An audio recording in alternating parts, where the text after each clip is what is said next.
Politics by Aristotle. Translated by William Ellis, read by Mark Cassidy. Book 1. Chapter 1. As we see that every city is a society, and every society is established for some good purpose, for an apparent good is the spring of all human actions, it is evident that this is the principle upon which they are everyone founded, and this is more especially true of that which has for its object the best possible, and is itself the most excellent, and comprehends all the rest. Now this is called a city, and the society thereof a political society. For those who think that the principles of a political, a regal, a family, and a herile government are the same are mistaken, while they suppose that each of these differ in the numbers to whom their power extends, but not in their constitution, so that with them a herile government is one composed of a very few, a domestic of more, a civil and a regal of still more, as if there was no difference between a large family and a small city, or that a regal government and a political one are the same, only that in the one a single person is continually at the head of public affairs, in the other that each member of the state has in his turn a share in the government, and is at one time a magistrate, at another a private person, according to the rules of political science. But now this is not true, as will be evident to anyone who will consider this question in the most approved method. As, in an inquiry into every other subject, it is necessary to separate the different parts of which it is compounded, till we arrive at their first elements, which are the most minute parts thereof. So by the same proceeding we shall acquire a knowledge of the primary parts of a city, and see wherein they differ from each other, and whether the rules of art will give us any assistance in examining into each of these things which are mentioned. Chapter 2. Now if in this particular science anyone would attend to its original seeds and their first shoot, he would then, as in others, have the subject perfectly before him, and perceive in the first place that it is requisite that those should be joined together whose species cannot exist without each other, as the male and the female, for the business of propagation, and this not through choice, but by that natural impulse which acts both upon plants and animals also, for the purpose of their leaving behind them others like themselves. It is also from natural causes that some beings command and others obey, that each may obtain their mutual safety, for a being who is endowed with a mind capable of reflection and forethought is by nature the superior and governor, whereas he whose excellence is merely corporeal is formect to be a slave, whence it follows that the different state of master and slave is equally advantageous to both. But there is a natural difference between a female and a slave, for nature is not like the artists who make the Delphic swords for the use of the poor, but for every particular purpose she has her separate instruments, and thus her ends are most complete. For whatsoever is employed on one subject only brings that one to much greater perfection than when employed on many, and yet among the barbarians a female and a slave are upon a level in the community, the reason for which is that amongst them there are none qualified by nature to govern, therefore their society can be nothing but between slaves of different sexes.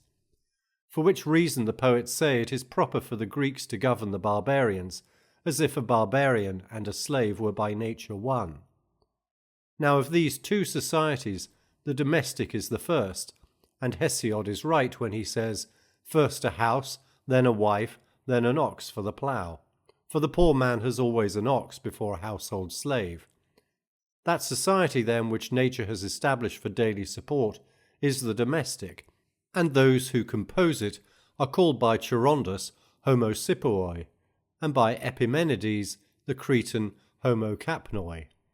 But the society of many families which was first instituted for their lasting mutual advantage is called a village, and a village is most naturally composed of the descendants of one family, whom some persons call homogalactes, the children and the children's children thereof, for which reason cities were originally governed by kings, as the barbarian states now are, which are composed of those who were before submitted to kingly government, for every family is governed by the elder, as are the branches thereof, on account of their relationship thereunto, which is what Homer says, each one ruled his wife and child, and in this scattered manner they formerly lived.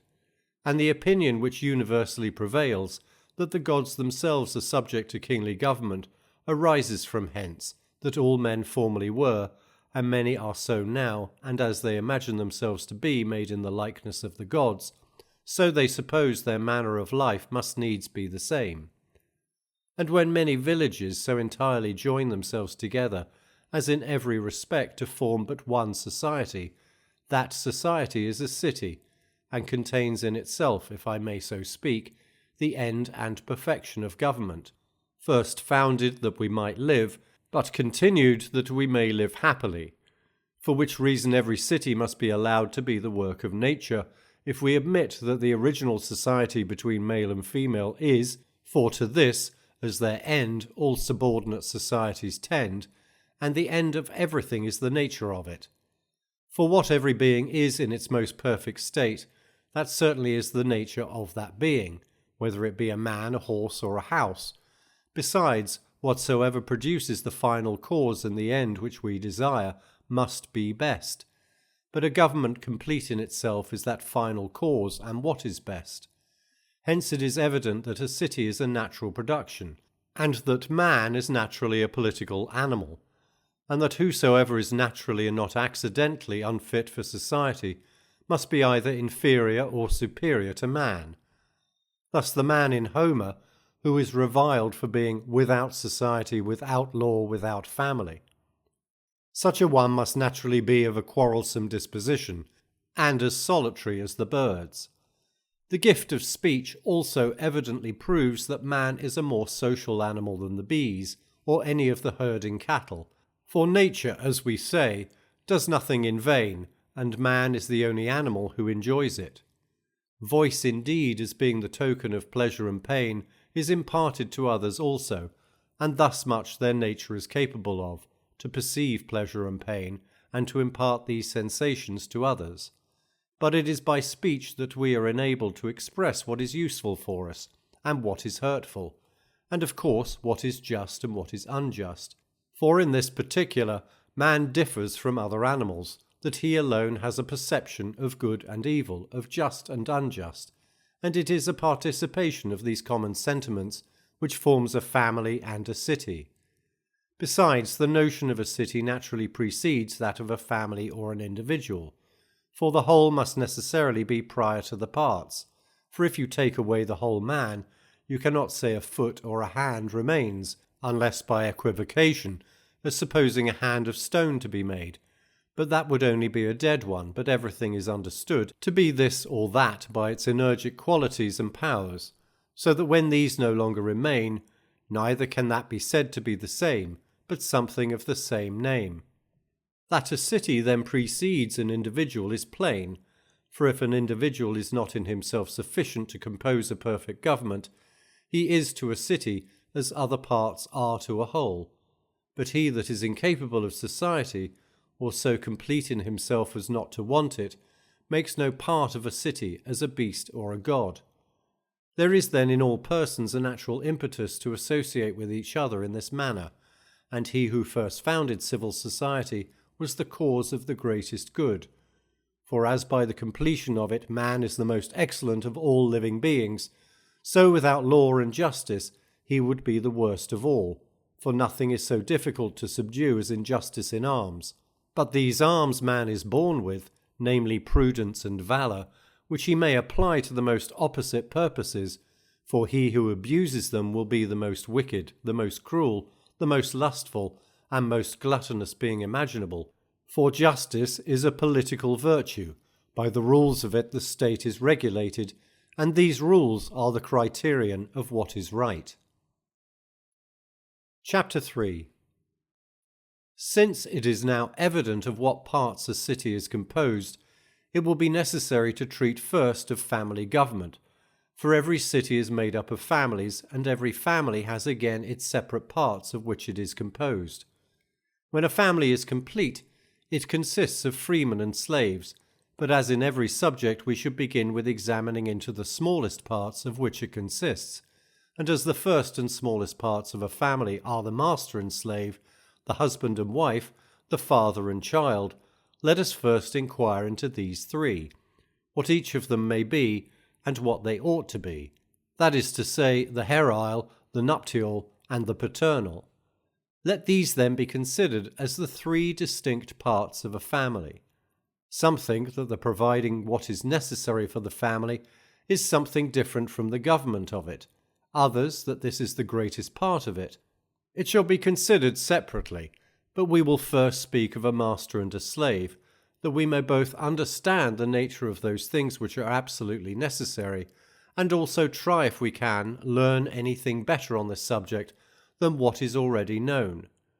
Some persons have thought that the power of the master over his slave originates from his superior knowledge, and that this knowledge is the same in the master, the magistrate, and the king, as we have already said. But others think that herile government is contrary to nature, and that it is the law which makes one man a slave and another free, but that in nature there is no difference, for which reason that power cannot be founded in justice, but in force. Chapter 4. Since then a subsistence is necessary in every family, the means of procuring it certainly makes up part of the management of a family, for without necessaries it is impossible to live and to live well. As in all arts which are brought to perfection, it is necessary that they should have their proper instruments if they would complete their works. So is it in the art of managing a family. Now of instruments some of them are alive, others inanimate. Thus with respect to the pilot of the ship, the tiller is without life, the sailor is alive. For a servant is as an instrument in many arts. Thus property is as an instrument to living, and estate is a multitude of instruments. So a slave is an animated instrument, but every one that can minister of himself is more valuable than any other instrument. For if every instrument at command, or from a preconception of its master's will, could accomplish its work, as the story goes of the statues of Daedalus, or what the poet tells us of the tripods of Vulcan, that they moved of their own accord into the assembly of the gods, the shuttle would then weave, and the lyre play of itself.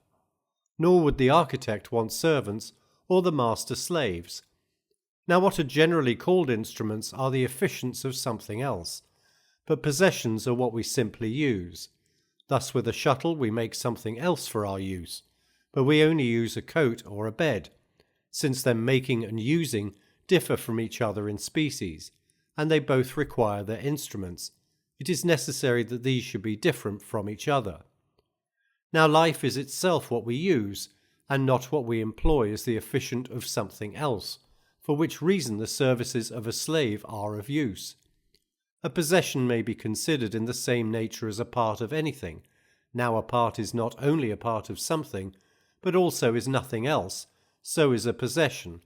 Therefore a master is only the master of the slave, but no part of him. But the slave is not only the slave of the master, but nothing else but that. This fully explains what is the nature of a slave, and what are his capacities.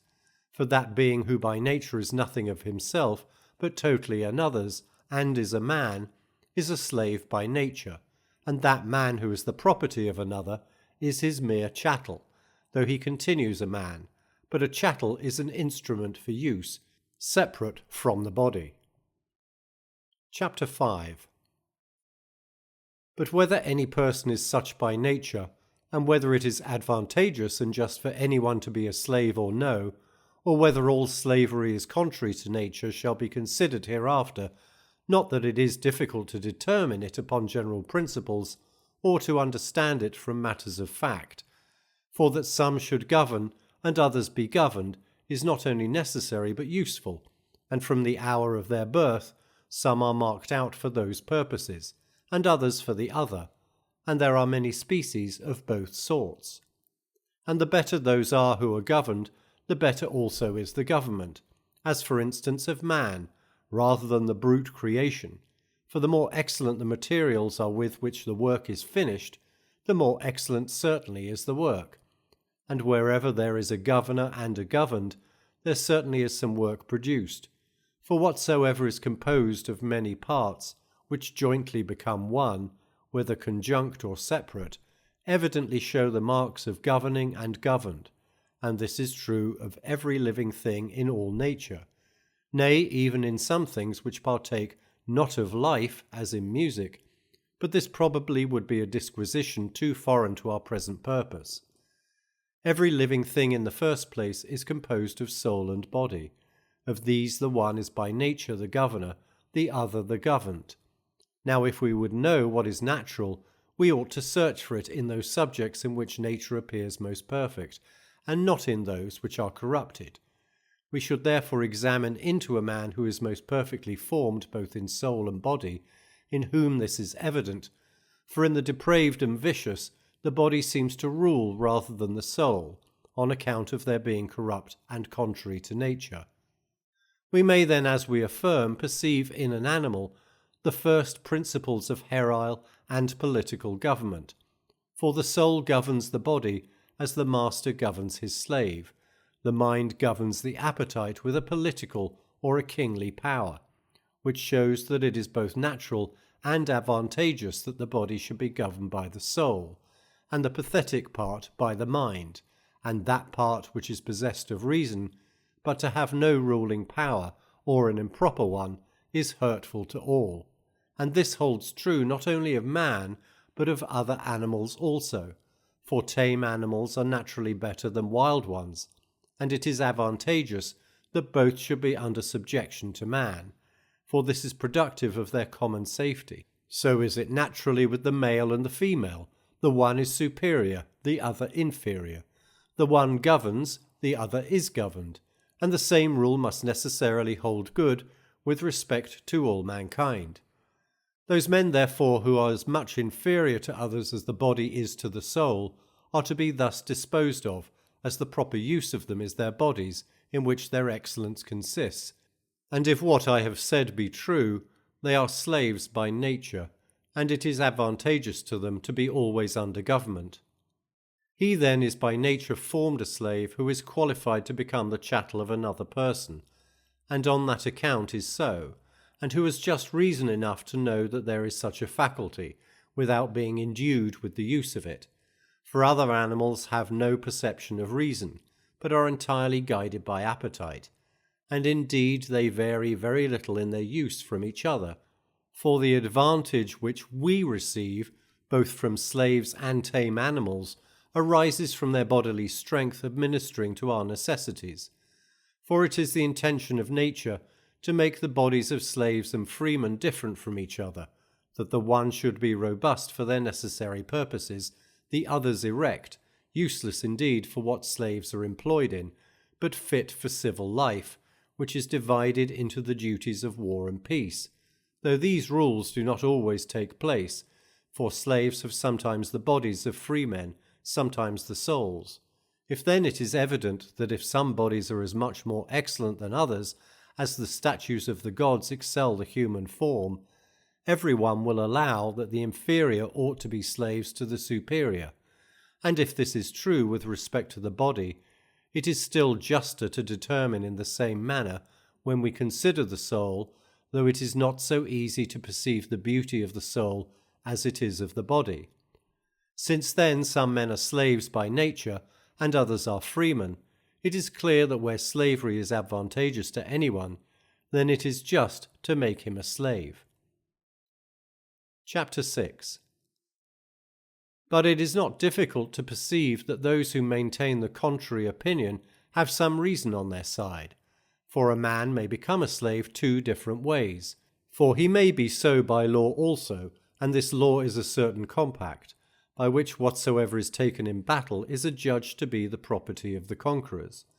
But many persons who are conversant in law call in question this pretended right, and say that it would be hard that a man should be compelled by violence to be the slave and subject of another who had the power to compel him, and was his superior in strength, And upon this subject, even of those who are wise, some think one way and some another.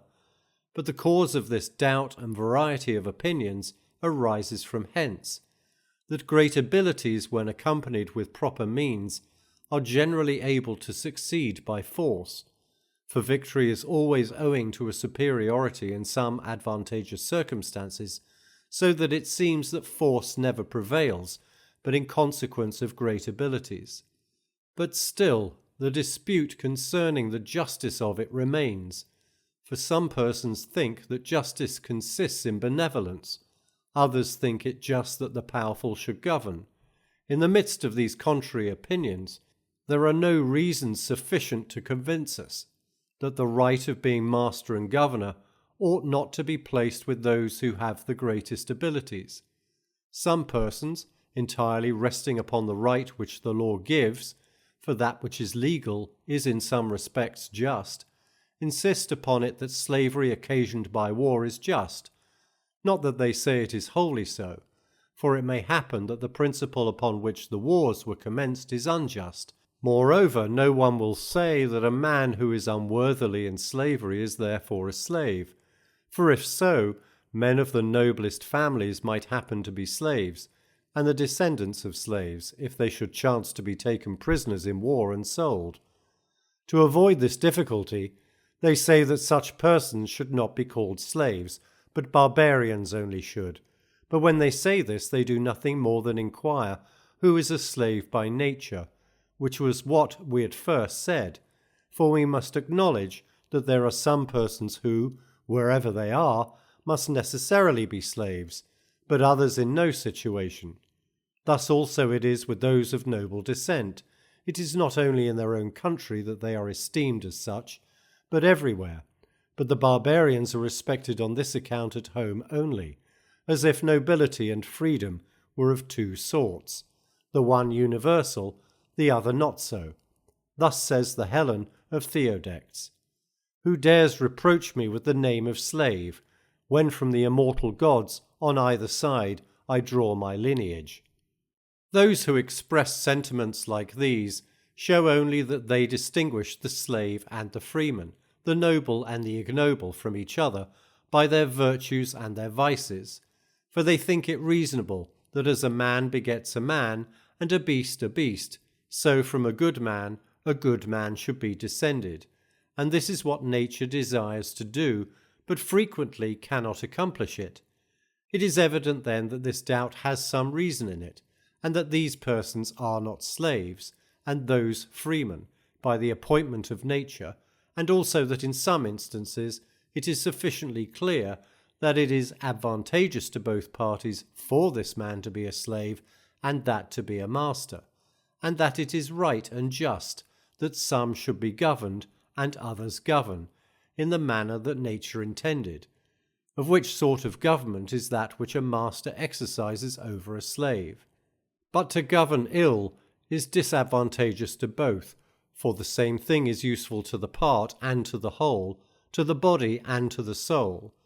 But the slave is as it were a part of the master, as if he were an animated part of his body, though separate. For which reason a mutual utility and friendship may subsist between the master and the slave, I mean when they are placed by nature in that relation to each other, for the contrary takes place amongst those who are reduced to slavery by the law or by conquest. Chapter 7. It is evident from what has been said that a herile and a political government are not the same, or that all governments are alike to each other, as some affirm, for one is adapted to the nature of freemen, the other to that of slaves. Domestic government is a monarchy, for that is what prevails in every house, but a political state is the government of free men and equals. The master is not so called from his knowing how to manage his slave, but because he is so, for the same reason a slave and a freeman have their respective appellations. There is also one sort of knowledge proper for a master, another for a slave. The slave's is of the nature of that which was taught by a slave at Syracuse, for he, for a stipulated sum, instructed the boys in all the business of a household slave, of which there are various sorts to be learned, as the art of cookery, and other such like services, of which some are allotted to some, and others to others, some employments being more honourable, others more necessary, according to the proverb, one slave excels another, one master excels another. In such like things the knowledge of a slave consists.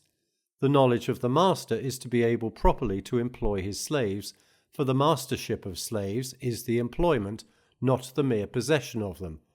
Not that this knowledge contains anything great or respectable, for what a slave ought to know how to do, that a master ought to know how to order, for which reason those who have it in their power to be free from these lower tensions employ a steward for this business, and apply themselves either to public affairs or philosophy.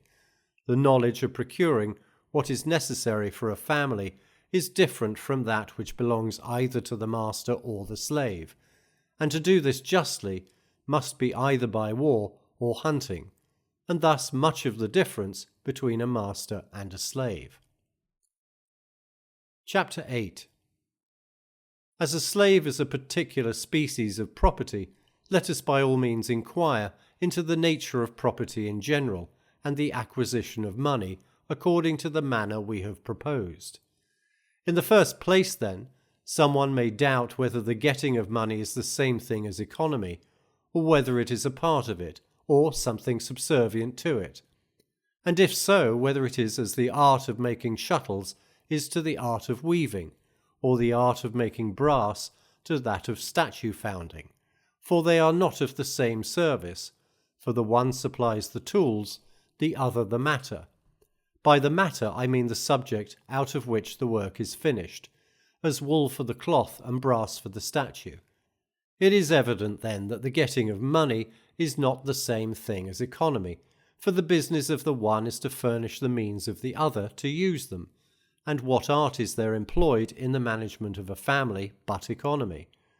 But whether this is a part of it, or something of a different species, is a doubt.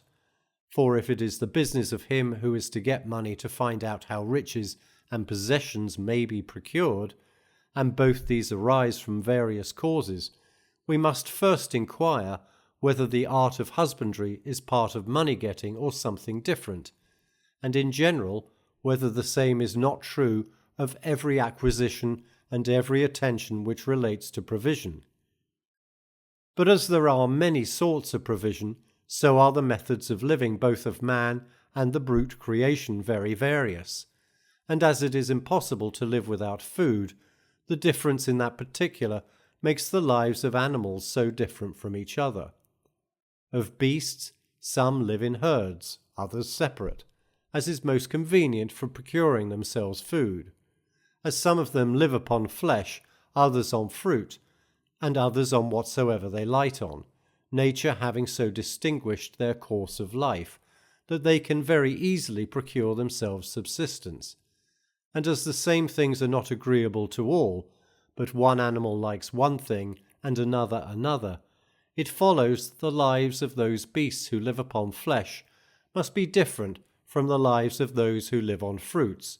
So is it with men, their lives differ greatly from each other, and of all these the shepherd's is the idlest, for they live upon the flesh of tame animals without any trouble, while they are obliged to change their habitations on account of their flocks, which they are compelled to follow, cultivating, as it were, a living farm. Others live exercising violence over living creatures, one pursuing this thing, another that, these preying upon men, those who live near lakes and marshes and rivers, or the sea itself, on fishing, while others are fowlers or hunters of wild beasts. But the greater part of mankind live upon the produce of the earth and its cultivated fruits, and the manner in which all those live who follow the direction of nature and labour for their own subsistence is nearly the same, without ever thinking to procure any provision by way of exchange or merchandise. Such are shepherds, husbandmen, robbers, fishermen, and hunters. Some join different employments together, and thus live very agreeably, supplying those deficiencies which were wanting to make their subsistence depend upon themselves only. Thus, for instance, the same person shall be a shepherd and a robber, or a husbandman and a hunter. And so with respect to the rest, they pursue that mode of life which necessity points out. This provision, then, nature herself seems to have furnished all animals with, as well immediately upon their first origin, as also when they are arrived at a state of maturity. For at the first of these periods, some of them are provided in the womb with proper nourishment, which continues till that which is born can get food for itself, as is the case with worms and birds. And as to those which bring forth their young alive, they have the means for their subsistence for a certain time within themselves, namely milk. It is evident, then, that we may conclude of those things that plants are created for the sake of animals, and animals for the sake of men, the tame for our use and provision, the wild, at least the greater part, for our provision also, or for some other advantageous purpose, as furnishing us with clothes and the like. As nature therefore makes nothing either imperfect or in vain, it necessarily follows that she has made all these things for men, for which reason what we gain in war is in a certain degree a natural acquisition, for hunting is a part of it, which it is necessary for us to employ against wild beasts, and those men who, being intended by nature for slavery, are unwilling to submit to it, on which occasion such a war is by nature just. That species of acquisition then only which is according to nature is part of economy, and this ought to be at hand, or if not immediately procured, namely what is necessary to be kept in store to live upon, and which are useful as well for the state as the family. And true riches seem to consist in these, and the acquisition of those possessions which are necessary for a happy life is not infinite, though Solon says otherwise in this verse: no bounds to riches can be fixed for man. For they may be fixed as in other arts, for the instruments of no art whatsoever are infinite, either in their number or their magnitude. But riches are a number of instruments in domestic and civil economy. It is therefore evident that the acquisition of certain things according to nature is a part both of domestic and civil economy, and for what reason. Chapter 9. There is also another species of acquisition, which they particularly call pecuniary, and with great propriety, and by this indeed it seems that there are no bounds to riches and wealth. Now many persons suppose, from their near relation to each other, that this is one and the same with that we have just mentioned. But it is not the same as that, though not very different. One of these is natural, the other is not, but rather owing to some art and skill. We will enter into a particular examination of this subject. The uses of every possession are two, both dependent upon the thing itself, but not in the same manner, the one supposing an inseparable connection with it, the other not, as a shoe, for instance, which may be either worn or exchanged for something else. Both these are the uses of the shoe, for he who exchanges a shoe with some man who wants one for money or provisions uses the shoe as a shoe, but not according to the original intention, for shoes were not at first made to be exchanged.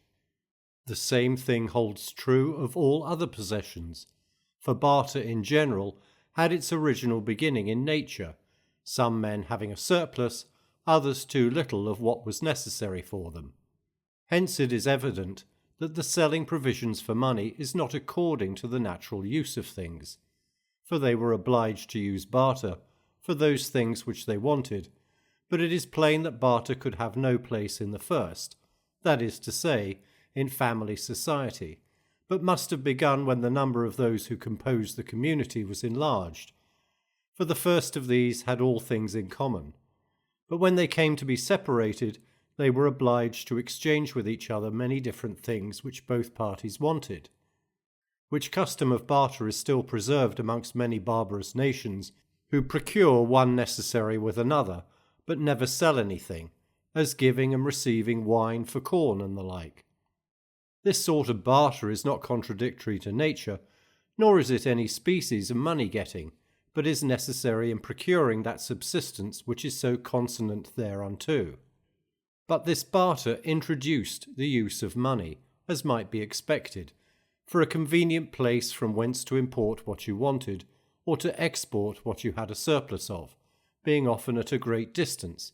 Money necessarily made its way into commerce, for it is not everything which is naturally most useful that is easiest of carriage, for which reason they invented something to exchange with each other, which they should mutually give and take, that being really valuable itself, should have the additional advantage of being of easy conveyance, for the purposes of life, as iron and silver, or anything else of the same nature, and this at first passed in value simply according to its weight or size, but in process of time it had a certain stamp, to save the trouble of weighing, which stamp expressed its value. Money then being established as the necessary medium of exchange, another species of money-getting soon took place, namely by buying and selling, and probably first in a simple manner, afterwards with more skill and experience, where and how the greatest profits might be made. For which reason the art of money-getting seems to be chiefly conversant about trade, and the business of it to be able to tell where the greatest profits can be made, being the means of procuring abundance of wealth and possessions. And thus wealth is very often supposed to consist in the quantity of money which anyone possesses, as this is the medium by which all trade is conducted and a fortune made. Others again regard it as of no value, as being of none by nature, but arbitrarily made so by compact, so that if those who use it should alter their sentiments, it would be worth nothing, as being of no service for any necessary purpose. Besides, he who abounds in money often wants necessary food, and it is impossible to say that any person is in good circumstances when with all his possessions he may perish with hunger. Like Midas in the fable, who from his insatiable wish had everything he touched turned into gold. For which reason others endeavour to procure other riches and other property, and rightly, for there are other riches and property in nature, and these are the proper objects of economy, while trade only procures money, not by all means, but by the exchange of it, and for that purpose it is this which it is chiefly employed about, for money is the first principle and the end of trade. Nor are there any bounds to be set to what is thereby acquired. Thus also there are no limits to the art of medicine, with respect to the health which it attempts to procure. The same also is true of all other arts. No line can be drawn to terminate their bounds, the several professors of them being desirous to extend them as far as possible. But still the means to be employed for that purpose are limited, and these are the limits beyond which the art cannot proceed. Thus in the art of acquiring riches there are no limits, for the object of that is money and possessions. But economy has a boundary, though this has not, for acquiring riches is not the business of that, for which reason it should seem that some boundary should be set to riches, though we see the contrary to this is what is practised. For all those who get riches add to their money without end, the cause of which is the near connection of these two arts with each other, which sometimes occasions the one to change employments with the other, as getting of money is their common object. For economy requires the possession of wealth, but not on its own account, but with another view, to purchase things necessary therewith.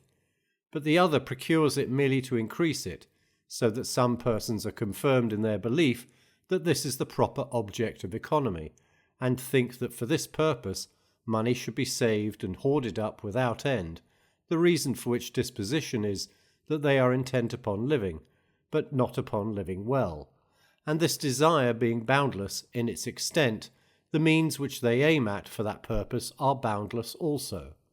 And those who propose to live well often confine that to the enjoyment of the pleasures of sense, so that as this also seems to depend upon what a man has, all their care is to get money, and hence arises the other cause for this art. For as this enjoyment is excessive in its degree, they endeavour to procure means proportionate to supply it, and if they cannot do this merely by the art of dealing in money, they will endeavour to do it by other ways, and apply all their powers to a purpose they were not by nature intended for. Thus, for instance, courage was intended to inspire fortitude, not to get money by. Neither is this the end of the soldier's or the physician's art, but victory and health. But such persons make everything subservient to money-getting, as if this was the only end, and to the end everything ought to refer. We have now considered that art of money-getting which is not necessary, and have seen in what manner we became in want of it, and also that which is necessary, which is different from it. For that economy which is natural, and whose object is to provide food, is not like this unlimited in its extent, but has its bounds. Chapter 10. We have now determined what was before doubtful, whether or no the art of getting money is his business who is at the head of a family or a state, and though not strictly so, it is however very necessary, for as a politician does not make men, but receiving them from the hand of nature employs them to proper purposes, thus the earth or the sea or something else ought to supply them with provisions. And this it is the business of the master of the family to manage properly, for it is not the weaver's business to make yarn, but to use it, and to distinguish what is good and useful from what is bad and of no service. And indeed someone may inquire why getting money should be a part of economy, when the art of healing is not, as it is as requisite that the family should be in health as that they should eat, or have anything else which is necessary. And as it is indeed in some particulars the business both of the master of the family and he to whom the government of the state is entrusted, to see after the health of those under their care, but in others not, but the physicians so also as to money. In some respects it is the business of the master of the family, in others not, but of the servant. But as we have already said, it is chiefly nature's, for it is her part to supply her offspring with food, for everything finds nourishment left for it in what produced it, for which reason the natural riches of all men arise from fruits and animals. Now money-making, as we say, being twofold, it may be applied to two purposes, the service of the house or retail trade, of which the first is necessary and commendable, the other justly censurable, for it has not its origin in nature, but by it men gain from each other, for usury is most reasonably detested, as it is increasing our fortune by money itself, and not employing it for the purpose it was originally intended, namely exchange. And this is the explanation of the name tokos, which means the breeding of money, for as offspring resemble their parents, so usury is money bred of money, whence of all forms of money-making it is most against nature. Chapter 11. Having already sufficiently considered the general principles of this subject, let us now go into the practical part thereof. The one is a liberal employment for the mind, the other necessary. These things are useful in the management of one's affairs, to be skilful in the nature of cattle, which are most profitable, and where and how, as for instance what advantage will arise from keeping horses, or oxen, or sheep, or any other livestock. It is also necessary to be acquainted with the comparative value of these things, and which of them in particular places are worth most, for some do better in one place, some in another. Agriculture also should be understood, and the management of arable grounds and orchards, and also the care of bees and fish, and birds from whence any profit may arise. These are the first and most proper parts of domestic management.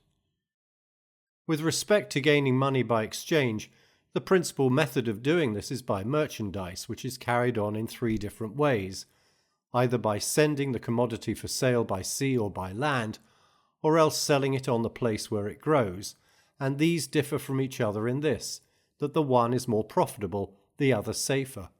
The second method is by usury, the third by receiving wages for work done, and this either by being employed in some mean art, or else in mere bodily labour.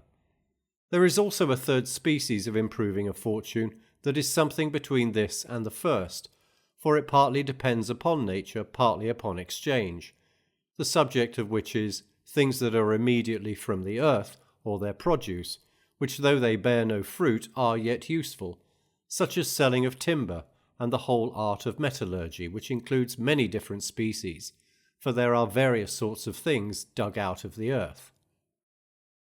These we have now mentioned in general, but to enter into particulars concerning each of them, though it might be useful to the artist, would be tiresome to dwell on. Now of all the works of art, those are the most excellent wherein chance has the least to do, and those are the meanest which deprave the body, those the most servile, in which bodily strength alone is chiefly wanted, those most illiberal, which require least skill. But as there are books written on these subjects by some persons, as by Charles the Paeanian, and Apollodorus the Lemnian, upon husbandry and planting, and by others on other matters, let those who have occasion consult them thereon. Besides, every person should collect together whatsoever he hears occasionally mentioned, by means of which many of those who aimed at making a fortune have succeeded in their intentions. For all these are useful to those who make a point of getting money, as in the contrivance of Thales the Milesian, which was certainly a gainful one, but as it was his it was attributed to his wisdom, though the method he used was a general one, and would universally succeed. When they reviled him for his poverty, as if the study of philosophy was useless, for they say that he, perceiving by his skill in astrology that there would be great plenty of olives that year, while it was yet winter, having got a little money, he gave earnest for all the oil works that were in Miletus and Chaos, which he hired at a low price, there being no one to bid against him. But when the season came for making oil, many persons wanting them, he all at once let them upon what terms he pleased, and raising a large sum of money by that means, convinced them that it was easy for philosophers to be rich if they chose it, but that that was not what they aimed at. In this manner is Thales said to have shown his wisdom. It indeed is, as we have said, generally gainful for a person to contrive to make a monopoly of anything, for which reason some cities also take this method when they want money, and monopolize their commodities. There was a certain person in Sicily who laid out a sum of money which was deposited in his hand in buying up all the iron from the iron merchants, so that when the dealers came from the markets to purchase, there was no one had any to sell but himself, and though he put no great advance upon it, yet by laying out 50 talents he made 100. When Dionysius heard this, he permitted him to take his money with him, but forbid him to continue any longer in Sicily, as being one who contrived means for getting money inconsistent with his affairs. This man's view, and Thales's, was exactly the same. Both of them contrived to procure a monopoly for themselves. It is useful also for politicians to understand these things, for many states want to raise money, and by such means, as well as private families, nay more so, for which reason some persons who are employed in the management of public affairs confine themselves to this province only. Chapter 12. There are then 3 parts of domestic government: the masters, of which we have already treated, the fathers and the husbands. Now the government of the wife and children should both be that of free persons, but not the same. For the wife should be treated as a citizen of a free state, the children should be under kingly power, for the male is by nature superior to the female, except when something happens contrary to the usual course of nature, as is the elder and perfect to the younger and imperfect.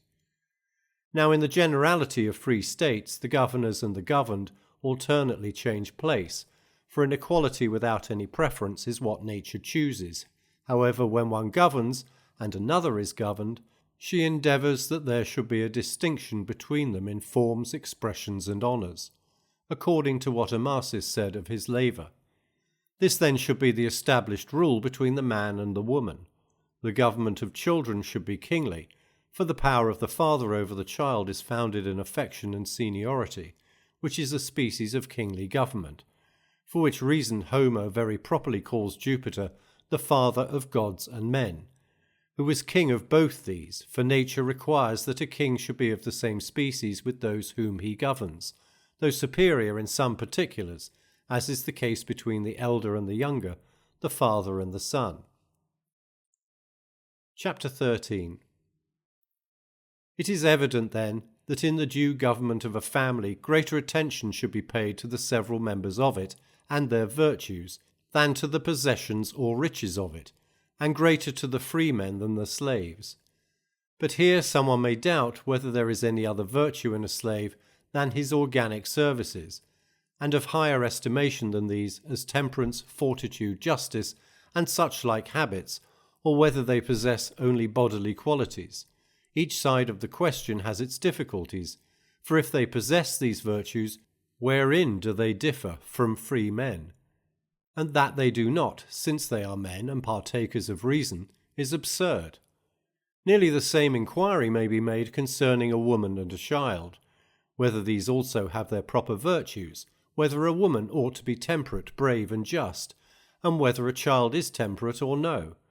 And indeed this inquiry ought to be general, whether the virtues of those who by nature either govern or are governed are the same or different. For if it is necessary that both of them should partake of the fair and good, why is it also necessary that without exception the one should govern, the other always be governed? For this cannot arise from their possessing these qualities in different degrees, for to govern and to be governed are things different in species, but more or less are not. And yet it is wonderful that one party ought to have them, and the other not. For if he who is to govern should not be temperate and just, how can he govern well? Or, if he is to be governed, how can he be governed well? For he who is intemperate and a coward will never do what he ought. It is evident then that both parties ought to be virtuous, but there is a difference between them, as there is between those who by nature command and who by nature obey, and this originates in the soul, for in this nature has planted the governing and submitting principle, the virtues of which we say are different, as are those of a rational and an irrational being. It is plain then that the same principle may be extended farther, and that there are in nature a variety of things which govern and are governed. For a freeman is governed in a different manner from a slave, a male from a female, and a man from a child. And all these have parts of mind within them, but in a different manner. Thus a slave can have no power of determination, a woman but a weak one, a child an imperfect one. Thus also must it necessarily be with respect to moral virtues. All must be supposed to possess them, but not in the same manner, but as is best suited to everyone's employment, on which account he who is to govern ought to be perfect in moral virtue, for his business is entirely that of an architect, and reason is the architect, while others want only that portion of it which may be sufficient for their station, from whence it is evident that although moral virtue is common to all those we have spoken of, yet the temperance of a man and a woman are not the same, nor their courage nor their justice, though Socrates thought otherwise, for the courage of the man consists in commanding, the woman's in obeying, and the same is true in other particulars. And this will be evident to those who will examine different virtues separately, for those who use general terms deceive themselves when they say that virtue consists in a good disposition of mind, or doing what is right, or something of this sort. They do much better who enumerate the different virtues, as Gorgias did, than those who thus define them. And as Sophocles speaks of a woman, we think of all persons, that their virtues should be applicable to their characters, for, says he, silence is a woman's ornament. But it is not a man's, and as a child is incomplete, it is evident that his virtue is not to be referred to himself in his present situation, but to that in which he will be complete, and his preceptor. In like manner the virtue of a slave is to be referred to his master, for we laid it down as a maxim, that the use of a slave was to employ him in what you wanted, so that it is clear enough that few virtues are wanted in his station, only that he may not neglect his work through idleness or fear. Some person may question if what I have said is true, whether virtue is not necessary for artificers in their calling, for they often through idleness neglect their work. But the difference between them is very great, for a slave is connected with you for life, but the artificer not so nearly. As near therefore as the artificer approaches to the situation of a slave, just so much ought he to have of the virtues of one. For a mean artificer is to a certain point a slave, but then a slave is one of those things which are by nature what they are. But this is not true of a shoemaker or any other artist. It is evident then that a slave ought to be trained to those virtues which are proper for his situation by his master, and not by him who has the power of a master to teach him any particular art. Those, therefore, are in the wrong who would deprive slaves of reason, and say that they have only to follow their orders, for slaves want more instruction than children, and thus we determine this matter. It is necessary, I am sensible, for everyone who treats upon government to enter particularly into the relations of husband and wife, and of parent and child, and to show what are the virtues of each and their respective connections with each other, what is right and what is wrong, and how the one ought to be followed and the other avoided. Since then every family is part of a city, and each of those individuals is part of a family, and the virtue of the parts ought to correspond to the virtue of the whole, it is necessary that both the wives and children of the community should be instructed correspondent to the nature thereof. If it is of consequence to the virtue of the state that the wives and children therein should be virtuous, and of consequence it certainly is, for the wives are one half of the free persons, and of the children the succeeding citizens are to be formed. As then we have determined these points, we will leave the rest to be spoken to in another place, as if the subject was now finished, and beginning again anew, first consider the sentiments of those who have treated of the most perfect forms of government. Book 2. Chapter 1. Since then we propose to inquire what civil society is of all others best for those who have it in their power to live entirely as they wish, it is necessary to examine into the polity of those states which are allowed to be well governed, and if there should be any others which some persons have described, and which appear properly regulated, to note what is right and useful in them. And when we point out wherein they have failed, let not this be imputed to an affectation of wisdom, for it is because there are great defects in all those which are already established, that I have been induced to undertake this work. We will begin with that part of the subject which naturally presents itself first to our consideration. The members of every state must of necessity have all things in common, or some things in common, and not others, or nothing at all common. To have nothing in common is evidently impossible, for society itself is one species of community, and the first thing necessary thereunto is a common place of habitation, namely the city, which must be one, and this every citizen must have a share in.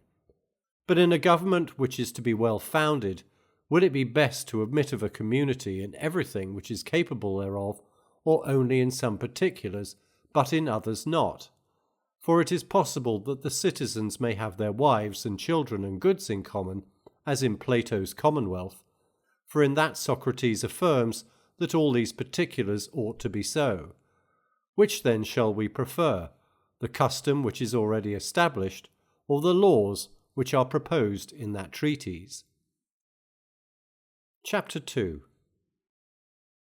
Now, as a community of wives is attended with many other difficulties, so neither does the cause for which he would frame his government in this manner seem agreeable to reason, nor is it capable of producing that end which he has proposed, and for which he says it ought to take place, nor has he given any particular directions for putting it in practice.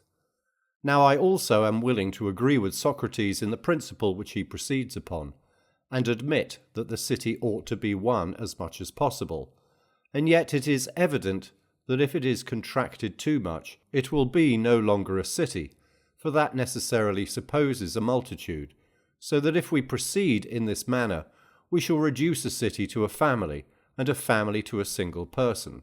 For we admit that a family is one in a greater degree than a city, and a single person than a family, so that if this end could be obtained, it should never be put in practice, as it would annihilate the city, for a city does not only consist of a large number of inhabitants, but there must also be different sorts, for were they all alike, there could be no city, for a confederacy and a city are two different things.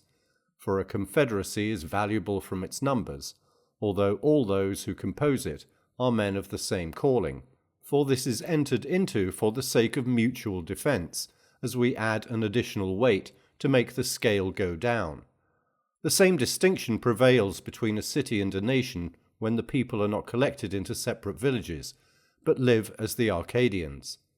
Now those things in which a city should be one are of different sorts, and in preserving an alternate reciprocation of power between these, the safety thereof consists, as I have already mentioned in my treatise on morals, for amongst freemen and equals this is absolutely necessary, for all cannot govern at the same time, but either by the year or according to some other regulation or time, by which means everyone in his turn will be in office, as if the shoemakers and carpenters should exchange occupations, and not always be employed in the same calling. But as it is evidently better that these should continue to exercise their respective trades, so also in civil society, where it is possible, it would be better that the government should continue in the same hands. But where it is not, as nature has made all men equal, and therefore it is just, be the administration good or bad, that all should partake of it, there it is best to observe a rotation, and let those who are their equals by turns submit to those who are at that time magistrates, as they will in their turns alternately be governors and governed, as if they were different men. By the same method, different persons will execute different offices. From hence it is evident that a city cannot be one in the manner that some persons propose, and that what has been said to be the greatest good which it could enjoy is absolutely its destruction, which cannot be, for the good of anything is that which preserves it. For another reason also it is clear that it is not for the best to endeavour to make a city too much one, because a family is more sufficient in itself than a single person, a city than a family, and indeed Plato supposes that a city owes its existence to that sufficiency in themselves which the members of it enjoy. If then this sufficiency is so desirable, the less the city is one, the better. Chapter 3. But admitting that it is most advantageous for a city to be one as much as possible, it does not seem to follow that this will take place by permitting all at once to say, "This is mine," and "this is not mine," though this is what Socrates regards as a proof that a city is entirely one. For the word all is used in two senses. If it means each individual, what Socrates proposes will nearly take place, for each person will say this is his own son, and his own wife, and his own property, and of everything else that may happen to belong to him, that is his own. But those who have their wives and children in common will not say so, but all will say so, though not as individuals. Therefore to use the word all is evidently a fallacious mode of speech, for this word is sometimes used distributively and sometimes collectively, on account of its double meaning, and is the cause of inconclusive syllogisms in reasoning. Therefore, for all persons to say the same thing was their own, using the word all in its distributive sense, would be well, but is impossible. In its collective sense, it would by no means contribute to the concord of the state. Besides, there would be another inconvenience attending this proposal, for what is common to many is taken least care of, for all men regard more what is their own than what others share with them in, to which they pay less attention than is incumbent on everyone. Let me add also that everyone is more negligent of what another is to see to, as well as himself, than of his own private business, as in a family one is often worse served by many servants than by a few.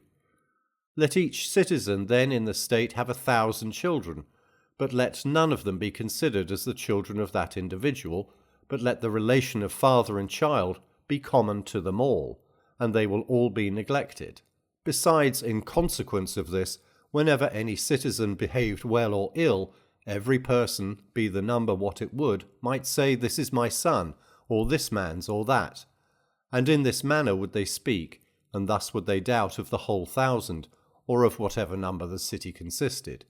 And it would be uncertain to whom each child belonged, and when it was born, who was to take care of it, and which do you think is better, for every one to say this is mine, while they may apply it equally to 2,000 or 10,000, or as we say, this is mine in our present forms of government, where one man calls another his son, another calls that same person his brother, another nephew, or some other relation either by blood or marriage, and first extends his care to him, and his while another regards him as one of the same parish and the same tribe, and it is better for anyone to be a nephew in his private capacity than a son after that manner. Besides, it will be impossible to prevent some persons from suspecting that they are brothers and sisters, fathers and mothers to each other, for, from the mutual likeness there is between the sire and the offspring, they will necessarily conclude in what relation they stand to each other, which circumstance, we are informed by those writers who describe different parts of the world, does sometimes happen. For in Upper Africa there are wives in common who yet deliver their children to their respective fathers, being guided by their likeness to them. There are also some mares and cows which naturally bring forth their young, so like the male, that we can easily distinguish by which of them they were impregnated. Such was the mare called Just in Pharsalia. Chapter 4. Besides, those who contrive this plan of community cannot easily avoid the following evils, namely blows, murders, involuntary or voluntary, quarrels and reproaches, all which it would be impious indeed to be guilty of towards our fathers and mothers, or those who are nearly related to us, though not to those who are not connected to us by any tie of affinity. And certainly these mischiefs must necessarily happen oftener amongst those who do not know how they are connected to each other than those who do, and when they do happen, if it is among the first of these, they admit of a legal expiation, but amongst the latter that cannot be done. It is also absurd for those who promote a community of children to forbid those who love each other from indulging themselves in the last excesses of that passion, while they do not restrain them from the passion itself, or those intercourses which are of all things most improper, between a father and a son, a brother and a brother, and indeed the thing itself is most absurd. It is also ridiculous to prevent this intercourse between the nearest relations, for no other reason than the violence of the pleasure, while they think that the relation of father and daughter, the brother and sister, is of no consequence at all. It seems also more advantageous for the state that the husbandmen should have their wives and children in common than the military, for there will be less affection among them in that case than when otherwise, for such persons ought to be under subjection, that they may obey the laws, and not seek after innovations. Upon the whole, the consequences of such a law as this would be directly contrary to those things which good laws ought to establish, and which Socrates endeavoured to establish by his regulations concerning women and children. For we think that friendship is the greatest good which can happen to any city, as nothing so much prevents seditions, and amity in a city is what Socrates commands above all things, which appears to be, as indeed he says, the effect of friendship, as we learn from Aristophanes in the Erotics, who says that those who love one another from the excess of that passion desire to breathe the same soul, and from being two to be blended into one, from whence it would necessarily follow that both or one of them must be destroyed. But now in a city which admits of this community, the tie of friendship must from that very cause be extremely weak, when no father can say, "This is my son," or "Son, this is my father." For as a very little of what is sweet, being mixed with a great deal of water, is imperceptible after the mixture, so must all family connections, and the names they go by, be necessarily disregarded in such a community, it being then by no means necessary that the father should have any regard for him he called a son, or the brothers for those they call brothers. There are two things which principally inspire mankind with care and love of their offspring, knowing it is their own, and what ought to be the object of their affection, neither of which can take place in this sort of community. As for exchanging the children of the artificers and husbandmen with those of the military, and theirs reciprocally with these, it will occasion great confusion in whatever manner it shall be done. For of necessity those who carry the children must know from whom they took, and to whom they gave them, and by this means those evils which I have already mentioned will necessarily be the more likely to happen, as blows, incestuous love, murders, and the like, for those who are given from their own parents to other citizens, the military, for instance, will not call them brothers, sons, fathers, or mothers. The same thing would happen to those of the military who were placed among the other citizens, so that by this means every one would be in fear how to act in consequence of consanguinity. And thus let us determine concerning a community of wives and children. Chapter 5.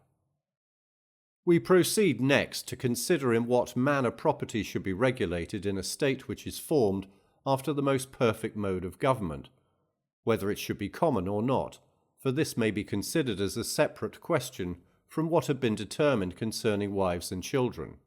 I mean, whether it is better that these should be held separate, as they now everywhere are, or that not only possessions, but also the usufruct of them should be in common, or that the soil should have a particular owner, but that the produce should be brought together and used as one common stock, as some nations at present do. Or on the contrary, should the soil be common, and should it also be cultivated in common, while the produce is divided amongst the individuals for their particular use, which is said to be practised by some barbarians? Or shall both the soil and the fruit be common? When the business of the husbandman devolves not on the citizen, the matter is much easier settled. But when those labour together who have a common right of possession, this may occasion several difficulties, for there may not be an equal proportion between their labour and what they consume, and those who labour hard and have but a small proportion of the produce will certainly complain of those who take a large share of it and do but little for that. Upon the whole, as a community between man and man so entire as to include everything possible, and thus to have all things that man can possess in common, is very difficult. So is it particularly so with respect to property. And this is evident from that community which takes place between those who go out to settle a colony, for they frequently have disputes with each other upon the most common occasions, and come to blows upon trifles. We find, too, that we oftenest correct those slaves who are generally employed in the common offices of the family. A community of property then has these and other inconveniences attending it. But the manner of life which is now established, more particularly when embellished with good morals and a system of equal laws, is far superior to it, for it will have the advantage of both. By both I mean properties being common, and divided also, for in some respects it ought to be in a manner common, but upon the whole private, for every man's attention being employed on his own particular concerns will prevent mutual complaints against each other. Nay, by this means industry will be increased, as each person will labour to improve his own private property, and it will then be that from a principle of virtue they will mutually perform good offices to each other, according to the proverb, all things are common amongst friends. And in some cities there are traces of this custom to be seen, so that it is not impracticable, and particularly in those which are best governed, some things are by this means in a manner common, and others might be so. For there every person enjoying his own private property, some things he assists his friend with, others are considered as in common, as in Lacedaemon, where they use each other's slaves as if they were, so to speak, their own, as they do their horses and dogs, or even any provision they may want in a journey. It is evident, then, that it is best to have property private, but to make the use of it common. But how the citizens are to be brought to it is the particular business of the legislator. And also, with respect to pleasure, it is unspeakable how advantageous it is that a man should think he has something which he may call his own, for it is by no means to no purpose that each person should have an affection for himself, for that is natural, and yet to be a self-lover is justly censured. For we mean by that not one that simply loves himself, but one that loves himself more than he ought. In like manner we blame a money lover, and yet both money and self is what all men love. Besides, it is very pleasing to us to oblige and assist our friends and companions, as well as those whom we are connected with by the rights of hospitality, and this cannot be done without the establishment of private property, which cannot take place with those who make a city too much one. Besides, they prevent every opportunity of exercising two principal virtues, modesty and liberality. Modesty with respect to the female sex, for this virtue requires you to abstain from her who is another's. Liberality, which depends upon private property, for without that no one can appear liberal or do any generous action, for liberality consists in imparting to others what is our own.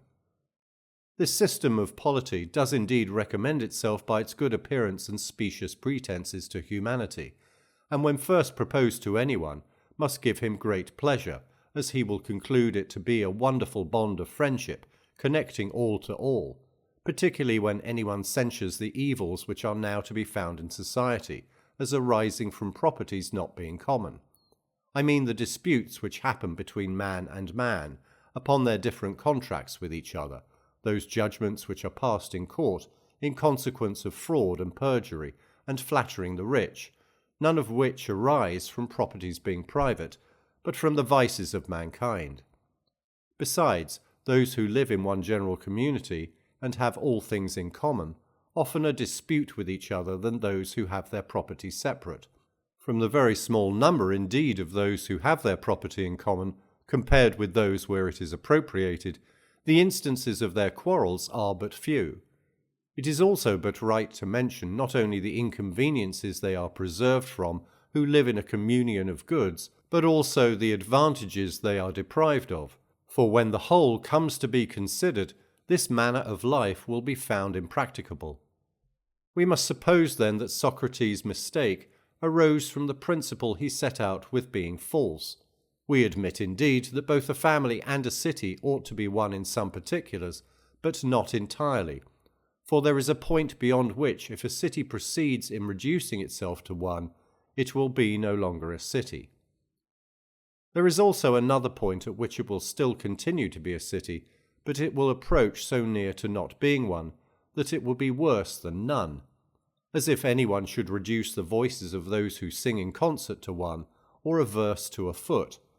But the people ought to be made one, and a community, as I have already said, by education, as property at Lacedaemon and their public tables at Crete were made common by their legislators.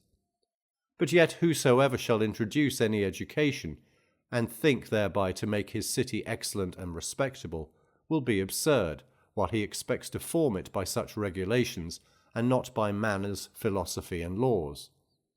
And whoever would establish a government upon a community of goods ought to know that he should consult the experience of many years, which would plainly enough inform him whether such a scheme is useful. For almost all things have already been found out, but some have been neglected, and others which have been known have not been put in practice.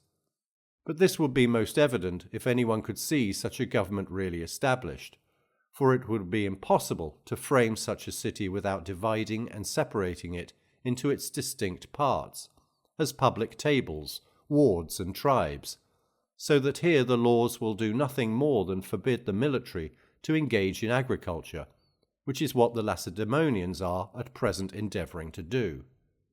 Nor has Socrates told us, nor is it easy to say, what plan of government should be pursued with respect to the individuals in the state where there is a community of goods established, for though the majority of his citizens will in general consist of a multitude of persons of different occupations, of those he has determined nothing, whether the property of the husbandman ought to be in common, or whether each person should have his share to himself, and also whether their wives and children ought to be in common.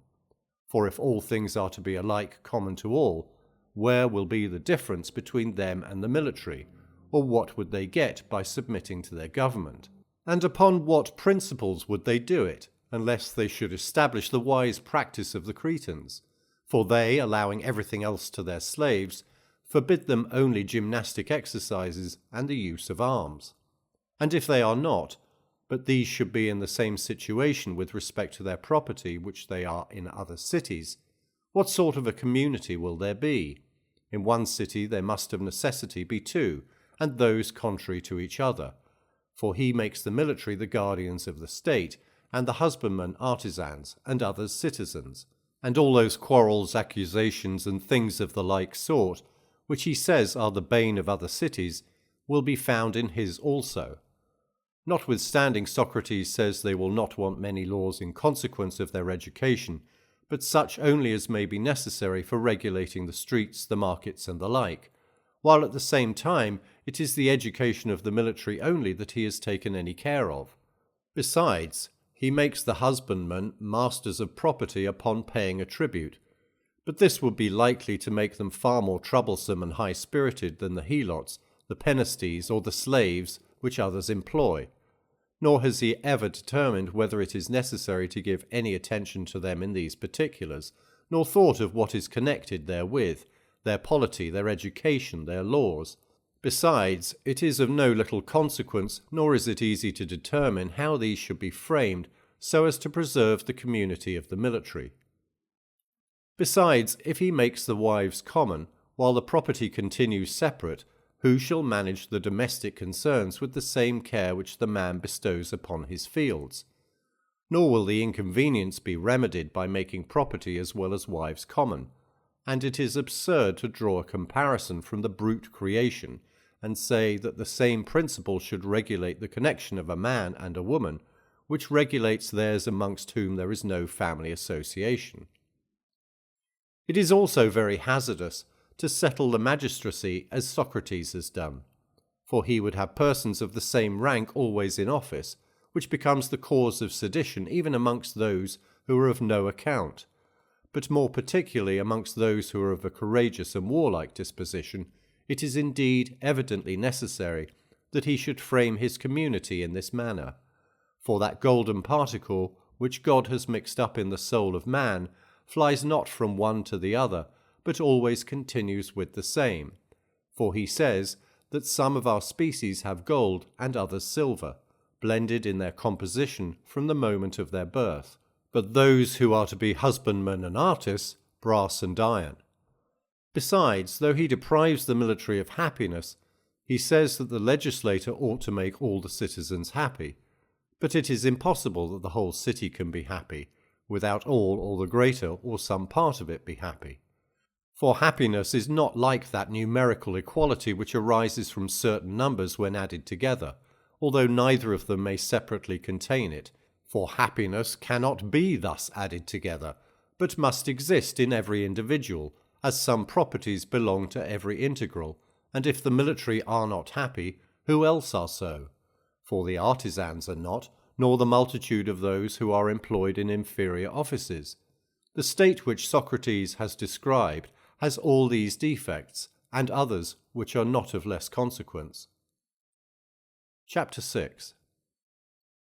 It is also nearly the same in the Treatise upon Laws which was writ afterwards, for which reason it will be proper in this place to consider briefly what he has there said upon government, for Socrates has thoroughly settled but very few parts of it, as for instance in what manner the community of wives and children ought to be regulated, how property should be established, and government conducted. Now he divides the inhabitants into two parts, husbandmen and soldiers, and from these he selects a third part, who are to be senators and govern the city. But he has not said whether or no the husbandman and artificer shall have any or what share in the government, or whether they shall have arms, and join with the others in war or not. He thinks also that the women ought to go to war, and have the same education as the soldiers. As to other particulars, he has filled his treatise with matter foreign to the purpose, and with respect to education, he has only said what that of the guards ought to be. As to his book of laws, laws are the principal thing which that contains, for he has there said but little concerning government, and this government, which he was so desirous of framing in such a manner as to impart to its members a more entire community of goods than is to be found in other cities, he almost brings round again to be the same as that other government which he had first proposed, For except the community of wives and goods, he has framed both his governments alike, for the education of the citizens is to be the same in both. They are in both to live without any servile employ, and their common tables are to be the same, excepting that in that he says the women should have common tables, and that there should be 1,000 men at arms, in this that there should be 5,000. All the discourses of Socrates are masterly, noble, new, and inquisitive, but that they are all true, it may probably be too much to say. For now, with respect to the number just spoken of, it must be acknowledged that he would want the country of Babylonia for them, or someone like it, of an immeasurable extent to support 5,000 idle persons, besides a much greater number of women and servants. Everyone, it is true, may frame a hypothesis as he pleases, but yet it ought to be possible. It has been said that a legislator should have two things in view when he frames his laws, the country and the people. He will also do well if he has some regard to the neighbouring states, if he intends that his community should maintain any political intercourse with them. For it is not only necessary that they should understand that practice of war which is adapted to their own country, but to others also. For admitting that anyone chooses not this life either in public or private, yet there is not the less occasion for their being formidable to their enemies, not only when they invade their country, but also when they retire out of it. It may also be considered whether the quantity of each person's property may not be settled in a different manner from what he has done it in, by making it more determinate. For he says that everyone ought to have enough whereon to live moderately, as if anyone had said to live well, which is the most comprehensive expression. Besides, a man may live moderately and miserably at the same time. He had therefore better have proposed that they should live both moderately and liberally, for unless these two conspire, luxury will come in on the one hand, or wretchedness on the other, since these two modes of living are the only ones applicable to the employment of our substance, for we cannot say with respect to a man's fortune that he is mild or courageous, but we may say that he is prudent and liberal, which are the only qualities connected therewith. It is also absurd to render property equal, and not to provide for the increasing number of the citizens, but to leave that circumstance uncertain, as if it would regulate itself according to the number of women who should happen to be childless. Let that be what it would, because this seems to take place in other cities. But the case would not be the same in such a state which he proposes, and those which now actually unite. For in these no one actually wants, as the property is divided amongst the whole community, be their numbers what they will. But as it could not then be divided, the supernumeraries, whether they were many or few, would have nothing at all. But it is more necessary than even to regulate property, to take care that the increase of the people should not exceed a certain number, and in determining that, to take into consideration those children who will die, and also those women who will be barren, and to neglect this, as is done in several cities, is to bring certain poverty on the citizens, and poverty is the cause of sedition and evil. Now Phidon the Corinthian, one of the oldest legislators, thought the families and the number of the citizens should continue the same, although it should happen that all should have allotments at the first, disproportionate to their numbers. In Plato's laws it is, however, different. We shall mention hereafter what we think would be best in these particulars. He has also neglected in that treatise to point out how the governors are to be distinguished from the governed, for he says that as of one sort of wool the warp ought to be made, and of another the woof, so ought some to govern and others to be governed. But since he admits that all their property may be increased fivefold, why should he not allow the same increase to the country? He ought also to consider whether his allotment of the houses will be useful to the community, for he appoints 2 houses to each person, separate from each other. But it is inconvenient for a person to inhabit 2 houses. Now he is desirous to have his whole plan of government neither a democracy nor an oligarchy, but something between both, which he calls a polity, for it is to be composed of men-at-arms. If Plato intended to frame a state in which more than in any other everything should be common, he has certainly given it a right name, but if he intended it to be the next imperfection to that which he had already framed, it is not so, for perhaps some persons will give the preference to the Lacedaemonian form of government, or some other which may more completely have attained to the aristocratic form. Some persons say that the most perfect government should be composed of all others blended together, for which reason they commend that of Lacedaemon, for they say that this is composed of an oligarchy, a monarchy, and a democracy, their kings representing the monarchical part, the Senate the oligarchical, and that in the Ephori may be found the democratical, as these are taken from the people. But some say that in the Ephori is absolute power, and that it is their common meal and daily course of life, in which the democratical form is represented. It is also said in this Treatise of Laws that the best form of government must be one composed of a democracy and a tyranny, though such a mixture no one else would ever allow to be any government at all, or if it is, the worst possible. Those propose what is much better who blend many governments together, for the most perfect is that which is formed of many parts. But now in this government of Plato's there are no traces of a monarchy, only of an oligarchy and democracy, though he seems to choose that it should rather incline to an oligarchy, as is evident from the appointment of the magistrates. For to choose them by lot is common to both, but that a man of fortune must necessarily be a member of the assembly, or to elect the magistrates, or take part in the management of public affairs, while others are passed over, makes the state incline to an oligarchy, as does the endeavouring that the greater part of the rich may be in office, and that the rank of their appointments may correspond with their fortunes. The same principle prevails also in the choice of their senate, the manner of electing which is favourable also to an oligarchy, for all are obliged to vote for those who are senators of the first class, afterwards they vote for the same number out of the second, and then out of the third. But this compulsion to vote at the election of senators does not extend to the third and fourth classes, and the first and second class only are obliged to vote for the fourth. By this means he says he shall necessarily have an equal number of each rank, but he is mistaken, for the majority will always consist of those of the first rank, and the most considerable people, and for this reason, that many of the commonalty, not being obliged to it, will not attend the elections.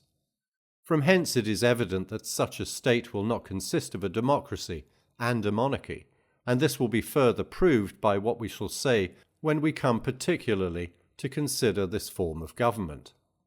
There will also great danger arise from the manner of electing the Senate, when those who are elected themselves are afterwards to elect others. For by this means, if a certain number choose to combine together, though not very considerable, the election will always fall according to their pleasure. Such are the things which Plato proposes concerning government in his Book of Laws. Chapter 7. There are also some other forms of government which have been proposed either by private persons or philosophers or politicians, all of which come much nearer to those which have been really established or now exist than these two of Plato's. For neither have they introduced the innovation of a community of wives and children and public tables for the women, but have been contented to set out with establishing such rules as are absolutely necessary. There are some persons who think that the first object of government should be to regulate well everything relating to private property, for they say that a neglect herein is the source of all seditions whatsoever. For this reason, Phalaeus the Chalcedonian first proposed that the fortunes of the citizens should be equal, which he thought was not difficult to accomplish when a community was first settled, but that it was a work of greater difficulty in one that had been long established. But yet that it might be effected, and an equality of circumstances introduced by these means, that the rich should give marriage portions, but never receive any, while the poor should always receive, but never give. But Plato, in his Treatise of Laws, thinks that a difference in circumstances should be permitted to a certain degree, but that no citizen should be allowed to possess more than 5 times as much as the lowest census, as we have already mentioned.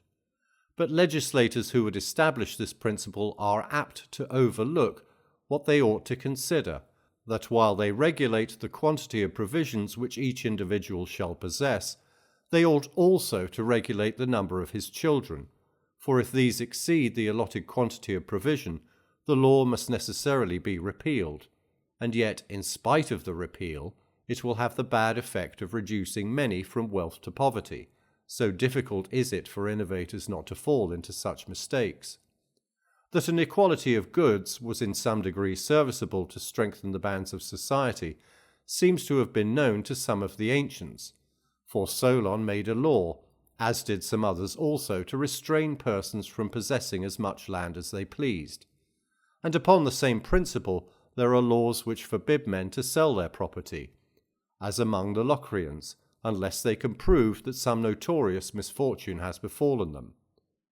They were also to preserve their ancient patrimony, which custom being broken through by the Leucadians, made their government too democratic, for by that means it was no longer necessary to be possessed of a certain fortune to be qualified to be a magistrate. But if an equality of goods is established, this may be either too much, when it enables the people to live luxuriously, or too little when it obliges them to live hard. Hence it is evident that it is not proper for the legislator to establish an equality of circumstances, but to fix a proper medium. Besides, if anyone should regulate the division of property in such a manner that there should be a moderate sufficiency for all, it would be of no use, for it is of more consequence that the citizens should entertain a similarity of sentiments than an equality of circumstances, but this can never be attained unless they are properly educated under the direction of the law. But probably Felice may say that this in what he himself mentions, for he both proposes an equality of property and one plan of education in his city. But he should have said particularly what education he intended, nor is it of any service to have this to much one, for this education may be one, and yet such as will make the citizens over-greedy, to grasp after honours or riches or both. Besides, not only an inequality of possessions, but also of honours, will occasion seditions, but this upon contrary grounds, for the vulgar will be seditious if there be an inequality of goods, by those of more elevated sentiments, if there is an equality of honours. When good and bad do equal honours share. For men are not guilty of crimes for necessaries only, for which he thinks an equality of goods would be a sufficient remedy, as they would then have no occasion to steal, cold, or hunger, but that they may enjoy what they desire and not wish for it in vain, for if their desire extend beyond the common necessaries of life, they will be wicked to gratify them, and not only so, but if their wishes point that way, they will do the same to enjoy those pleasures which are free from the alloy of pain. What remedy then shall we find for these three disorders? And first, to prevent stealing from necessity, let every one be supplied with a moderate subsistence, which may make the addition of his own industry necessary. Second, to prevent stealing to procure the luxuries of life, temperance be enjoined. And thirdly, let those who wish for pleasure in itself seek for it only in philosophy. All others want the assistance of men. Since then men are guilty of the greatest crimes from ambition and not from necessity, no one, for instance, aims at being a tyrant to keep him from the cold. Hence great honour is due to him who kills not a thief, but tyrant. So that polity which Felice establishes would only be salutary to prevent little crimes. He has also been very desirous to establish such rules as will conduce to perfect the internal policy of his state, and he ought also to have done the same with respect to its neighbours and all foreign nations. For the considerations of the military establishment should take place in planning every government, that it may not be unprovided in case of a war, of which he has said nothing. So also with respect to property, it ought not only to be adapted to the exigencies of the state, but also to such dangers as may arise from without. Thus it should not be so much as to tempt those who are near and more powerful to invade it, while those who possess it are not able to drive out the invaders, nor so little as that the state should not be able to go to war with those who are quite equal to itself, and of this he has determined nothing. It must indeed be allowed that it is advantageous to a community to be rather rich than poor. Probably the proper boundary is this: not to possess enough to make it worthwhile for a more powerful neighbour to attack you, any more than he would those who had not so much as yourself. Thus when Autophrodatus proposed to besiege Ateneus, Eubulus advised him to consider what time it would require to take the city, and then would have him determine whether it would answer, for that he should choose, if it would even take less than he proposed, to quit the place. His saying this made Autophrodatus reflect upon the business and give over the siege. There is indeed some advantage in an equality of goods amongst the citizens to prevent seditions, and yet, to say truth, no very great one, for men of great abilities will stomach their being put upon a level with the rest of the community, for which reason they will very often appear ready for every commotion and sedition, for the wickedness of mankind is insatiable. For though at first 2 oboli might be sufficient, yet when once it is become customary, they continually want something more, until they set no limits to their expectations. For it is the nature of our desires to be boundless, and many live only to gratify them.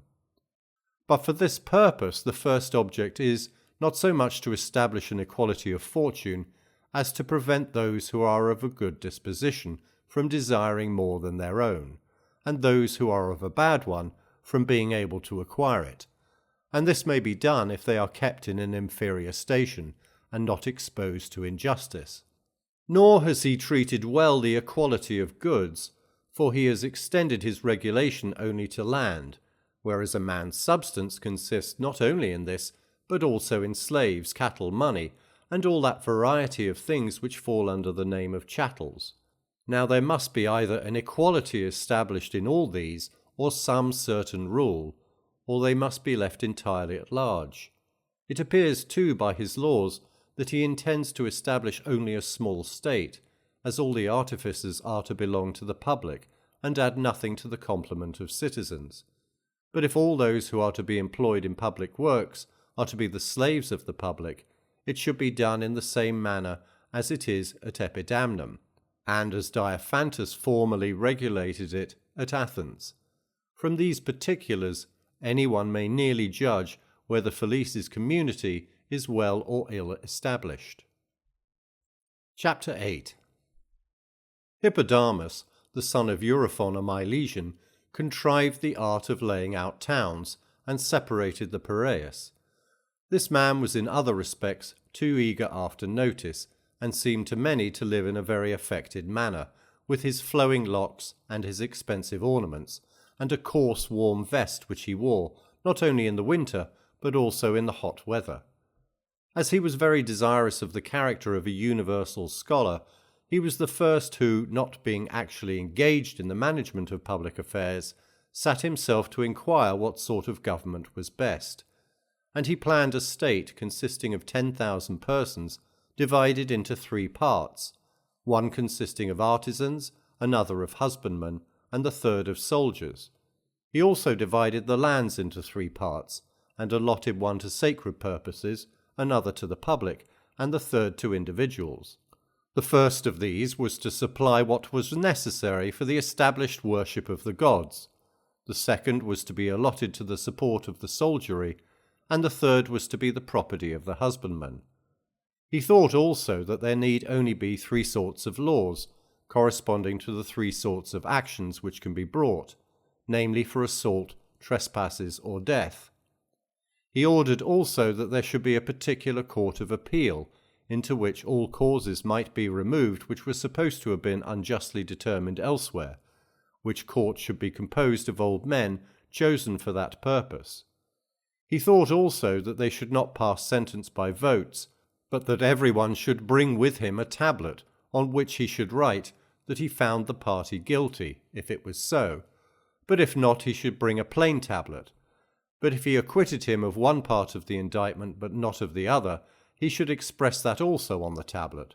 For he disapproved of that general custom already established, as it obliges the judges to be guilty of perjury if they determined positively either on the one side or the other.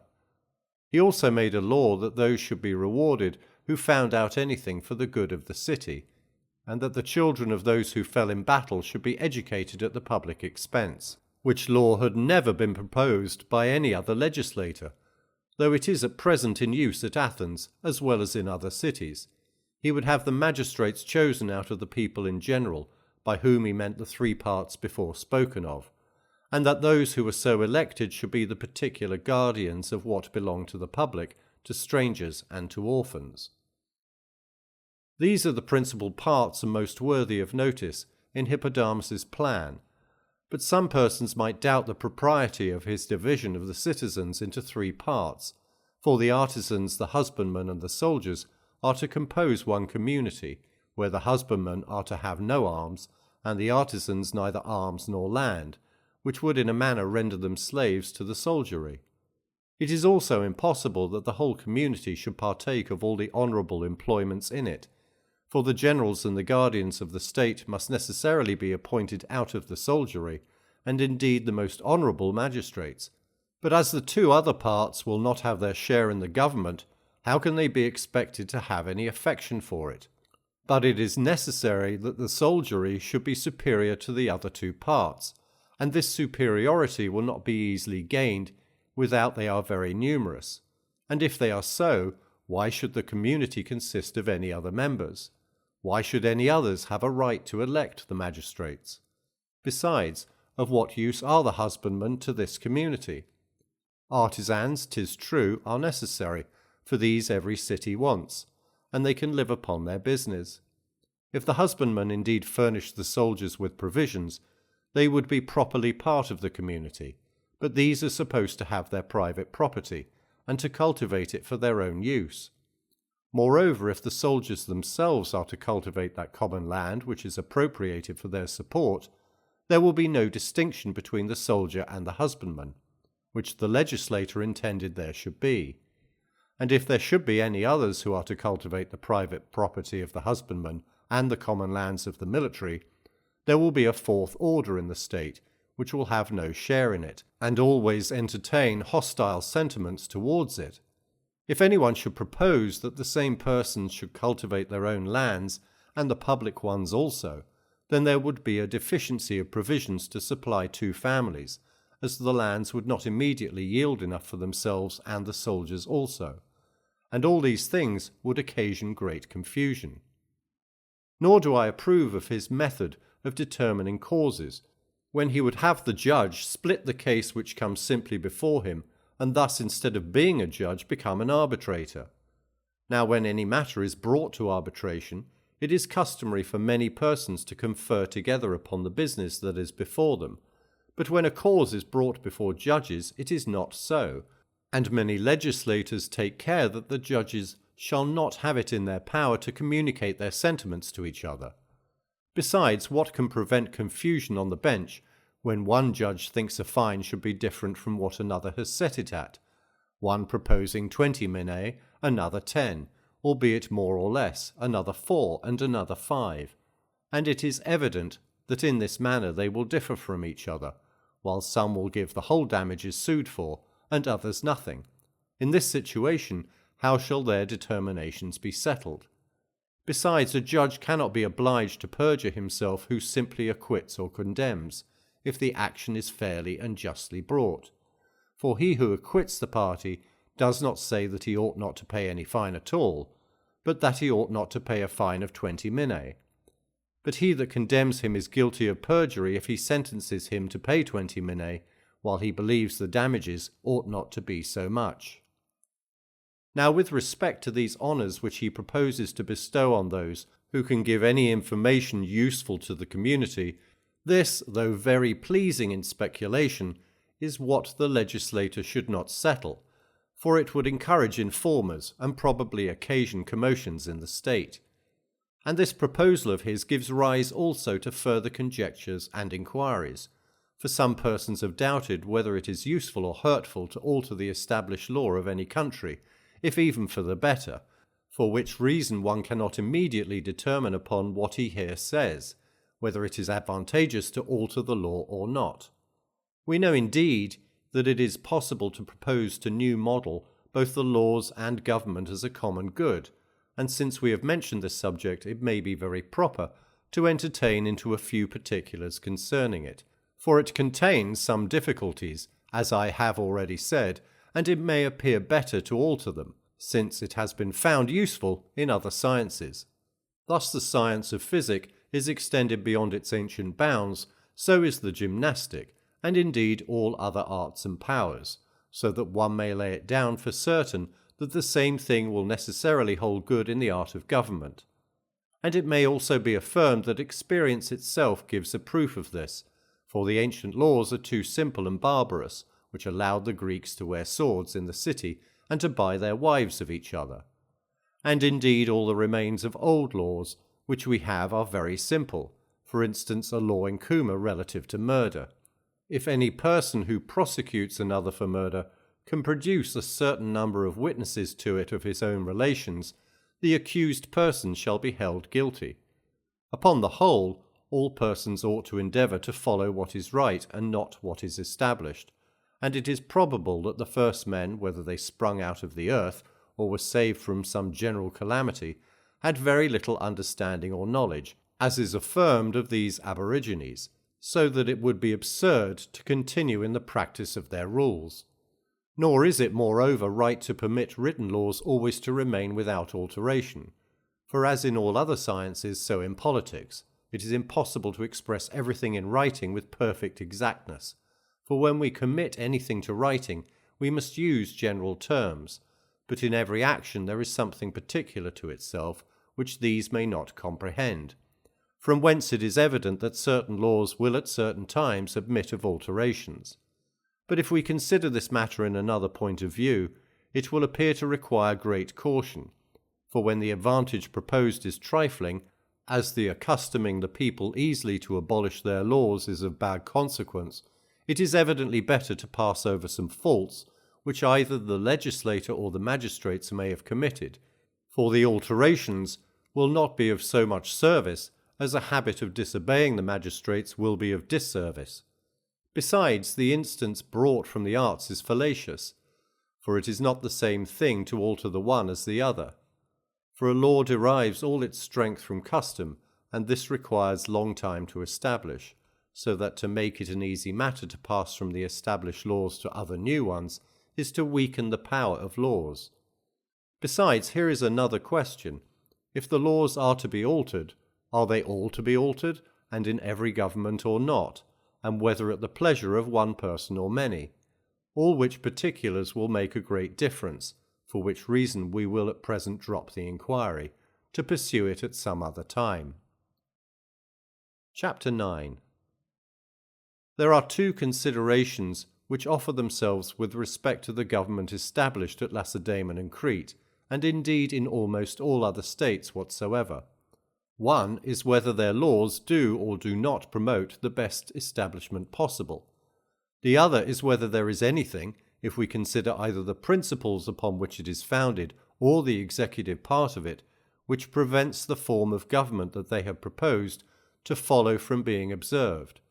Now it is allowed that in every well-regulated state the members of it should be free from servile labour, but in what manner this shall be effected is not so easy to determine.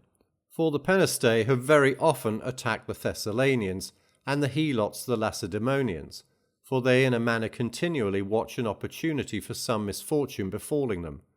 But no such thing has ever happened to the Cretans, the reason for which probably is that although they are engaged in frequent wars with the neighbouring cities, yet none of these would enter into an alliance with the revolters, as it would be disadvantageous for them, who themselves also have their villains. But now there is perpetual enmity between the Lacedaemonians and all their neighbours, the Argives, the Messenians, and the Arcadians. Their slaves also first revolted from the Thessalonians while they were engaged in wars with their neighbours, the Achaeans, the Perrhaebians, and the Magnesians. It seems to me, indeed, if nothing else, yet something very troublesome to keep upon proper terms with them. For if you are remiss in your discipline, they grow insolent, and think themselves upon an equality with their masters, and if they are hardly used, they are continually plotting against you and hate you. It is evident, then, that those who employ slaves have not as yet hit upon the right way of managing them. As to the indulging of women in any particular liberties, it is hurtful to the end of government and the prosperity of the city, for as a man and his wife are the two parts of a family, if we suppose a city to be divided into two parts, we must allow that the number of men and women will be equal. In whatever city, then, the women are not under good regulations, we must look upon one half of it as not under the restraint of law, as it there happened. For the legislator desiring to make his whole city a collection of warriors with respect to the men, he most evidently accomplished his design. But in the meantime the women were quite neglected, for they live without restraint in every improper indulgence and luxury. So that in such a state riches will necessarily be in general esteem, particularly if the men are governed by their wives, which has been the case with many a brave and warlike people except the Celts, and those other nations, if there are any such, who openly practice pederasty. And the first mythologists seem not improperly to have joined Mars and Venus together, for all nations of this character are greatly addicted either to the love of women or of boys, for which reason it was thus at Lacedaemon, and many things in their state were done by the authority of the women. For what is the difference if the power is in the hands of the women, or in the hands of those whom they themselves govern? It must turn to the same account. As this boldness of the women can be of no use in any common occurrences, if it was ever so, it must be in war. But even here we find that the Lacedaemonian women were of the greatest disservice, as was proved at the time of the Theban invasion, when they were of no use at all, as they are in other cities, but made more disturbance than even the enemy. The origin of this indulgence which the Lacedaemonian women enjoy is easily accounted for, from the long time the men were absent from home upon foreign expeditions against the Argives and afterwards the Arcadians and Messenians, so that when these wars were at an end, their military life, in which there is no little virtue, prepared them to obey the precepts of their lawgiver. But we are told that when Lycurgus endeavoured also to reduce the women to an obedience to his laws, upon their refusal he declined it. It may indeed be said that the women were the causes of these things, and of course all the fault was theirs. But we are not now considering where the fault lies, or where it does not lie, but what is right and what is wrong, and when the manners of the women are not well regulated, as I have already said, it must not only occasion faults which are disgraceful to the state, but also increase the love of money. In the next place, fault may be found with his unequal division of property, for some will have far too much, others too little, by which means the land will come into few hands, which business is badly regulated by his laws. For he made it infamous for any one either to buy or sell their possessions, in which he did right, but he permitted any one that chose it to give them away or bequeath them, although nearly the same consequences will arise from one practice as from the other. It is supposed that near 2 parts in 5 of the whole country is the property of women, owing to their being so often sole heirs, and having such large fortunes in marriage, though it would be better to allow them none, or a little, or a certain regulated proportion. Now everyone is permitted to make a woman his heir, if he pleases, and if he dies intestate, he who succeeds as heir at law gives it to whom he pleases. From whence it happens that although the country is able to support 1,500 horse and 30,000 foot, the number does not amount to 1,000. And from these facts it is evident that this particular is badly regulated, for the city could not support one shock, but was ruined for want of men. They say that during the reigns of their ancient kings they used to present foreigners with the freedom of their city, to prevent there being a want of men while they carried on long wars. It is also affirmed that the number of Spartans was formerly 10,000, but be that as it will, an equality of property conduces much to increase the number of the people. The law, too, which he made to encourage population, was by no means calculated to correct this inequality, for being willing that the Spartans should be as numerous as possible, to make them desirous of having large families, he ordered that he who had 3 children should be excused the night watch, and that he who had 4 should pay no taxes, though it is very evident that while the land was divided in this manner, that if the people increased, there must be many of them be very poor. Nor was he less blamable for the manner in which he constituted the ephori, for these magistrates take cognizance of things of the last importance, and yet they are chosen out of the people in general, so that it often happens that a very poor person is elected to that office, who from that circumstance is easily bought. There have been many instances of this formerly, as well as in the late affair at Andros, and these men, being corrupted with money, went as far as they could to ruin the city, and because their power was too great and nearly tyrannical, their kings were obliged to natter them, which contributed greatly to hurt the state, so that it altered from an aristocracy to a democracy.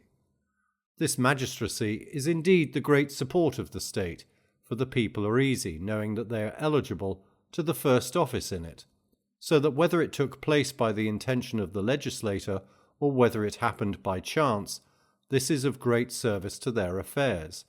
For it is necessary that every member of the state should endeavour that each part of the government should be preserved, and continue the same. And upon this principle their kings have always acted out of regard to their honour, the wise and good from their attachment to the Senate, a seat wherein they consider as the reward of virtue, and the common people that they may support the ephori, of whom they consist. And it is proper that these magistrates should be chosen out of the whole community, not as the custom is at present, which is very ridiculous. The ephori are the supreme judges in causes of the last consequence, but as it is quite accidental what sort of persons they may be, it is not right that they should determine according to their own opinion, but by a written law or established custom. Their way of life also is not consistent with the manners of the city, for it is too indulgent, whereas that of others is too severe, so that they cannot support it, but are obliged privately to act contrary to law, that they may enjoy some of the pleasures of sense. There are also great defects in the institution of their senators.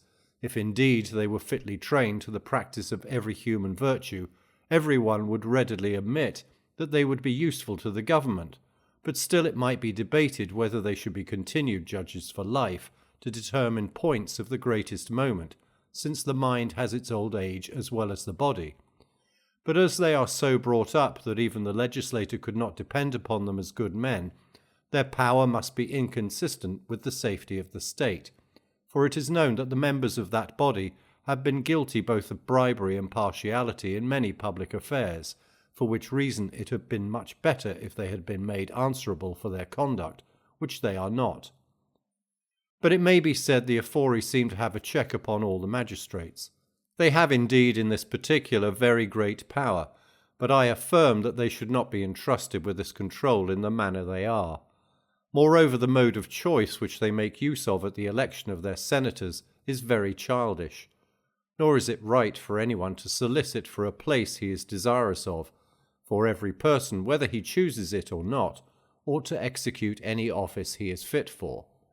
But his intention was evidently the same in this as in the other parts of his government, for making his citizens ambitious after honours, with men of that disposition he has filled his senate, since no others will solicit for that office, and yet the principal part of those crimes which men are deliberately guilty of arise from ambition and avarice.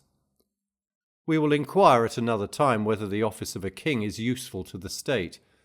Thus much is certain, that they should be chosen from a consideration of their conduct, and not as they are now.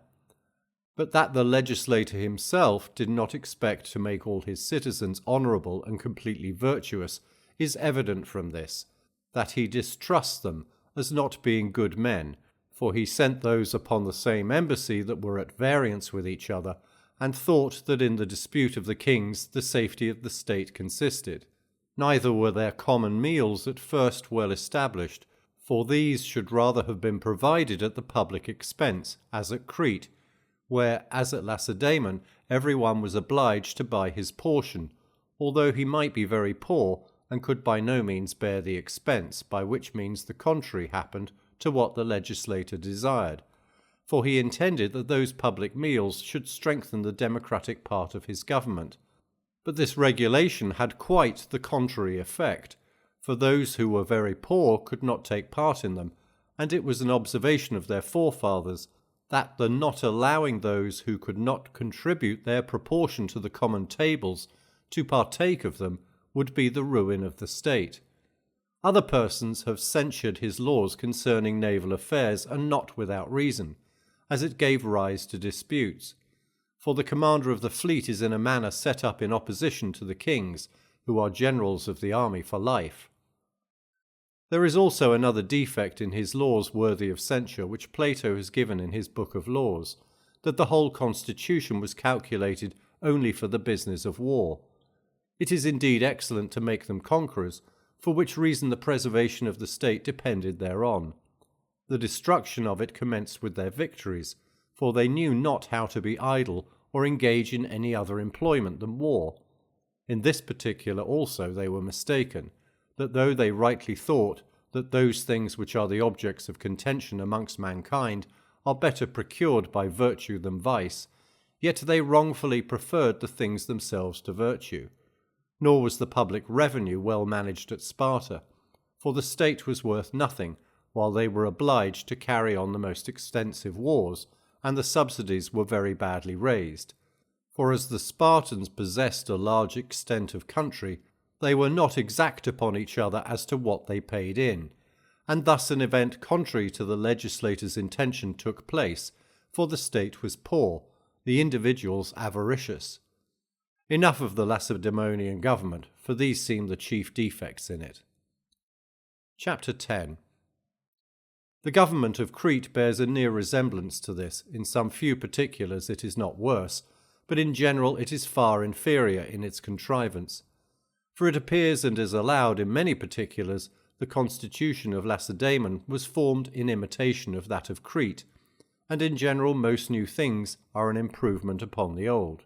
For they say that when Lycurgus ceased to be guardian to King Charles, he went abroad and spent a long time with his relations in Crete, for the Lycians are a colony of the Lacedaemonians, and those who first settled there adopted that body of laws which they found already established by the inhabitants. In like manner also those who now live near them have the very laws which Minos first drew up. This island seems formed by nature to be the mistress of Greece, for it is entirely surrounded by a navigable ocean which washes almost all the maritime parts of that country, and is not far distant on the one side from Peloponnesus, on the other, which looks towards Asia, from Triopium and Rhodes.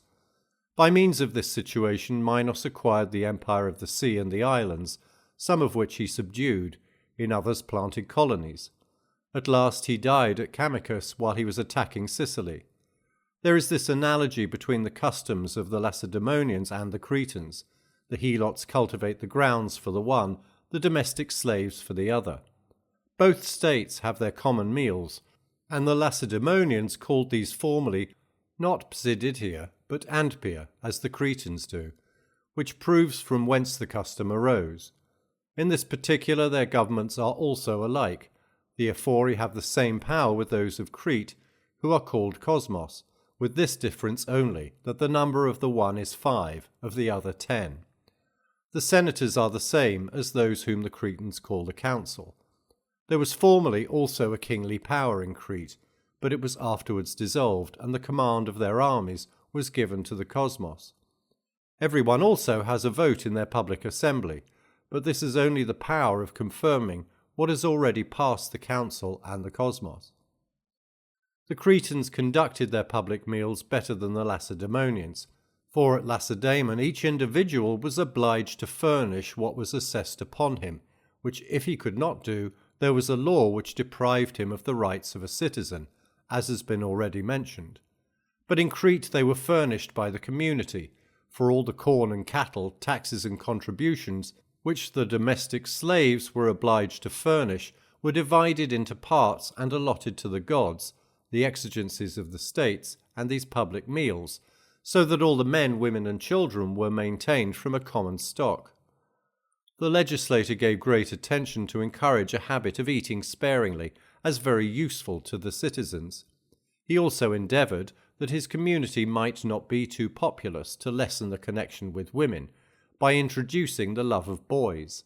Whether in this he did well or ill, we shall have some other opportunity of considering, but that the public meals were better ordered at Crete than at Lacedaemon is very evident. The institution of the cosmos was still worse than that of the Ephori, for it contained all the faults incident to that magistracy and some peculiar to itself. For in both cases it is uncertain who will be elected. But the Lacedaemonians have this advantage which the others have not, that as all are eligible, the whole community have a share in the highest honours, and therefore all desire to preserve the state. Whereas among the Cretans the cosmos are not chosen out of the people in general, but out of some certain families, and the Senate out of the cosmos. And the same observations which may be made on the Senate at Lacedaemon may be applied to these, for their being under no control, and their continuing for life, is an honour greater than they merit, and to have their proceedings not regulated by a written law, but left to their own discretion, is dangerous. As to there being no insurrections, although the people share not in the management of public affairs, there is no proof of a well-constituted government, as the cosmos have no opportunity of being bribed like the Ephori, as they live in an island far from those who would corrupt them.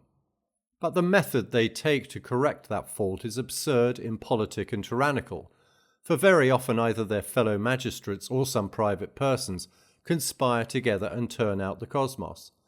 They are also permitted to resign their office before their time has elapsed, and if all this was done by law it would be well, and not at the pleasure of the individuals, which is a bad rule to follow. But what is worst of all is that general confusion which those who are in power introduce to impede the ordinary course of justice, which sufficiently shows what is the nature of the government, or rather lawless force. For it is usual with the principal persons amongst them to collect together some of the common people and their friends, and then revolt and set up for themselves, and come to blows with each other.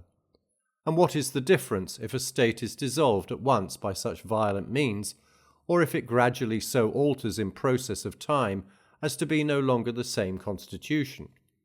A state like this would ever be exposed to the invasions of those who were powerful and inclined to attack it, but, as has been already mentioned, its situation preserves it, as it is free from the inroads of foreigners, and for this reason the family slaves still remain quiet at Crete, while the helots are perpetually revolting. For the Cretans take no part in foreign affairs, and it is but lately that any foreign troops have made an attack upon the island, and their ravages soon prove the ineffectualness of their laws. And thus much for the government of Crete. Chapter 11. The government of Carthage seems well established and in many respects superior to others. In some particulars it bears a near resemblance to the Lacedaemonians, and indeed these three states, the Cretans, the Lacedaemonians, and the Carthaginians, are in some things very like each other. In others they differ greatly. Amongst many excellent constitutions this may show how well their government is framed, that although the people are admitted to a share in the administration, the form of it remains unaltered, without any popular insurrections worth notice on the one hand, or degenerating into a tyranny on the other. Now the Carthaginians have these things in common with the Lacedaemonians: public tables for those who are connected together by the tie of mutual friendship, after the manner of their Fiditia. They have also a magistracy, consisting of 104 persons, similar to the Ephori, or rather selected with more judgment. For amongst the Lacedaemonians all the citizens are eligible, but amongst the Carthaginians they are chosen out of those of the better sort. There is also some analogy between the king and the senate in both these governments, though the Carthaginian method of appointing their kings is best, for they do not confine themselves to one family, nor do they permit the election to be at large, nor have they any regard to seniority.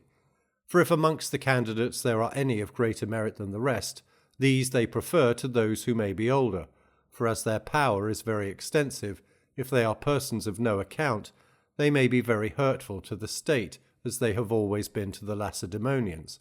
Also, the greater part of those things which become reprehensible by their excess are common to all those governments which we have described. Now, of those principles on which the Carthaginians have established their mixed form of government, composed of an aristocracy and democracy, some incline to produce a democracy, others an oligarchy. For instance, if the kings and the senate are unanimous upon any point in debate, they can choose whether they will bring it before the people or no. But if they disagree, it is to these they must appeal, who are not only to hear what has been approved of by the senate, but are finally to determine upon it, and whosoever chooses it has a right to speak against any matter whatsoever that may be proposed, which is not permitted in other cases. The 5 who elect each other have very great and extensive powers, and these choose the 100, who are magistrates of the highest rank.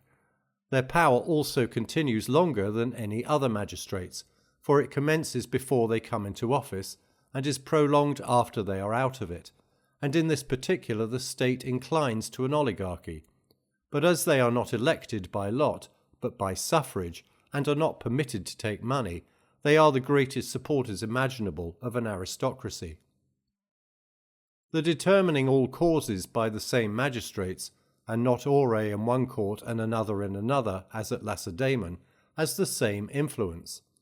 The constitution of Carthage is now shifting from an aristocracy to an oligarchy, in consequence of an opinion which is favourably entertained by many, who think that the magistrates in the community ought not to be the persons of family only, but of fortune also, as it is impossible for those who are in bad circumstances to support the dignity of their office, or to be at leisure to apply to public business. As choosing men of fortune to be magistrates make a state incline to an oligarchy, and men of abilities to an aristocracy, so is there a third method of proceeding, which took place in the polity of Carthage, for they have an eye to these 2 particulars when they elect their officers, particularly those of the highest rank, their kings and their generals. It must be admitted that it was a great fault in their legislator not to guard against the constitutions degenerating from an aristocracy, for this is a most necessary thing to provide for at first, that those citizens who have the best abilities should never be obliged to do anything unworthy their character, but be always at leisure to serve the public, not only when in office, but also when private persons.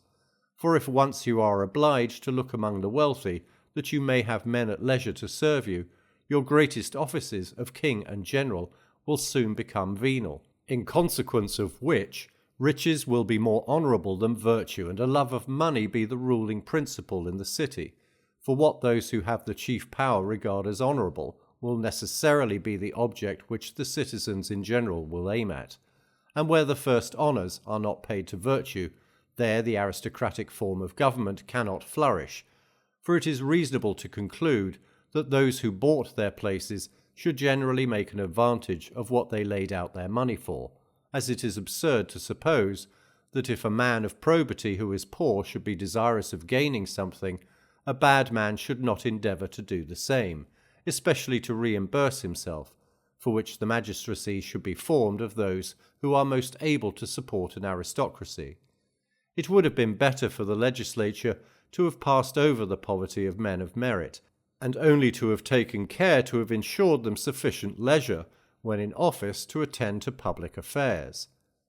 It seems also improper that one person should execute several offices, which was approved of at Carthage, for one business is best done by one person, and it is the duty of the legislator to look to this, and not make the same person a musician and a shoemaker, so that where the state is not small, it is more politic and more popular to admit many persons to have a share in the government. For, as I just now said, it is not only more usual, but everything is better and sooner done, when one thing only is allotted to one person. And this is evident both in the army and navy, where almost everyone in his turn both commands and is under command. But as their government inclines to an oligarchy, they avoid the ill effects of it by always appointing some of the popular party to the government of cities to make their fortunes. Thus they consult this fault in their constitution and render it stable.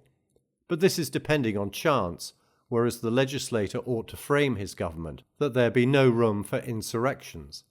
But now, if there should be any general calamity, and the people should revolt from their rulers, there is no remedy for reducing them to obedience by the laws. And these are the particulars of the Lacedaemonian, the Cretan, and the Carthaginian governments which seem worthy of commendation. Chapter 12.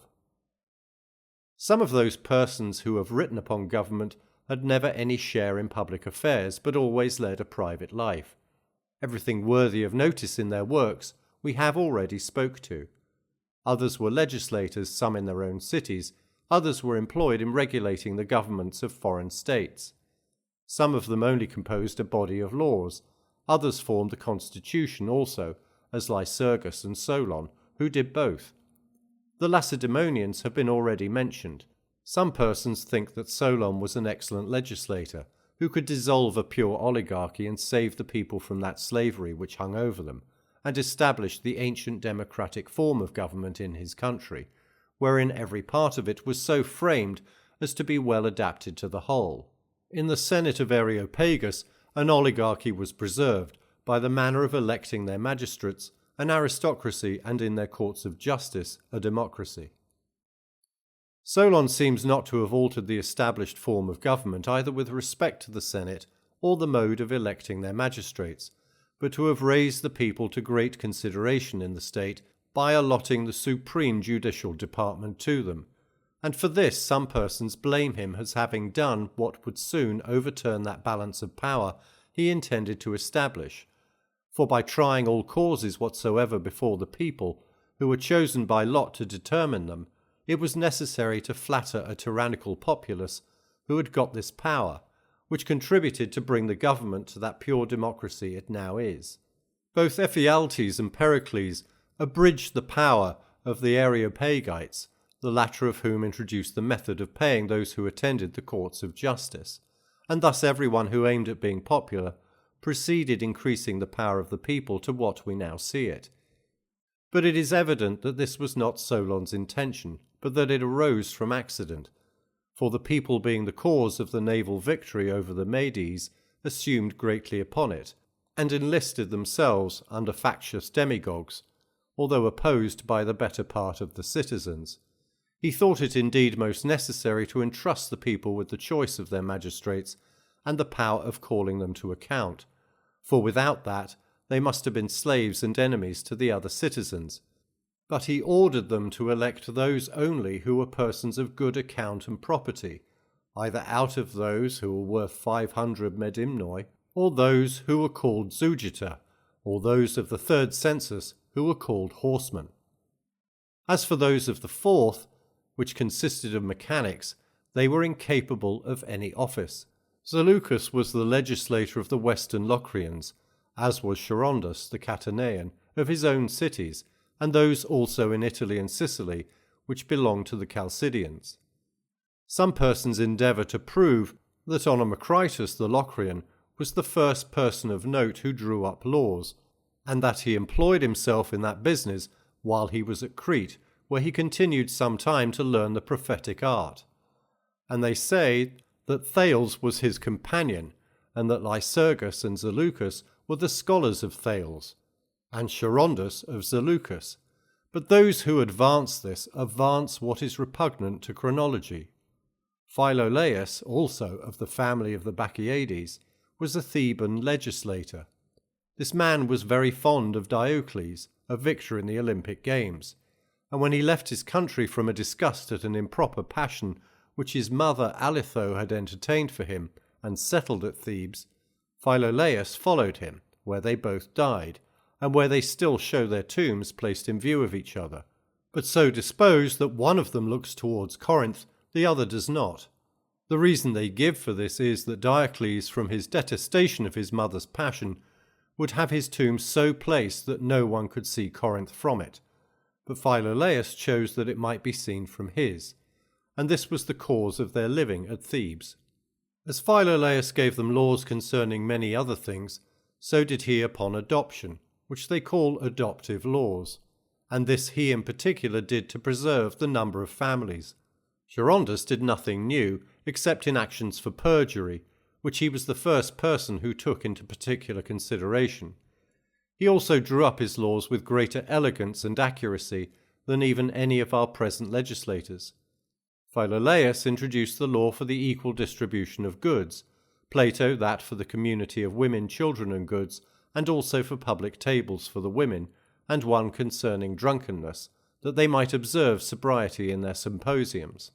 He also made a law concerning their warlike exercises, that they should acquire a habit of using both hands alike, as it was necessary that one hand should be as useful as the other.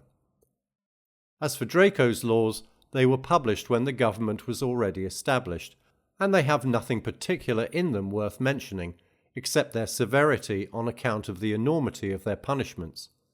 Pittacus was the author of some laws, but never drew up any form of government, one of which was this, that if a drunken man beat any person, he should be punished more than if he did it when sober. For as people are more apt to be abusive when drunk than sober, he paid no consideration to the excuse which drunkenness might claim, but regarded only the common benefit. Andromedus Regimus was also a lawgiver to the Thracian Talcidians.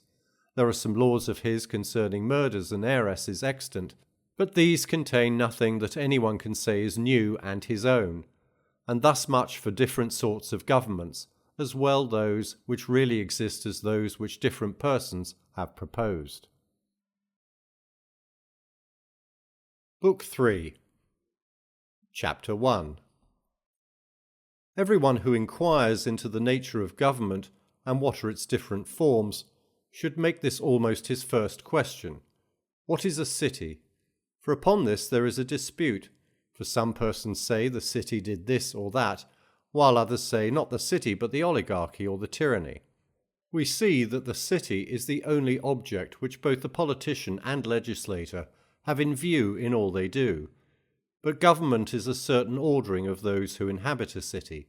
As a city is a collective body, and, like other wholes, composed of many parts, it is evident our first inquiry must be what a citizen is, for a city is a certain number of citizens. So that we must consider whom we ought to call citizen, and who is one. For this is often doubtful, for every one will not allow that this character is applicable to the same person, for that man who would be a citizen in a republic would very often not be one in an oligarchy. We do not include in this inquiry many of those who acquire this appellation out of the ordinary way, as honorary persons, for instance, but those only who have a natural right to it. Now it is not residence which constitutes a man a citizen, for in this sojourners and slaves are upon an equality with him, nor will it be sufficient for this purpose that you have the privilege of the laws, and may plead or be impleaded. For this all those of different nations between whom there is a mutual agreement for that purpose are allowed, although it very often happens that sojourners have not a perfect right therein without the protection of a patron to whom they are obliged to apply, which shows that their share in the community is incomplete. In like manner with respect to boys who are not yet enrolled, or old men who are past war, we admit that they are in some respects citizens, but not completely so, but with some exceptions, for these are not yet arrived to years of maturity, and those are past service. Nor is there any difference between them. But what we mean is sufficiently intelligible and clear. We want a complete citizen, one in whom there is no deficiency to be corrected to make him so. As to those who are banished or infamous, there may be the same objections made and the same answer given. There is nothing that more characterizes a complete citizen than having a share in the judicial and executive part of the government. With respect to offices, some are fixed to a particular time, so that no person is on any account permitted to fill them twice, or else not till some certain period has intervened. Others are not fixed, as a juryman's and a member of the General Assembly, but probably someone may say these are not offices, nor have the citizens in these capacities any share in the government, though surely it is ridiculous to say that those who have the principal power in the state bear no office in it. But this objection is of no weight, for it is only a dispute about words, as there is no general term which can be applied both to the office of a juryman and a member of the assembly. For the sake of distinction, suppose we call it an indeterminate office, but I lay it down as a maxim, that those are citizens who could exercise it. Such then is the description of a citizen who comes nearest to what all those who are called citizens are. Everyone also should know that of the component parts of those things which differ from each other in species, after the first or second remove, those which follow have either nothing at all or very little common to each. Now we see that governments differ from each other in their form, and that some of them are defective, others as excellent as possible. For it is evident that those which have many deficiencies and degeneracies in them must be far inferior to those which are without such faults. What I mean by degeneracies will be hereafter explained. Hence it is clear that the office of a citizen must differ as governments do from each other, for which reason he who is called a citizen has in a democracy every privilege which that station supposes. In other forms of government he may enjoy them, but not necessarily, for in some states the people have no power, nor have they any general assembly, but a few select men. The trial also of different causes is allotted to different persons, as at Lacedaemon all disputes concerning contracts are brought before some of the ephori, the senate of the judges in cases of murder, and so on, some being to be heard by one magistrate, others by another, and thus at Carthage certain magistrates determine all causes. But our former description of a citizen will admit of correction, for in some governments the office of a juryman and a member of the General Assembly is not an indeterminate one, but there are particular persons appointed for these purposes, some or all of the citizens being appointed jurymen or members of the General Assembly, and this either for all causes and all public business whatsoever, or else for some particular one. And this may be sufficient to show what a citizen is, for he who has a right to a share in the judicial and executive part of the government in any city, him we call a citizen of that place, and a city, in one word, is a collective body of such persons, sufficient in themselves to all purposes of life. Chapter 2. In common use they define a citizen to be one who is sprung from citizens on both sides, not on the father's or the mother's only. Others carry the matter still further, and inquire how many of his ancestors have been citizens, as his grandfather, great-grandfather, etc. But some persons have questioned how the first of the family could prove themselves citizens, according to this popular and careless definition. Gorgias of Leontium partly entertained the same doubt, and partly in jest says that as a mortar is made by a mortar-maker, so a citizen is made by a citizen-maker, and a Larician by a Larician-maker. This is indeed a very simple account of the matter, for if citizens are so, according to this definition, it will be impossible to apply it to the first founders or first inhabitants of states, who cannot possibly claim in right either of their father or mother. It is probably a matter of still more difficulty to determine their rights as citizens who are admitted to their freedom after any revolution in the state. As for instance at Athens, after the expulsion of the tyrants, when Clisthenes enrolled many foreigners and city slaves amongst the tribes, and the doubt with respect to them was, not whether they were citizens or no, but whether they were legally so or not. Though indeed some persons may have this further doubt, whether a citizen can be a citizen when he is illegally made, as if an illegal citizen, and one who is no citizen at all were in the same predicament. But since we see some persons govern unjustly, whom yet we admit to govern, though not justly, and the definition of a citizen is one who exercises certain offices, for such a one we have defined a citizen to be, it is evident that a citizen illegally created yet continues to be a citizen, but whether justly or unjustly, so belongs to the former inquiry. Chapter 3. It has also been doubted what was and what was not the act of the city, as for instance when a democracy arises out of an aristocracy or a tyranny. for some persons then refused to fulfill their contracts, as if the right to receive the money was in the tyrant and not in the state, and many other things of the same nature, as if any covenant was founded for violence and not for the common good. So in like manner, if anything is done by those who have the management of public affairs, where a democracy is established, their actions are to be considered as the actions of the state, as well as in the oligarchy or tyranny. And here it seems very proper to consider this question: when shall we say that a city is the same, and when shall we say that it is different?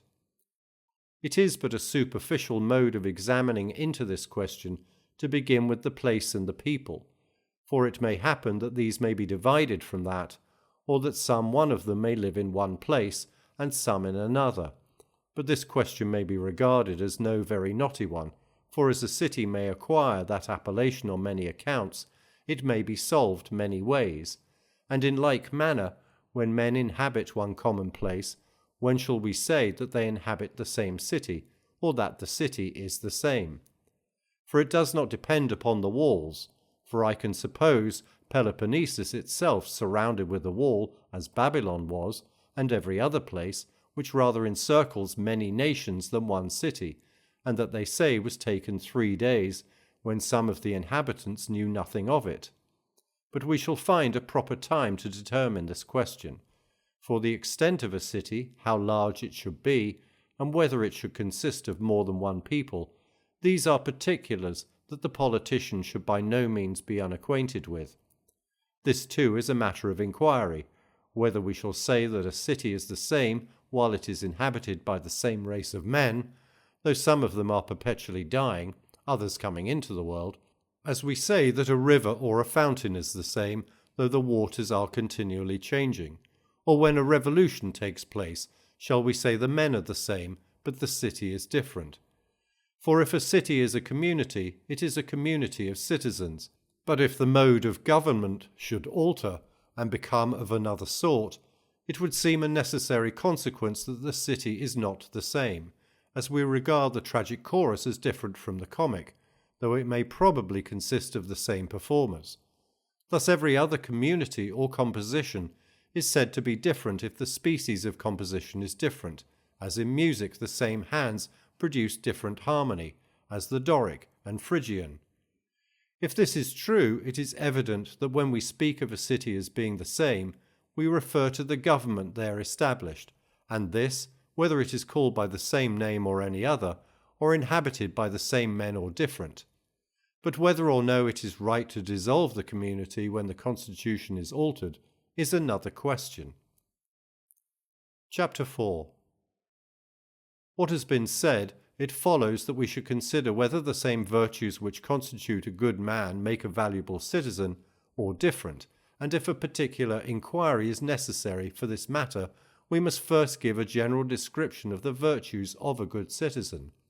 For as a sailor is one of those who make up a community, so is a citizen, although the province of one sailor may be different from another's. For one is a rower, another a steersman, a third a boatswain, and so on, each having their several appointments. It is evident that the most accurate description of any one good sailor must refer to his peculiar abilities. Yet there are some things in which the same description may be applied to the whole crew, as the safety of the ship is the common business of all of them. For this is the general centre of all their cares. So also with respect to citizens. Although they may in a few particulars be very different, yet there is one care common to them all, the safety of the community. For the community of the citizens composes the state, for which reason the virtue of a citizen has necessarily a reference to the state.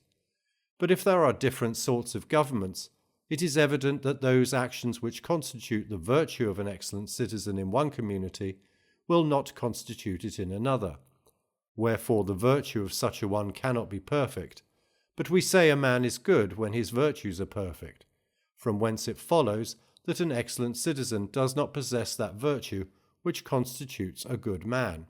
Those who are anyways doubtful concerning this question may be convinced of the truth of it by examining into the best formed states. For, if it is impossible that a city should consist entirely of excellent citizens, while it is necessary that everyone should do well in his calling, in which consists his excellence, as it is impossible that all the citizens should have the same qualifications, it is impossible that the virtue of a citizen and a good man should be the same, for all should possess the virtue of an excellent citizen. For from hence necessarily arise the perfection of the city. But that everyone should possess the virtue of a good man is impossible without all the citizens in a well-regulated state were necessarily virtuous. Besides, as a city is composed of dissimilar parts, as an animal is of life and body, the soul of reason and appetite, a family of a man and his wife, property of a master and a slave, in the same manner as a city is composed of all these, and many other very different parts, it necessarily follows that the virtue of all the citizens cannot be the same, as the business of him who leads the band is different from the other dancers.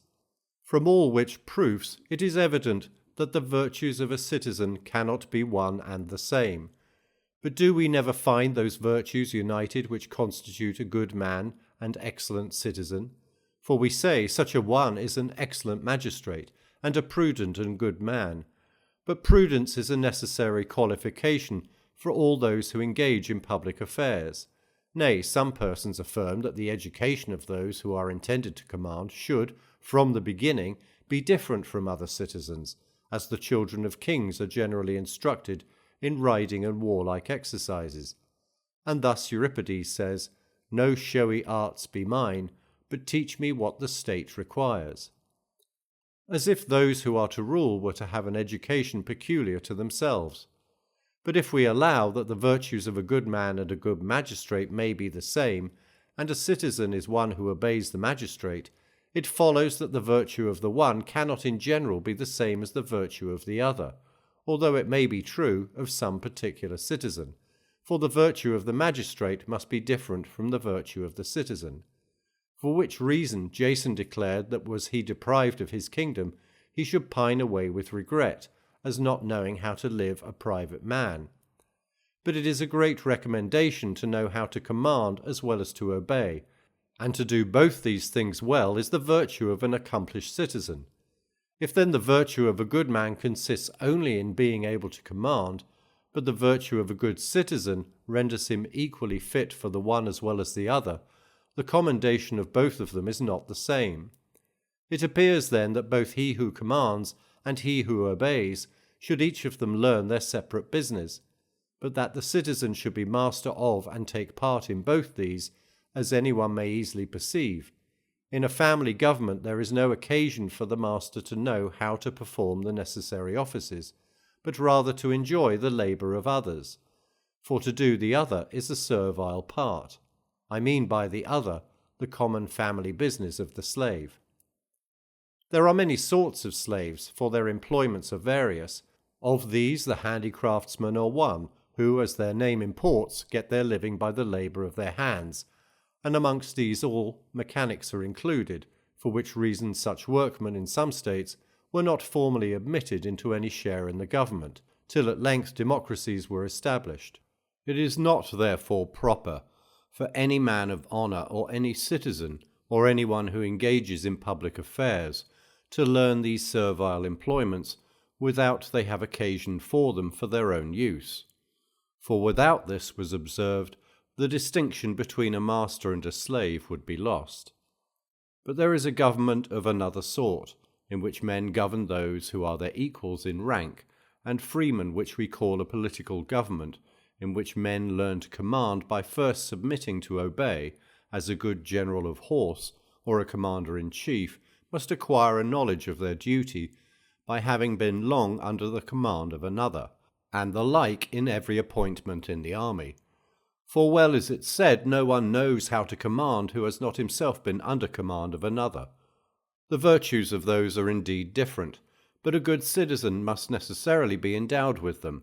He ought also to know in what manner freemen ought to govern, as well as be governed, and this too is the duty of a good man.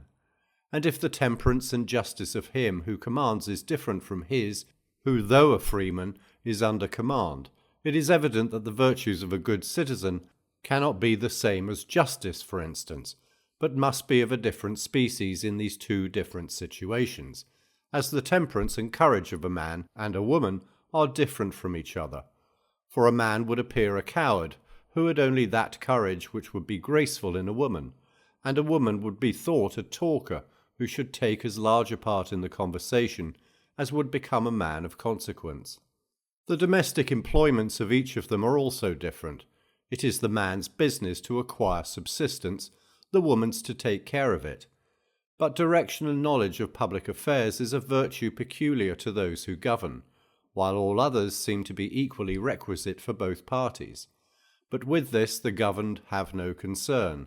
It is theirs to entertain just notions. They indeed are like flute makers, while those who govern are the musicians who play on them. And thus much to show whether the virtue of a good man and an excellent citizen is the same, or if it is different, and also how far it is the same and how far different. Chapter 5. But with respect to citizens there is a doubt remaining, whether those only are truly so who are allowed to share in the government, or whether the mechanics also are to be considered as such. For if those who are not permitted to rule are to be reckoned among them, it is impossible that the virtue of all the citizens should be the same, for these also are citizens, and if none of them are admitted to be citizens, where shall they be ranked? For they are neither sojourners nor foreigners. Or shall we say that there will no inconvenience arise from their not being citizens, as they are neither slaves nor freemen? For this is certainly true, that all those are not citizens who are necessary to the existence of a city, as boys are not citizens in the same manner that men are, for those are perfectly so, the others under some conditions, for they are citizens, though imperfect ones. For in former times among some people the mechanics were either slaves or foreigners, for which reason many of them are so now, and indeed the best regulated states will not permit a mechanic to be a citizen. But if it be allowed them, we cannot then attribute the virtue we have described to every citizen or freeman, but to those only who are disengaged from servile offices. Now those who are employed by one person in them are slaves. Those who do them for money are mechanics and hired servants. Hence it is evident on the least reflection what is their situation, for what I have said is fully explained by appearances. Since the number of communities is very great, it follows necessarily that there will be many different sorts of citizens, particularly of those who are governed by others, so that in one state it may be necessary to admit mechanics and hired servants to be citizens, but in others it may be impossible, as particularly in an aristocracy, where honours are bestowed on virtue and dignity, for it is impossible for one who lives the life of a mechanic or hired servant to acquire the practice of virtue. In an oligarchy also hired servants are not admitted to be citizens, because there a man's right to bear any office is regulated by his fortune, but mechanics are, for many citizens, are very rich. There was a law at Thebes that no one could have a share in the government till he had been 10 years out of trade. In many states the law invites strangers to accept the freedom of the city, and in some democracies the son of a free woman is himself free. The same is also observed in many others with respect to natural children, but it is through want of citizens regularly born that they admit such, for these laws are always made in consequence of a scarcity of inhabitants, so as their numbers increase, they first deprive the children of a male or female slave of this privilege, next the child of a free woman, and last of all, they will admit none but those whose fathers and mothers were both free. That there are many sorts of citizens, and that he may be said to be as completely who shares the honours of the state, is evident from what has been already said. Thus Achilles in Homer complains of Agamemnon's treating him like an unhonoured stranger, for a stranger or sojourner is one who does not partake of the honours of the state. And whenever the right to the freedom of the city is kept obscure, it is for the sake of the inhabitants. From what has been said, it is plain whether the virtue of a good man and an excellent citizen is the same or different, and we find that in some states it is the same, in others not, and also that this is not true of each citizen, but of those only who take the lead or are capable of taking the lead in public affairs, either alone or in conjunction with others. Chapter 6. Having established these points, we proceed next to consider whether one form of government only should be established, or more than one, and if more, how many and of what sort, and what are the differences between them. The form of government is the ordering and regulating of the city, and all the offices in it, particularly those wherein the supreme power is lodged, and this power is always possessed by the administration. But the administration itself is that particular form of government which is established in any state. Thus, in a democracy, the supreme power is lodged in the whole people. On the contrary, in an oligarchy, it is in the hands of a few. We say then that the form of government in these states is different, and we shall find the same thing hold good in others. Let us first determine for whose sake a city is established, and point out the different species of rule which man may submit to in social life. I have already mentioned in my treatise on the management of a family and the power of the master, that man is an animal naturally formed for society, and that therefore when he does not want any foreign assistance, he will of his own accord desire to live with others, not but that mutual advantage induces them to it, as far as it enables each person to live more agreeably, and this is indeed the great object not only to all in general, but also to each individual. But it is not merely matter of choice, but they join in society also, even that they may be able to live, which probably is not without some share of merit, and they also support civil society, even for the sake of preserving life, without they are grievously overwhelmed with the miseries of it. For it is very evident that men will endure many calamities for the sake of living, as being something naturally sweet and desirable. It is easy to point out the different modes of government, and we have already settled them in our exoteric discourses. The power of the master, though by nature equally serviceable both to the master and to the slave, yet nevertheless has for its object the benefit of the master, while the benefit of the slave arises accidentally. For if the slave is destroyed, the power of the master is at an end, but the authority which a man has over his wife and children and his family, which we call domestic government, is either for the benefit of those who are under subjection, or else for the common benefit of the whole. But its particular object is the benefit of the governed, as we see in other arts, in physic, for instance, and the gymnastic exercises, wherein if any benefit arise to the master, it is accidental, for nothing forbids the master of the exercises from sometimes being himself one of those who exercises, as the steersman is always one of the sailors. But both the master of the exercises and the steersman consider the good of those who are under their government. Whatever good may happen to the steersman when he is a sailor, or to the master of the exercises when he himself makes one at the games, is not intentional, or the object of their power. Thus in all political governments which are established to preserve and defend the equality of the citizens, it is held right to rule by turns. Formerly, as was natural, everyone expected that each of his fellow citizens should in his turn serve the public, and thus administer to his private good, as he himself when in office had done for others. But now everyone is desirous of being continually in power, that he may enjoy the advantage which he makes of public business and being in office, as if places were a never-failing remedy for every complaint, and were on that account so eagerly sought after.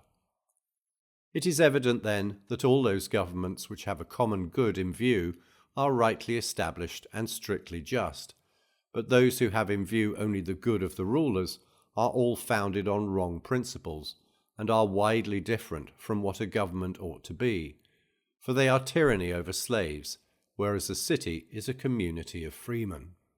Chapter 7. Having established these particulars, we come to consider next the different number of governments which there are, and what they are, and first, what are their excellencies. For when we have determined this, their defects will be evident enough. It is evident that every form of government or administration, for the words are of the same import, must contain a supreme power over the whole state, and this supreme power must necessarily be in the hands of one person, or a few, or many. And when either of these apply their power for the common good, such states are well governed. But when the interest of the one, the few, or the many who enjoy this power is alone consulted, then ill. For you must either affirm that those who make up the community are not citizens, or else let these share in the advantages of government.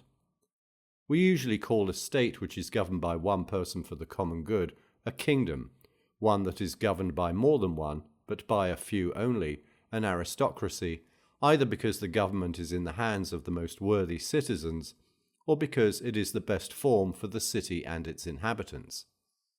When the citizens at large govern for the public good, it is called a state, which is also a common name for all other governments, and these distinctions are consonant to reason, for it will not be difficult to find one person or a very few of very distinguished abilities, but almost impossible to meet with the majority of a people eminent for every virtue. But if there is one common to a whole nation, it is valour, for this is created and supported by numbers, for which reason in such a state the profession of arms will always have the greatest share in the government. Now the corruptions attending each of these governments are these: a kingdom may degenerate into a tyranny, an aristocracy into an oligarchy, and a state into a democracy.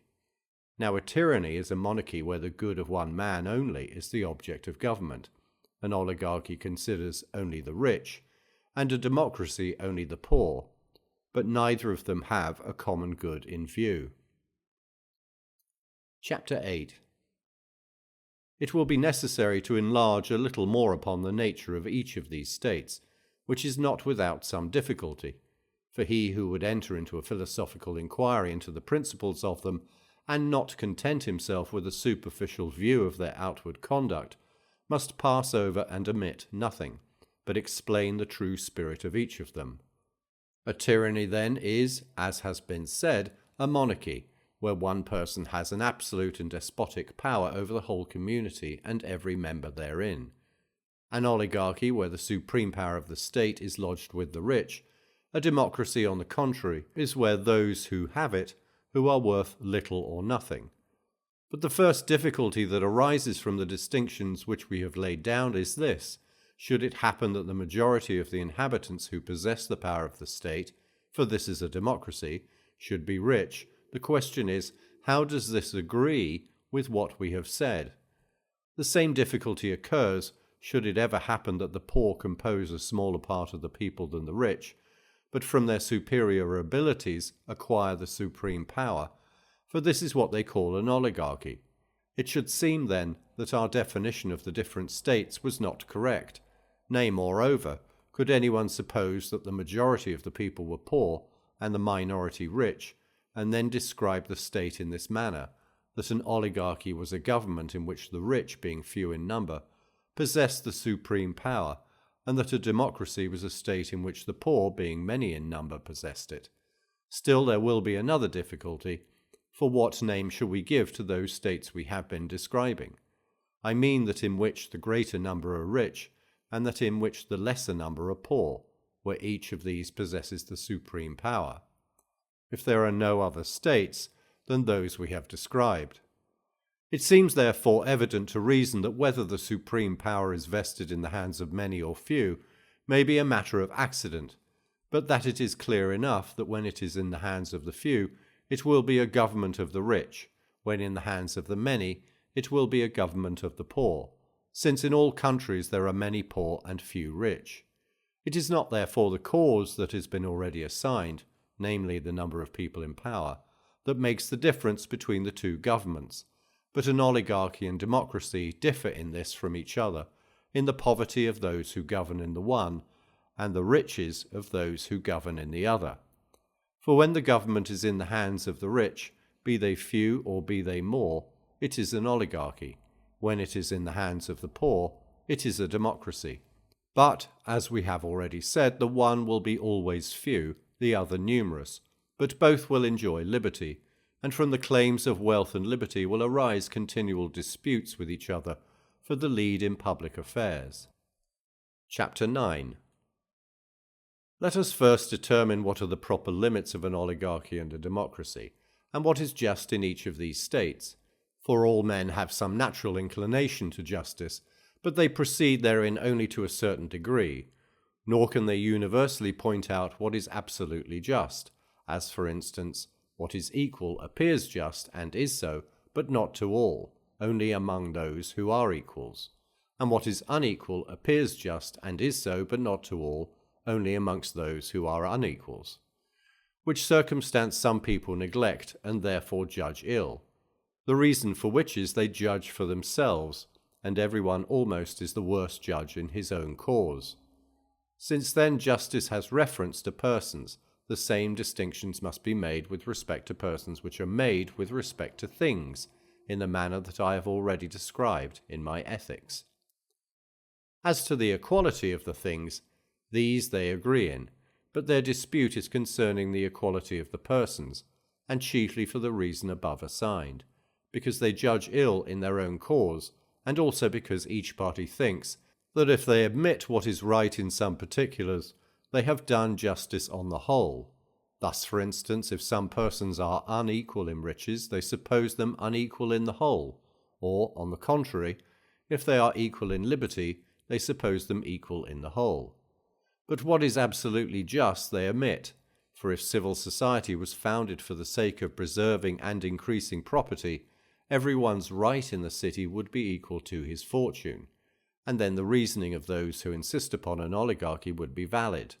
For it would not be right that he who contributed 1 mina should have an equal share in the 100 along with him who brought in all the rest, either of the original money or what was afterwards acquired.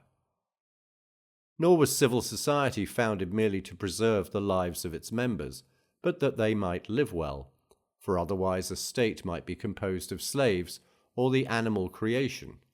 But this is not so, for these have no share in the happiness of it, nor do they live after their own choice, nor is it an alliance mutually to defend each other from injuries, or a commercial intercourse, for then the Tyrrhenians and Carthaginians, and all other nations between whom treaties of commerce subsist, would be citizens of one city, for they have articles to regulate their exports and imports, and engagements for mutual protection, and alliances for mutual defence. But yet they have not all the same magistrates established among them, but they are different among the different people.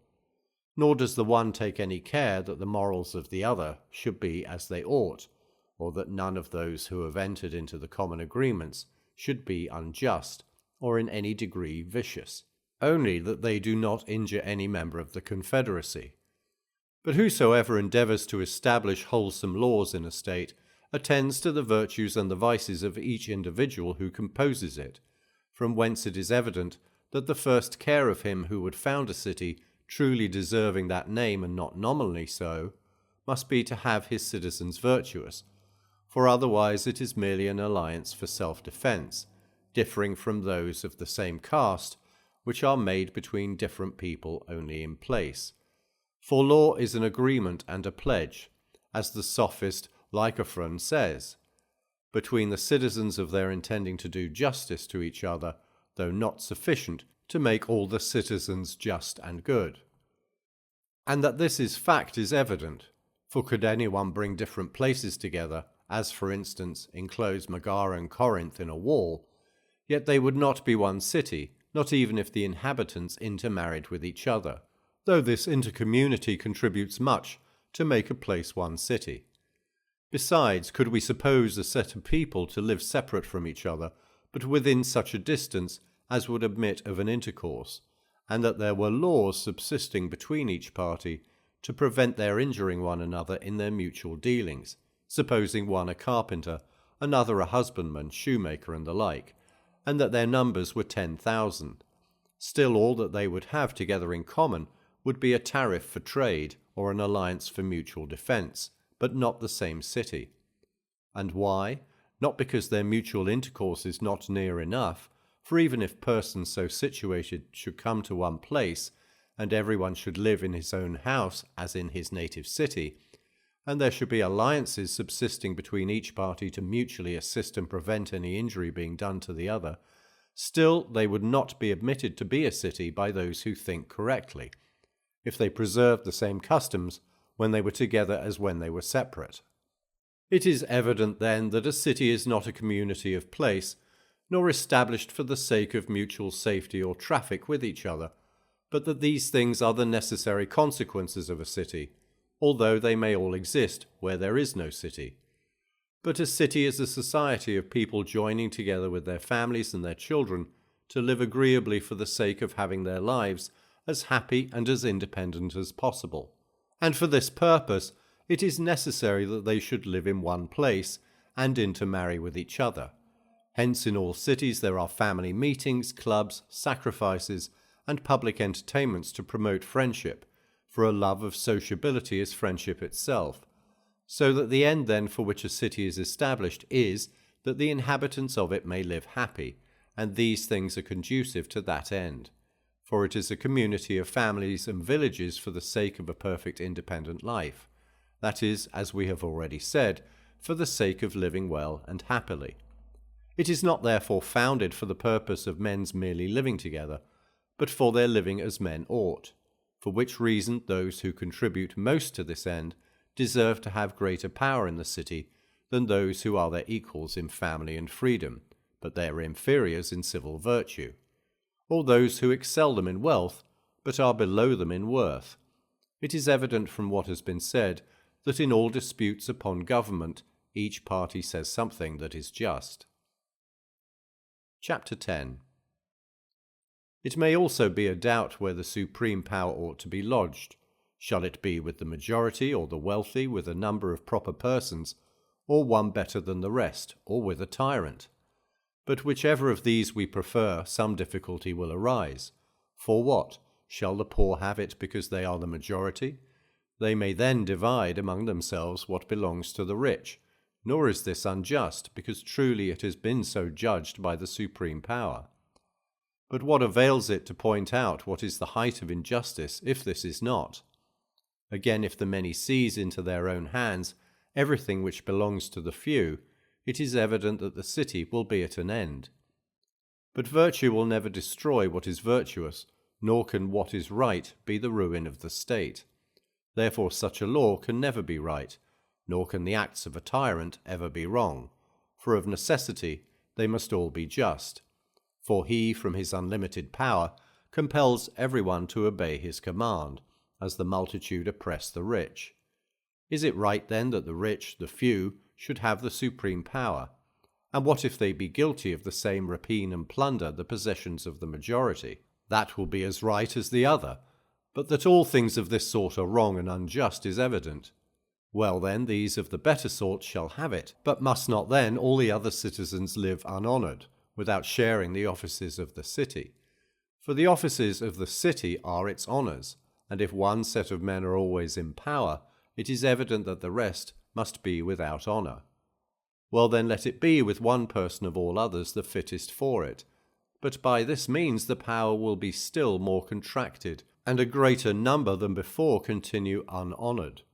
But someone may say that it is wrong to let man have the supreme power and not the law, as his soul is subject to so many passions. But if this law appoints an aristocracy or a democracy, how will it help us in our present doubts? For those things will happen which we have already mentioned. Chapter 11. Other particulars we will consider separately, but it seems proper to prove that the supreme power ought to be lodged with the many, rather than with those of the better sort, who are few, and also to explain what doubts, and probably just ones, may arise. Now, though not one individual of the many may himself be fit for the supreme power, yet when these many are joined together, it does not follow but they may be better qualified for it than those, and this not separately, but as a collective body, as the public suppers exceed those which are given at one person's private expense. For as they are many, each person brings in his share of virtue and wisdom, and thus, coming together, they are like one man made up of a multitude, with many feet, many hands, and many intelligences. Thus is it with respect to the manners and understandings of the multitude taken together, for which reason the public are the best judges of music and poetry. For some understand one part, some another, and all collectively the whole. And in this particular, men of consequence differ from each of the many, as they say those who are beautiful do from those who are not so, and as fine pictures excel any natural objects, by collecting the several beautiful parts which were dispersed among different originals into one, although the separate parts, as the eye or any other, might be handsomer than in the picture. But if this distinction is to be made between every people and every general assembly, and some few men of consequence, it may be doubtful whether it is true. Nay, it is clear enough that, with respect to a few, it is not, since the same conclusion might be applied even to brutes. And indeed, wherein do some men differ from brutes? Not but that nothing prevents what I have said being true of the people in some states. The doubt then which we have lately proposed, with all its consequences, may be settled in this manner. It is necessary that the freemen who compose the bulk of the people should have absolute power in some things. But as they are neither men of property, nor act uniformly upon principles of virtue, it is not safe to trust them with the first offices in the state, both on account of their iniquity and their ignorance, from the one of which they will do what is wrong, from the other they will mistake. And yet it is dangerous to allow them no power or share in the government, for when there are many poor people who are incapable of acquiring the honours of their country, the state must necessarily have many enemies in it. Let them then be permitted to vote in the public assemblies and to determine causes, for which reason Socrates and some other legislators gave them the power of electing the officers of the state, and also of inquiring into their conduct when they came out of office, and only prevented their being magistrates by themselves.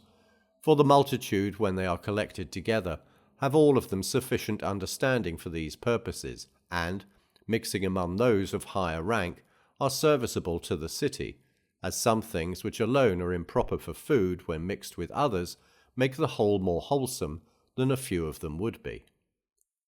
But there is a difficulty attending this form of government, for it seems that the person who himself was capable of curing anyone who was then sick must be the best judge whom to employ as a physician, but such a one must be himself a physician, and the same holds true in every other practice and art. And as a physician ought to give an account of his practice to a physician, so ought it to be in other arts. Those whose business is physic may be divided into three sorts. The first of these is he who makes up the medicines, the second prescribes, and is to the other as the architect is to the mason. The third is he who understands the science but never practices it. Now these three distinctions may be found in those who understand all other arts, nor have we less opinion of their judgment who are only instructed in the principles of the art than of those who practice it. And with respect to elections, the same method of proceeding seems right, for to elect a proper person in any science is the business of those who are skilful therein, as in geometry, of geometricians, in steering, of steersmen. But if some individuals should know something of particular arts and works, they do not know more than the professors of them, so that even upon this principle, neither the election of magistrates nor the censure of their conduct should be entrusted to the many. But probably all that has been here said may not be right, for to resume the argument I lately used, if the people are not very brutal indeed, although we allow that each individual knows less of these affairs than those who have given particular attention to them, yet when they come together they will know them better, or at least not worse. Besides, in some particular arts it is not the workman only who is the best judge, namely in those the works of which are understood by those who do not profess them. Thus he who builds a house is not the only judge of it, for the master of the family who inhabits it is a better. Thus also a steersman is a better judge of a tiller than he who made it, and he who gives an entertainment than the cook. What has been said seems a sufficient solution of this difficulty, but there is another that follows, for it seems absurd that the power of the state should be lodged with those who are but of indifferent morals, instead of those who are of excellent characters. Now the power of election and censure are of the utmost consequence, and this, as has been said, in some states they entrust to the people. For the General Assembly is the supreme court of all, and they have a voice in this, and deliberate in all public affairs, and try all causes without any objection to the meanness of their circumstances, and at any age. But their treasurers, generals, and other great officers of state are taken from men of great fortune and worth. This difficulty also may be solved upon the same principle. And here too they may be right, for the power is not in the man who is member of the assembly or council, but the assembly itself, and the council and the people, of which each individual of the whole community are the parts. I mean as senator, adviser, or judge. For which reason it is very right that the many should have the greatest powers in their own hands, for the people, the council, and the judges are composed of them. And the property of all these, collectively, is more than the property of any person or a few who fill the great offices of the state. And thus I determine these points.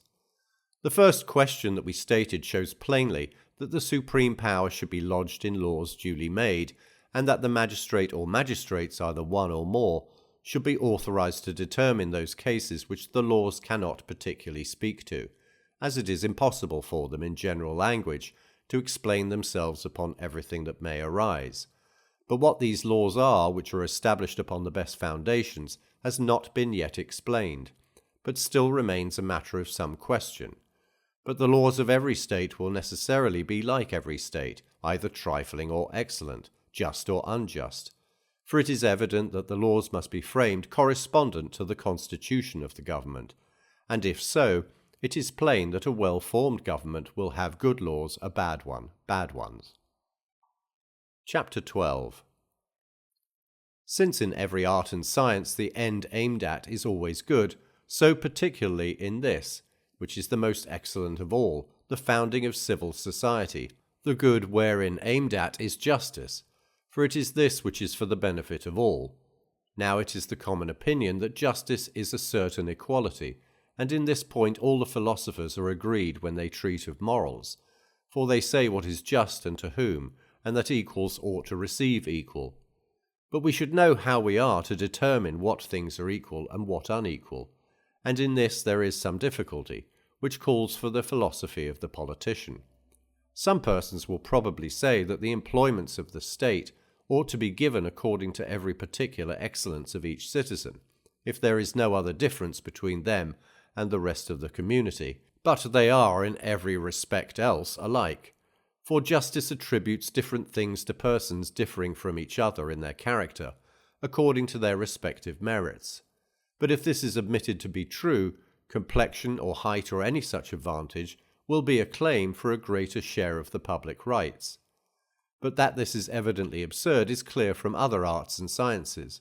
For with respect to musicians who play on the flute together, the best flute is not given to him who is of the best family, for he will play never the better for that. But the best instrument ought to be given to him who is the best artist. If what is now said does not make this clear, we will explain it still further.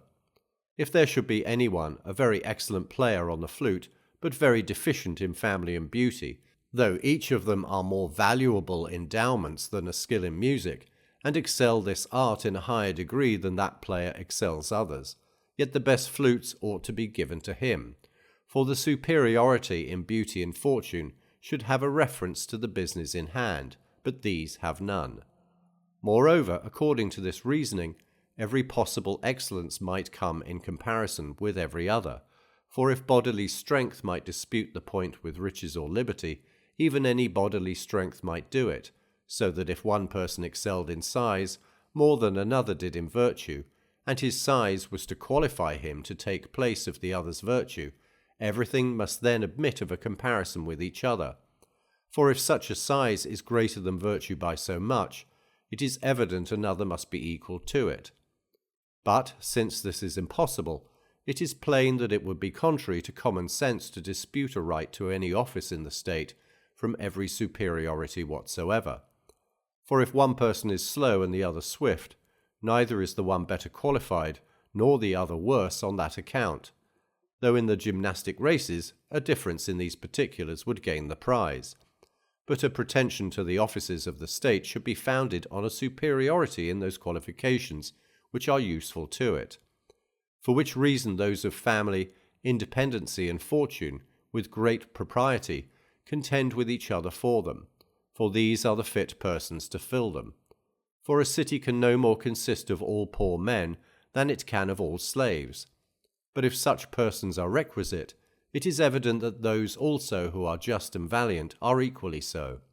For without justice and valour, no state can be supported, the former being necessary for its existence, the latter for its happiness. Chapter 13. It seems then requisite for the establishment of a state that all, or at least many of these particulars, should be well canvassed and inquired into, and that virtue and education may most justly claim the right of being considered as the necessary means of making the citizens happy, as we have already said.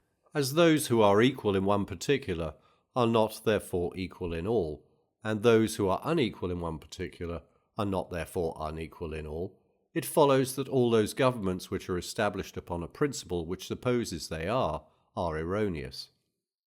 We have already said that all the members of the community will dispute with each other for the offices of the state, and in some particulars justly, but not so in general. The rich, for instance, because they have the greatest landed property, and the ultimate right to the soil is vested in the community, and also because their fidelity is in general most to be depended on. The freemen and men of family will dispute the point with each other, as nearly on an equality, for these latter have a right to a higher regard as citizens than obscure persons, for honourable descent is everywhere of great esteem, nor is it an improper conclusion that the descendants of men of worth will be men of worth themselves, for noble birth is the fountain of virtue to men of family. For the same reason also we justly say that virtue has a right to put in her pretensions. Justice, for instance, is a virtue, and so necessary to society that all others must yield her the precedence. Let us now see what the many have to urge on their side against the few, and they may say that if when collectively taken they are compared with them, they are stronger, richer, and better than they are. But should it ever happen that all these should inhabit the same city, I mean the good, the rich, the noble, as well as the many, such as usually make up the community, I ask, will there then be any reason to dispute concerning who shall govern, or will there not? For in every community which we have mentioned there is no dispute where the supreme power should be placed. For as these differ from each other, so do those in whom that is placed. For in one state the rich enjoy it, in others the meritorious, and thus each according to their separate manners. Let us, however, consider what is to be done when all these happen at the same time, to inhabit the same city. If the virtuous should be very few in number, how then shall we act? Shall we prefer the virtuous on account of their abilities, if they are capable of governing the city? Or should they be so many as almost entirely to compose the state? There is also a doubt concerning the pretensions of all those who claim the honours of government.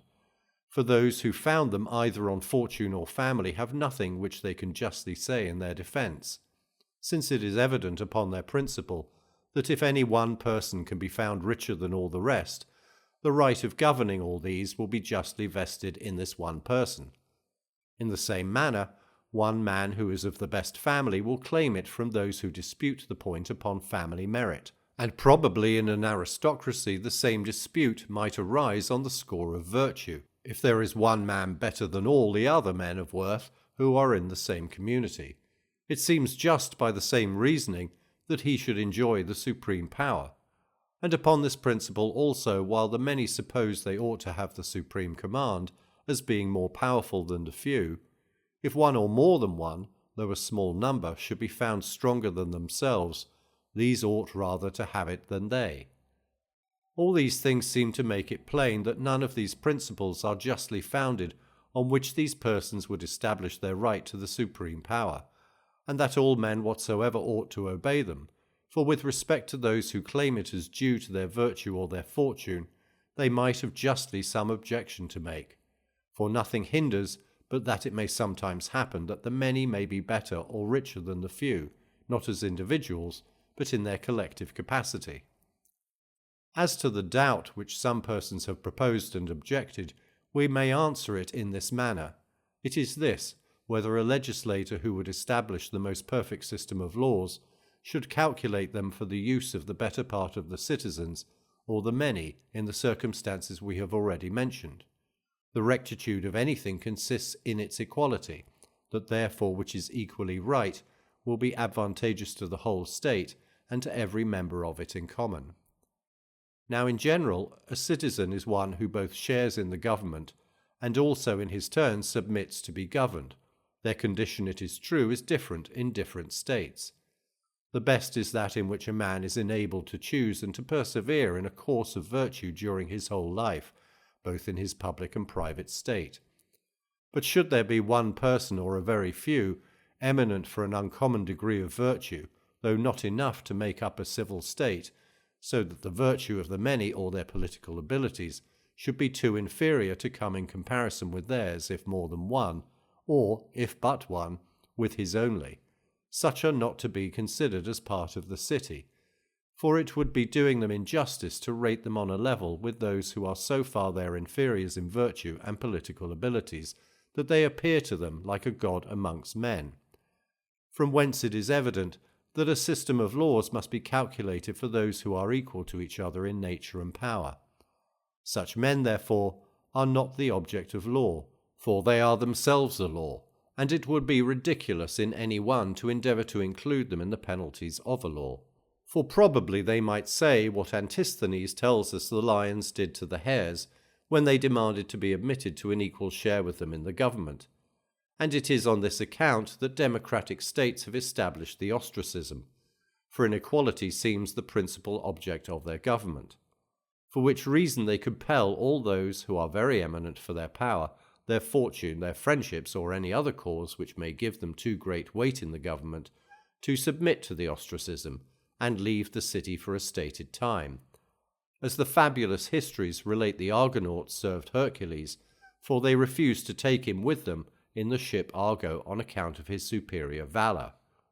For which reason, those who hate a tyranny and find fault with the advice which Periander gave to Thrasybulus must not think there was nothing to be said in its defence. For the story goes that Periander said nothing to the messenger in answer to the business he was consulted about, but striking off those ears of corn, which were higher than the rest, reduced the whole crop to a level, so that the messenger, without knowing the cause of what was done, related the fact to Thrasybulus, who understood by it that he must take off all the principal men in the city.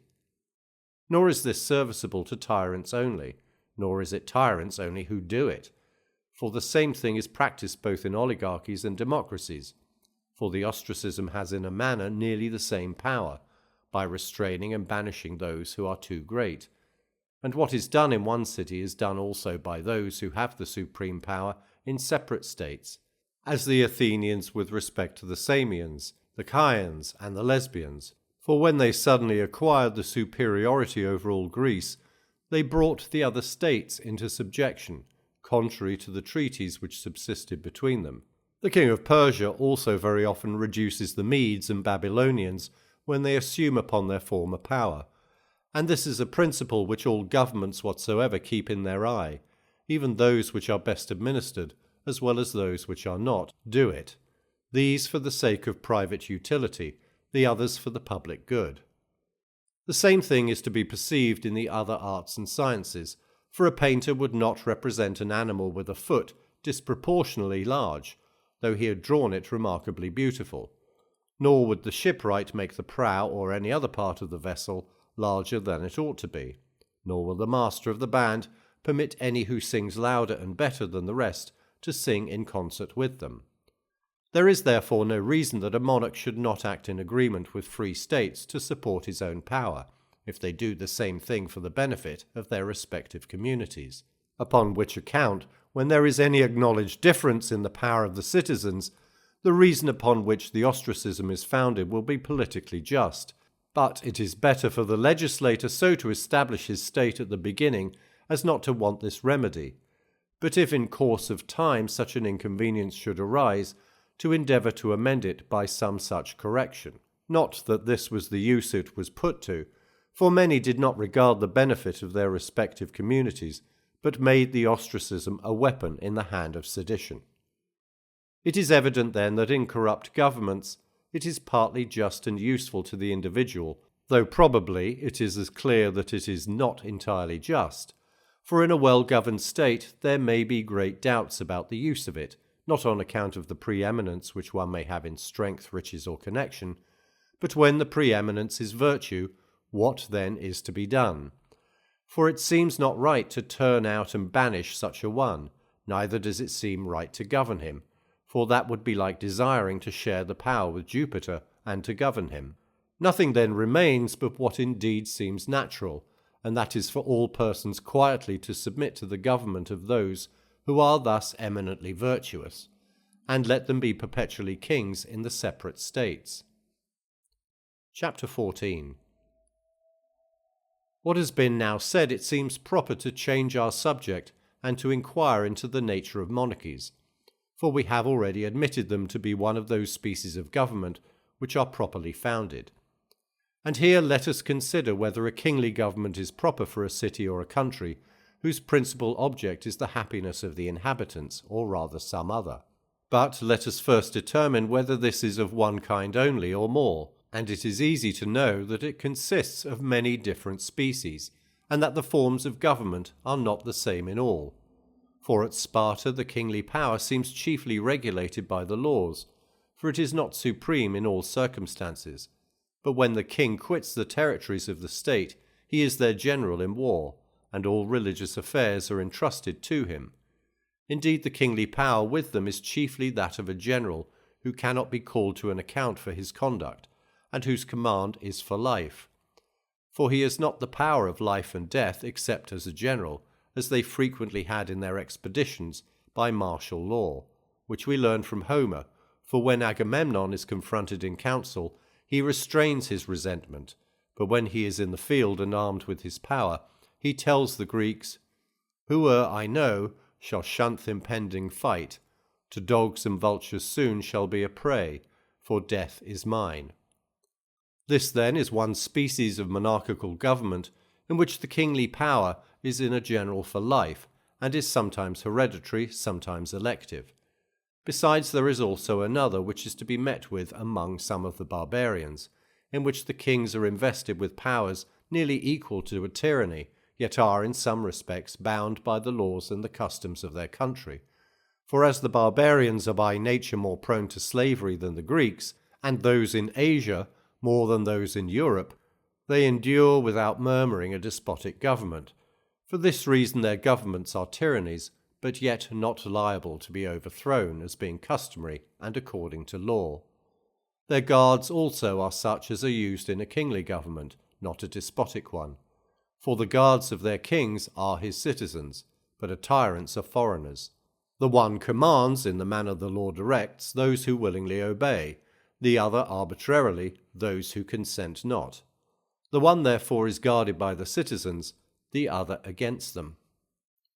These then are the two different sorts of these monarchies, and another is that which in ancient Greece they called esimnetes, which is nothing more than an elective tyranny, and its difference from that which is to be found amongst the barbarians consists not in its not being according to law, but only in its not being according to the ancient customs of the country. Some persons possess this power for life, others only for a particular time or particular purpose, as the people of Mytilene elected Pittacus to oppose the exiles, who were headed by Antimonides, and Alcaeus the poet, as we learn from a poem of his. For he upbraids the Mytileneans for having chosen Pittacus for their tyrant, and with one voice extolling him to the skies, who was the ruin of a rash and devoted people. These sorts of government then are, and ever were, despotic on account of their being tyrannies, but inasmuch as they are elective and over a free people, they are also kingly. A fourth species of kingly government is that which was in use in the heroic times, when a free people submitted to a kingly government according to the laws and customs of their country.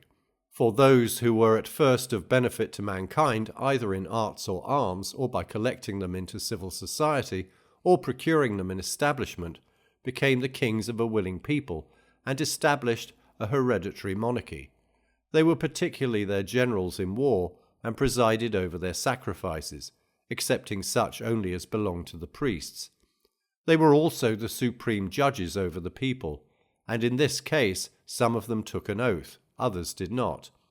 They did the form of swearing was by their sceptre held out.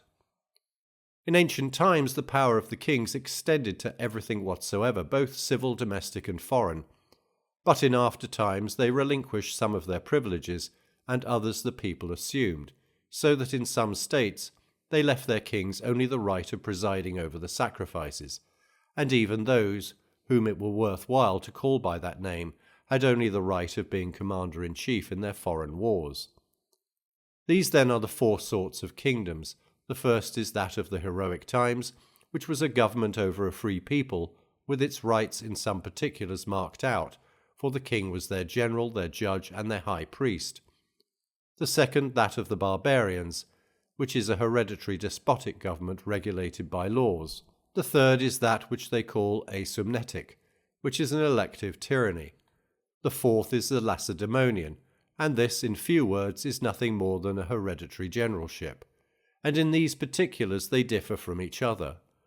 There is a fifth species of kingly government, which is when one person has a supreme power over all things whatsoever, in the manner that every state and every city has over those things which belong to the public. For as the master of a family is king in his own house, so such a king is master of a family in his own city or state. Chapter 15. But the different sorts of kingly governments may, if I may so say, be reduced to two, which we will consider more particularly. The last spoken of and the Lacedaemonian, for the chief of the others are placed between these, which are as it were at the extremities, they having less power than an absolute government, and yet more than the Lacedaemonians, so that the whole matter in question may be reduced to these 2 points. The one is, whether it is advantageous to the citizens to have the office of general continue in one person for life, and whether it should be confined to any particular families, or whether everyone should be eligible. The other, whether it is advantageous for one person to have the supreme power over everything or not. But to enter into the particulars concerning the office of a Lacedaemonian general would be rather to frame laws for a state than to consider the nature and utility of its constitution, since we know that the appointing of a general is what is done in every state. Passing over this question, then, we will proceed to consider the other part of their government, which is the polity of the state, and this it will be necessary to examine particularly into, and to go through such questions as may arise. Now the first thing which presents itself to our consideration is this, whether it is best to be governed by a good man or by good laws. Those who prefer a kingly government think that laws can only speak a general language, but cannot adapt themselves to particular circumstances, for which reason it is absurd in any science to follow written rule, and even in Egypt the physician was allowed to alter the mode of cure which the law prescribed to him after the 4th day, but if he did it sooner, it was at his own peril, from whence it is evident on the very same account that a government of written laws is not the best, and yet general reasoning is necessary to all those who are to govern, and it will be much more perfect in those who are entirely free from passions than in those to whom they are natural. But now this is a quality which laws possess, while the other is natural to the human soul. But someone will say in answer to this that man will be a better judge of particulars. It will be necessary then for a king to be a lawgiver, and that his laws should be published, but that those should have no authority which are absurd, as those which are not should. But whether is it better for the community that those things which cannot possibly come under the cognizance of the law, either at all or properly, should be under the government of every worthy citizen, as the present method is, when the public community in their general assemblies act as judges and counsellors, where all their determinations are upon particular cases, for one individual, be he who he will be found, upon comparison, inferior to a whole people taken collectively. But this is what a city is, as a public entertainment is better than one man's portion. For this reason the multitude judge of many things better than any one single person. They are also less liable to corruption from their numbers, as water is from its quantity. Besides, the judgment of an individual must necessarily be perverted if he is overcome by anger or any other passion, but it would be hard indeed if the whole community should be misled by anger. Moreover, let the people be free, and they will do nothing but in conformity to the law, except only in those cases which the law cannot speak to. But though what I am going to propose may not easily be met with, yet if the majority of the state should happen to be good men, should they prefer one uncorrupt governor, or many equally good, is it not evident that they should choose the many? But there may be divisions among these which cannot happen when there is but one. In answer to this it may be replied that all their souls will be as much animated with virtue as this one man's. If then a government of many, and all of them good men, compose an aristocracy, and the government of one a kingly power, it is evident that the people should rather choose the first than the last, and this whether the state is powerful or not, if many such persons so alike can be met with.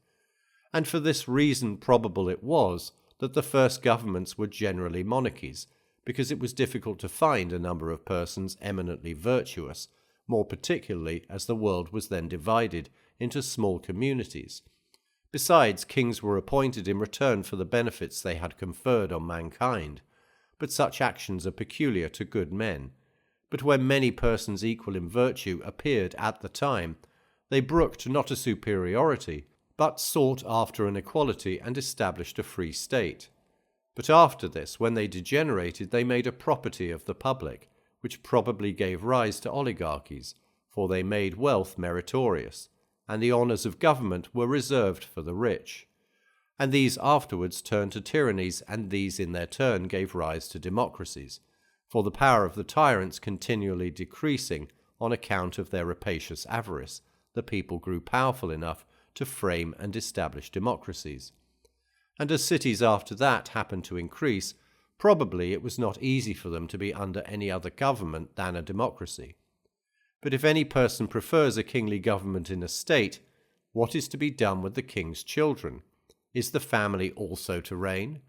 But should they have such children as some persons usually have, it will be very detrimental.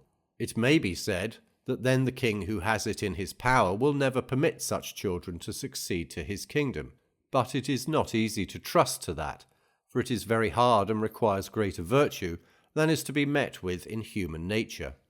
There is also a doubt concerning the power with which a king should be entrusted, whether he should be allowed force sufficient to compel those who do not choose to be obedient to the laws, and how he is to support his government.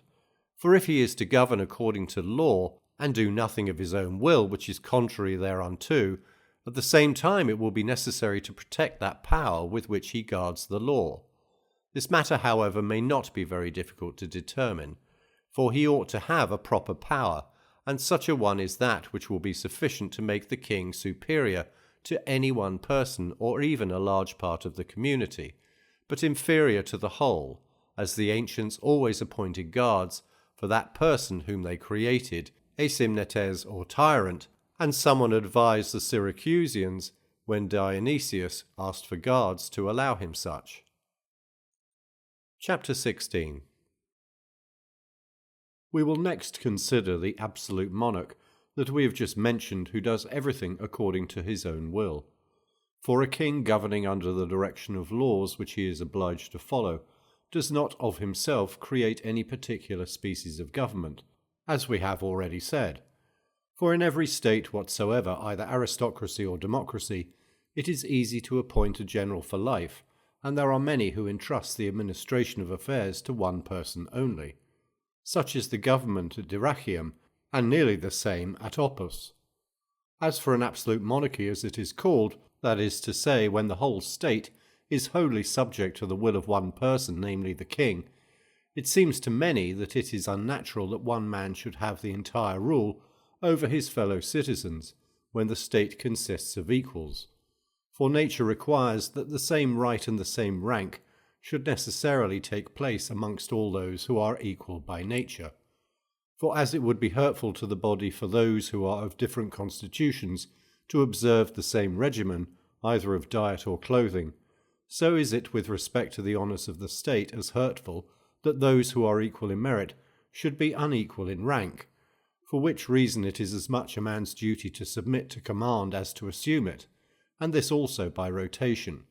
For this is law, for order is law, and it is more proper that law should govern than any one of the citizens. Upon the same principle, if it is advantageous to place the supreme power in some particular persons, they should be appointed to be only guardians, and the servants of the laws, for the supreme power must be placed somewhere. But they say that it is unjust that where all are equal, one person should continually enjoy it.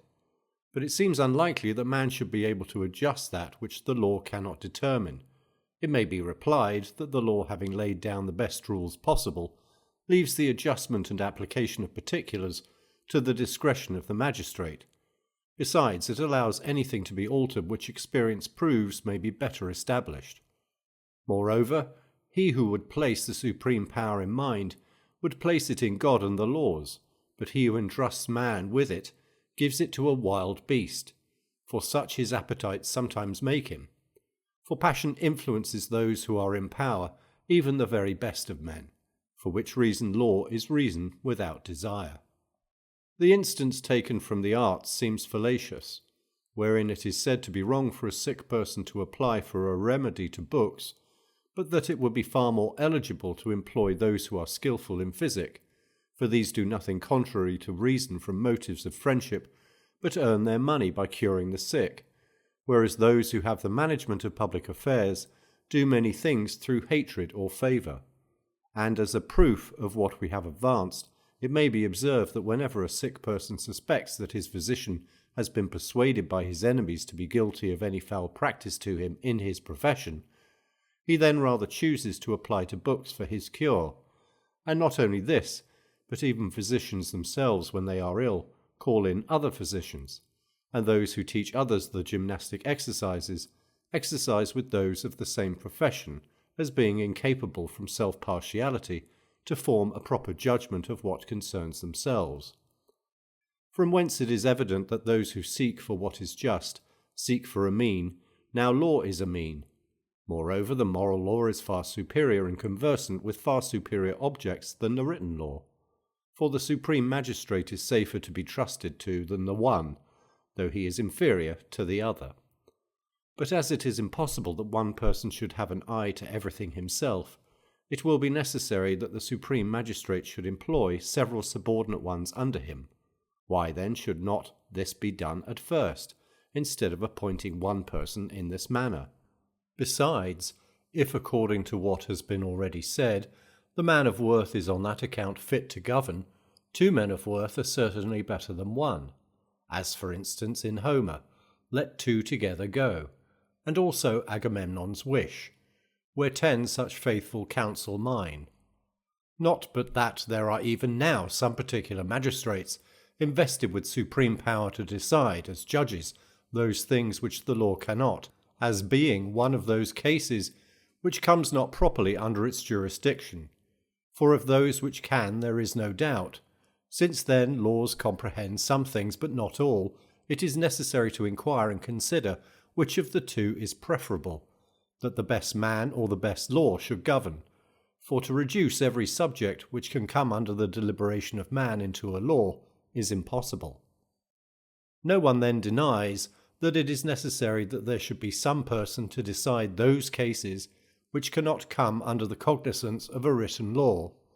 But we say that it is better to have many than one, for though every one who decides according to the principles of the law decides justly, yet surely it seems absurd to suppose that one person can see better with 2 eyes and hear better with 2 ears, or do better with 2 hands and 2 feet, than many can do with many. For we see that absolute monarchs now furnish themselves with many eyes and ears and hands and feet, for they entrust those who are friends to them and their government with part of their power. For if they are not friends to the monarch, they will not do what he chooses. But if they are friends to him, they are friends also to his government. But a friend is an equal, and like his friend, if then he thinks that such should govern, he thinks that his equal also should govern. These are nearly the objections which are usually made to a kingly power. Chapter 17. Probably what we have said may be true of some persons but not of others, for some men are by nature formed to be under the government of a master, others of a king, others to be the citizens of a free state, just and useful. But a tyranny is not according to nature, nor the other perverted forms of government, for they are contrary to it. But it is evident from what has been said that among equals it is neither advantageous nor right that one person should be lord over all, where there are no established laws, but his will is the law, or where there are, nor is it right that one who is good should have it over those who are good, or one who is not good over those who are not good, nor one who is superior to the rest in worth, except in a particular manner, which shall be described, though indeed it has been already mentioned. But let us next determine what people are best qualified for a kingly government, what for an aristocratic, and what for a democratic.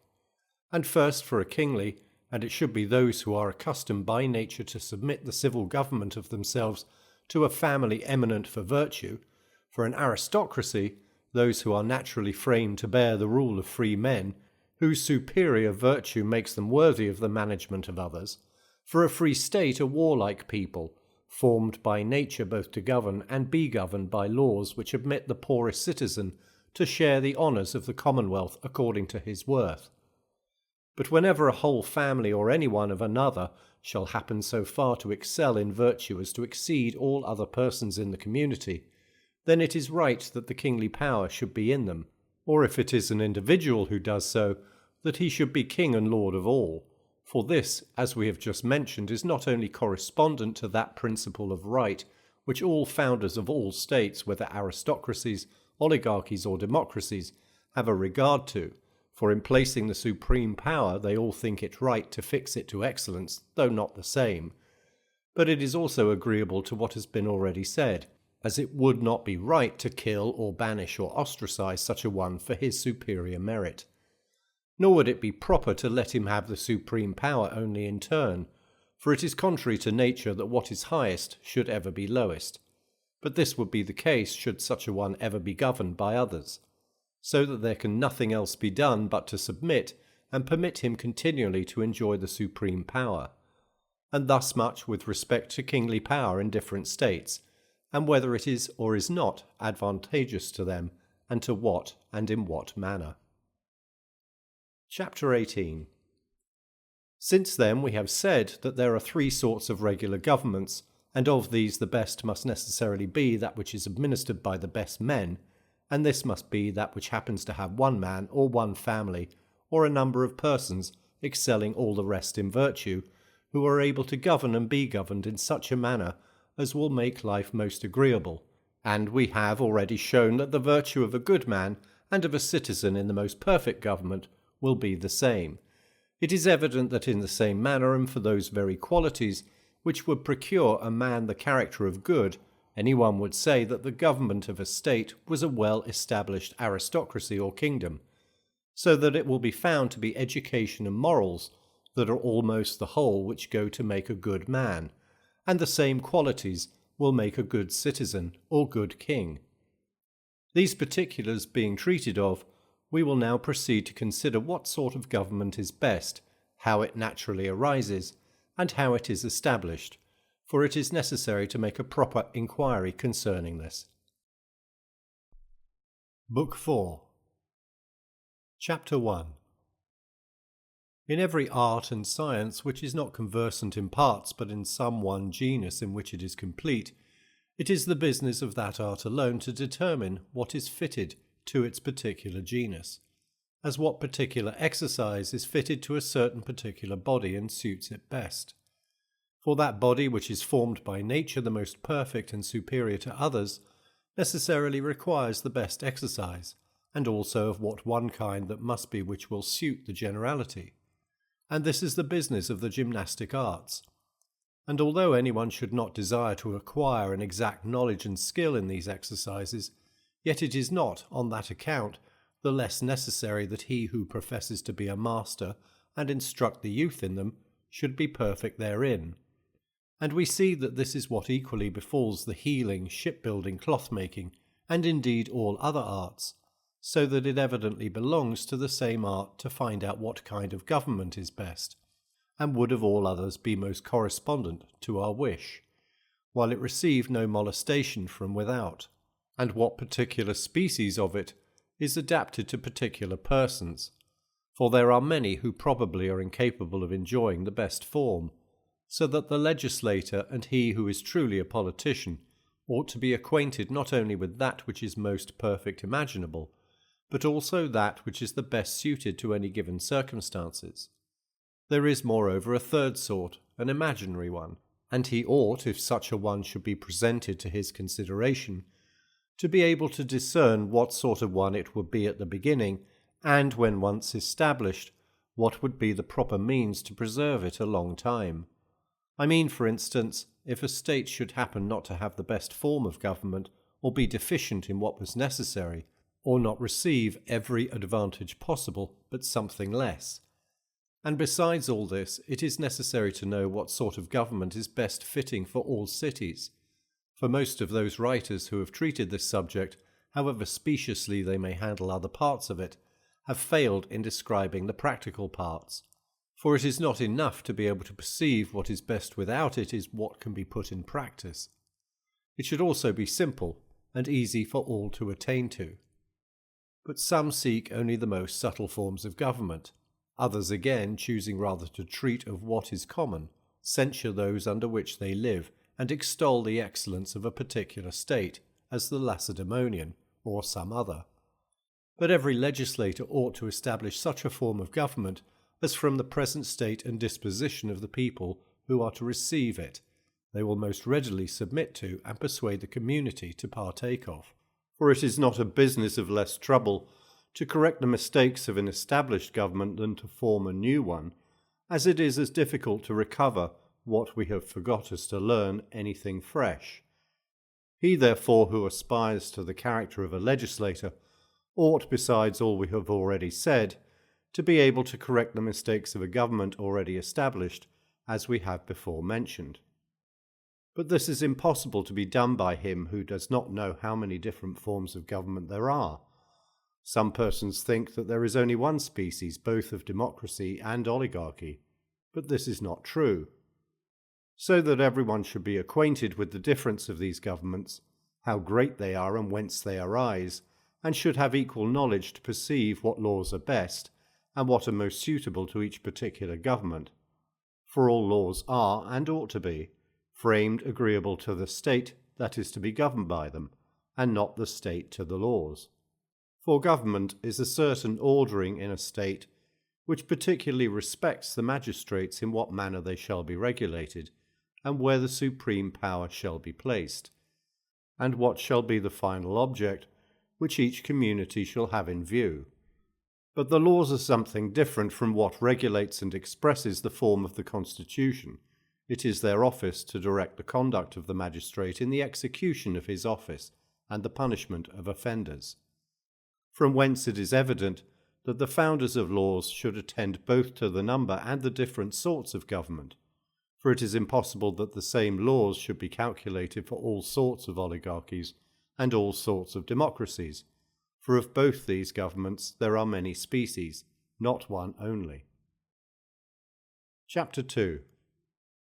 Since then, according to our first method in treating of the different forms of government, we have divided those which are regular into three sorts, the kingly, the aristocratical, the free states, and shown the three excesses which these are liable to, the kingly of becoming tyrannical, the aristocratical oligarchical, and the free state democratical. And as we have already treated of the aristocratical and kingly, for to enter into an inquiry what sort of government is best is the same thing as to treat of these two expressly, for each of them desires to be established upon the principles of virtue. And as, moreover, we have already determined wherein a kingly power and an aristocracy differ from each other, and when a state may be said to be governed by a king, it now remains that we examine into a free state, and also these other governments, an oligarchy, a democracy, and a tyranny. And it is evident of these three excesses which must be the worst of all, and which next to it.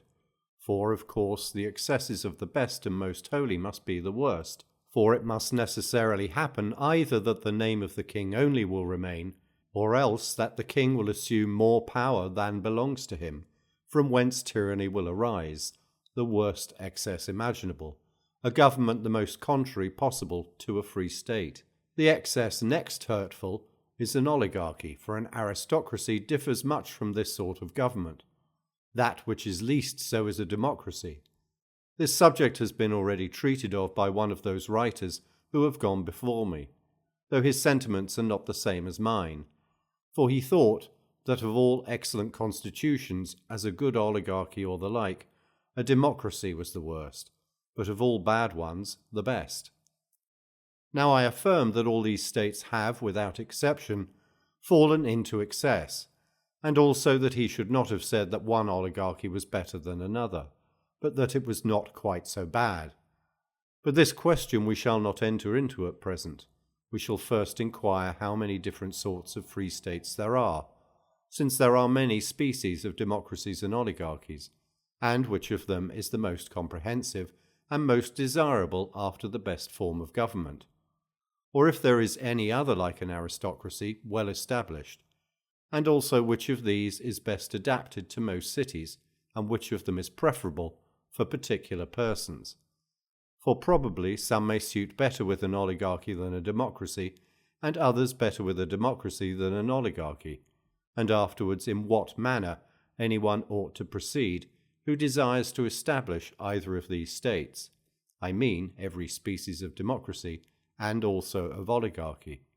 And to conclude, when we shall have briefly gone through everything that is necessary, we will endeavour to point out the sources of corruption and stability in government, as well as those which are common to all as those which are peculiar to each state, and from what causes they chiefly arise. Chapter 3. The reason for there being many different sorts of governments is this, that each state consists of a great number of parts. For in the first place we see that all cities are made up of families, and again of the multitude of these some must be rich, some poor, and others in the middle station, and that both of the rich and poor, some will be used to arms, others not. We see also that some of the common people are husbandmen, others attend the market, and others are artificers. There is also a difference between the nobles in their wealth and the dignity in which they live, for instance in the number of horses they breed, for this cannot be supported without a large fortune, for which reason in former times those cities whose strength consisted in horse became by that means oligarchies, and they used horse in their expeditions against the neighbouring cities, as the Eretrians, the Chalcidians, the Magnetians, who lived near the river Meander, and many others in Asia. Moreover, besides the difference of fortune, there is that which arises from family and merit, or, if there are any other distinctions which make part of the city, they have been already mentioned in treating of an aristocracy. For there we considered how many parts each city must necessarily be composed of, and sometimes each of these have a share in the government, sometimes a few, sometimes more. It is evident then that there must be many forms of government, differing from each other in their particular constitution, for the parts of which they are composed each differ from the other. For government is the ordering of the magistracies of the state, and these the community share between themselves, either as they can attain them by force, or according to some common equality which there is amongst them, as poverty, wealth, or something which they both partake of. There must therefore necessarily be as many different forms of government as there are different ranks in the society, arising from the superiority of some over others, and their different situations. And these seem chiefly to be two, as they say of the winds, namely the north and the south, and all the others are declinations from these. And thus in politics there is the government of the many and the government of the few, or a democracy and an oligarchy. For an aristocracy may be considered as a species of oligarchy, as being also a government of the few. And what we call a free state may be considered as a democracy, as in the winds they consider the west as part of the north, and the east as part of the south. And thus it is in music, according to some who say there are only two species of it, the Doric and the Phrygian, and all other species of composition they call after one of these names, and many people are accustomed to consider the nature of government in the same light.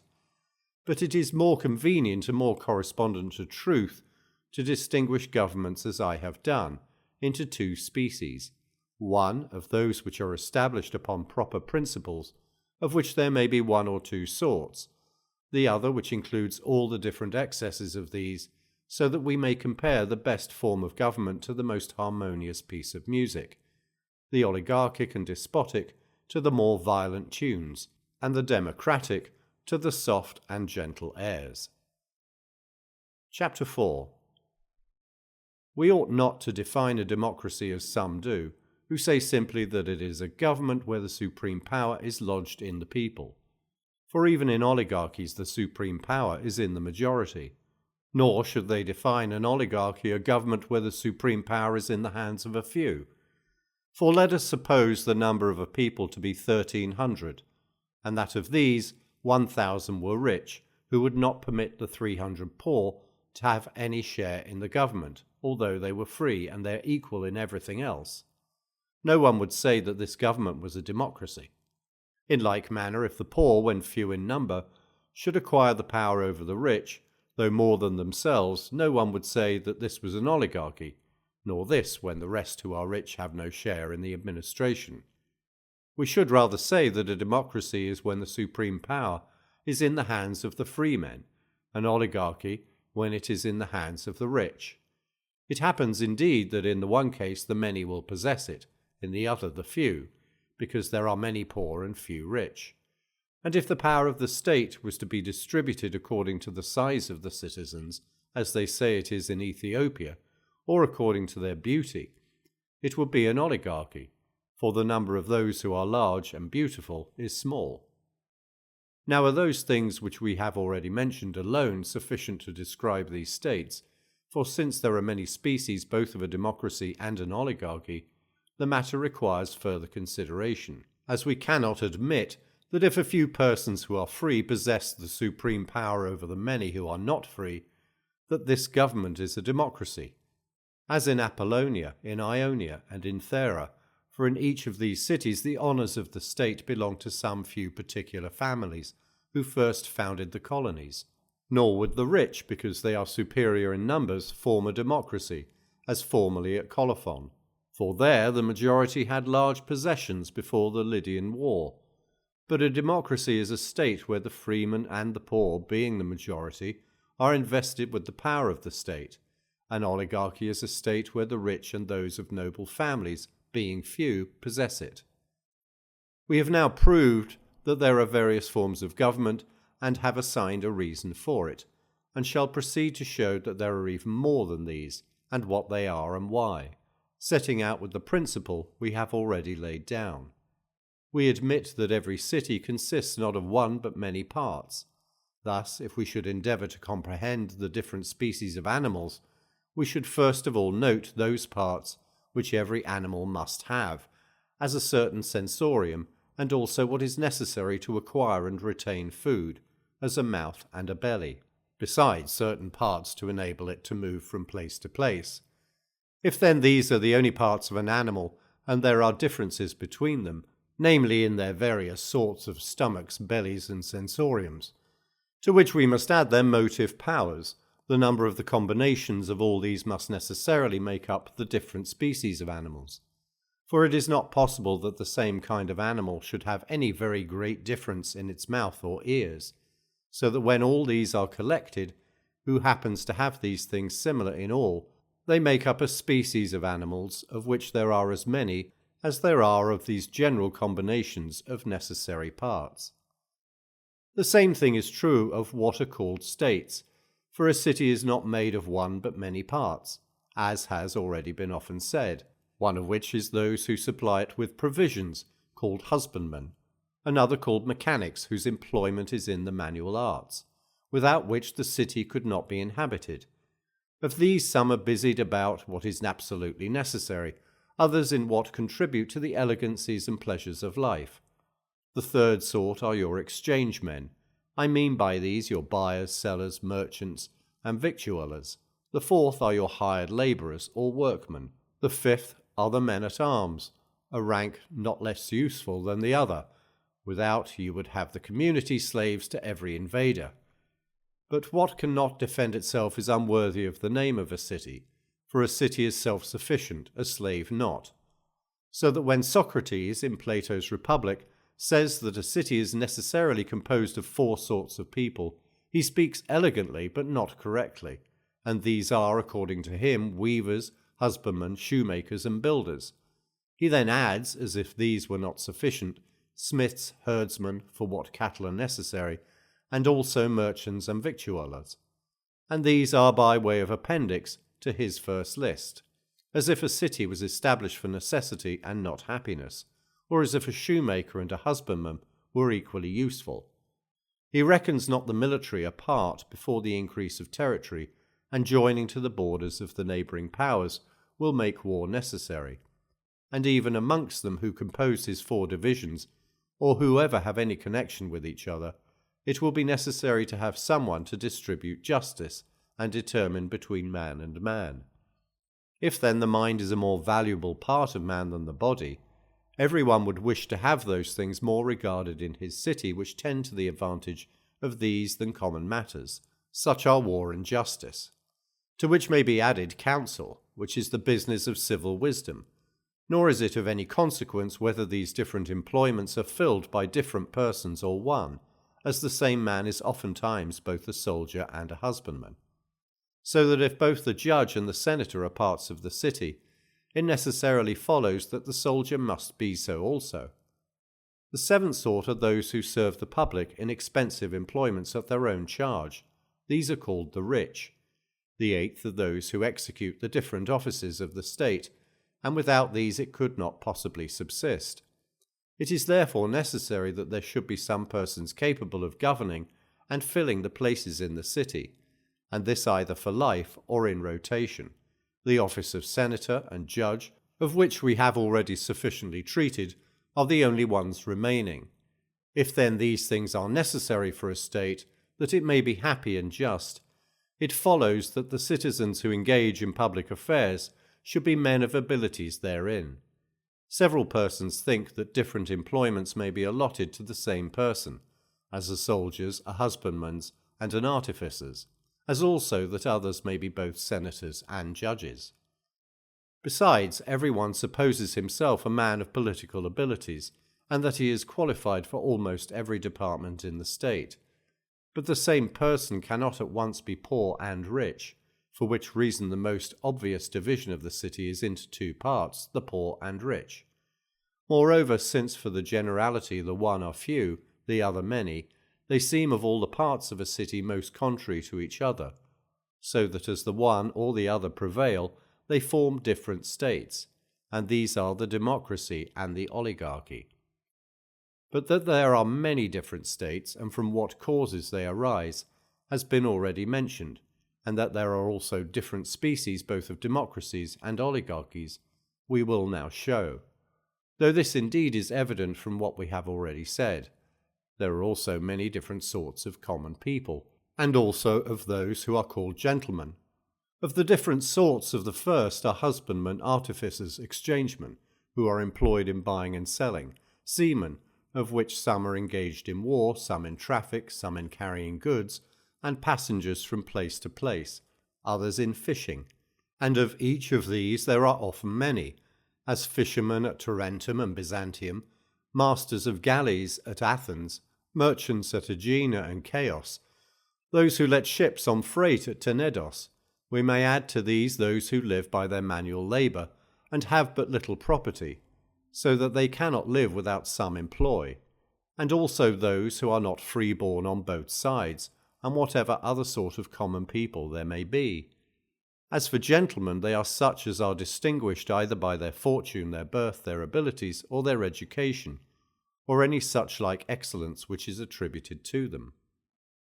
The most pure democracy is that which is so called principally from that equality which prevails in it. For this is what the law in that state directs, that the poor shall be in no greater subjection than the rich, nor that the supreme power shall be lodged with either of these, but that both shall share it. For if liberty and equality, as some persons suppose, are chiefly to be found in a democracy, it must be most so by every department of government being alike open to all. But as the people are the majority, and what they vote is law, it follows that such a state must be a democracy. This then is one species thereof. Another is when the magistrates are elected by a certain census, but this should be but small, and every one who was included in it should be eligible, but as soon as he was below it should lose that right. Another sort is in which every citizen who is not infamous has a share in the government, but where the government is in the laws. Another where every citizen without exception has this right. Another is like these in other particulars, but there the people govern and not the law, and this takes place when everything is determined by a majority of votes and not by a law, which happens when the people are influenced by the demagogues. For where a democracy is governed by stated laws, there is no room for them, but men of worth fill the first offices in the state. But where the power is not vested in the laws, there demagogues abound, for there the people rule with kingly power, the whole composing one body, for they are supreme, not as individuals, but in their collective capacity. Homer also discommends the government of many, but whether he means this we are speaking of, or where each person exercises his power separately, is uncertain. When the people possess this power, they desire to be altogether absolute, that they may not be under the control of the law, and this is the time when flatterers are held in repute. Nor is there any difference between such a people and monarchs in a tyranny, for their manners are the same, and they both hold a despotic power over better persons than themselves. For their decrees are like the others' edicts, their demagogues like the others' flatterers, but their greatest resemblance consists in the mutual support they give to each other, the flatterer to the tyrant, the demagogue to the people. And to them it is owing that the supreme power is lodged in the votes of the people and not in the laws, for they bring everything before them, and their influence is owing to their being supreme, whose opinions they entirely direct. For these are they whom the multitude obey. Besides, those who accuse the magistrates insist upon it, that the right of determining on their conduct lies in the people, who gladly receive their complaints as the means of destroying all their offices. Anyone, therefore, may with great justice blame such a government as being a democracy and not a free state. For where the government is not in the laws, then there is no free state, for the law ought to be supreme over all things, and particular incidents which arise should be determined by the magistrates or the state.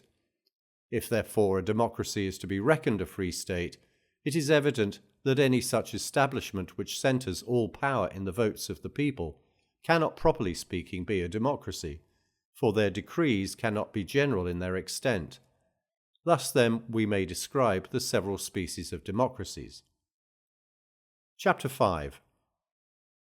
Of the different species of oligarchies, one is when the right to the offices is regulated by a certain census, so that the poor, although the majority, have no share in it, while all those who are included therein take part in the management of public affairs. Another sort is when the magistrates are men of very small fortune, who upon any vacancy do themselves fill it up, and if they do this out of the community at large, the state approaches to an aristocracy. If out of any particular class of people, it will be an oligarchy. Another sort of oligarchy is when the power is a hereditary nobility. The fourth is when the power is in the same hands as the other, but not under the control of law, and this sort of oligarchy exactly corresponds to a tyranny in monarchies, and to that particular species of democracies which I last mentioned in treating of that state. This has the particular name of a dynasty. These are the different sorts of oligarchies and democracies. It should also be known that it often happens that a free state where the supreme power is in the laws may not be democratic, and yet in consequence of the established manners and customs of the people may be governed as if it was. So on the other hand, where the laws may countenance a more democratic form of government, these may make the state inclining to an oligarchy, and this chiefly happens when there has been any alteration in the government. For the people do not easily change, but love their own ancient customs. And it is by small degrees only that one thing takes place of another, so that the ancient laws will remain, while the power will be in the hands of those who have brought about a revolution in the state. Chapter 6. It is evident from what has been said that there are as many different sorts of democracies and oligarchies as I have reckoned up. For of necessity either all ranks of the people which I have enumerated must have a share in the government, or some only and others not. For when the husbandmen and those only who possess moderate fortunes have the supreme power, they will govern according to law. For as they must get their livings by their employs, they have but little leisure for public business. They will therefore establish proper laws, and never call public assemblies but when there is a necessity for them.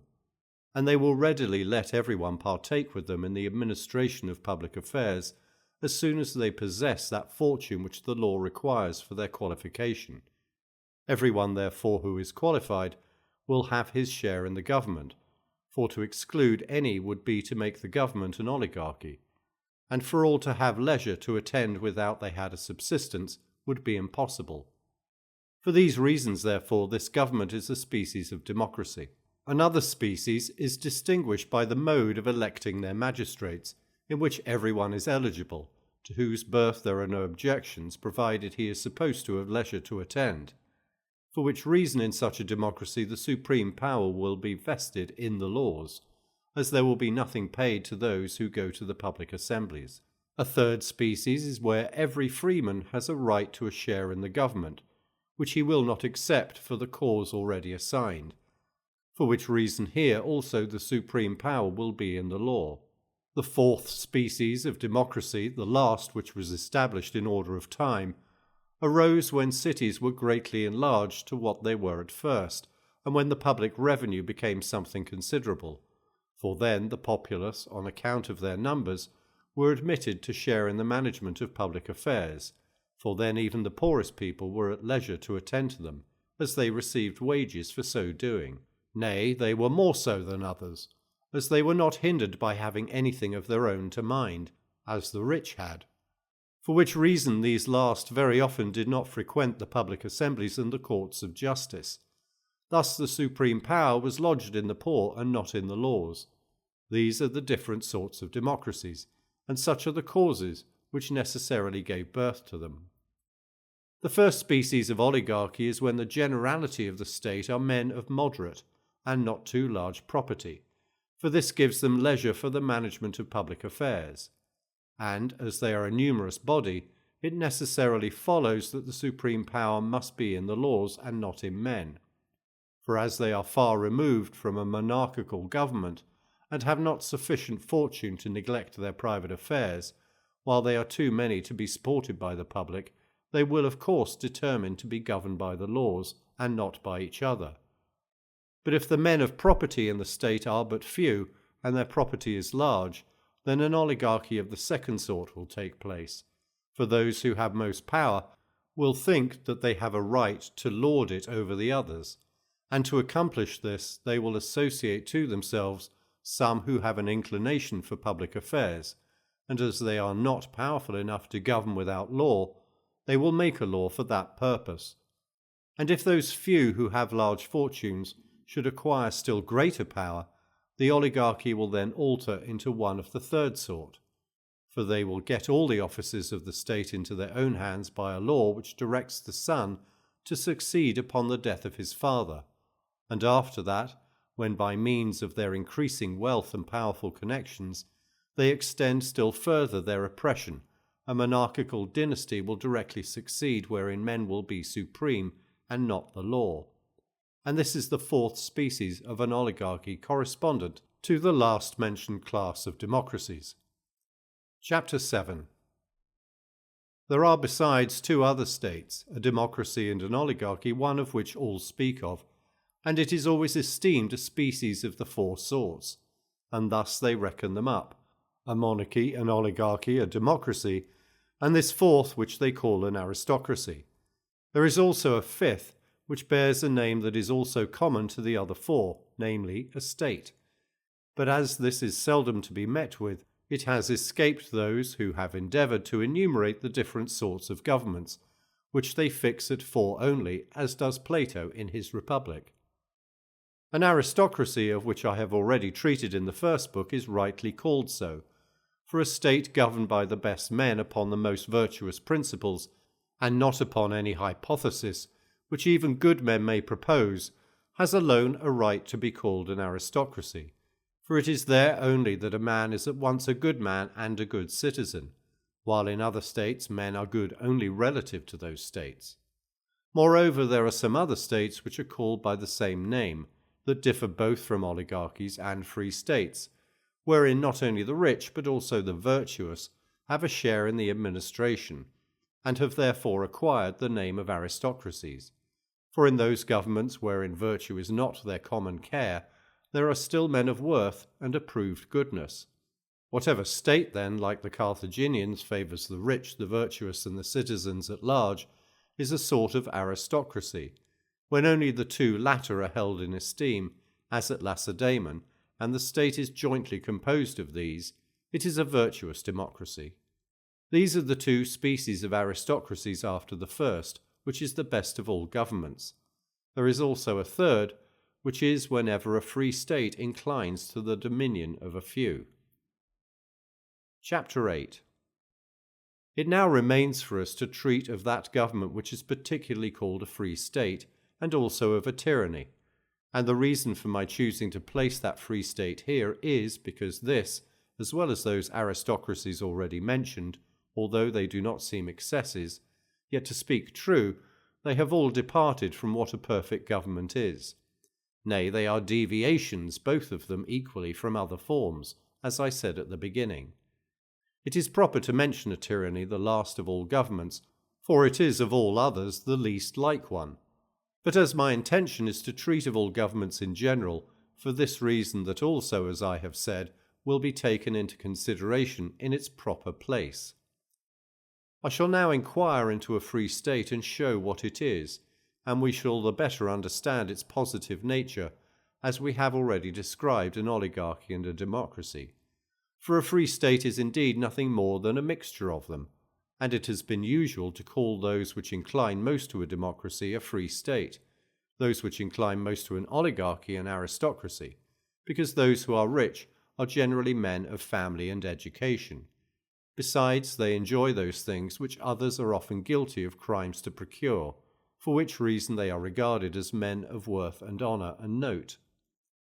Since then it is the genius of an aristocracy to allot the larger part of the government to the best citizens, they therefore say that an oligarchy is chiefly composed of those men who are worthy and honourable. Now it seems impossible that where the government is in the hands of the good, there the laws should not be good but bad, or on the contrary, that where the government is in the hands of the bad, there the laws should be good. Nor is a government well constituted because the laws are, without at the same time care is taken that they are observed. For to enforce obedience to the laws which it makes is one proof of a good constitution in the state, another is to have laws well calculated for those who are to abide by them. For if they are improper, they must be obeyed. And this may be done two ways, either by their being the best relative to the particular state, or the best absolutely. An aristocracy seems most likely to confer the honours of the state on the virtuous, for virtue is the object of an aristocracy, riches of an oligarchy, and liberty of a democracy. For what is approved of by the majority will prevail in all or in each of these three different states, and that which seems good to most of those who compose the community will prevail. For what is called a state prevails in many communities which aim at a mixture of rich and poor, riches, and liberty. As for the rich, they are usually supposed to take the place of the worthy and honourable. As there are three things which claim an equal rank in the state, freedom, riches, and virtue, for as for the fourth, rank, it is an attendant on two of the others, for virtue and riches are the origin of family, it is evident that the conjuncture of the rich and the poor make up a free state, but that all three tend to an aristocracy more than any other, except that which is truly so, which holds the first rank.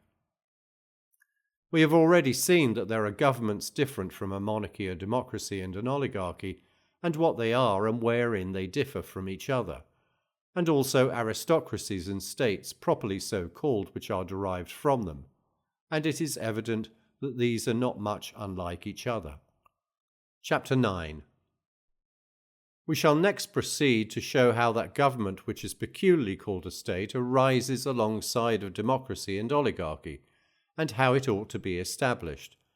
And this will at the same time show what are the proper boundaries of both these governments, for we must mark out wherein they differ from one another, and then from both these compose a state of such parts of each of them as will show from whence they were taken. There are three different ways in which two states may be blended and joined together. For in the first place, all those rules may be adopted which the laws of each of them have ordered, as for instance in the judicial department. For an oligarchy the rich are fined if they do not come to the court as jurymen, but the poor are not paid for their attendance. But in democracies they are, while the rich are not fined for their neglect. Now these things, as being common to both, are fit to be observed in a free state which is composed of both. This then is one way in which they may be joined together. In the second place, a medium may be taken between the different methods which each state observes. For instance, in a democracy the right to vote in the public assembly is either confined by no census at all, or limited by a very small one. In an oligarchy none enjoy it but those whose census is high. Therefore, as these two practices are contrary to each other, a census between each may be established in such a state. In the third place, different laws of each community may be adopted, as for instance, as it seems correspondent to the nature of a democracy that the magistrates should be chosen by lot, but an aristocracy by vote, and in the one state according to a census, but not in the other. Let then an aristocracy and a free state copy something from each of them. Let them follow an oligarchy in choosing their magistrates by vote, but a democracy in not admitting of any census, and thus blend together the different customs of the two governments. But the best proof of a happy mixture of a democracy and an oligarchy is this, when a person may properly call the same state a democracy and an oligarchy. It is evident that those who speak of it in this manner are induced to it because both these governments are there well blended together. And indeed this is common to all mediums, that the extremes of each side should be discerned therein, as at Lacedaemon, for many affirm that it is a democracy from the many particulars in which it follows that form of government. As for instance, in the first place, in the bringing up of their children, for the rich and poor are brought up in the same manner, and their education is such that the children of the poor may partake of it, and the same rules are observed when they are youths and men. There is no distinction between a rich person and a poor one. And in their public tables the same provision is served to all. The rich also wear only such clothes as the poorest man is able to purchase. Moreover, with respect to two magistracies of the highest rank, one they have a right to elect to, the other to fill, namely the Senate and the Ephori. Others consider it as an oligarchy, the principles of which it follows in many things, as in choosing all their officers by vote and not by lot, in there being but a few who have a right to sit in judgment on capital causes and the like. Indeed, a state which is well composed of two others ought to resemble them both and neither. Such a state ought to have its means of preservation in itself and not without. And when I say in itself, I do not mean that it should owe this to the forbearance of their neighbours, for this may happen to a bad government, but to every member of the community's not being willing that there should be the least alteration in their constitution. Such is the method in which a free state or aristocracy ought to be established. Chapter 10. It now remains to treat of a tyranny. Not that there is much to be said on that subject, but as it makes part of our plan, since we enumerated it amongst our different sorts of governments. In the beginning of this work we inquired into the nature of kingly government, and entered into a particular examination of what was most properly called so, and whether it was advantageous to a state or not, and what it should be, and how established. And we divided a tyranny into two pieces when we were upon this subject, because there is something analogous between this and a kingly government, for they are both of them established by law. For among some of the barbarians they elect a monarch with absolute power, and formerly among the Greeks there were some such, whom they called sesumnites.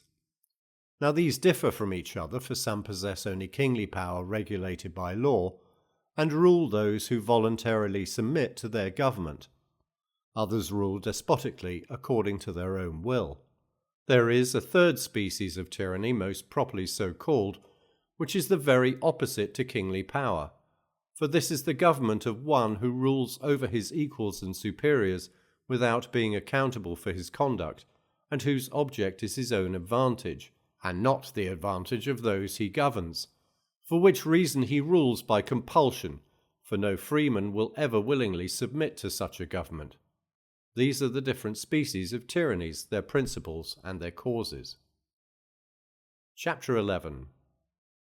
We proceed now to inquire what form of government and what manner of life is best for communities in general, not adapting it to that superior virtue which is above the reach of the vulgar, or that education which every advantage of nature and fortune can only furnish, nor to those imaginary plans which may be formed at pleasure, but to that mode of life which the greater part of mankind can attain to, and that government which most cities may establish.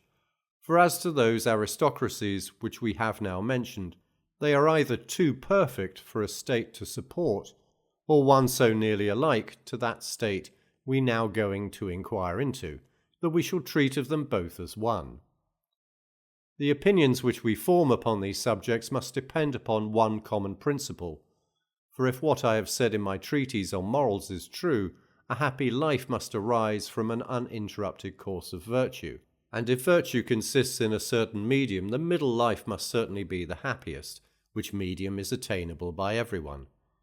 The boundaries of virtue and vice in the state must also necessarily be the same as in a private person, for the form of government is the life of the city. In every city the people are divided into three sorts: the very rich, the very poor, and those who are between them. If this is universally admitted, that the mean is best, it is evident that even in point of fortune, mediocrity is to be preferred, for that state is most submissive to reason. For those who are very handsome, or very strong, or very noble, or very rich, or, on the contrary, those who are very poor, or very weak, or very mean, with difficulty obey it. For the one are capricious and greatly flagitious, the other rascally and mean, the crimes of each arising from their different excesses, nor will they go through the different offices of the state, which is detrimental to it. Besides, those who excel in strength, in riches, or friends, or the like, neither know how nor are willing to submit to command, and this begins at home when they are boys. For there they are brought up too delicately to be accustomed to obey their preceptors. As for the very poor, their general and excessive want of what the rich enjoy reduces them to a state too mean, so that the one know not how to command, but to be commanded as slaves. The others know not how to submit to any command, nor to command themselves, but with despotic power. A city composed of such men must therefore consist of slaves and masters, not freemen, where one party must hate and the other despise, where there could be no possibility of friendship or political community, for community supposes affection, for we do not even on the road associate with our enemies. It is also the genius of a city to be composed as much as possible of equals, which will be most so when the inhabitants are in the middle state, from whence it follows that that city must be best framed which is composed of those whom we say are naturally its proper members. It is men of this station also who will be best assured of safety and protection, for they will neither covet what belongs to others, as the poor do, nor will others covet what is theirs, as the poor do what belongs to the rich. And thus, without plotting against anyone, or having anyone plot against them, they will live free from danger. For which reason Phocylides wisely wishes for the middle state as being most productive of happiness. It is plain then that the most perfect political community must be amongst those who are in the middle rank, and those states are best instituted wherein these are a larger and more respectable part, if possible, than both the other, or if that cannot be, at least than either of them separate, so that being thrown into the balance it may prevent either scale from preponderating. It is therefore the greatest happiness which the citizens can enjoy to possess a moderate and convenient fortune, for when some possess too much and others nothing at all, the government must either be in the hands of the meanest rabble, or else a pure oligarchy, or from the excesses of both a tyranny. For this arises from a headstrong democracy or an oligarchy, but very seldom when the members of one community are nearly on an equality with each other. We will assign a reason for this when we come to treat of the alterations which different states are likely to undergo. The middle state is therefore best, as being least liable to those seditions and insurrections which disturb the community, and for the same reason extensive governments are least liable to these inconveniences. For there those in a middle state are very numerous, whereas in small ones it is easy to pass to the two extremes, so as hardly to have any in a medium remaining, but the one half rich, the other poor. And from the same principle it is that democracies are more firmly established and of longer continuance than oligarchies. But even in those, when there is a want of a proper number of men of middling fortune, the poor extend their power too far, abuses arise, and the government is soon at an end. We ought to consider as a proof of what I now advance that the best lawgivers themselves were those in the middle rank of life, amongst whom was Solon, as is evident from his poems, and Lycurgus, for he was not a king, and Charondas, and indeed most others. What has been said will show us why of so many free states some have changed to democracies, others to oligarchies. For whenever the number of those in the middle state has been too small, those who were the more numerous, whether the rich or the poor, always overpowered them and assumed to themselves the administration of public affairs. From hence arose either a democracy or an oligarchy. Moreover, when in consequence of their disputes and quarrels with each other, either the rich get the better of the poor or the poor of the rich, neither of them will establish a free state, but as their record of their victory one which inclines to their own principles, and form either a democracy or an oligarchy. Those who made conquests in Greece, having all of them an eye to the respective forms of government in their own cities, established either democracies or oligarchies, not considering what was serviceable to the state, but what was similar to their own, for which reason a government has never been established where the supreme power has been placed amongst those of the middling rank, or very seldom, and amongst a few, one man only of those who have yet been conquerors has been persuaded to give the preference to this order of men. It is indeed an established custom with the inhabitants of most cities not to desire an equality, but either to aspire to govern, or when they are conquered, to submit. Thus we have shown what the best state is and why. It will not be difficult to perceive of the many states which there are, for we have seen that there are various forms both of democracies and oligarchies, to which we should give the first place, to which the second, and in the same manner the next also, and to observe what are the particular excellencies and defects of each, after we have first described the best possible. For that must be the best which is nearest to this, that worst which is most distant from the medium. Without any one has a particular plan of his own which he judges by. I mean by this that it may happen that although one form of government may be better than another, yet there is no reason to prevent another from being preferable thereunto in particular circumstances and for particular purposes. Chapter 12. After what has been said, it follows that we should now show what particular form of government is most suitable for particular persons, first laying this down as a general maxim, that that party which desires to support the actual administration of the state ought always to be superior to that which would alter it. Every city is made up of quality and quantity. By quality I mean liberty, riches, education, and family, and by quantity its relative populousness. Now it may happen that quality may exist in one of those parts of which the city is composed, and quantity in another. Thus the number of the ignoble may be greater than the number of those of family, the number of the poor than that of the rich, but not so that the quantity of the one shall overbalance the quality of the other. Those must be properly adjusted to each other. For where the number of the poor exceeds the proportion we have mentioned, there a democracy will rise up. And if the husbandry should have more power than others, it will be a democracy of husbandmen. And the democracy will be a particular species according to that class of men which may happen to be the most numerous.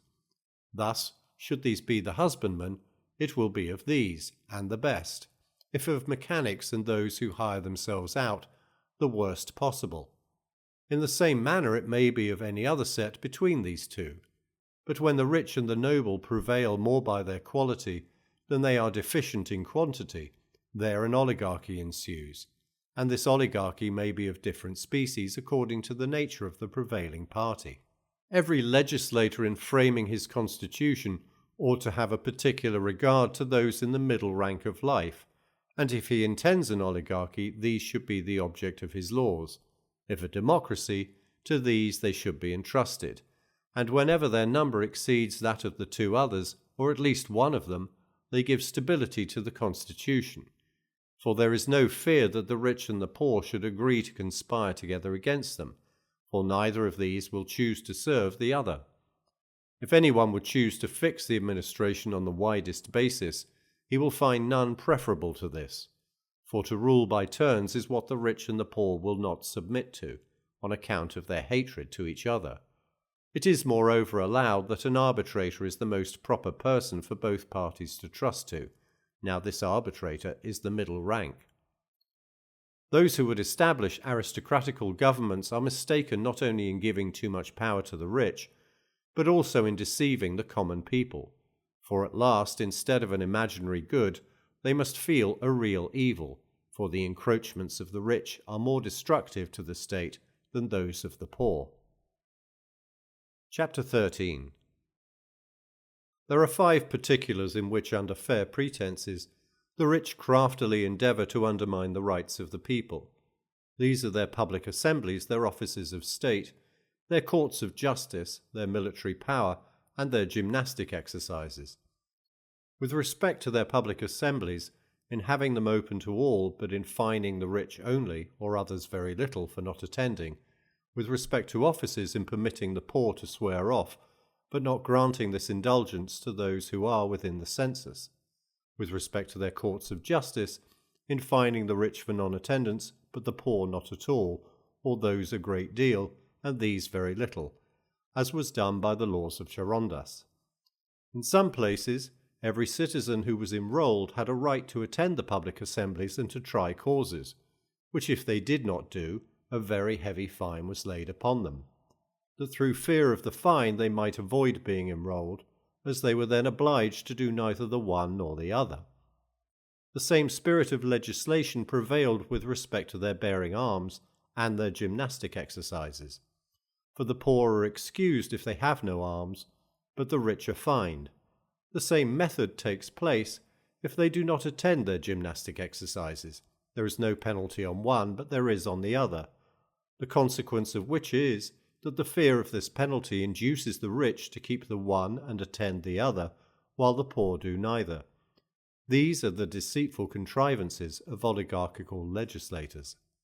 The contrary prevails in a democracy, for there they make the poor a proper allowance for attending the assemblies and the courts, but give the rich nothing for doing it, whence it is evident that if any one would properly blend these customs together, they must extend both the pay and the fine to every member of the community, and then every one would share in it, whereas part only now do.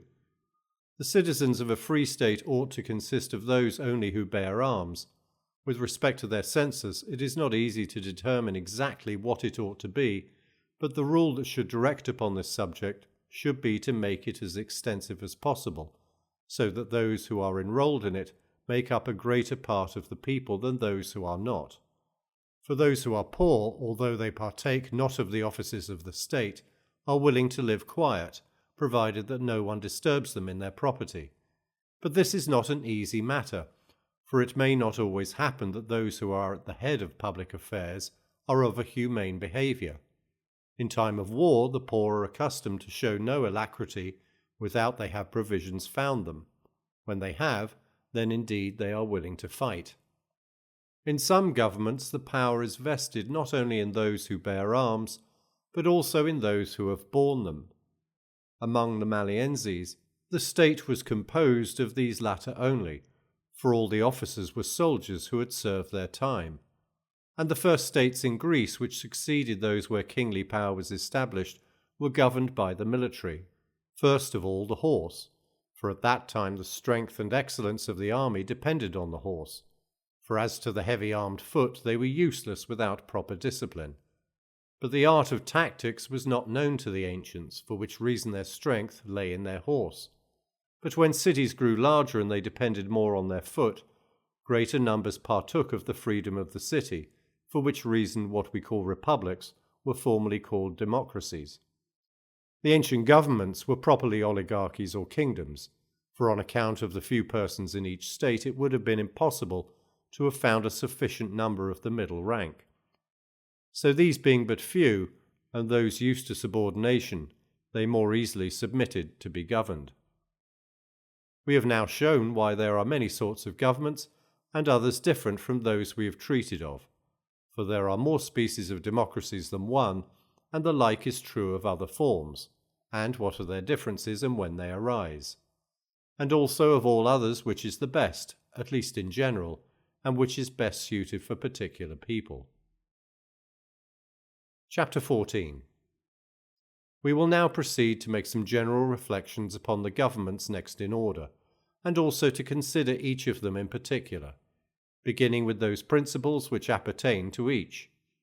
Now there are three things in all states which a careful legislator ought well to consider, which are of great consequence to all, and which properly attended to the state must necessarily be happy, and according to the variation of which the one will differ from the other. The first of these is the public assembly, the second the officers of the state, that is, who they ought to be, and with what power they should be entrusted, and in what manner they should be appointed, the third the judicial department.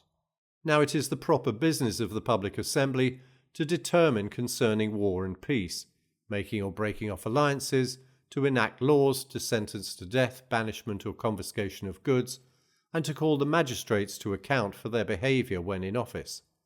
Now these powers must necessarily be entrusted to the citizens in general, or all of them to some, either to one magistrate or more, or some to one and some to another, or some to all, but others to some. To entrust all to all is in the spirit of a democracy, for the people aim at equality. There are many methods of delegating these powers to the citizens at large, one of which is to let them execute them by turn, and not altogether, as was done by Telecles the Milesian in his state. In others the Supreme Council is composed of the different magistrates, and they succeed to the offices of the community by proper divisions of tribes, wards, and other very small proportions, till every one in his turn goes through them. Nor does the whole community ever meet together. Without it is when new laws are enacted, or some national affair is debated, or to hear what the magistrates have to propose to them. Another method is for the people to meet in a collective body, but only for the purpose of holding the commissure, making laws, determining concerning war or peace, and inquiring into the conduct of their magistrates, while the remaining part of the public business is conducted by the magistrates, who have their separate departments, and are chosen out of the whole community either by vote or ballot. Another method is for the people in general to meet for the choice of the magistrates, and to examine into their conduct, and also to deliberate concerning war and alliances, and to leave other things to the magistrates, whoever happen to be chosen, whose particular employments are such as necessarily require persons well skilled therein. A fourth method is for every person to deliberate upon every subject in public assembly, where the magistrates can determine nothing of themselves, and have only the privilege of giving their opinions first. And this is the method of the most pure democracy, which is analogous to the proceedings in a dynastic oligarchy and a tyrannic monarchy. These then are the methods in which public business is conducted in a democracy. When the power is in the hands of part of the community only, it is an oligarchy, and this also admits of different customs.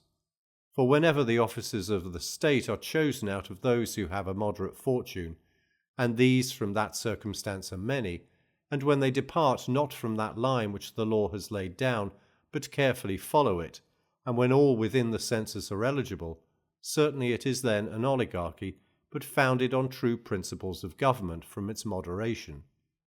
When the people in general do not partake of the deliberative power, but certain persons chosen for that purpose, who govern according to law, this also, like the first, is an oligarchy. When those who have the deliberative power elect each other, and the son succeeds to the father, and when they can supersede the laws, such a government is of necessity a strict oligarchy. When some persons determine on one thing and others on another, as war and peace, and when all inquire into the conduct of their magistrates, and other things are left to different officers, elected either by vote or lot, then the government is an aristocracy or a free state. When some are chosen by vote and others by lot, and these either from the people in general or from a certain number elected for that purpose, or if both the votes and the lots are open to all, such a state is partly an aristocracy, partly a free government itself. These are the different methods in which the deliberative power is vested in different states, all of whom follow some regulation here laid down. It is advantageous to a democracy in the present sense of the word, by which I mean a state wherein the people at large have a supreme power, even over the laws, to hold frequent public assemblies, and it will be best in this particular to imitate the example of oligarchies in their courts of justice, for they fine those who are appointed to try causes if they do not attend. So should they reward the poor for coming to the public assemblies, and their counsels will be best when all advise with each other, the citizens with the nobles with the citizens. It is also advisable, when the council is to be composed of part of the citizens, to elect either by vote or lot an equal number of both ranks. It is also proper, if the common people in the state are very numerous, either not to pay everyone for his attendance, but such a number only as will make them equal to the nobles, or to reject many of them by lot. In an oligarchy, they should either call up some of the common people to the council, or else establish a court, as is done in some other states, whom they call pre-advisers or guardians of the laws, whose business should be to propose first what they should afterwards enact. By this means the people would have a place in the administration of public affairs, without having it in their power to occasion any disorder in the government. Moreover, the people may be allowed to have a vote in whatever bill is proposed, but may not themselves propose anything contrary thereto, or they may give their advice, while the power of determining may be with the magistrates only. It is also necessary to follow a contrary practice to what is established in democracies, for the people should be allowed the power of pardoning, but not of condemning, for the cause should be referred back again to the magistrates, whereas the contrary takes place in republics, for the power of pardoning is with the few, but not of condemning, which is always referred to the people at large. And thus we determine concerning the deliberative power in any state, and in whose hands it shall be. Chapter 15. We now proceed to consider the choice of magistrates, for this branch of public business contains many different parts, as how many there shall be, what shall be their particular office, and with respect to time, how long each of them shall continue in place. For some make it 6 months, others shorter, others for a year, others for a much longer time, or whether they should be perpetual or for a long time, or neither. For the same person may fill the same office several times, or he may not be allowed to enjoy it even twice, but only once. and also with respect to the appointment of magistrates who are to be eligible, who is to choose them, and in what manner. For in all these particulars we ought properly to distinguish the different ways which may be followed, and then to show which of these is best suited to such and such governments. Now it is not easy to determine to whom we ought properly to give the name of magistrate, for a government requires many persons in office, but every one of those who is either chosen by vote or lot is not to be reckoned a magistrate.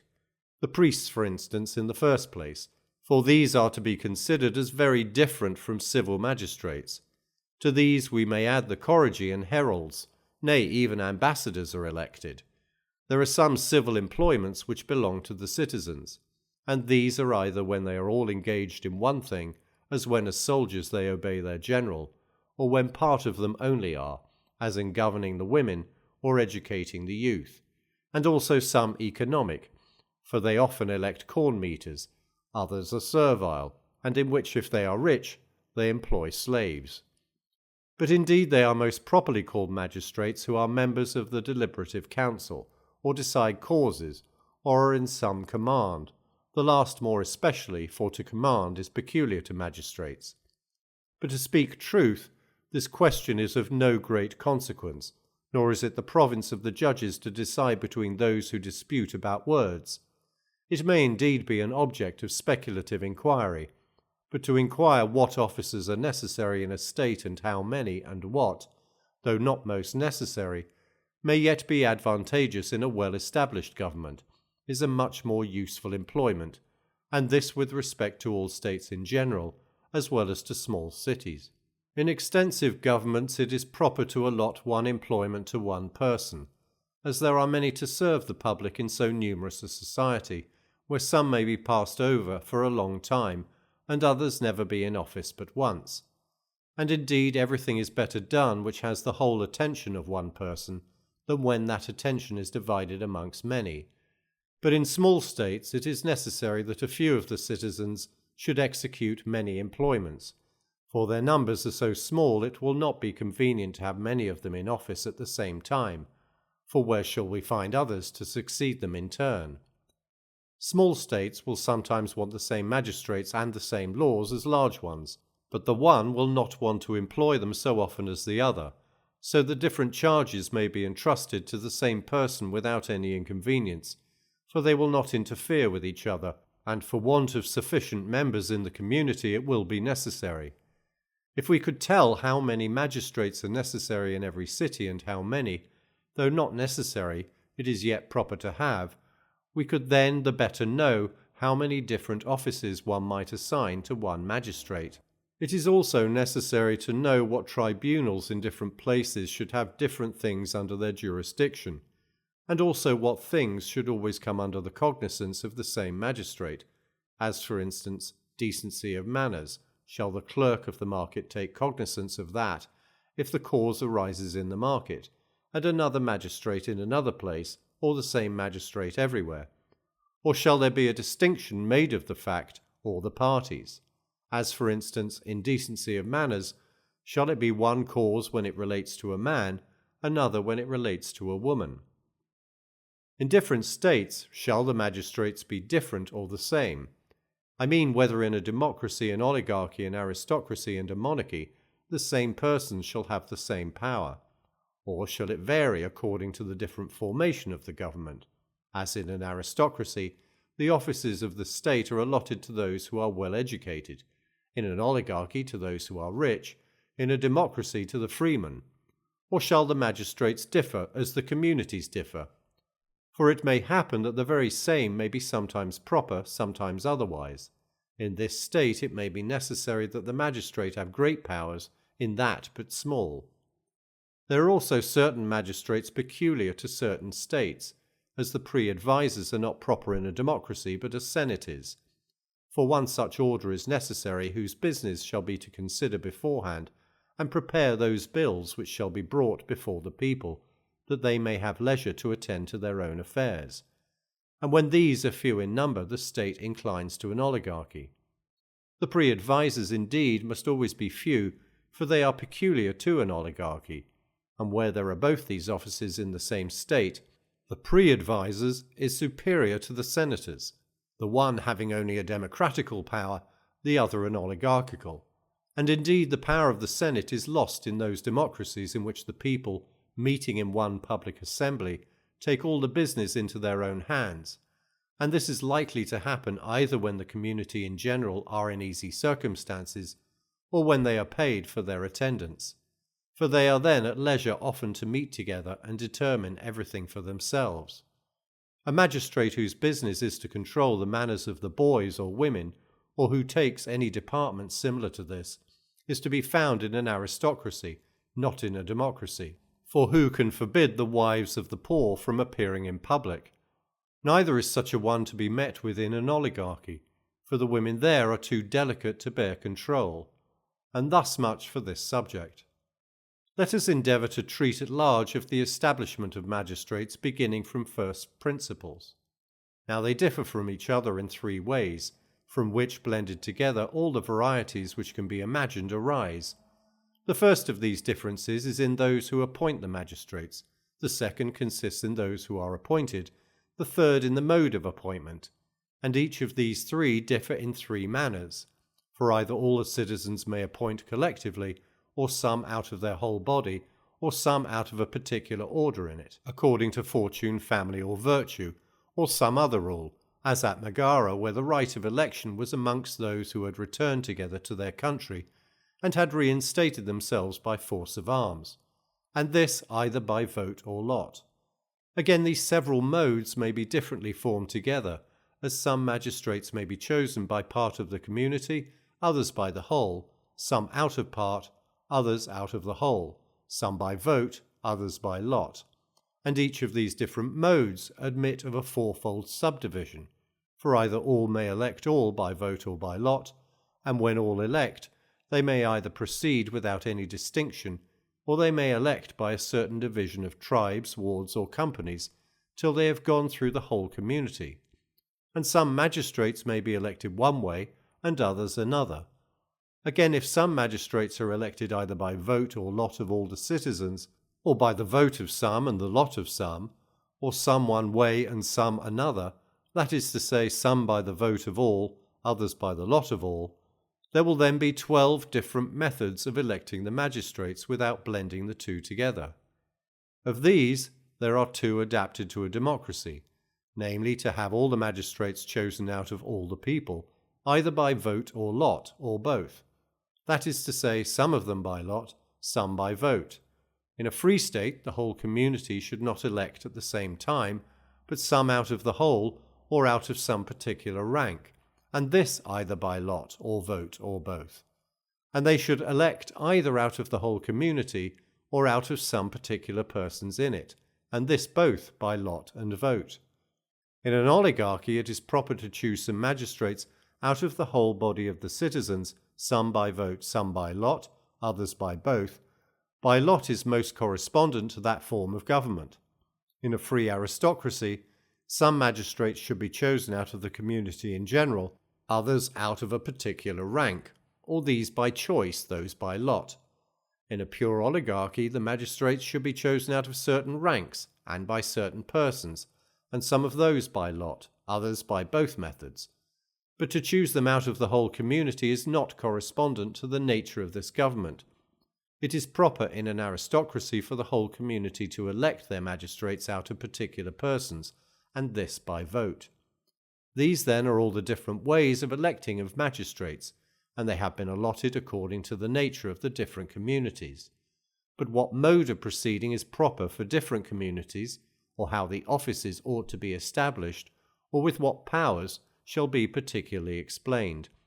I mean by the powers of a magistrate, what should be his particular province, as the management of the finances or the laws of the state, for different magistrates have different powers, as that of the general of the army differs from the clerk of the market. Chapter 16. Of the 3 parts of which a government is formed, we now come to consider the judicial, and this also we shall divide in the same manner as we did the magisterial, into 3 parts. Of whom the judges shall consist, and for what causes, and how. When I say of whom, I mean whether they shall be the whole people, or some particulars. By for what causes, I mean how many different courts shall be appointed. By how, whether they shall be elected by vote or lot. Let us first determine how many different courts there ought to be. Now these are 8. The first of these is the court of inspection over the behaviour of the magistrates when they have quitted their office. The second is to punish those who have injured the public. The third is to take cognizance of those causes in which the state is a party. The fourth is to decide between magistrates and private persons who appeal from a fine laid upon them. The fifth is to determine disputes which may arise concerning contracts of great value. The sixth is to judge between foreigners and of murders, of which there are different species, and these may all be tried by the same judges or by different ones, for there are murders of malice prepense and of chance medley. There is also justifiable homicide where the fact is admitted and the legality of it disputed. There is also another court, called at Athens the Court of Phraetae, which determines points relating to a murder committed by one who has run away, to decide whether he shall return, though such an affair happens but seldom and in very large cities. The seventh to determine causes where strangers are concerned, and this whether they are between stranger and stranger, or between a stranger and a citizen. The eighth and last is for small actions, from 1 to 5 drachmas, or a little more, for these ought also to be legally determined, but not to be brought before the whole body of the judges. But without entering into any particulars concerning actions for murder, and those wherein strangers are the parties, let us particularly treat of those courts which have the jurisdiction of those matters which more particularly relate to the affairs of the community, and which, if not well conducted, occasion seditions and commotions in the state. Now of necessity, either all persons must have a right to judge of all these different causes appointed for that purpose, either by vote or lot, or all of all, some of them vote and others by lot, or in some causes by vote, in others by lot. Thus there will be 4 sorts of judges. There will be just the same number also if they are chosen out of part of the people only, for either all the judges must be chosen out of that part, either by vote or lot, or some by lot and some by vote, or the judges in particular causes must be chosen some by vote, others by lot, by which means there will be the same number of them also, as was mentioned. Besides, different judges may be joined together. I mean those who are chosen out of the whole people, or part of them, or both, so that all 3 may sit together in the same court, and this either by vote, lot, or both. And thus much for the different sorts of judges. Of these appointments, that which admits all the community to be judges in all causes is most suitable to a democracy. The second, which appoints that certain persons shall judge all causes, to an oligarchy. The third, which appoints the whole community to be judges in some causes, but particular persons in others, to an aristocracy or free state. Book 5. Chapter 1. We have now gone through those particulars we proposed to speak of. It remains that we next consider from what causes and how alterations in government arise, and of what nature they are, and to what the destruction of each state is owing, and also to what form any form of polity is most likely to shift into, and what are the means to be used for the general preservation of governments, as well as what are applicable to any particular state, and also of the remedies which are to be applied either to all in general, or to any one considered separately, when they are in a state of corruption. And here we ought first to lay down this principle, that there are many governments, all of which approve of what is just and what is analogically equal, and yet have failed from attaining thereunto, as we have already mentioned. Thus democracies have arisen from supposing that those who are equal in one thing are so in every other circumstance, as, because they are equal in liberty, they are equal in everything else, and oligarchies from supposing that those who are unequal in one thing are unequal in all, that when men are so in point of fortune, that inequality extends to everything else. Hence it follows that those who in some respects are equal with others think it right to endeavour to partake of an equality with them in everything, and those who are superior to others endeavour to get still more. And it is this more which is the inequality. Thus most states, though they have some notion of what is just, yet are almost totally wrong. And upon this account, when either party has not that share in the administration which answers to his expectations, he becomes seditious. But those who of all others have the greatest right to be so are the last that are, namely those who excel in virtue, for they alone can be called generally superior. There are too some persons of distinguished families who, because they are so, disdain to be on an equality with others, for those esteem themselves noble who boast of their ancestors' merit and fortune. These, to speak truth, are the origin and fountain from whence seditions arise. The alterations which men may propose to make in governments are two, for either they may change the state already established into some other, as when they propose to erect an oligarchy where there is a democracy, or a democracy or free state where there is an oligarchy, or an aristocracy from these, or those from that, or else when they have no objection to the established government, which they like very well, but choose to have the sole management in it themselves, either in the hands of a few or one only. They will also raise commotions concerning the degree in which they would have the established power, as if, for instance, the government is an oligarchy, to have it more purely so, and in the same manner if it is a democracy, or else to have it less so, and in like manner, whatever may be the nature of the government, either to extend or contract its powers, or else to make some alterations in some parts of it, as to establish or abolish a particular magistracy. As some persons say, Lysander endeavoured to abolish the kingly power in Sparta, and Pausanias that of the Ephori. Thus, in Epidamnus, there was an alteration in one part of the constitution, for instead of the phylarchy they established a senate. It is also necessary for all the magistrates at Athens to attend in the court of the Helicea when any new magistrate is created. The power of the archon, also in that state, partakes of the nature of an oligarchy. Inequality is always the occasion of sedition, but not when those who are unequal are treated in a different manner, correspondent to that inequality. Thus kingly power is unequal when exercised over equals. Upon the whole, those who aim after an equality are the cause of seditions. Equality is twofold, either in number or value. Equality in number is when two things contain the same parts or the same quantity. Equality in value is by proportion, as 2 exceeds 1, and 3 2 by the same number. Thus by proportion 4 exceeds 2, and 2 1 in the same degree, for 2 is the same part of 4 that 1 is of 2, that is to say, half. Now all agree in what is absolutely and simply just, but as we have already said, they dispute concerning proportionate value. For some persons, if they are equal in one respect, think themselves equal in all. Others, if they are superior in one thing, think they may claim the superiority in all, from whence chiefly arise two sorts of governments, a democracy and an oligarchy. For nobility and virtue are to be found only amongst a few, the contrary amongst the many, there being in no place 100 of the first to be met with, but enough of the last everywhere.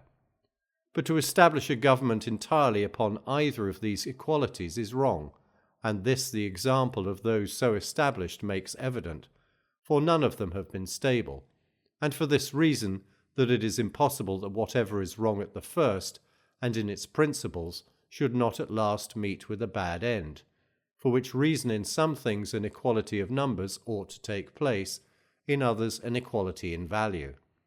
However, a democracy is safer and less liable to sedition than an oligarchy, for in this latter it may arise from two causes, for either the few in power may conspire against each other or against the people, but in a democracy only one, namely against the few who aim at exclusive power. But there is no instance worth speaking of a sedition of the people against themselves.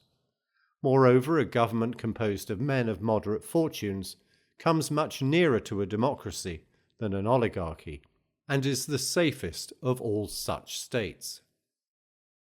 Chapter 2. Since we are inquiring into the causes of seditions and revolutions in governments, we must begin entirely with the first principles from whence they arise. Now these, so to speak, are nearly 3 in number, which we must first distinguish in general from each other, and endeavour to show in what situation people are who begin a sedition, and for what causes, and thirdly, what are the beginnings of political troubles and mutual quarrels with each other. Now that cause which of all others most universally inclines men to desire to bring about a change in government is that which I have already mentioned. For those who aim at equality will be ever ready for sedition, if they see those whom they esteem their equals possess more than they do, as well as those also who are not content with equality but aim at superiority, if they think that while they deserve more than, they have only equal with, or less than, their inferiors. Now what they aim at may be either just or unjust, just when those who are inferior are seditious, that they may be equal, unjust when those who are equal are so that they may be superior. These then are the situations in which men will be seditious, the causes for which they will be so are profit and honour, and their contrary. For to avoid dishonour or loss of fortune by mulcts, either on their own account or their friends, they will raise a commotion in the state. The original causes which dispose men to the things which I have mentioned are taken in one manner 7 in number. In another they are more, 2 of which are the same with those that have been already mentioned, but influencing in a different manner, for profit and honour sharpen men against each other, not to get the possession of them for themselves, which was what I just now supposed, but when they see others, some justly, others unjustly, engrossing them. The other causes are haughtiness, fear, eminence, contempt, disproportionate increase in some part of the state. There are also other things which in a different manner will occasion revolutions in governments, as election intrigues, neglect, want of numbers, a too great dissimilarity of circumstances. Chapter 3. What influence ill treatment and profit have for this purpose, and how they may be the causes of sedition, is almost self-evident. For when the magistrates are haughty and endeavour to make greater profits than their office gives them, they not only occasion seditions amongst each other, but against the state also who gave them their power. And this their avarice has 2 objects, either private property or the property of the state. What influence honours have, and how they may occasion sedition is evident enough. For those who are themselves unhonoured while they see others honoured, will be ready for any disturbance, and these things are done unjustly, when any one is either honoured or discarded contrary to their deserts, justly when they are according to them. Excessive honours are also a cause of sedition when one person or more are greater than the state and the power of the government can permit. For then a monarchy or a dynasty is usually established, on which account the ostracism was introduced in some places, as at Argos and Athens. Though it is better to guard against such excesses in the founding of a state than when they have been permitted to take place, to correct them afterward. Those who have been guilty of crimes will be the cause of sedition through fear of punishment, as will those also who expect an injury, that they may prevent it, as was the case at Rhodes when the nobles conspired against the people on account of the decrees they expected would pass against them. Contempt also is a cause of sedition and conspiracies, as in oligarchies where there are many who have no share in the administration. The rich also, even in democracies, despising the disorder and anarchy which will arise, hope to better themselves by the same means which happened at Thebes after the battle of Oenophyta, where in consequence of bad administration the democracy was destroyed, as it was at Megara where the power of the people was lost through anarchy and disorder. The same thing happened at Syracuse before the tyranny of Gelon, and at Rhodes there was the same sedition before the popular government was overthrown. Revolutions in state will also arise from a disproportionate increase, for as the body consists of many parts, it ought to increase proportionably to preserve its symmetry, which would otherwise be destroyed, as if the foot was to be 4 cubits long, and the rest of the body but 2 palms.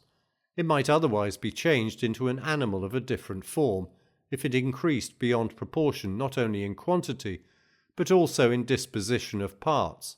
So also a city consists of parts, some of which may often increase without notice, as the number of poor in democracies and free states. They will also sometimes happen by accident, as at Tarentum a little after the Median War, where so many of the nobles were killed in a battle by the Lapigi that from a free state the government was turned into a democracy, and at Argos, where so many of the citizens were killed by Cleomenes the Spartan that they were obliged to admit several husbandmen to the freedom of the state, and at Athens, through the unfortunate event of the infantry battles, the number of the nobles was reduced by the soldiers being chosen from the list of citizens in the Lacedaemonian Wars. Revolutions also sometimes take place in a democracy, though seldomer, for where the rich grow numerous or properties increase, they become oligarchies or dynasties.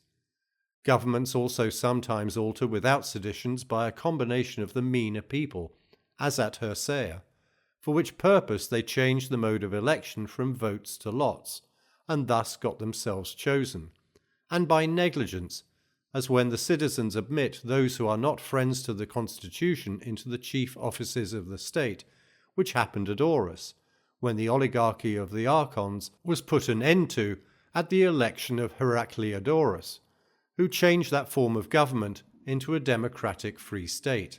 By little and little I mean by this that very often great alterations silently take place in the form of government from peoples overlooking small matters, as at Ambracia, where the census was originally small, but at last became nothing at all, as if a little and nothing at all were nearly or entirely alike. That state also is liable to seditions which is composed of different nations, till their differences are blended together and undistinguishable. For as a city cannot be composed of every multitude, so neither can it in every given time, for which reason all those republics, which have hitherto been originally composed of different people, or afterwards admitted their neighbours to the freedom of their city, have been most liable to revolutions, as when the Achaeans joined with the Trasanians in founding Sybaris, for soon after, growing more powerful than the Trasanaeans, they expelled them from the city, from whence came the proverb of Sybarite wickedness. And again disputes from a like cause happened at Thurium between the Sybarites and those who had joined with them in building the city, for they, assuming upon these, on account of the country being their own, were driven out. And at Byzantium the new citizens, being detected in plots against the state, were driven out of the city by force of arms. The Antisaeans also, having taken in those who were banished from Chaos, afterwards did the same thing, and also the Zancleans, after having taken in the people of Samos. The Apolloniats in the Euxine Sea, having admitted their sojourners to the freedom of their city, were troubled with seditions, and the Syracusans, after the expulsion of their tyrants, having enrolled strangers and mercenaries among their citizens, quarrelled with each other and came to an open rupture, and the people of Amphipolis, having taken in a colony of Chalcidians, were the greater part of them driven out of the city by them.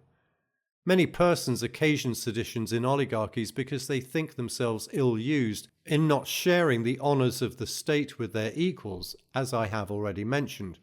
But in democracies the principal people do the same because they have not more than an equal share with others who are not equal to them. The situation of the place will also sometimes occasion disturbances in the state when the ground is not well adapted for one city, as at Clazomane, where the people who lived in that part of the town, called Caetrum, quarrelled with them who lived in the island, and the Colophonians with the Notians. At Athens, too, the disposition of the citizens is not the same, for those who live in the Piraeus are more attached to a popular government than those who live in the city properly so called. For as the interposition of a rivulet, however small, will occasion the line of the phalanx to fluctuate, so any trifling disagreement will be the cause of seditions. But they will not so soon flow from anything else as from the disagreement between virtue and vice, and next to that between poverty and riches, and so on in order, one cause having more influence than another, one of which that I last mentioned. Chapter 4. But seditions in government do not arise for little things, but from them, for their immediate cause is something of moment. Now trifling quarrels are attended with the greatest consequences when they arise between persons of the first distinction in the state, as was the case with the Syracusans in a remote period, for a revolution in the government was brought about by a quarrel between two young men who were in office, upon a love affair, for one of them being absent, the other seduced his mistress. He in his turn, offended with this, persuaded his friend's wife to come and live with him, and upon this the whole city took part either with the one or the other, and the government was overturned. Therefore everyone at the beginning of such disputes ought to take care to avoid the consequences, and to smother up all quarrels which may happen to arise amongst those in power. For the mischief lies in the beginning, for the beginning is said to be half of the business, so that what was then but a little fault will be found afterwards to bear its full proportion to what follows. Moreover, disputes between men of note involve the whole city in their consequences. In Hestiaea, after the Median War, two brothers having a dispute about their paternal estate, he who was the poorer from the others having concealed part of the effects and some money which his father had found, engaged the popular party on his side, while the other who was rich, the men of fashion. And at Delphos a quarrel about a wedding was the beginning of all the seditions that afterwards arose amongst them, for the bridegroom, being terrified by some unlucky omen upon waiting upon the bride, went away without marrying her, which her relations resenting, contrived secretly to convey some sacred money into his pocket while he was sacrificing, and then killed him as an impious person.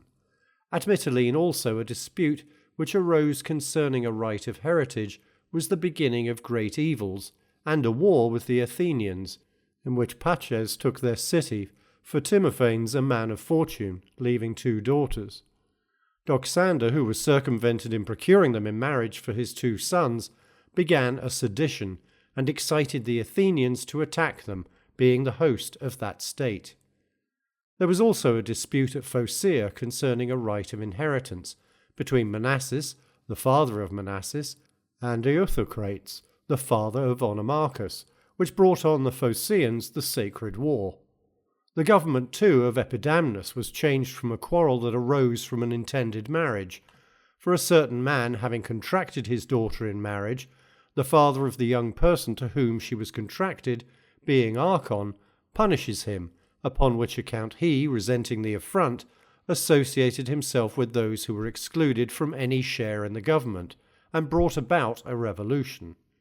A government may be changed either into an oligarchy, democracy, or a free state, when the magistrates or any part of the city acquire great credit, or are increased in power, as the court of Areopagus at Athens, having procured great credit during the Median War, added firmness to their administration, and on the other hand the maritime force, composed of the commonalty, having gained the victory at Salamis by their power at sea, got the lead in the state, and strengthened the popular party, and at Argos the nobles, having gained great credit by the battle of Mantinea, against the Lacedaemonians, endeavoured to dissolve the democracy, and at Syracuse the victory in their war with the Athenians being owing to the common people, they changed their free state into a democracy, and at Chalcis, the people having taken off the tyrant Phocis together with the nobles, immediately seized the government, and at Ambracia also the people,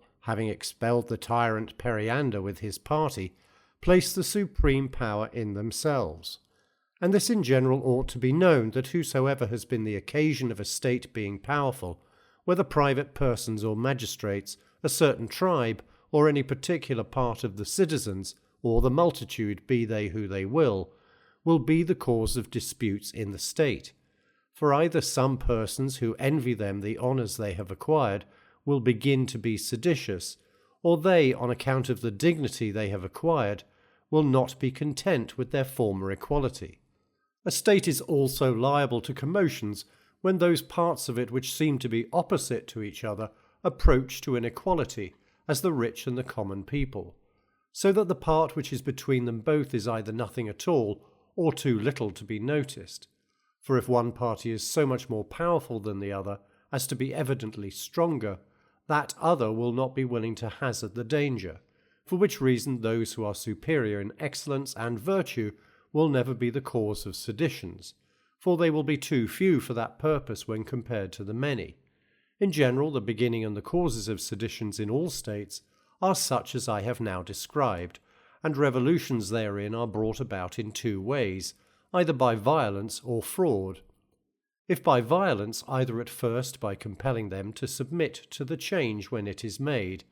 It may also be brought about by fraud in two different ways, either when the people, being at first deceived, willingly consent to an alteration in their government, and are afterwards obliged by force to abide by it, as for instance when the 400 imposed upon the people, by telling them that the king of Persia would supply them with money for the war against the Lacedaemonians, and after they had been guilty of this falsity, they endeavoured to keep possession of the supreme power, or when they are at first persuaded, and afterwards consent to be governed, and by one of these methods which I have mentioned are all revolutions in governments brought about.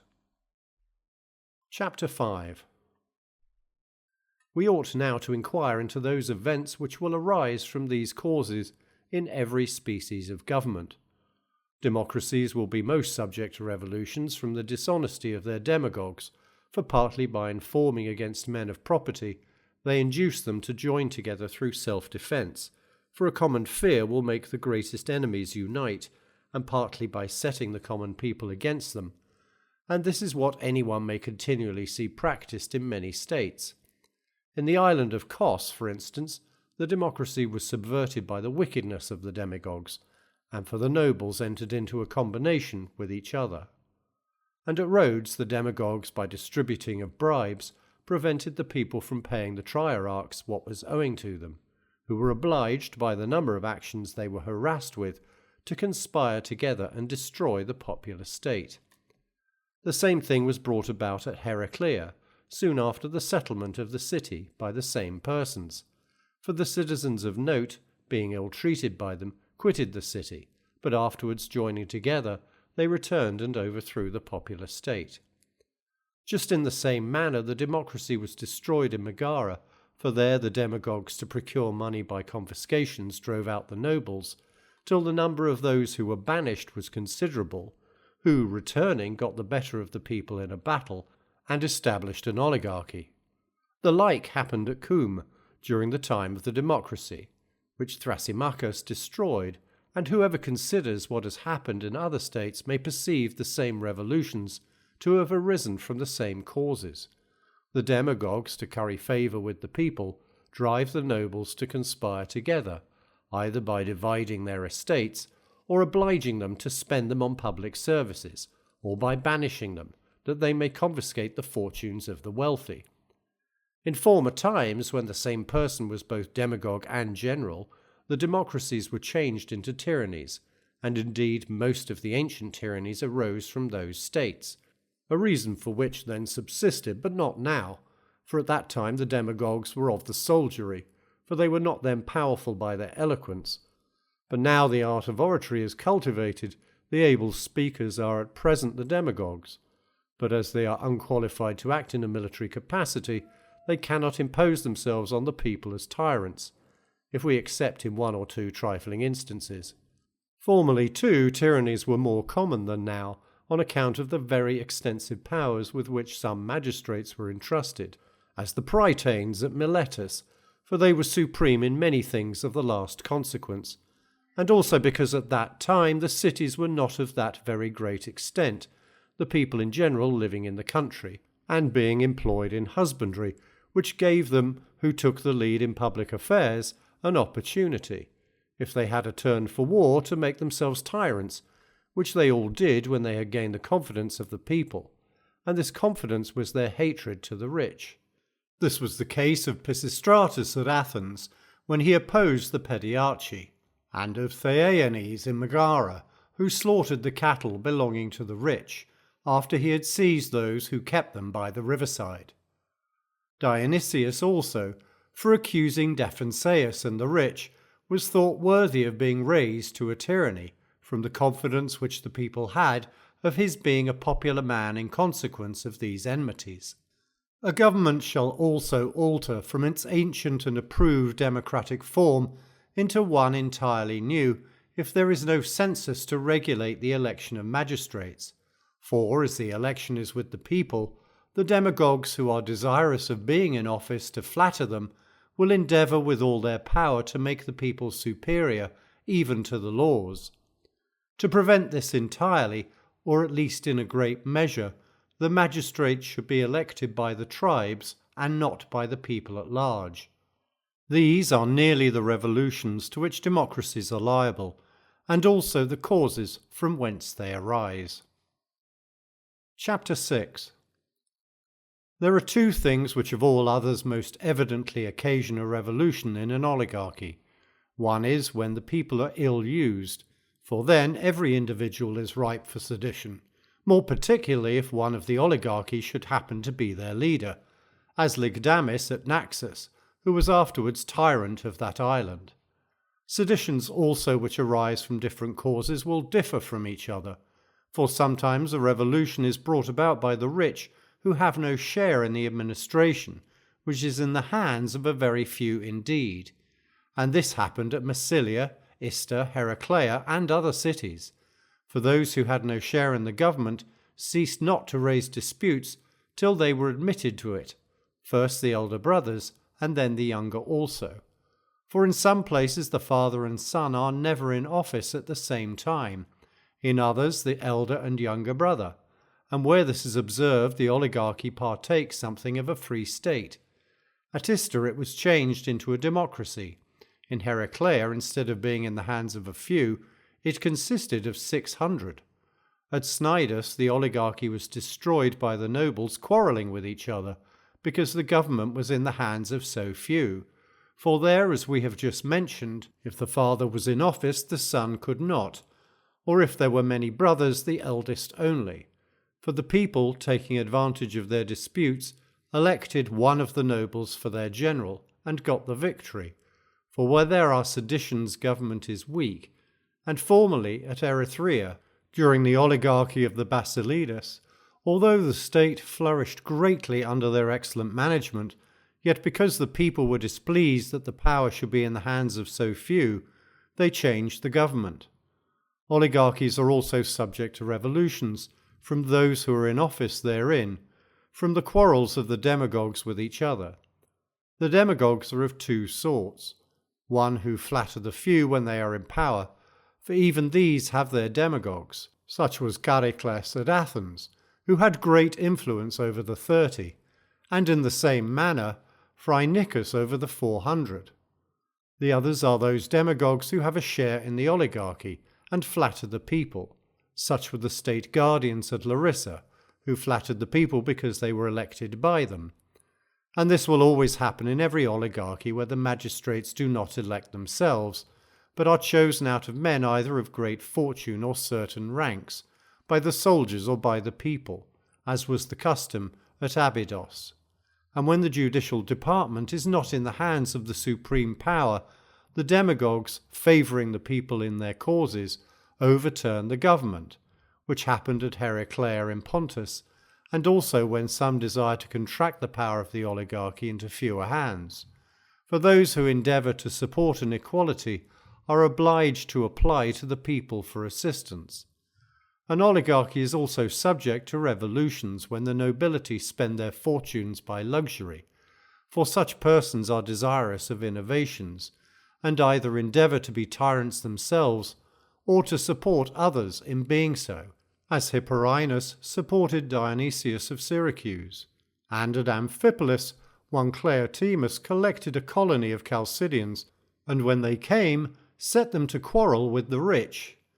And at Aegina, a certain person who brought an action against Chares attempted on that account to alter the government. Sometimes they will try to raise commotions, sometimes they will rob the public, and then quarrel with each other. or else fight with those who endeavour to detect them, which was the case at Apollonia in Pontus. But if the members of an oligarchy agree among themselves, the state is not very easily destroyed without some external force. Pharsalus is a proof of this, where, though the place is small, yet the citizens have great power from the prudent use they make of it. An oligarchy also will be destroyed when they create another oligarchy under it, that is, when the management of public affairs is in the hands of a few, and not equally, but when all of them do not partake of the supreme power, as happened once at Elis, where the supreme power in general was in the hands of a very few, out of whom a senate was chosen, consisting but of 90, who held their places for life, and their mode of election was calculated to preserve the power amongst each other's families, like the senators at Lacedaemon. An oligarchy is liable to a revolution both in time of war and peace. In war, because through a distrust in the citizens, the government is obliged to employ mercenary troops, and he to whom they give the command of the army will very often assume the tyranny, as Timophanes did at Corinth, and if they appoint more than one general, they will very probably establish a dynasty, and sometimes through fear of this, they are forced to let the people in general have some share in the government, because they are obliged to employ them. In peace, from their want of confidence in each other, they will entrust the guardianship of the state to mercenaries and their general, who will be an arbiter between them, and sometimes become master of both, which happened at Larissa, when Samos and the Aleuiadi had the chief power. The same thing happened at Abydos during the time of the political clubs, of which Iphiades was one. Commotions also will happen in an oligarchy from one party's overbearing and insulting another, or from their quarrelling about their lawsuits or marriages. How their marriages, for instance, will have that effect has been already shown, and in Eritrea Diagoras destroyed the oligarchy of the knights upon the same account. A sedition also arose at Heraclea from a certain person being condemned by the court, and at Thebes in consequence of a man's being guilty of adultery. The punishment, indeed, which Evrytion suffered at Heraclea was just, yet it was illegally executed, as was that at Thebes upon Archias, for their enemies endeavoured to have them publicly bound in the pillory. Many revolutions also have been brought about in oligarchies by those who could not brook the despotism which those persons assumed who were in power, as at Cnidus and Chaos. Changes also may happen by accident in what we call a free state, and in an oligarchy, wheresoever the senators, judges, and magistrates are chosen according to a certain census. For it often happens that the highest census is fixed at first, so that a few only could have a share in the government. In an oligarchy or in a free state, those of moderate fortunes only. When the city grows rich through peace or some other happy cause, it becomes so little that everyone's fortune is equal to the census, so that the whole community may partake of all the honours of government, and this change sometimes happens by little and little, and insensible approaches sometimes quicker. These are the revolutions and seditions that arise in oligarchies, and the causes to which they are owing. And indeed both democracies and oligarchies sometimes alter, not into governments of a contrary form, but into those of the same government, as for instance from having the supreme power in the law to vest it in the ruling party, or the contrariwise. Chapter 7. Commotions also arise in aristocracies, from there being so few persons in power, as we have already observed they do in oligarchies, for in this particular an aristocracy is most near an oligarchy, for in both these states the administration of public affairs is in the hands of a few. Not that this arises from the same cause in both, though herein they chiefly seem alike, and these will necessarily be most likely to happen when the generality of the people are high-spirited and think themselves equal to each other in merit. Such were those at Lacedaemon, called the Parthenii, for these were, as well as others, descendants of citizens, who being detected in a conspiracy against the state were sent to found Tarentum. They will happen also when some great men are disgraced by those who have received higher honours than themselves, to whom they are no ways inferior in abilities, as Lysander by the kings, or when an ambitious man cannot get into power, as Cynodon, who in the reign of Agesilaus was chief in a conspiracy against the Spartans, and also when some are too poor and others too rich, which will most frequently happen in time of war, as at Lacedaemon during the Messenian War, which is proved by a poem of Tyrtaeus called Eunomia. For some persons being reduced thereby desired that the lands might be divided, and also when some person of very high rank might still be higher if he could rule alone, which seemed to be Pausanias's intention at Lacedaemon, when he was their general in the Median War, and Anno's at Carthage. But free states and aristocracies are mostly destroyed from want of a fixed administration of public affairs, the cause of which evil arises at first from want of a due mixture of the democratic and the oligarchic parts in a free state, and in an aristocracy from the same causes, and also from virtue not being properly joined to power, but chiefly from the two first, I mean the undue mixture of the democratic and oligarchic parts, for these two are what all free states endeavour to blend together, and many of those which we call aristocracies, in this particular these states differ from each other, and on this account the one of them is less stable than the other, for that state which inclines most to an oligarchy is called an aristocracy, and that which inclines most to a democracy is called a free state, on which account this latter is more secure than the former. For the wider the foundation, the securer the building, and it is ever best to live where equality prevails. But the rich, if the community gives them rank, very often endeavour to insult and tyrannize over others. On the whole, whichever way a government inclines, in that it will settle, each party supporting their own.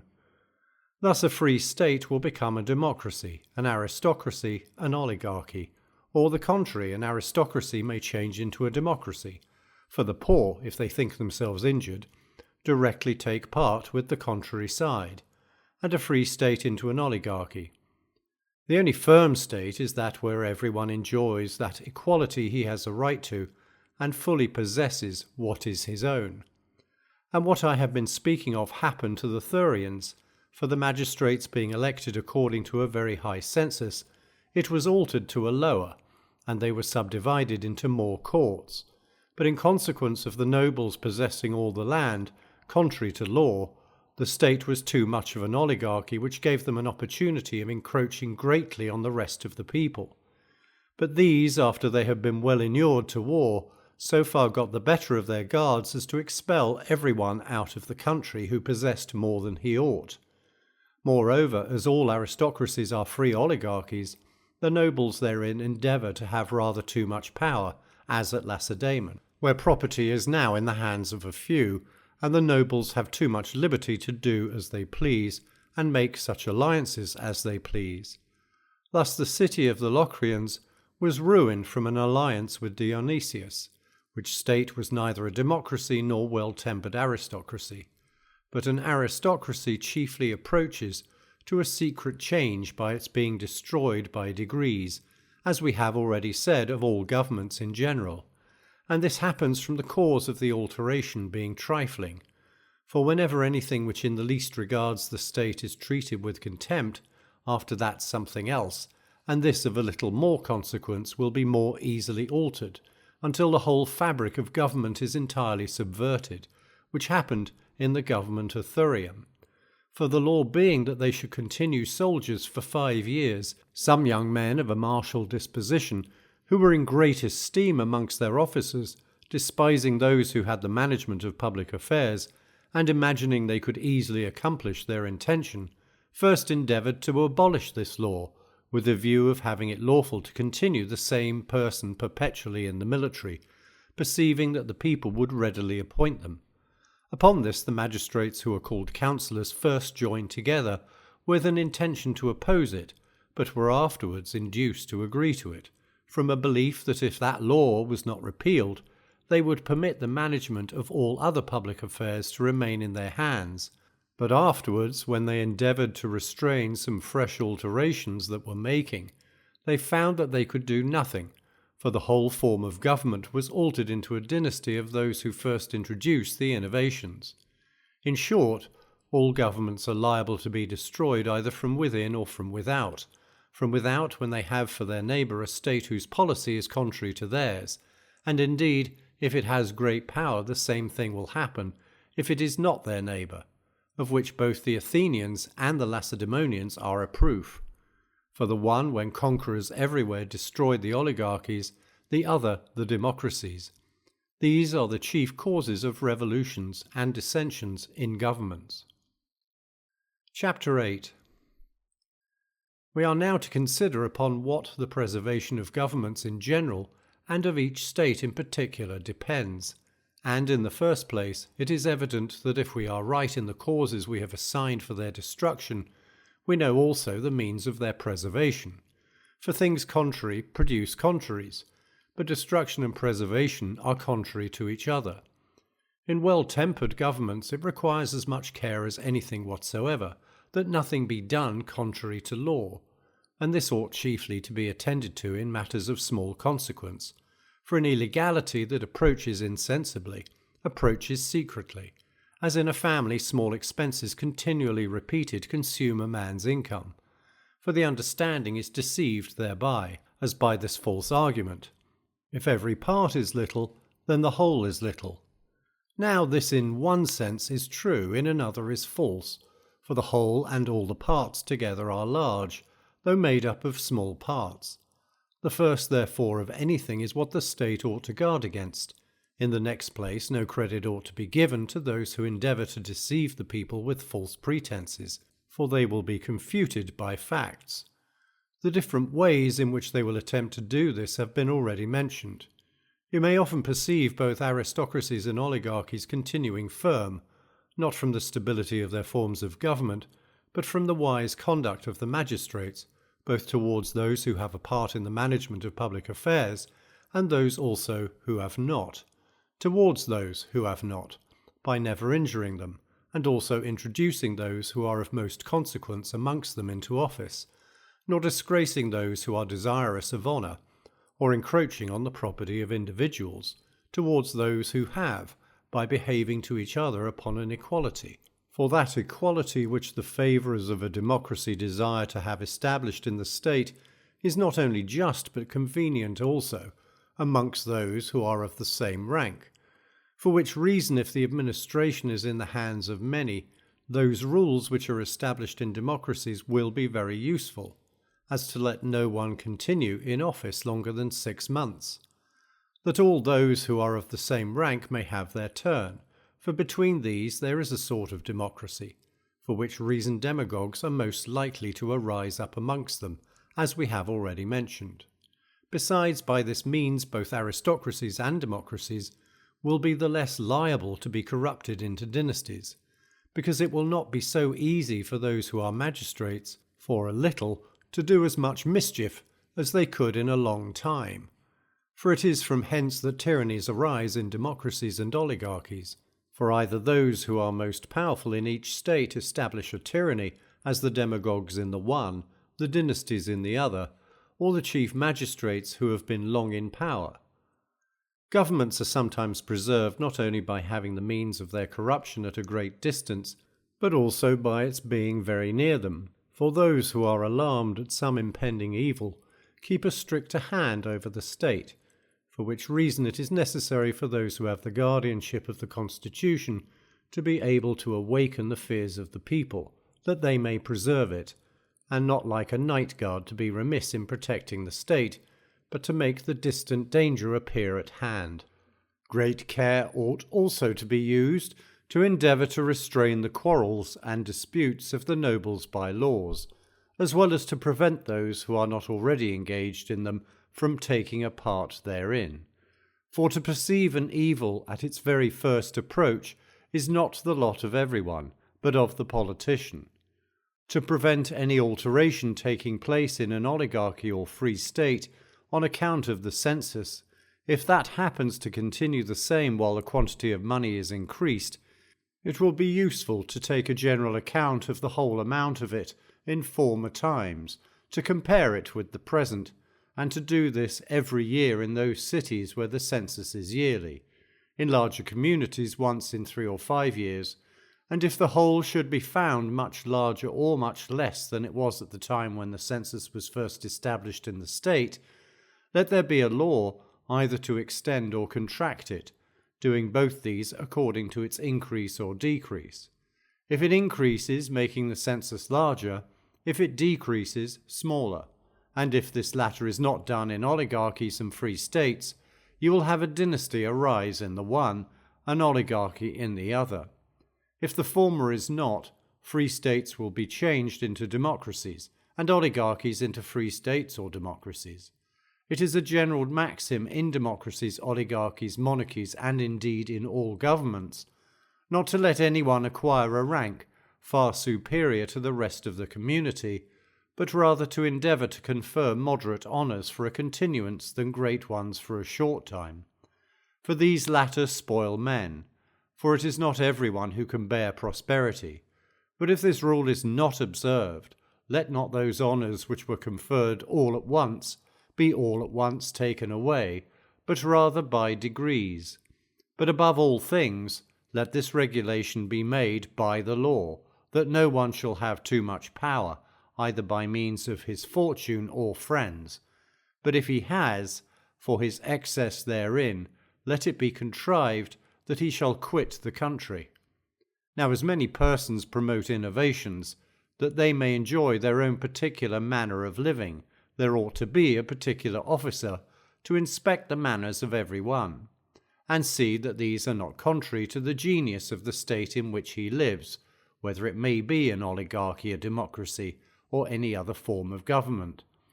And for the same reason, those should be guarded against who are most prosperous in the city, the means of doing which is by appointing those who are otherwise to the business and the offices of the state. I mean to oppose men of account to the common people, the poor to the rich, and to blend both these into one body, and to increase the numbers of those who are in the middle rank.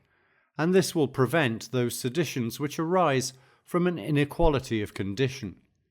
But above all, in every state it is necessary, both by the laws and every other method possible, to prevent those who are employed by the public from being venal, and this particularly in an oligarchy, for then the people will not be so much displeased from seeing themselves excluded from a share in the government, nay, they will rather be glad to have leisure to attend their private affairs, as at suspecting that the officers of the state steal the public money. Then indeed they are afflicted with double concern, both because they are deprived of the honours of the state and pillaged by those who enjoy them.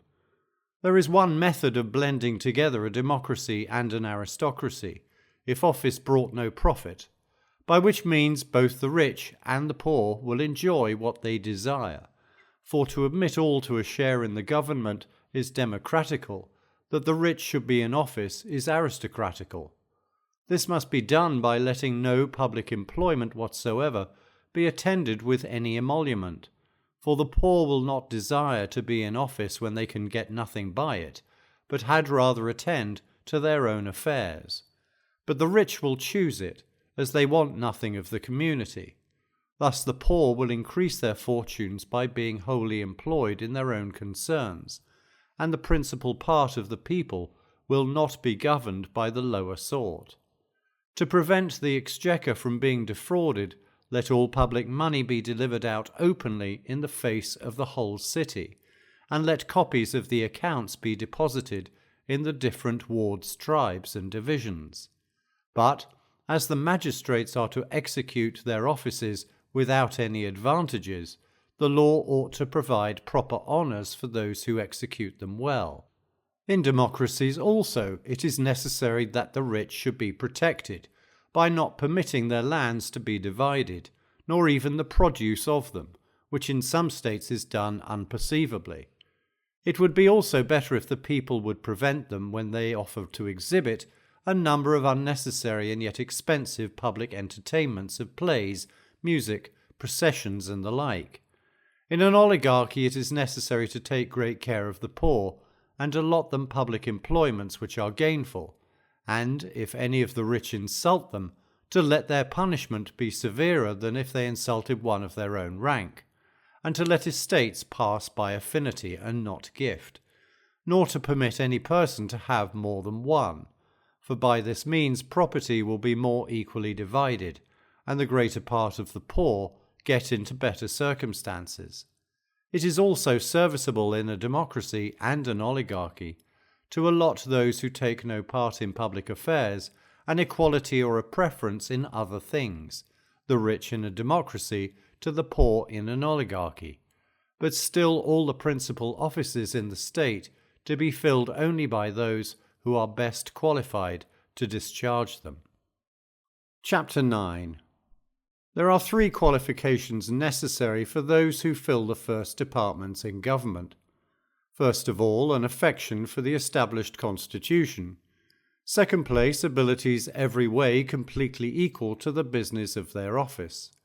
In the third, virtue and justice correspondent to the nature of that particular state they are placed in. For if justice is not the same in all states, it is evident that there must be different species thereof. There may be some doubt, when all these qualifications do not in the same persons, in what manner the choice shall be made. As for instance, suppose that one person is an accomplished general, but a bad man and no friend to the constitution. Another is just and a friend to it.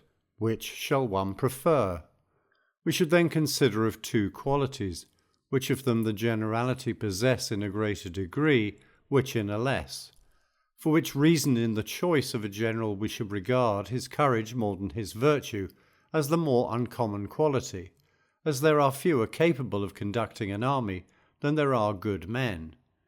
But to protect the state or manage the finances, the contrary rule should be followed, for these require greater virtue than the generality are possessed of, but only that knowledge which is common to all.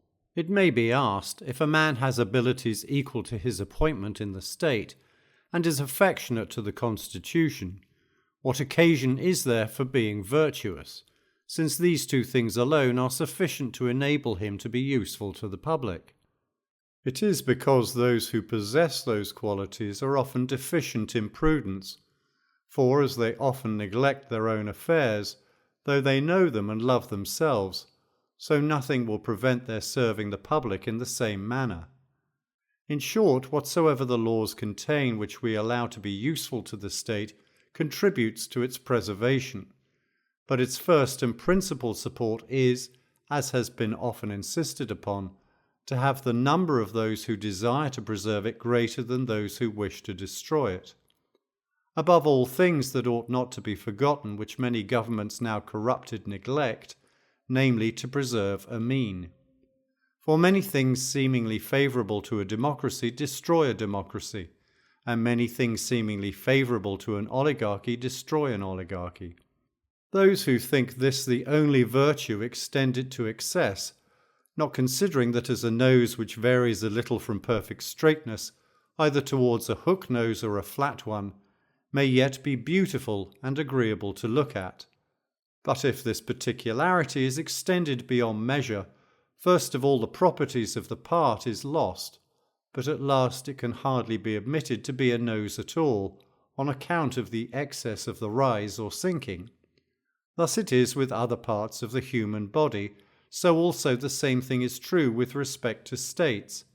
For both an oligarchy and a democracy may something vary from their most perfect form, and yet be well constituted.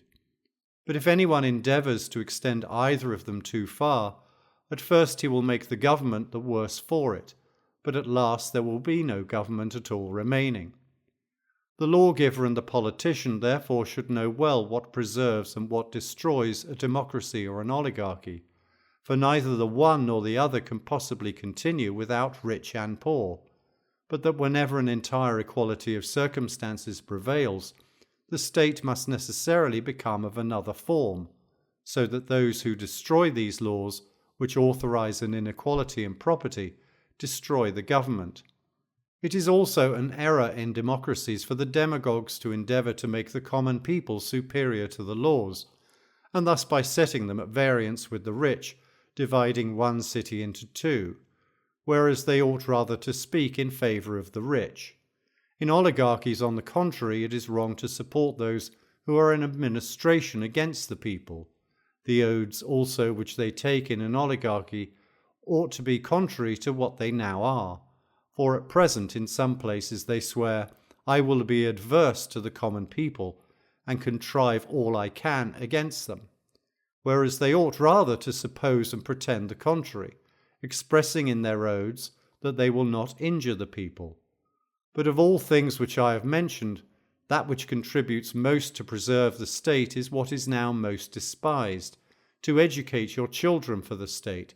For the most useful laws, and most approved by every statesman, will be of no service if the citizens are not accustomed to and brought up in the principles of the constitution.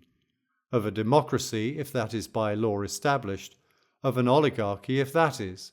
For if there are bad morals in one man, there are in the city. But to educate a child fit for the state, it must not be done in the manner which would please either those who have the power in an oligarchy or those who desire a democracy, but so as they may be able to conduct either of these forms of governments. But now the children of the magistrates in an oligarchy are brought up too delicately, and the children of the poor hardy with exercise and labour, so that they are both desirous of and able to promote innovations.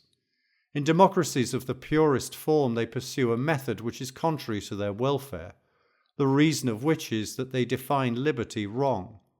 Now there are two things which seem to be the objects of a democracy: that the people in general should possess the supreme power, and all enjoy freedom. For that which is just seems to be equal, and what the people think equal, that is a law. Now their freedom and equality consists in everyone's doing what they please. That is, in such a democracy, everyone may live as he likes, as his inclination guides, in the words of Euripides. But this is wrong, for no one ought to think it slavery to live in subjection to government, but protection. Thus I have mentioned the causes of corruption in different states, and the means of their preservation. Chapter 10. It now remains that we speak of monarchies, their causes of corruption and means of preservation, and indeed almost the same things which have been said of other governments happen to kingdoms and tyrannies.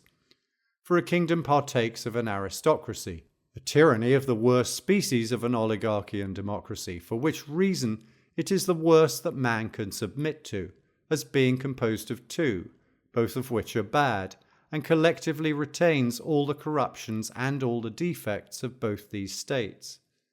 These two species of monarchies arise from principles contrary to each other. A kingdom is formed to protect the better sort of people against the multitude, and kings are appointed out of those, who are chosen either for their superior virtue and actions flowing from virtuous principles, or else from their noble descent. But a tyrant is chosen out of the meanest populace, an enemy to the better sort, that the common people may not be oppressed by them. That this is true experience convinces us, for the generality of tyrants were indeed demagogues, who gained credit with the people by oppressing the nobles.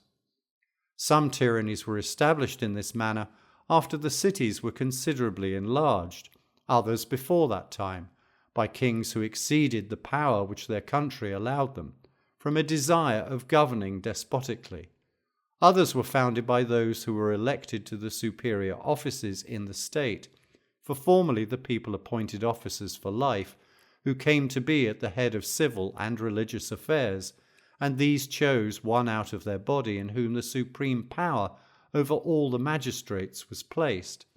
By all these means it was easy to establish a tyranny if they chose it, for their power was ready at hand either by their being kings, or else by enjoying the honours of the state. Thus Phidon at Argos and other tyrants enjoyed originally the kingly power, Phalaris and others in Ionia the honours of the state, Pansetius at Leontium, Cypselus at Corinth, Pisistratus at Athens, Dionysius at Syracuse, and others acquired theirs by having been demagogues. A kingdom, as we have said, partakes much of the nature of an aristocracy, and is bestowed according to worth, as either virtue, family, beneficent actions, or these joined with power. For those who have been benefactors to cities and states, or have it in their powers to be so, have acquired this honour, and those who have prevented a people from falling into slavery by war, as Codrus, or those who have freed them from it, as Cyrus, or the founders of cities or settlers of colonies, as the kings of Sparta, Macedon, and Molossus. A king desires to be the guardian of his people, that those who have property may be secure in the possession of it, and that the people in general meet with no injury. But a tyrant, as has been often said, has no regard to the common good, except for his own advantage. His only object is pleasure, but a king's is virtue. What a tyrant, therefore, is ambitious of engrossing is wealth, but a king rather honour. The guards, too, of a king are citizens, a tyrant's foreigners. That a tyranny contains all that is bad both in a democracy and an oligarchy is evident. With an oligarchy it has for its end gain, as the only means of providing the tyrant with guards and the luxuries of life. Like that, it places no confidence in the people, and therefore deprives them of the use of arms. It is also common to them both to persecute the populace, to drive them out of the city and their own habitations. With a democracy it quarrels with the nobles and destroys them both publicly and privately, or drives them into banishment as rivals and an impediment to the government. Hence naturally arise conspiracies both amongst those who desire to govern and those who desire not to be slaves. Hence arose Periander's advice to Thrasybulus to take off the tallest stalks, hinting thereby that it was necessary to make away with the eminent citizens. We ought then in reason, as has been already said, to account for the changes which arise in a monarchy from the same causes which produce them in other states. For through injustice received, fear and contempt, many of those who are under a monarchical government conspire against it, but of all species of injustice, injurious contempt has most influence on them for that purpose. Sometimes it is owing to their being deprived of their private fortunes. The dissolution, too, of a kingdom and a tyranny are generally the same, for monarchs abound in wealth and honour, which all are desirous to obtain. Of plots, some aim at the life of those who govern, others at their government. The first arises from hatred to their persons, which hatred may be owing to many causes, either of which will be sufficient to excite their anger, and the generality of those who are under the influence of that passion will join in a conspiracy, not for the sake of their own advancement, but for revenge. Thus the plot against the children of Pisistratus arose from their injurious treatment of Harmodius's sister, and insulting him also, for Harmodius resenting the injury done to his sister, and Aristogiton the injury done to Harmodius. Periander, the tyrant of Ambracia, also lost his life by a conspiracy, for some improper liberties he took with a boy in his cups. And Philip was slain by Pausanias, for neglecting to revenge him of the affront he had received from Attains, as was Amyntas the Little by Darda, for insulting him on account of his age, and the eunuch by Evagorus the Cyprian, in revenge for having taken his son's wife away from him. Many also who have had their bodies scourged with stripes have through resentment either killed those who caused them to be inflicted or conspired against them, even when they had kingly power. As at Mytilene, Megacles, joining with his friends, killed the Penthelidae, who used to go about striking those they met with clubs. Thus in later times Smendes killed Penthilus for whipping him and dragging him away from his wife. Desamnicus also was the chief cause of the conspiracy against Archelaus, for he urged others on. The occasion of his resentment was his having delivered him to Euripides the poet to be scourged, for Euripides was greatly offended with him for having said something of the foulness of his breath, and many others have been killed or conspired against on the same account. Fear, too, is a cause which produces the same effects, as well in monarchies as in other states. Thus Artabanes conspired against Xerxes through fear of punishment for having hanged Darius according to his orders, whom he supposed he intended to pardon, as the order was given at supper time. Some kings also have been dethroned and killed in consequence of the contempt they were held in by the people, as someone conspired against Sardanapalus, having seen him spinning with his wife, if what is related of him is true, or if not of him, it may very probably be true of someone else. Dion also conspired against Dionysius the younger, seeing his subjects desirous of a conspiracy, and that he himself was always drunk. And even a man's friends will do this if they despise him, for from the confidence he places in them they think that they shall not be found out. Those also who think they shall gain his throne will conspire against a king through contempt, for as they are powerful themselves and despise the danger on account of their own strength, they will readily attempt it. Thus a general at the head of his army will endeavour to dethrone the monarch, as Cyrus did at Astyages, despising both his manner of life and his forces for want of action, his life for its effeminacy. Thus Sathes the Thracian, who was general to Amadocus, conspired against him. Sometimes more than one of these causes will excite men to enter into conspiracies, as contempt and desire of gain, as in the instance of Mithridates against Ariobarzanes. Those also who are of a bold disposition and have gained military honours amongst kings will of all others be most like to engage in sedition, for strength and courage united inspire great bravery. Whenever therefore these join in one person, he will be very ready for conspiracies, as he will easily conquer. Those who conspire against a tyrant through love of glory and honour have a different motive in view from what I have already mentioned, for, like all others who embrace danger, they have only glory and honour in view, and think not as some do of the wealth and pomp they may acquire, but engage in this as they would in any other noble action, that they may be illustrious and distinguished, and destroy a tyrant, not to succeed in his tyranny, but to acquire renown.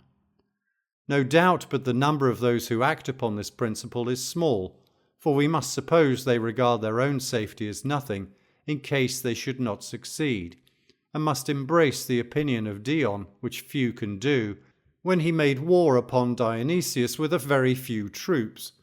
For he said that let the advantage he made be ever so little, it would satisfy him to have gained it, and that, should it be his lot to die the moment he had gained footing in his country, he should think his death sufficiently glorious.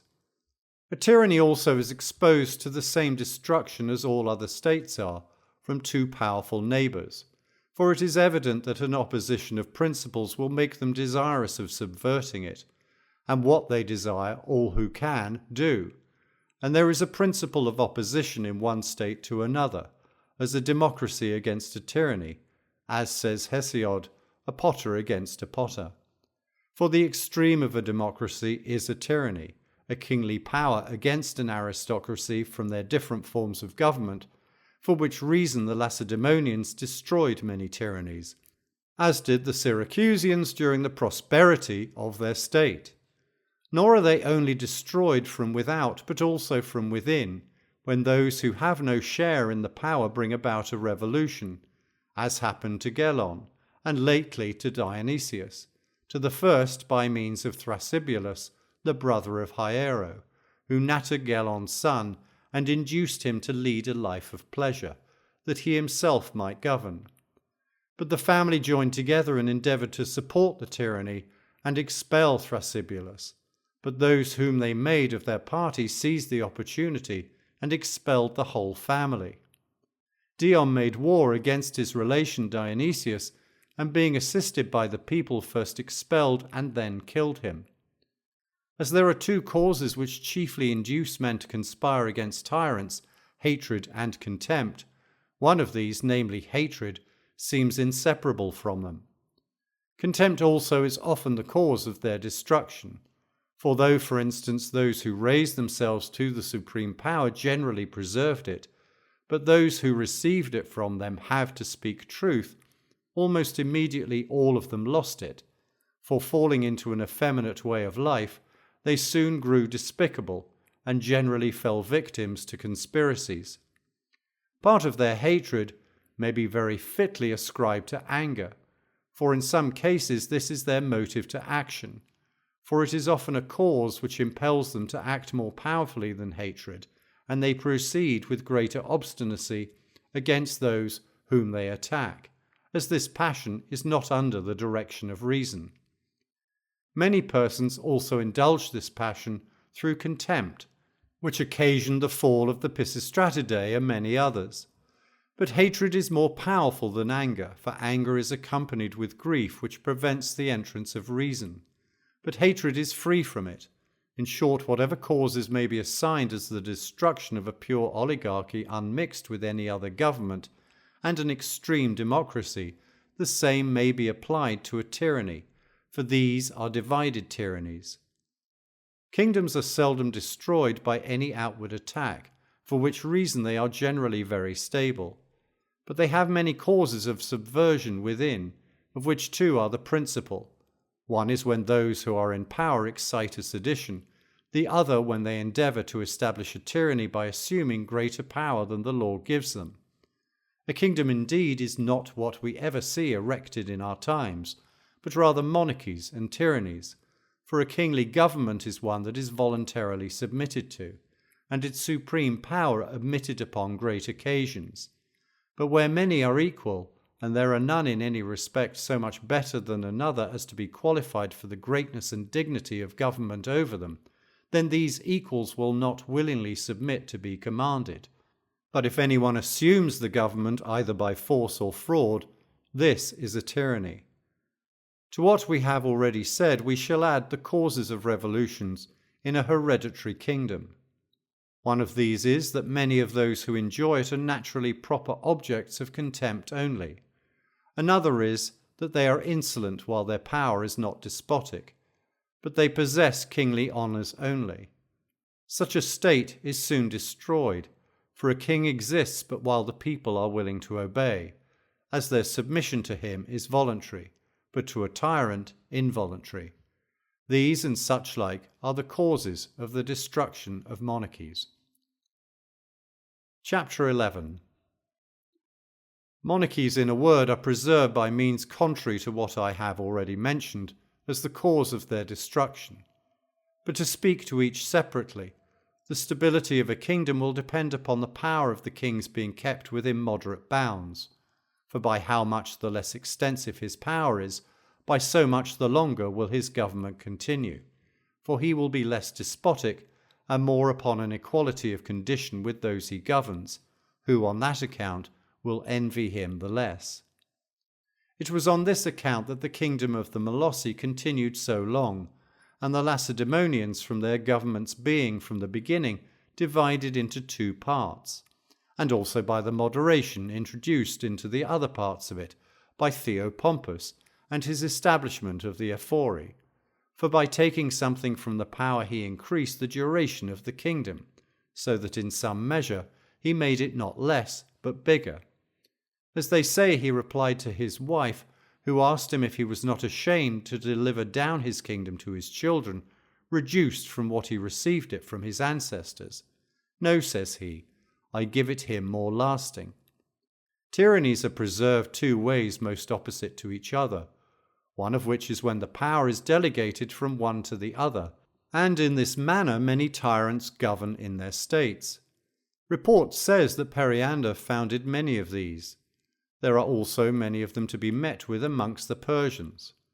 What has been already mentioned is as conducive as anything can be to preserve a tyranny, namely to keep down those who are of an aspiring disposition, to take off those who will not submit, to allow no public meals, no clubs, no education, nothing at all, but to guard against everything that gives rise to high spirits or mutual confidence.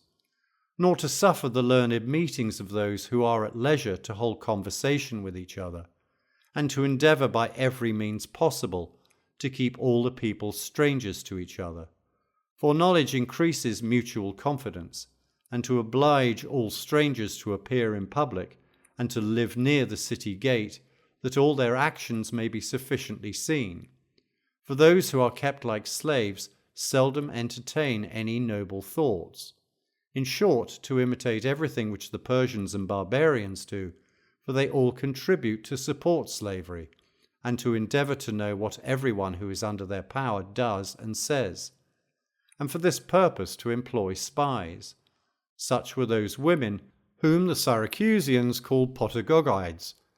Hiero also used to send out listeners wherever there was any meeting or conversation, for the people dare not speak with freedom for fear of such persons, and if anyone does, there is the less chance of its being concealed, and to endeavour that the whole community should mutually accuse and come to blows with each other, friend with friend, the commons with the nobles, and the rich with each other. It is also advantageous for a tyranny that all those who are under it should be oppressed with poverty, that they may not be able to compose a guard, and that, being employed in procuring their daily bread, they may have no leisure to conspire against their tyrants. The pyramids of Egypt are a proof of this, and the votive edifices of the Sipposelids, and the temple of Jupiter Olympus, built by the Pisistratidae, and the works of Polycrates at Samos. For all these produced one end, the keeping the people poor. It is necessary also to multiply taxes as at Syracuse, where Dionysius in the space of 5 years collected all the private property of his subjects into his own coffers. A tyrant also should endeavour to engage his subjects in a war, that they may have employment and continually depend upon their general. A king is preserved by his friends, but a tyrant is of all persons the man who can place no confidence in friends, as everyone has it in his desire, and these chiefly in their power to destroy him. All these things also which are done in an extreme democracy should be done in a tyranny, as permitting great licentiousness to the women in the house, that they may reveal their husbands' secrets, and showing great indulgence to slaves also for the same reason. For slaves and women conspire not against tyrants, but when they are treated with kindness, both of them are abettors of tyrants, and extreme democracies also. And the people too, in such a state, desire to be despotic. For which reason flatterers are in repute in both these, the demagogue in the democracy, for he is the proper flatterer of the people, among tyrants he who will servilely adapt himself to their humours, for this is the business of flatterers. And for this reason tyrants always love the worst of wretches, for they rejoice in being flattered, which no man of a liberal spirit will submit to, for they love the virtuous, but flatter none. Bad men too are fit for bad purposes, like to like, as the proverb says.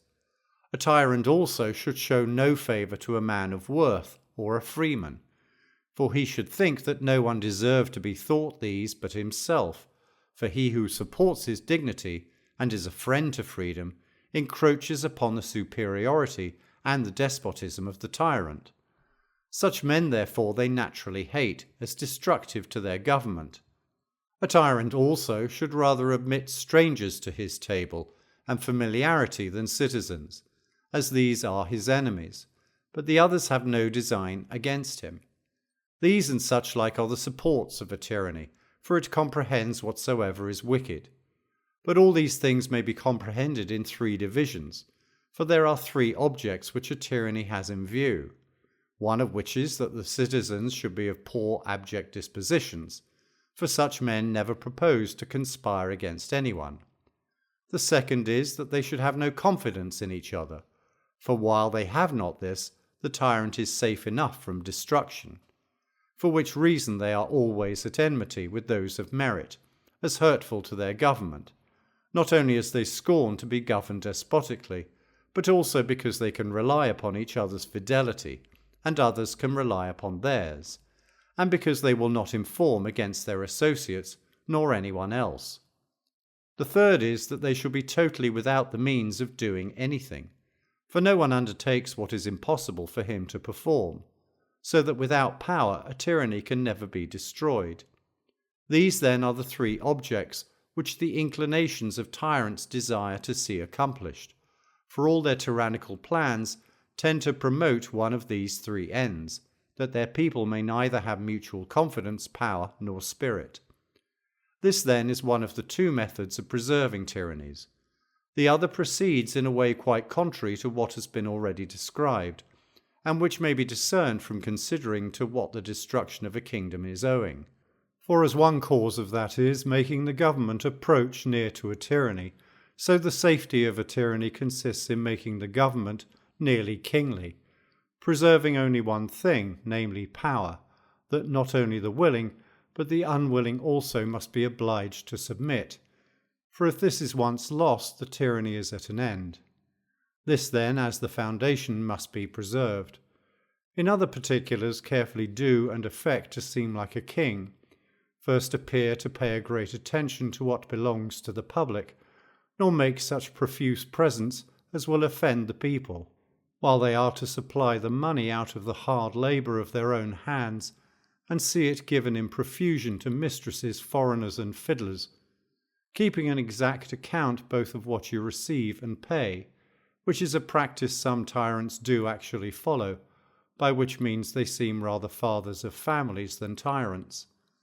Nor need you ever fear the want of money while you have the supreme power of the state in your own hands. It is also much better for those tyrants who quit their kingdom to do this than to leave behind them money they have hoarded up, for their regents will be much less desirous of making innovations, and they are more to be dreaded by absent tyrants than the citizens. For such of them as he suspects he takes with him, but these regents must be left behind. He should also endeavour to appear to collect such taxes and require such services as the exigencies of the state demand, that whenever they are wanted they may be ready in time of war, and particularly to take care that he appear to collect and keep them not as his own property, but the public's. His appearance also should not be severe, but respectable, so that he should inspire those who approach him with veneration and not fear. But this will not be easily accomplished if he is despised.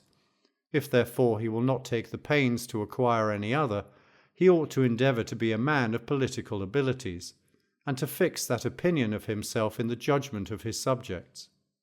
He should also take care not to appear to be guilty of the least offence against modesty, nor to suffer it in those under him, nor to permit the women of his family to treat others haughtily, for the haughtiness of women has been the ruin of many tyrants.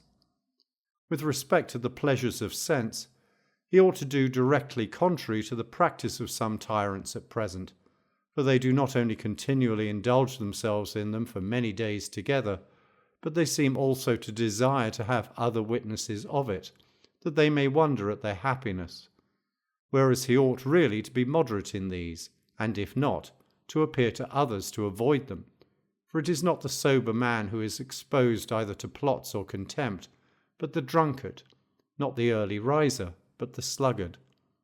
His conduct in general should also be contrary to what is reported of former tyrants, for he ought to improve and adorn his city, so as to seem a guardian and not a tyrant, and moreover always to seem particularly attentive to the worship of the gods, for from persons of such a character men entertain less fears of suffering anything illegal, while they suppose that he who governs them is religious and reverences the gods, and they will be less inclined to raise insinuations against such a one, as being peculiarly under their protection.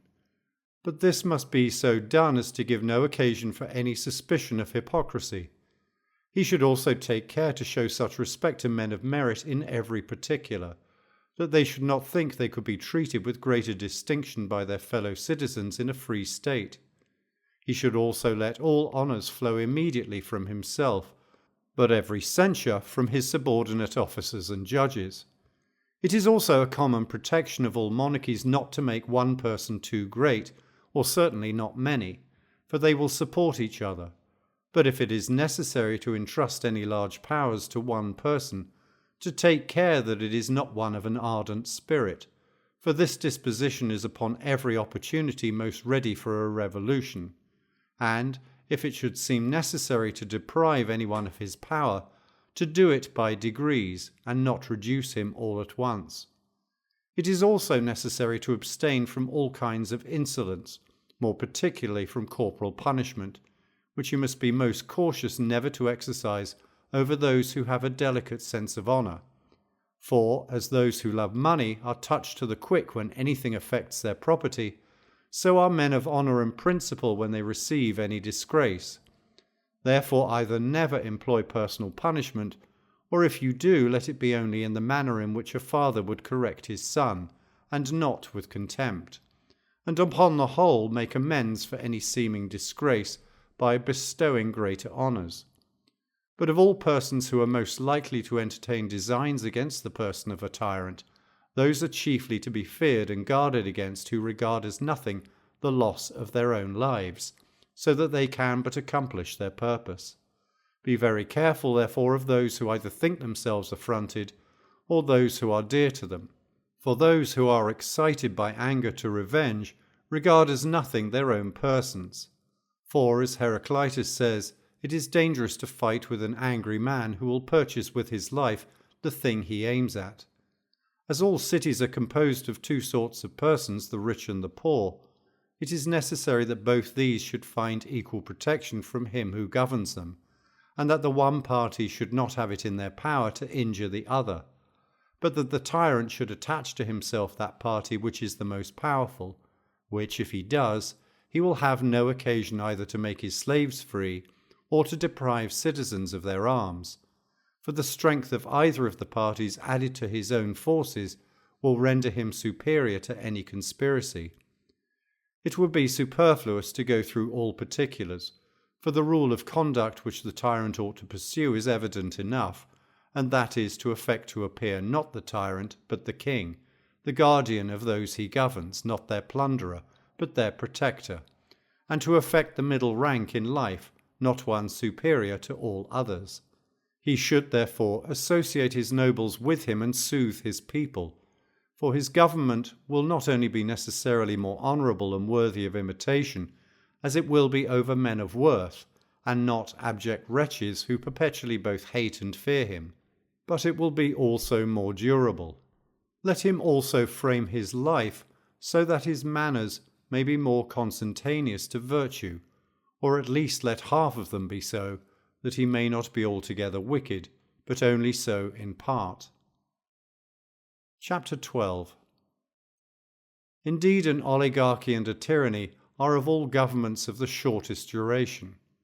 The tyranny of Orthogoras and his family at Sicyon, it is true, continued longer than any other, the reason for which was that they used their power with moderation, and were in many particulars obedient to the laws. And as Clisthenes was an able general, he never fell into contempt, and by the care he took that in many particulars his government should be popular. He is reported also to have presented a person with a crown who had judged the victory to another, and some say that it is the statue of that judge which is placed in the forum. They say also that Pisistratus submitted to be summoned into the court of the Areopagites. The second that we shall mention is the tyranny of the Cypselids at Corinth, which continued 77 years and 6 months. For Cypselus was tyrant there 30 years, Periander 44, and Psammeticus, the son of Gorgias, 3 years. The reason for which was that Cypselus was a popular man and governed without guards. Periander indeed ruled like a tyrant, but then he was an able general. The third was that of the Pisistratidae at Athens, but it was not continual, for Pisistratus himself was twice expelled, so that out of 33 years he was only 15 in power, and his son 18, so that the whole time was 33 years. Of the rest we shall mention that of Hiero and Gello at Syracuse, and this did not continue long, for both their reigns were only 18 years. For Gello died in the 8th year of his tyranny, and Hiero in his 10th. Thrasybulus fell in his 11th month, and many other tyrannies have continued a very short time. We have now gone through the general cases of corruption and means of preservation both in free states and monarchies. In Plato's Republic, Socrates is introduced treating upon the changes which different governments are liable to, but his discourse is faulty, for he does not particularly mention what changes the best and first governments are liable to, for he only assigns the general cause, of nothing being immutable, but that in time everything will alter. He conceives that nature will then produce bad men who will not submit to education, and in this probably he is not wrong, for it is certain that there are some persons whom it is impossible by any education to make good men. But why should this change be more peculiar to what he calls the best formed government than to all other forms, and indeed to all other things that exist? And in respect to his assigned time, as the cause of the alteration of all things, we find that those which did not begin to exist at the same time cease to be at the same time, so that if anything came into beginning the day before the solstice, it must alter at the same time. Besides, why should such a form of government be changed into the Lacedaemonian? For in general, when governments alter, they alter into the contrary species to what they before were, and not into one like their former. And this reasoning holds true of other changes, for he says that from the Lacedaemonian form it changes into an oligarchy, and from thence into a democracy, and from a democracy into a tyranny. And sometimes a contrary change takes place, as from a democracy into an oligarchy, rather than into a monarchy. With respect to a tyranny, he neither says whether there will be any change in it, or if not, to what cause it will be owing, or if there is, into what other state it will alter. But the reason of this is that a tyranny is an indeterminate government, and according to him, every state ought to alter into the first and most perfect. Thus the continuity and circle would be preserved.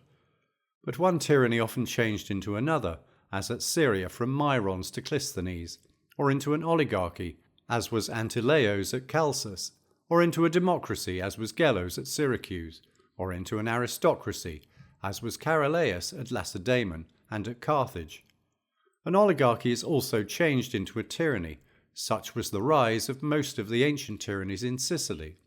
At Leontini, into the tyranny of Panaetius, at Gela, into that of Cleander, at Rhegium, into that of Anaxilaus, and the like in many other cities. It is absurd also to suppose that a state is changed into an oligarchy because those who are in power are avaricious and greedy of money, and not because those who are by far richer than their fellow citizens think it unfair that those who have nothing should have an equal share in the rule of the state with themselves who possess so much. For in many oligarchies it is not allowable to be employed in money-getting, and there are many laws to prevent it.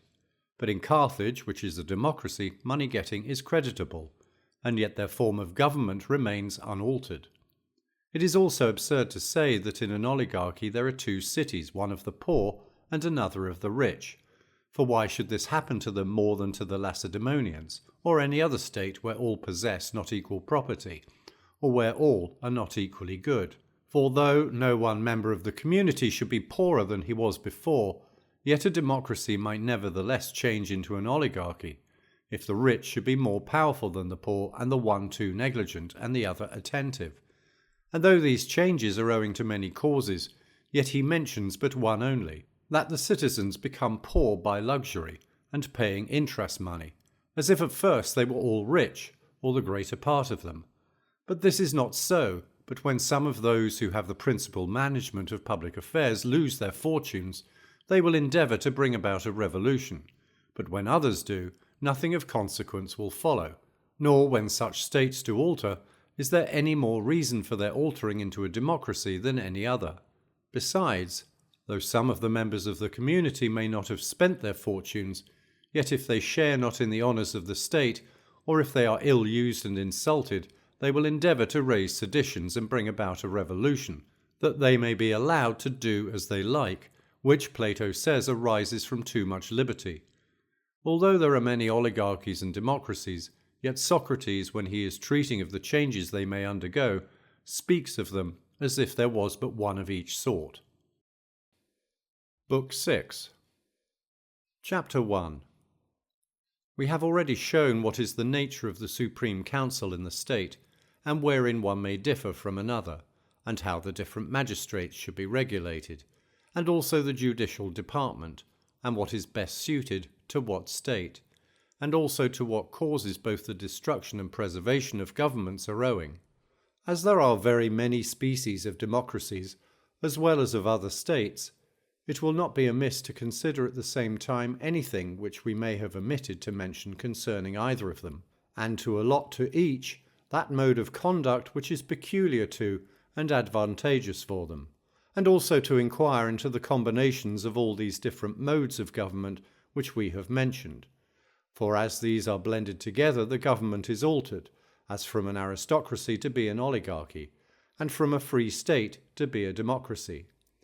Now I mean by those combinations of government, which I ought to examine into, but have not yet done, namely whether the deliberative department and the election of magistrates is regulated in a manner correspondent to an oligarchy, or the judicial to an aristocracy, or the deliberative part only to an oligarchy, and the election of magistrates to an aristocracy, or whether in any other manner everything is not regulated according to the nature of the government. But we will first consider what particular sort of democracy is fitted to a particular city, and also what particular oligarchy to a particular people, and of other states what is advantageous to what. It is also necessary to show clearly not only which of these governments is best for a state, but also how it ought to be established there, and other things we will treat of briefly. And first we will speak of a democracy, and this will at the same time show clearly the nature of its opposite, which some persons call an oligarchy. And in doing this we must examine into all the parts of a democracy, and everything that is connected therewith. For from the manner in which these are compounded together, different species of democracies arise, and hence it is that they are more than one, and of various natures. Now there are two causes which occasion there being so many democracies, one of which is that which we have already mentioned, namely there being different sorts of people. For in one country the majority are husbandmen, in another mechanics and hired servants. If the first of these is added to the second, and the third to both of them, the democracy will not only differ in the particular of better or worse, but in this, that it will be no longer the same government. The other is that which we will now speak of. The different things which are connected with democracies and seem to make part of these states do, from their being joined to them, render them different from others, this attending a few that more and another all. It is necessary that he who would found any state which he may happen to approve of, or correct one, should be acquainted with all these particulars. All founders of states endeavour to comprehend within their own plan everything of nearly the same kind with it, but in doing this they err, in the manner I have already described, in treating of the preservation and destruction of governments. I will now speak of these first principles and manners, and whatever else a democratical state requires. Chapter 2.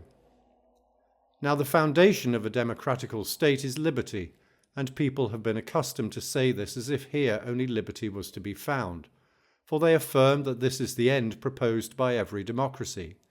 But one part of liberty is to govern and be governed alternately, for according to democratical justice, equality is measured by numbers and not by worth. And this being just, it is necessary that the supreme power should be vested in the people at large, and that what the majority determines should be final.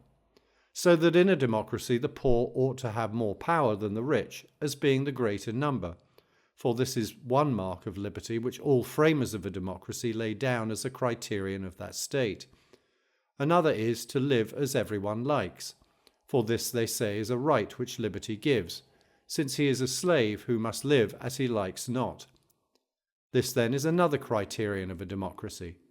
Hence arises the claim to be under no command whatsoever to anyone, upon any count, any otherwise than by rotation, and that just as far only as that person is, in his turn, under his also. This also is conducive to that equality which liberty demands. These things being premised, and such being the government, it follows that such rules as the following should be observed in it, that all the magistrates should be chosen out of all the people, and all to command each, and each in his turn all. That all the magistrates should be chosen by lot, except to those offices only which required some particular knowledge and skill. That no census, or a very small one, should be required to qualify a man for any office. That none should be in the same employment twice, or very few, and very seldom, except in the army. That all their appointments should be limited to a very short time, or at least as many as possible. That the whole community should be qualified to judge in all causes whatsoever, let the object be ever so extensive, ever so interesting, or of ever so high a nature, as at Athens, where the people at large judge the magistrates when they come out of office, and decide concerning public affairs as well as private contracts, that the supreme power should be in the public assembly, and that no magistrate should be allowed any discretionary power but in a few instances, and of no consequence to public business. Of all magistrates, a senate is best suited to a democracy where the whole community is not paid for giving their attendance, for in that case it loses its power. For then the people will bring all causes before them by appeal, as we have already mentioned in a former book. In the next place, there should, if possible, be a fund to pay all the citizens who have any share in the management of public affairs, either as members of the assembly, judges and magistrates. But if this cannot be done, at least the magistrates, the judges, the senators, and members of the supreme assembly, and also those officers who are obliged to eat at a common table, ought to be paid. Moreover, as an oligarchy is said to be a government of men of family, of fortune, and education, so, on the contrary, a democracy is a government in the hands of men of no birth, indigent circumstances, and mechanical employments. In this state also no office should be for life, and if any such should remain after the government has been long changed into a democracy, they should endeavour by degrees to diminish the power, and also elect by lot instead of vote. These things then appertain to all democracies, namely to be established on that principle of justice which is homogeneous to those governments. That is, that all the members of the state by number should enjoy an equality, which seems chiefly to constitute a democracy or government of the people. For it seems perfectly equal that the rich should have no more share in the government than the poor, nor be alone in power, but that all should be equal according to number. For thus they think the equality and liberty of the state best preserved. Chapter 3. In the next place, we must inquire how this equality is to be procured. Shall the qualifications be divided so that 500 rich should be equal to 1,000 poor? Or shall the 1,000 have equal power with the 500? Or shall we not establish our equality in this manner, but divide indeed thus, and afterwards, taking an equal number both out of the 500 and the 1,000, invest them with the power of creating the magistrates and judges? In this state, then established according to perfect democratical justice, or rather that which is guided by numbers only. For the defenders of a democracy say that that is just which the majority approve of, but the favourers of an oligarchy say that that is just which those who have most approve of, and that we ought to be directed by the value of property. Both the propositions are unjust, for if we agree with what the few propose, we erect a tyranny. For if it should happen that an individual should have more than the rest who are rich, according to oligarchical justice, this man alone has a right to the supreme power. But if superiority of numbers is to prevail, injustice will then be done by confiscating the property of the rich, who are few, as we have already said. What then that equality is, which both parties will admit, must be collected from the definition of right which is common to them both. For they both say that what the majority of the state approves of ought to be established. Be it so, but not entirely. But since a city happens to be made up of two different ranks of people, the rich and the poor, let that be established which is approved of by both these, or the greater part. But should there be opposite sentiments, let that be established which shall be approved of by the greater part, but let this be according to the census. For instance, if there should be 10 of the rich and 20 of the poor, and 6 of the first and 15 of the last should agree upon any measure, and the remaining 4 of the rich should join with the remaining 5 of the poor in opposing it, that party whose census when added together should determine which opinion should be law, and should these happen to be equal, it should be regarded as a case similar to an assembly or court of justice, dividing equally upon any question that comes before them, who either determine it by lot or some such method. But although with respect to what is equal and just, it may be very difficult to establish the truth, yet it is much easier to do than to persuade those who have it in their power to encroach upon others to be guided thereby, for the weak always desire what is equal and just, but the powerful pay no regard thereunto. Chapter 4. There are 4 kinds of democracies. The best is that which is composed of those first in order, as we have already said, and this also is the most ancient of any. I call that the first which every one would place, so was he to divide the people, for the best part of these are the husbandmen. We see then that a democracy may be framed where the majority live by tillage or pasturage, for as their property is but small, they will not be at leisure perpetually to hold public assemblies, but will be continually employed in following their own business, not having otherwise the means of living. Nor will they be desirous of what another enjoys, but will rather like to follow their own business than meddle with state affairs and accept the offices of government, which will be attended with no great profit. For the major part of mankind are rather desirous of riches than honour. A proof of this is that they submitted to the tyrannies in ancient times, and do now submit to the oligarchies, if no one hinders them in their usual occupations, or deprives them of their property, for some of them soon get rich, others are removed from property. Besides, their having the right of election, and calling their magistrates to account for their conduct when they come out of office, will satisfy their desire of honours, if any of them entertain that passion.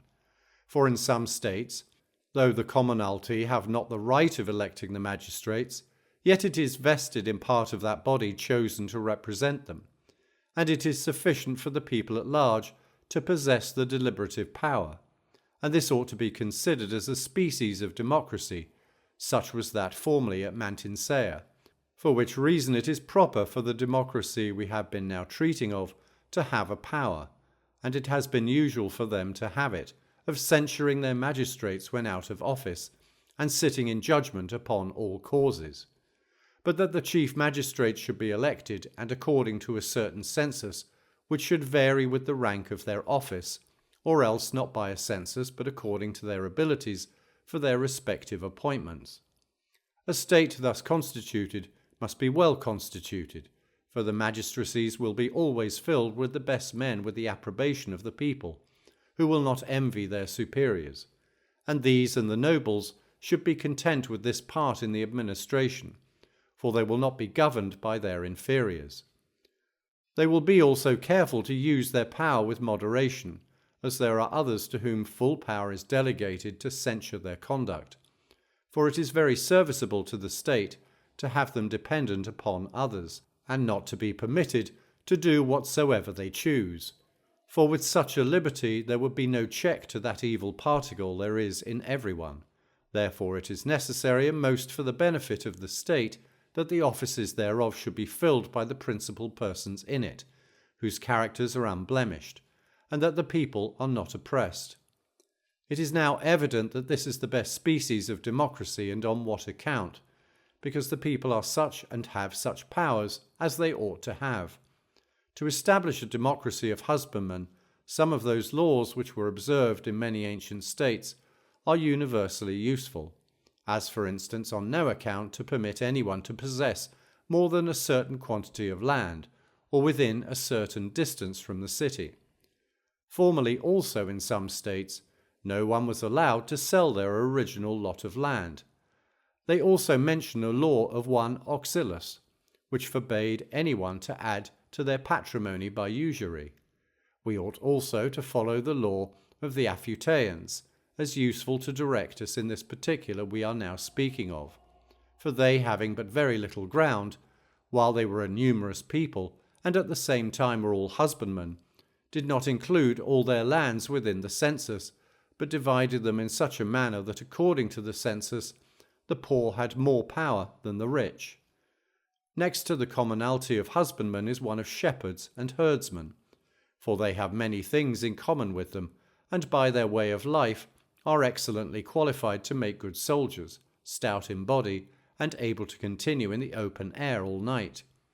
The generality of the people of whom other democracies are composed are much worse than these, for their lives are wretched, nor have they any business with virtue in anything they do.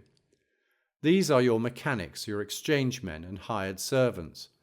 As all these sorts of men frequent the exchange and the citadel, they can readily attend the public assembly, whereas the husbandmen, being more dispersed in the country, cannot so easily meet together, nor are they equally desirous of doing it with these others. When a country happens to be so situated that a great part of the land lies at a distance from the city, there it is easy to establish a good democracy or a free state, for the people in general will be obliged to live in the country, so that it will be necessary in such a democracy, though there may be an exchange mob at hand, never to allow a legal assembly without the inhabitants of the country attend. We have shown in what manner the first and best democracy ought to be established, and it will be equally evident as to the rest, for from these we should proceed as a guide, and always separate the meanest of the people from the rest. But the last and worst, which gives to every citizen without distinction a share in every part of the administration, is what few citizens can bear, nor is it easy to preserve for any long time, unless well supported by laws and manners. We have already noticed almost every cause that can destroy either this or any other state. Those who have taken the lead in such a democracy have endeavoured to support it and make the people powerful by collecting together as many persons as they could and giving them their freedom, not only legitimately, but naturally born, and also if either of their parents were citizens, that is to say, if either their father or mother, and this method is better suited to this state than any other, and thus the demagogues have usually managed. They ought, however, to take care, and do this no longer than the common people are superior to the nobles and those of the middle rank, and then stop. For if they proceed still further, they will make the state disorderly, and the nobles will ill brook the power of the common people, and be full of resentment against it, which was the cause of an insurrection at Serene. For a little evil is overlooked, but when it becomes a great one it strikes the eye. It is, moreover, very useful in such a state to do as Clisthenes did at Athens, when he was desirous of increasing the power of the people, and as those did who established the democracy in Cyrene, that is, to institute many tribes and fraternities, and to make the religious rights of private persons few, and those common. And every means is to be contrived to associate and blend the people together as much as possible, and that all former customs be broken through. Moreover, whatsoever is practised in a tyranny seems adapted to a democracy of this species, as, for instance, the licentiousness of the slaves, the women, and the children.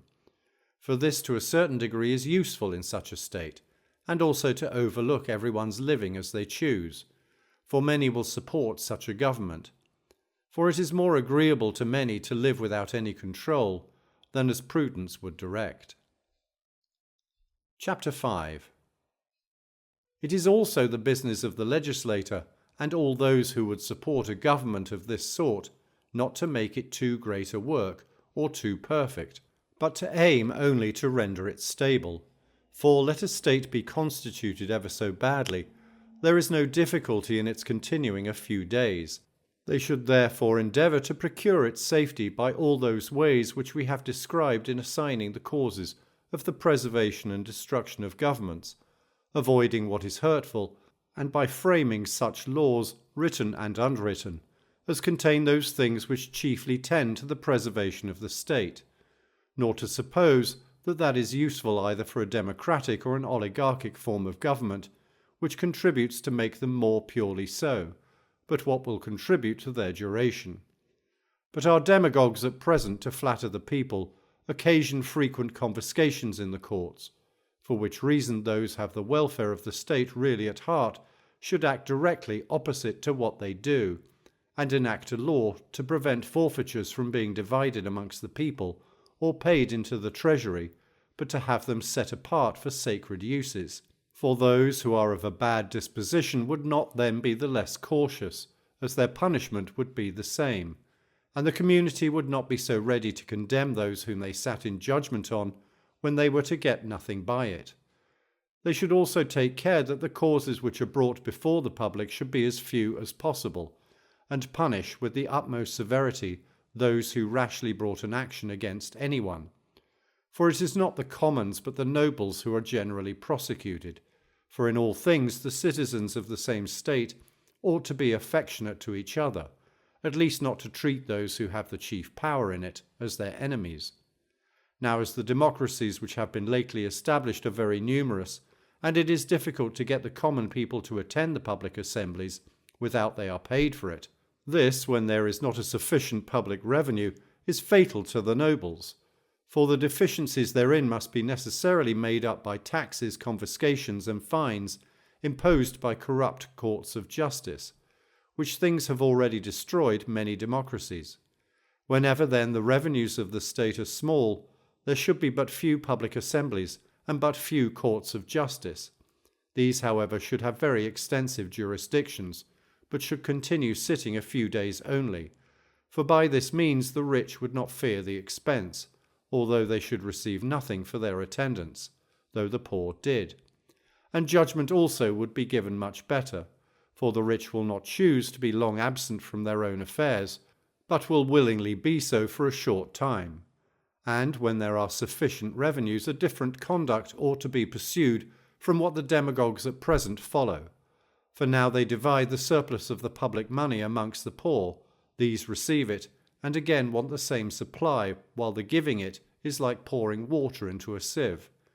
But the true patriot in a democracy ought to take care that the majority of the community are not too poor, for this is the cause of rapacity in that government.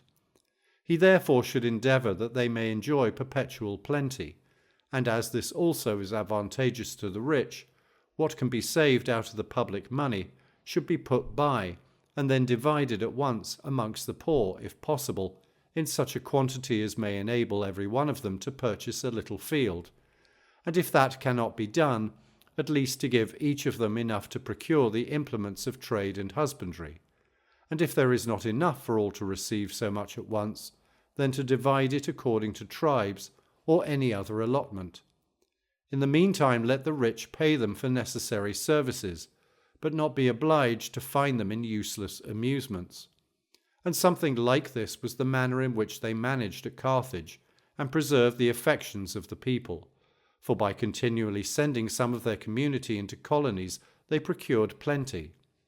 It is also worthy of a sensible and generous nobility to divide the poor amongst them, and supplying them with what is necessary, induce them to work, or to imitate the conduct of the people at Tarentum, for they, permitting the poor to partake in common of everything which is needful for them, gain the affections of the commonalty. They have also two different ways of electing their magistrates, for some are chosen by vote, others by lot. By the last, that the people at large may have some share in the administration, by the former, that the state may be well governed. The same may be accomplished if of the same magistrates you choose some by vote, others by lot.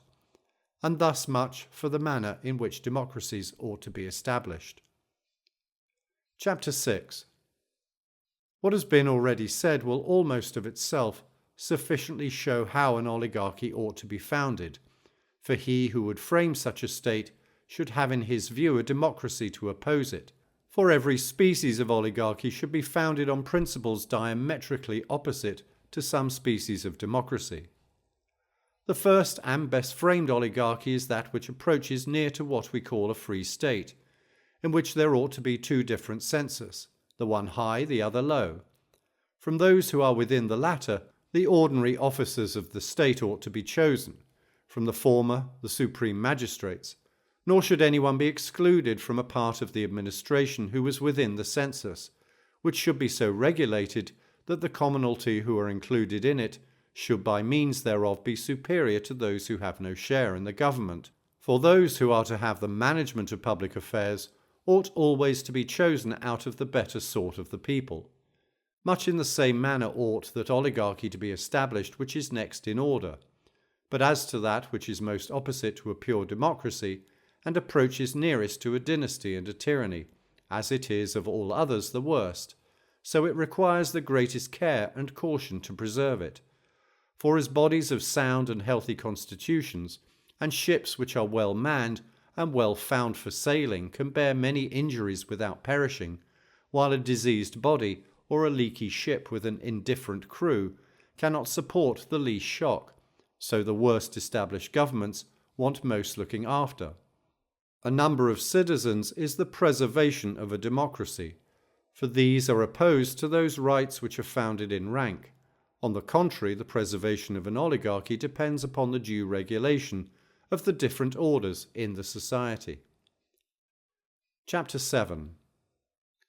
As the greater part of the community are divided into 4 sorts of people, husbandmen, mechanics, traders, and hired servants, and as those who are employed in war may likewise be divided into 4, the horseman, the heavy-armed soldier, the light-armed, and the sailor, where the nature of the country can admit a great number of horse, there a powerful oligarchy may be easily established, for the safety of the inhabitants depends upon a force of that sort. But those who can support the expense of horsemen must be persons of some considerable fortune. Where the troops are chiefly heavy-armed, there an oligarchy inferior in power to the other may be established, for the heavy-armed are rather made up of men of substance than the poor, but the light-armed and the sailors always contribute to support a democracy. But where the number of these is very great, and a sedition arises, the other parts of the community fight at a disadvantage. But a remedy for this evil is to be learned from skilful generals, who always mix a proper number of light-armed soldiers with their horse and heavily armed, for it is with those that the populace get the better of the men of fortune in an insurrection. For these, being lighter, are easily a match for the horse and the heavy-armed, so that for an oligarchy to form a body of troops from these is to form it against itself. But as a city is composed of persons of different ages, some young and some old, the fathers should teach their sons, while they were very young, a light and easy exercise. But when they are grown up, they should be perfect in every warlike exercise. Now the admission of the people to any share in the government should either be, as I said before, regulated by a census, or else, as at Thebes, allowed to those who for a certain time have ceased from any mechanic employment, or as at Massalia, where they are chosen according to their worth, whether citizens or foreigners. With respect to the magistrates of the highest rank which it may be necessary to have in a state, the services they are bound to do the public should be expressly laid down, to prevent the common people from being desirous of accepting their employments, and also to induce them to regard their magistrates with favour when they know what a price they pay for their honours. It is also necessary that the magistrates, upon entering into their offices, should make magnificent sacrifices and erect some public structure, that the people partaking of the entertainment and seeing the city ornamented with votive gifts in their temples and public structures, may see with pleasure the stability of the government. Add to this also that the nobles will have their generosity recorded. But now this is not the conduct which those who are at present at the head of an oligarchy pursue, but the contrary, for they are not more desirous of honour than of gain, for which reason such oligarchies may more properly be called little democracies. Thus we have explained on what principles a democracy and an oligarchy ought to be established. Chapter 8. After what has been said, I proceed next to treat particularly of the magistrates, of what nature they should be, how many, and for what purpose, as I have already mentioned. For without necessary magistrates no state can exist, nor without those which contribute to its dignity and good order can exist happily. Now it is necessary that in small states the magistrates should be few, in a large one many. Also to know well what offices may be joined together, and what ought to be separated. The first thing necessary is to establish proper regulators in the markets, for which purpose a certain magistrate should be appointed to inspect their contracts and preserve good order. For of necessity, in almost every city, there must be both buyers and sellers to supply each other's mutual wants. And this is what is most productive of the comforts of life, for the sake of which men seem to have joined together in one community. A second care, and nearly related to the first, is to have an eye both to the public and private edifices in the city, that they may be an ornament, and also to take care of all buildings which are likely to fall, and to see that the highways are kept in proper repair, and also that the landmarks between different estates are preserved, that there may be no disputes on that account, and all other business of the same nature. Now this business may be divided into several branches, over each of which in populous cities they appoint a separate person, one to inspect the buildings, another the fountains, another the harbours, and they are called the inspectors of the city. A third, which is very like the last, and conversant nearly about the same objects, only in the country, is to take care of what is done out of the city. The officers who have this employment we call inspectors of the lands, or inspectors of the woods. But the business of all three of them is the same. There must also be other officers appointed to receive the public revenue and to deliver it out to those who are in the different departments of the state. These are called receivers, or quaestors. There must also be another before whom all private contracts and sentences of courts should be enrolled, as well as proceedings and declarations. Sometimes this employment is divided amongst many, but there is one supreme over the rest. These are called proctors, notaries, and the like. Next to these is an officer whose business is of all others the most necessary, and yet most difficult, namely to take care that sentence is executed upon those who are condemned, and that everyone pays the fines laid on him, and also to have the charge of those who are in prison. This office is very disagreeable on account of the odium attending it, so that no one will engage therein without it is made very profitable, or if they do, will they be willing to execute it according to law. But it is most necessary, as it is of no service to pass judgment in any cause without that judgment is carried into execution. For without this human society could not subsist, for which reason it is best that this office should not be executed by one person, but by some of the magistrates of the other courts. In like manner, the taking care that those fines which are ordered by the judges are levied should be divided amongst different persons. And as different magistrates judge different causes, let the causes of the young be heard by the young. And as to those which are already brought to a hearing, let one person pass sentence, and another see it executed.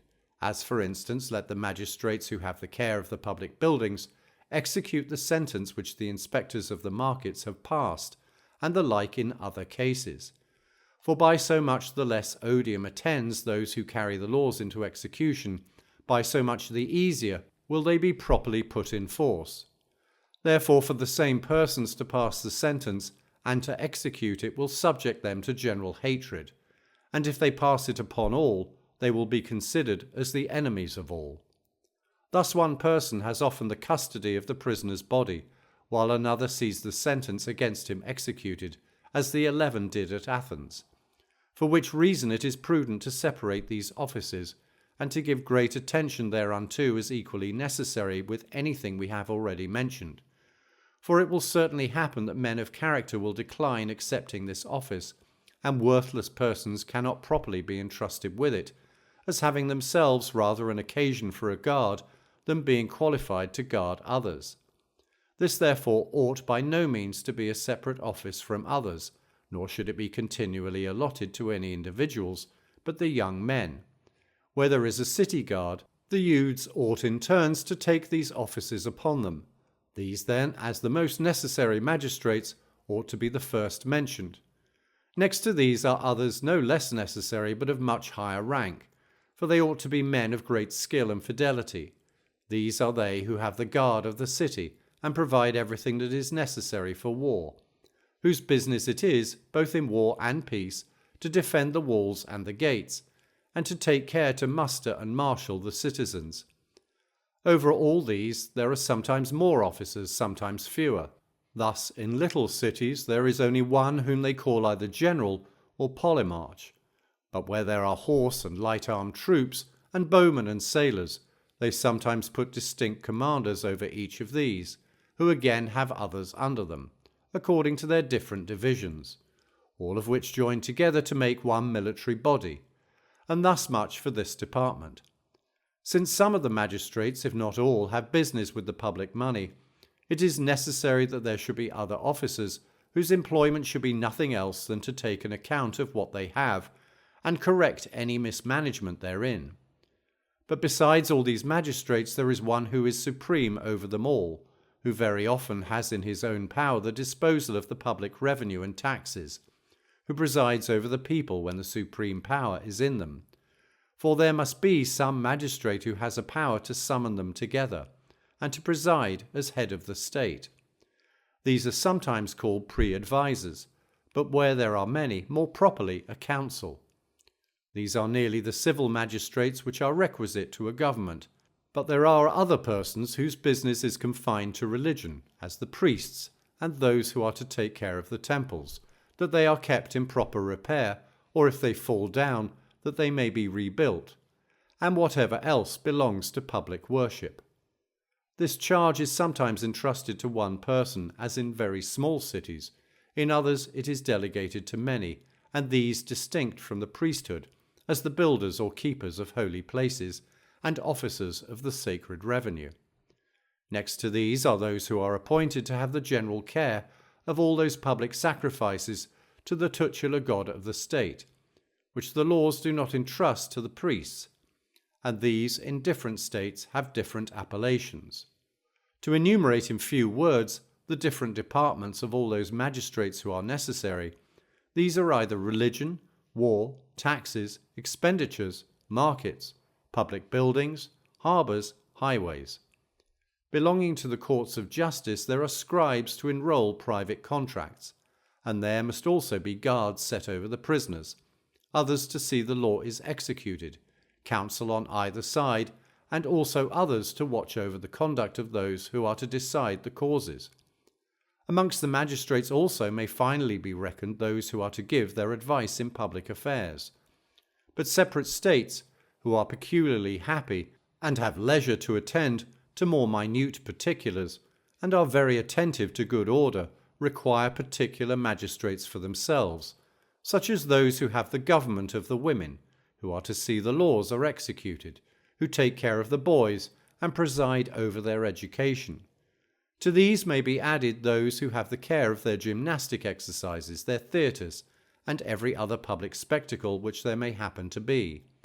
Some of these, however, are not of general use, as the governors of the women, for the poor are obliged to employ their wives and children in servile offices for want of slaves. As there are 3 magistrates to whom some states entrust the supreme power, namely guardians of the law, pre-advisers, and senators. Guardians of the law suit best to an aristocracy, pre-advisers to an oligarchy, and a senate to a democracy. And thus much briefly concerning all magistrates. Book 7, Chapter 1. He who proposes to make that inquiry which is necessary concerning what government is best, ought first to determine what manner of living is most eligible. For while this remains uncertain, it will also be equally uncertain what government is best. For provided no unexpected accidents interfere, it is highly probable that those who enjoy the best government will live the most happily according to their circumstances. He ought therefore first to know what manner of life is most desirable for all, and afterwards whether this life is the same to the man and the citizen, or different. As I imagine that I have already sufficiently shown what sort of life is best in my popular discourses on that subject, I think I may very properly repeat the same here, as most certainly no one ever called in question the propriety of one of the divisions, namely that as what is good relative to man may be divided into 3 sorts, what is external, what appertains to the body, and what to the soul. It is evident that all these must conspire to make a man happy, For no one would say that a man was happy who had no fortitude, no temperance, no justice, no prudence, but was afraid of the flies that flew round him, nor would abstain from the meanest theft if he was either hungry or dry, or would murder his dearest friend for a farthing, and also was in every particular as wanting in his understanding as an infant or an idiot.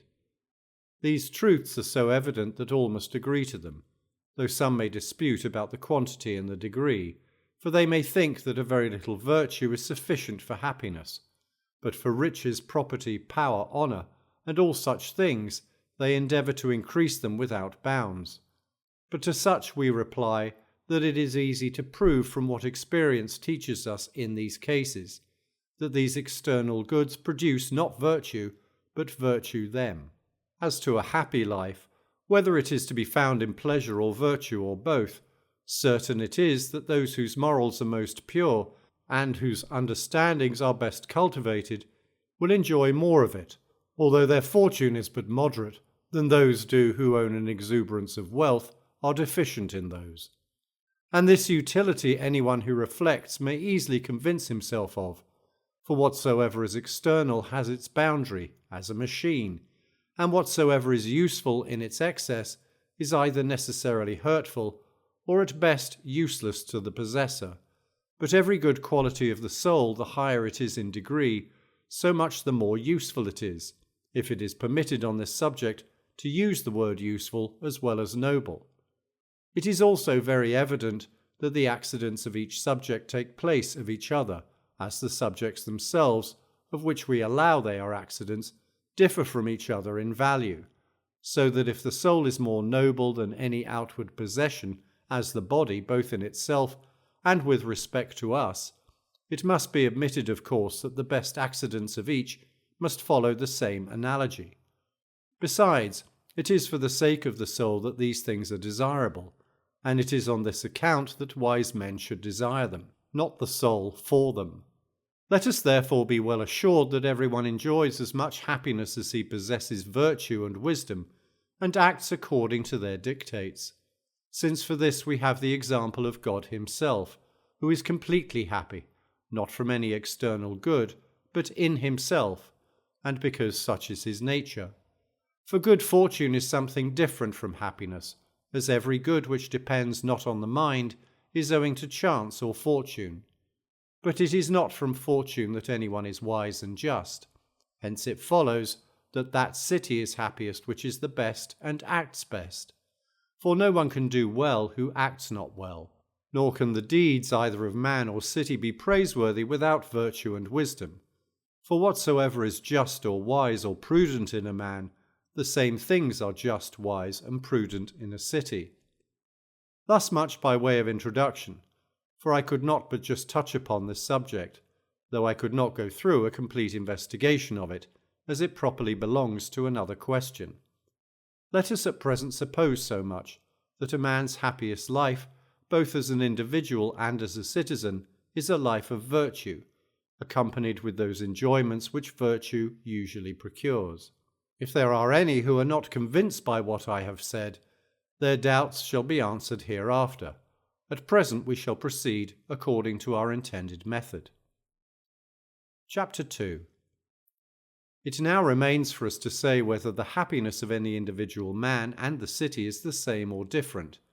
But this also is evident, for whosoever supposes that riches will make a person happy must place the happiness of the city in riches if it possesses them.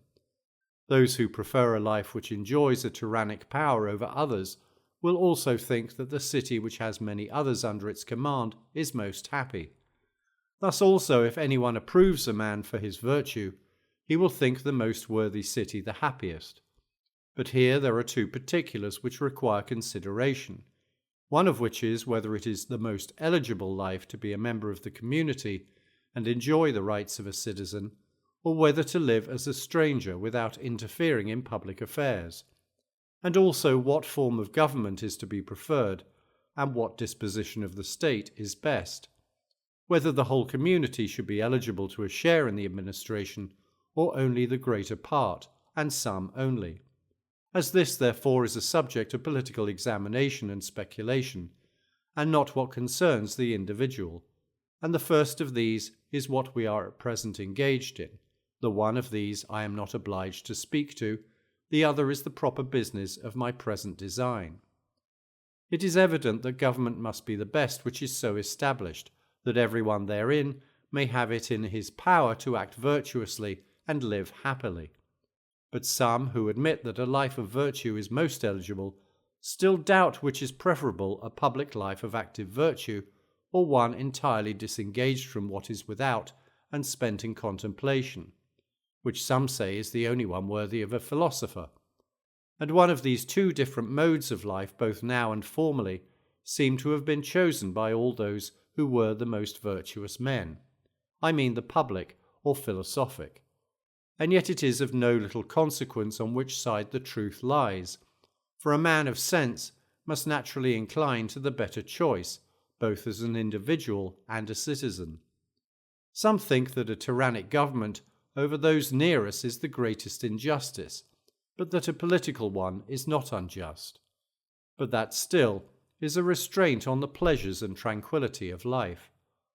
Others hold the quite contrary opinion, and think that a public and active life is the only life for man, for that private persons have no opportunity of practicing any one virtue more than they have who are engaged in public life, the management of the state. These are their sentiments.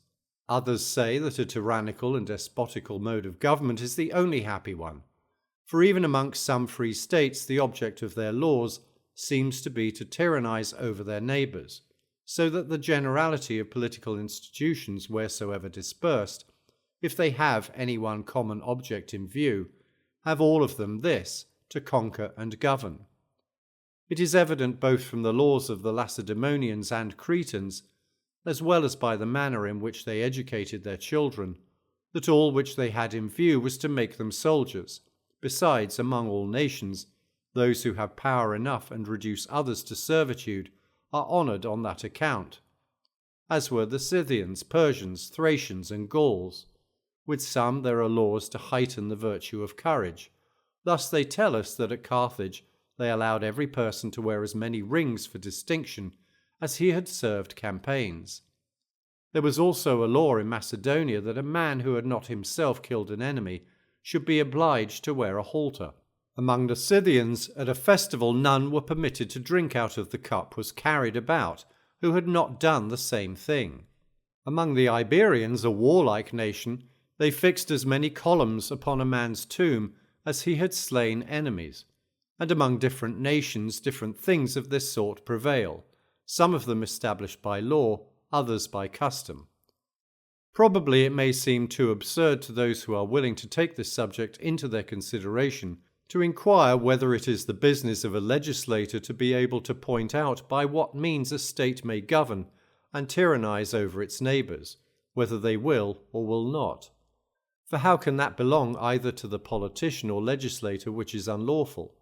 For that cannot be lawful which is done not only justly, but unjustly also. For a conquest may be unjustly made. But we see nothing of this in the arts, for it is the business neither of the physician nor the pilot to use either persuasion or force, the one to his patients, the other to his passengers. And yet many seem to think a despotic government is a political one, and what they would not allow to be just or proper, if exercised over themselves, they will not blush to exercise over others. For they endeavour to be wisely governed themselves, but think it of no consequence whether others are so or not. But a despotic power is absurd, except only where nature has framed the one party for dominion, the other for subordination, and therefore no one ought to assume it over all in general, but those only which are the proper objects thereof.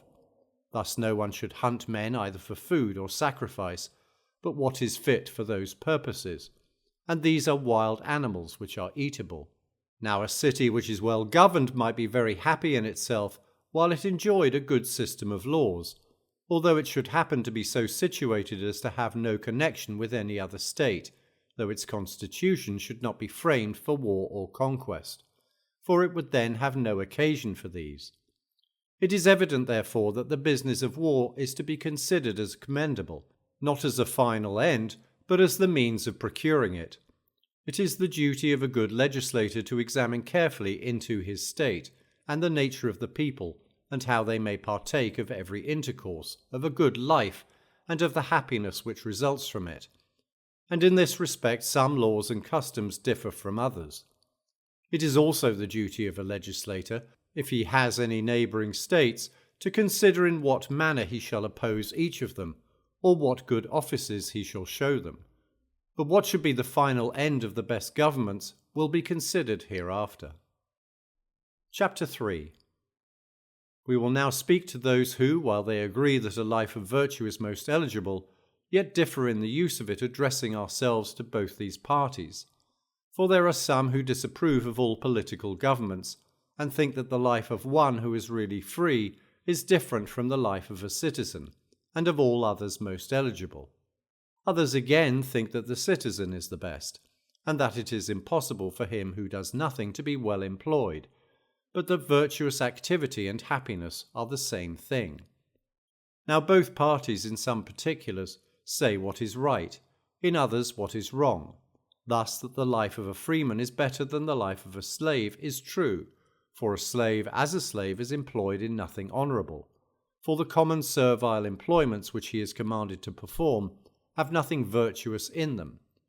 But on the other hand it is not true that a submission to all sorts of governments is slavery, for the government of freemen differs not more from the government of slaves than slavery and freedom differ from each other in their nature, and how they do has been already mentioned.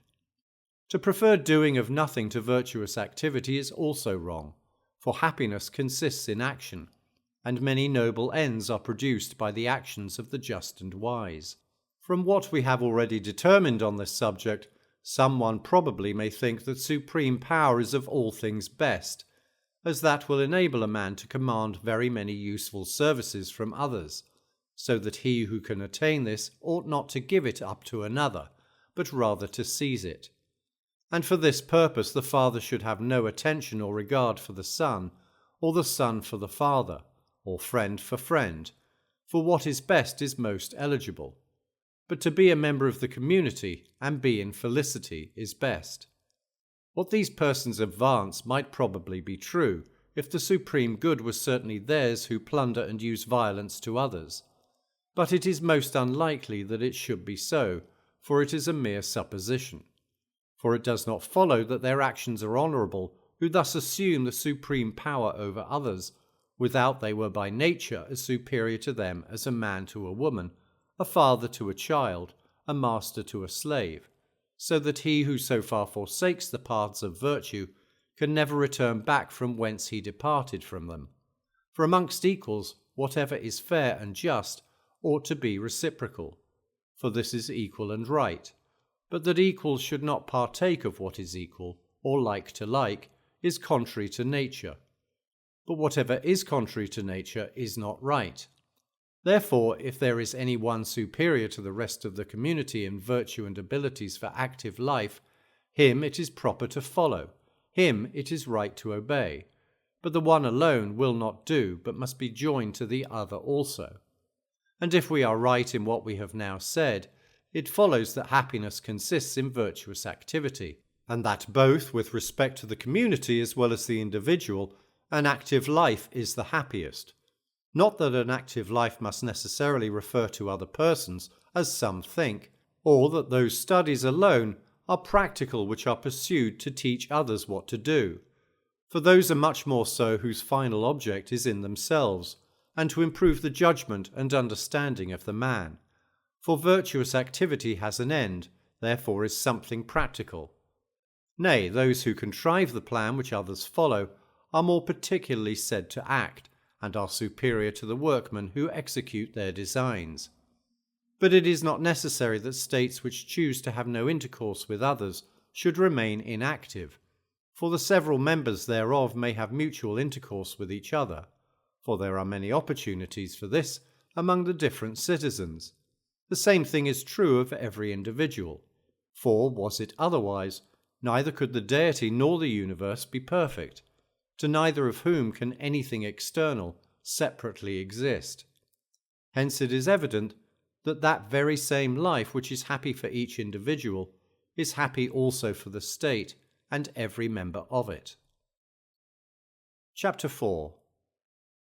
As I have now finished what was introductory to this subject, and considered at large the nature of other states, it now remains that I should first say what ought to be the establishment of a city which one should form according to one's wish. For no good state can exist without a moderate proportion of what is necessary. Many things, therefore, ought to be forethought of as desirable, but none of them such as are impossible. I mean relative to the number of citizens and the extent of the territory, for as other artificers such as the weaver and the shipwright ought to have such materials as are fit for their work, since so much the better they are, by so much superior will the work itself necessarily be, so also ought the legislator and politician endeavour to procure proper materials for the business they have in hand. Now the first and principal instrument of the politician is the number of the people. He should therefore know how many, and what they naturally ought to be. In like manner the country how large, and what it is. Most persons think that it is necessary for a city to be large to be happy, but should this be true, they cannot tell what is a large one and what a small one. For according to the multitude of the inhabitants, they estimate the greatness of it, but they ought rather to consider its strength than its numbers. For a state has a certain object in view, and from the power which it has in itself of accomplishing it, its greatness ought to be estimated. As a person might say that Hippocrates was a greater physician, though not a greater man, than one that exceeded him in the size of his body.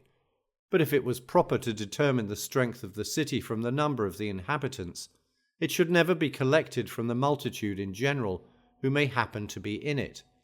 For in a city there must necessarily be many slaves, sojourners, and foreigners, but from those who are really part of the city and properly constitute its members. A multitude of these is indeed a proof of a large city, but in a state where a large number of mechanics inhabit, and but few soldiers, such a state cannot be great, for the greatness of the city and the number of men in it are not the same thing. This too is evident from fact, that it is very difficult, if not impossible, to govern properly a very numerous body of men. For of all the states which appear well governed, we find not one where the rights of a citizen are open to an indiscriminate multitude. And this is also evident from the nature of the thing, for as law is a certain order, so good law is of course a certain good order. But too large a multitude are incapable of this, unless under the government of that divine power which comprehends the universe. Not but that, as quantity and variety are usually essential to beauty, the perfection of a city consists in the largeness of it, as far as that largeness is consistent with that order already mentioned. But still there is a determinate size to all cities, as well as everything else, whether animals, plants, or machines, for each of these, if they are neither too little nor too big, have their proper powers. But when they have not their due growth, or are badly constructed, as a ship a span long is not properly a ship, nor one of 2 furlongs length, but when it is of a fit size. For either from its smallness or from its largeness it may be quite useless. So is it with a city. One that is too small has not in itself the power of self-defence, but this is essential to a city. One that is too large is capable of self-defence in what is necessary, but then it is a nation and not a city. For it will be very difficult to accommodate a form of government to it. For who would choose to be the general of such an unwieldy multitude, or who could be their herald but a stentor? The first thing therefore necessary is that a city should consist of such numbers as will be sufficient to enable the inhabitants to live happily in their political community. And it follows that the more the inhabitants exceed that necessary number, the greater will the city be. But this must not be, as we have already said, without bounds. But what is its proper limit experience will easily show, and this experience is to be collected from the actions both of the governors and the governed. Now as it belongs to the first to direct the inferior magistrates and to act as judges, it follows that they can neither determine causes with justice, nor issue their orders with propriety without they know the characters of their fellow citizens, so that whenever this happens not to be done in these two particulars, the state must of necessity be badly managed. For in both of them it is not right to determine too hastily and without proper knowledge, which must evidently be the case where the number of the citizens is too many.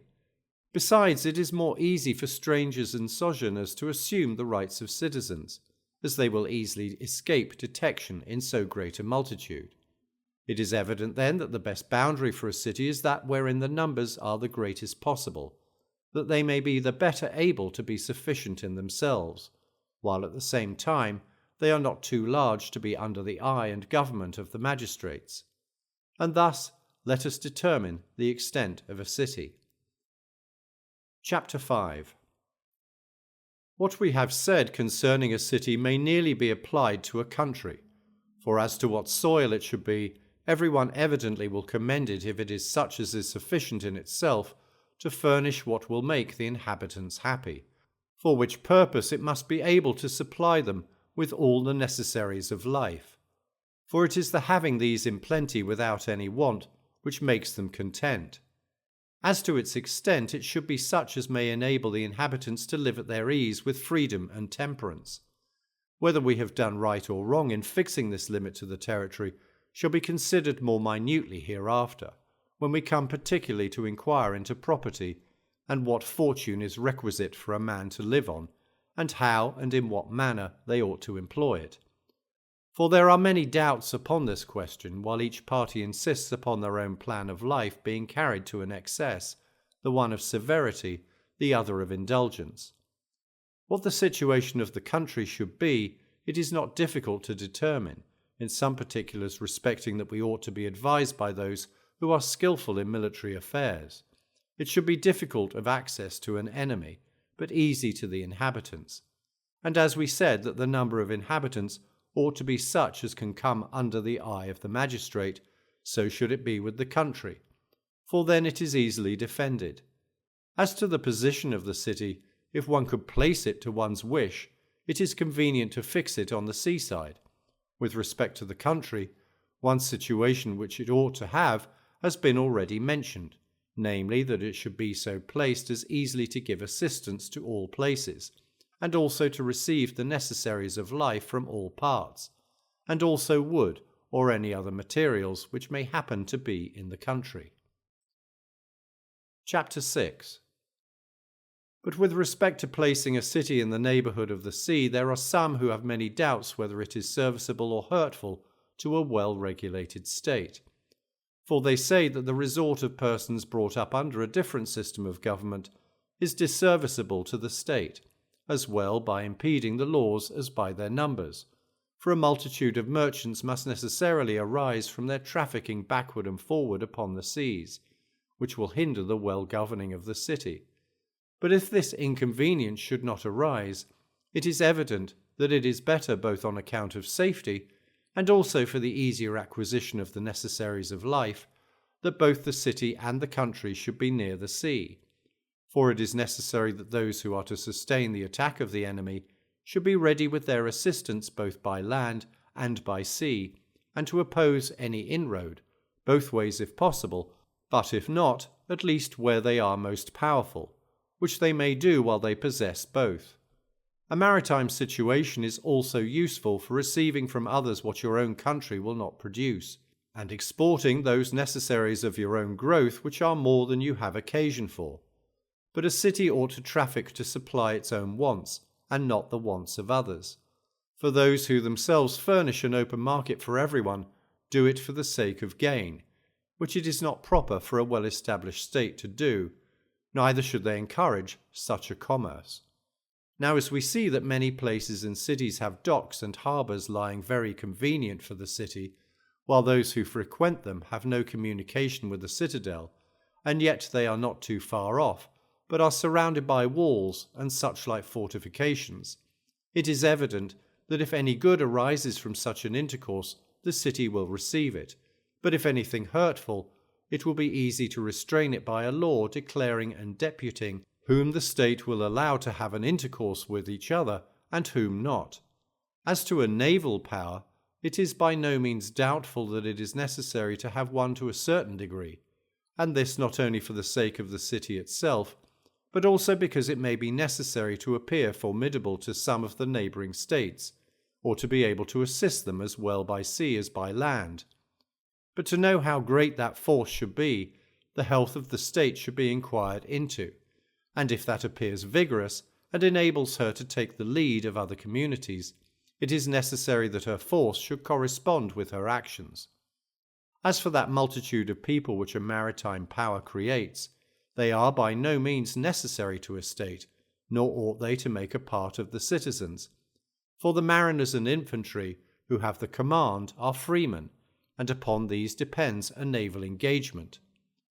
But when there are many servants and husbandmen, there they will always have a number of sailors, as we now see happens to some states, as in Heraclea, where they man many triremes, though the extent of their city is much inferior to some others. And thus we determine concerning the country the port, the city the sea, and a maritime power. As to the number of the citizens, what that ought to be we have already said. Chapter 7. We now proceed to point out what natural disposition the members of the community ought to be of. But this anyone will easily perceive who will cast his eye over the states of Greece, of all others the most celebrated, and also the other different nations of this habitable world. Those who live in cold countries as the north of Europe are full of courage, but wanting in understanding and the arts. Therefore they are very tenacious of their liberty, but not being politicians, they cannot reduce their neighbours under their power. But the Asiatics, whose understandings are quick, and who are conversant in the arts, are deficient in courage, and therefore are always conquered and the slaves of others. But the Grecians, placed as it were between these two boundaries, so partake of them both as to be at the same time both courageous and sensible, for which reason Greece continues free, and governed in the best manner possible, and capable of commanding the whole world, could they agree upon one system of policy. Now this is the difference between the Grecians and other nations, that the latter have but one of these qualities, whereas in the former they are both happily blended together. Hence it is evident that those persons ought to be both sensible and courageous, who will readily obey a legislator, the object of whose laws is virtue. As to what some persons say, that the military must be mild and tender to those they know, but severe and cruel to those they know not, it is courage which makes anyone lovely. For that is the faculty of the soul which we most admire. As a proof of this, our resentment rises higher against our friends and acquaintance than against those we know not. For which reason Archelaus, accusing his friends, says very properly to himself, "Shall my friends insult me?" The spirit of freedom and command also is what all inherit who are of this disposition, for courage is commanding and invincible.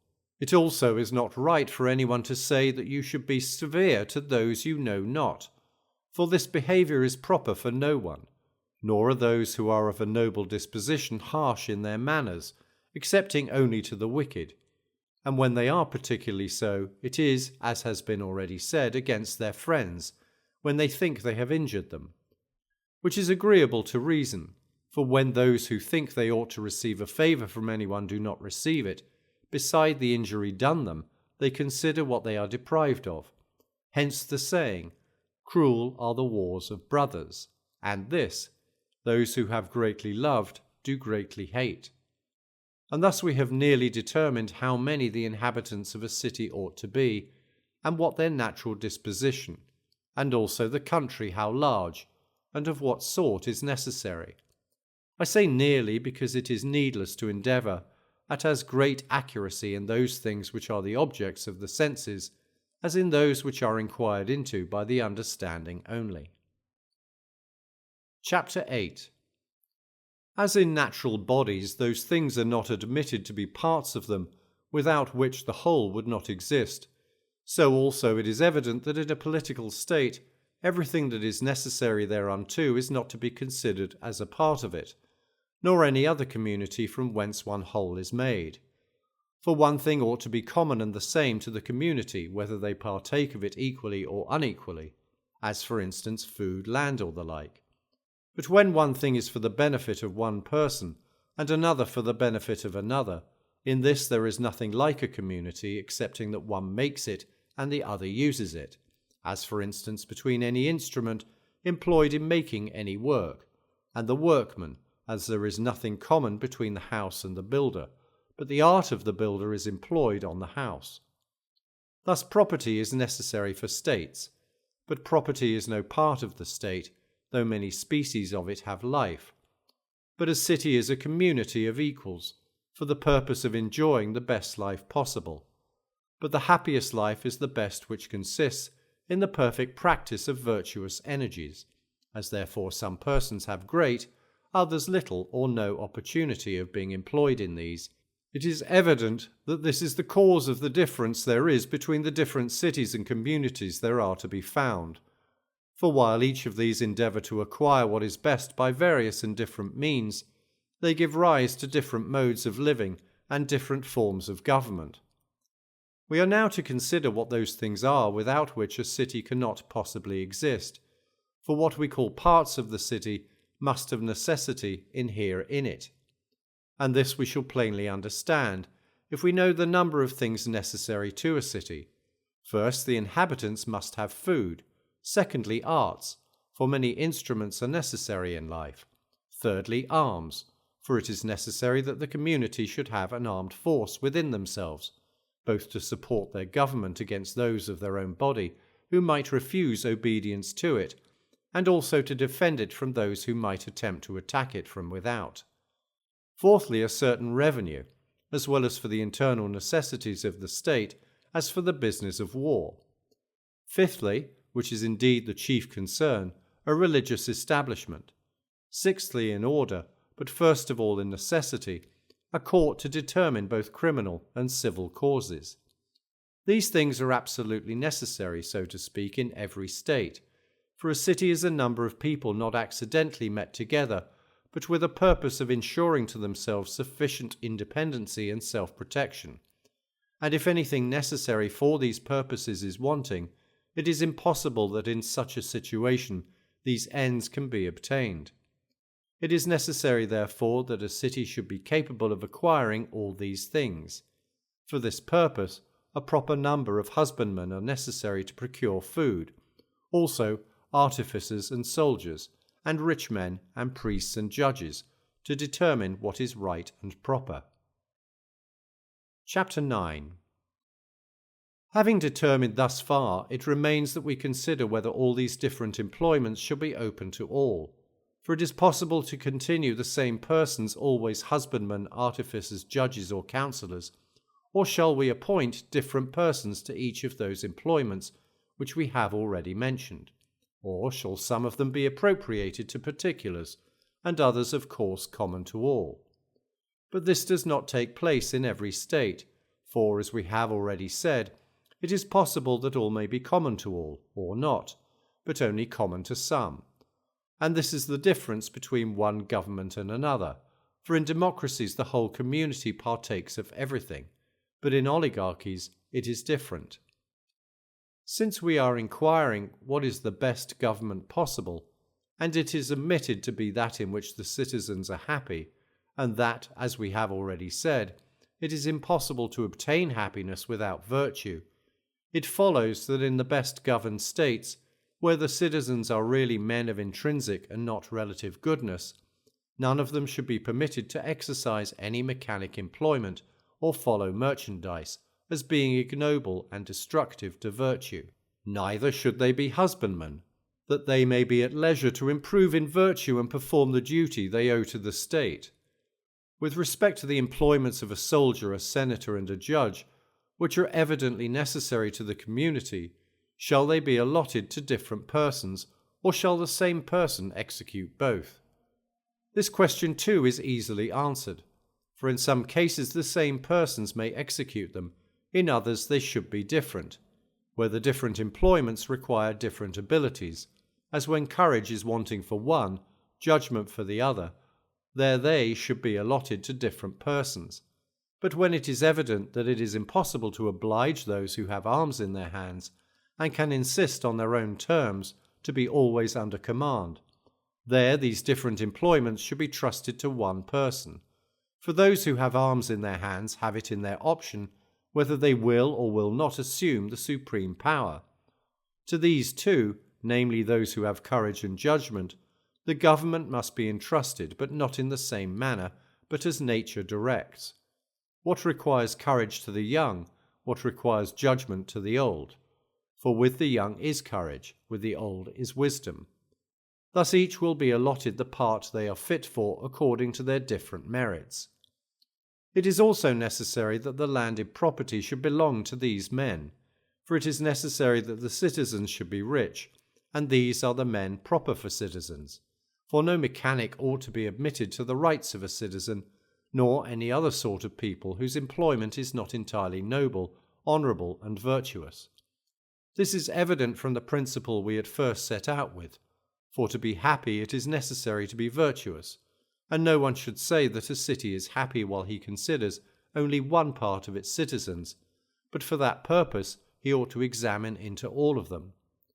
It is evident, therefore, that the landed property should belong to these, though it may be necessary for them to have husbandmen, either slaves, barbarians, or servants. There remains of the different classes of the people whom we have enumerated, the priests, for these evidently compose a rank by themselves. For neither are they to be reckoned amongst the husbandmen nor the mechanics, for reverence to the gods is highly becoming every state. And since the citizens have been divided into orders, the military and the council, and it is proper to offer due worship to the gods, and since it is necessary that those who are employed in their service should have nothing else to do, let the business of the priesthood be allotted to those who are in years. We have now shown what is necessary to the existence of a city, and of what parts it consists, and that husbandmen, mechanic, and mercenary servants are necessary to a city, but that the parts of it are soldiers and sailors, and that these are always different from those, but from each other only occasionally. Chapter 10. It seems neither now nor very lately to have been known to those philosophers who have made politics their study, that a city ought to be divided by families into different orders of men, and that the husbandmen and soldiers should be kept separate from each other, which custom is even to this day preserved in Egypt and in Crete. Also Sesostris having founded it in Egypt, Minos in Crete. Common meals seem also to have been an ancient regulation, and to have been established in Crete during the reign of Minos, and in a still more remote period in Italy. For those who are the best judges in that country say that one Italus, being king of Aenotria, from whom the people, changing their names, were called Italians instead of Aenotrians, and that part of Europe was called Italy, which is bounded by the Siletic Gulf on the one side and the Lametic on the other, the distance between which is about half a day's journey. This Italus, they relate, made the Aenotrians, who were formerly shepherds, husbandmen, and gave them different laws from what they had before, and to have been the first who established common meals, for which reason some of his descendants still use them, and observe some of his laws. The Opici inhabit that part which lies towards the Tyrrhenian Sea, who both now are and formerly were called Ausonians. The Chones inhabited the part towards Iapygia and the Ionian Sea, which is called Syrtis. These Chones were descended from the Aenotrians. Hence arose the custom of common meals, but the separation of the citizens into different families from Egypt. For the reign of Sesostris is of much higher antiquity than that of Minos. As we ought to think that most other things were found out in a long, nay even a boundless time, reason teaching us that want would make us first invent that which was necessary, and when that was obtained, then those things which were requisite for the conveniences and ornament of life, so should we conclude the same with respect to a political state. Now everything in Egypt bears the marks of the most remote antiquity, for these people seem to be the most ancient of all others, and to have acquired laws and political order. We should therefore make a proper use of what is told us of them, and endeavour to find out what they have omitted. We have already said that the landed property ought to belong to the military and those who partake of the government of the state, and that therefore the husbandman should be a separate order of people, and how large and of what nature the country ought to be.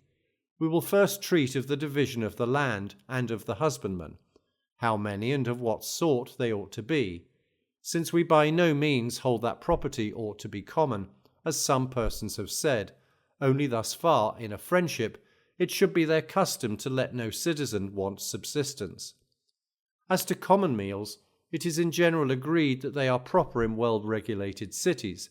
My reasons for approving of them shall be mentioned hereafter.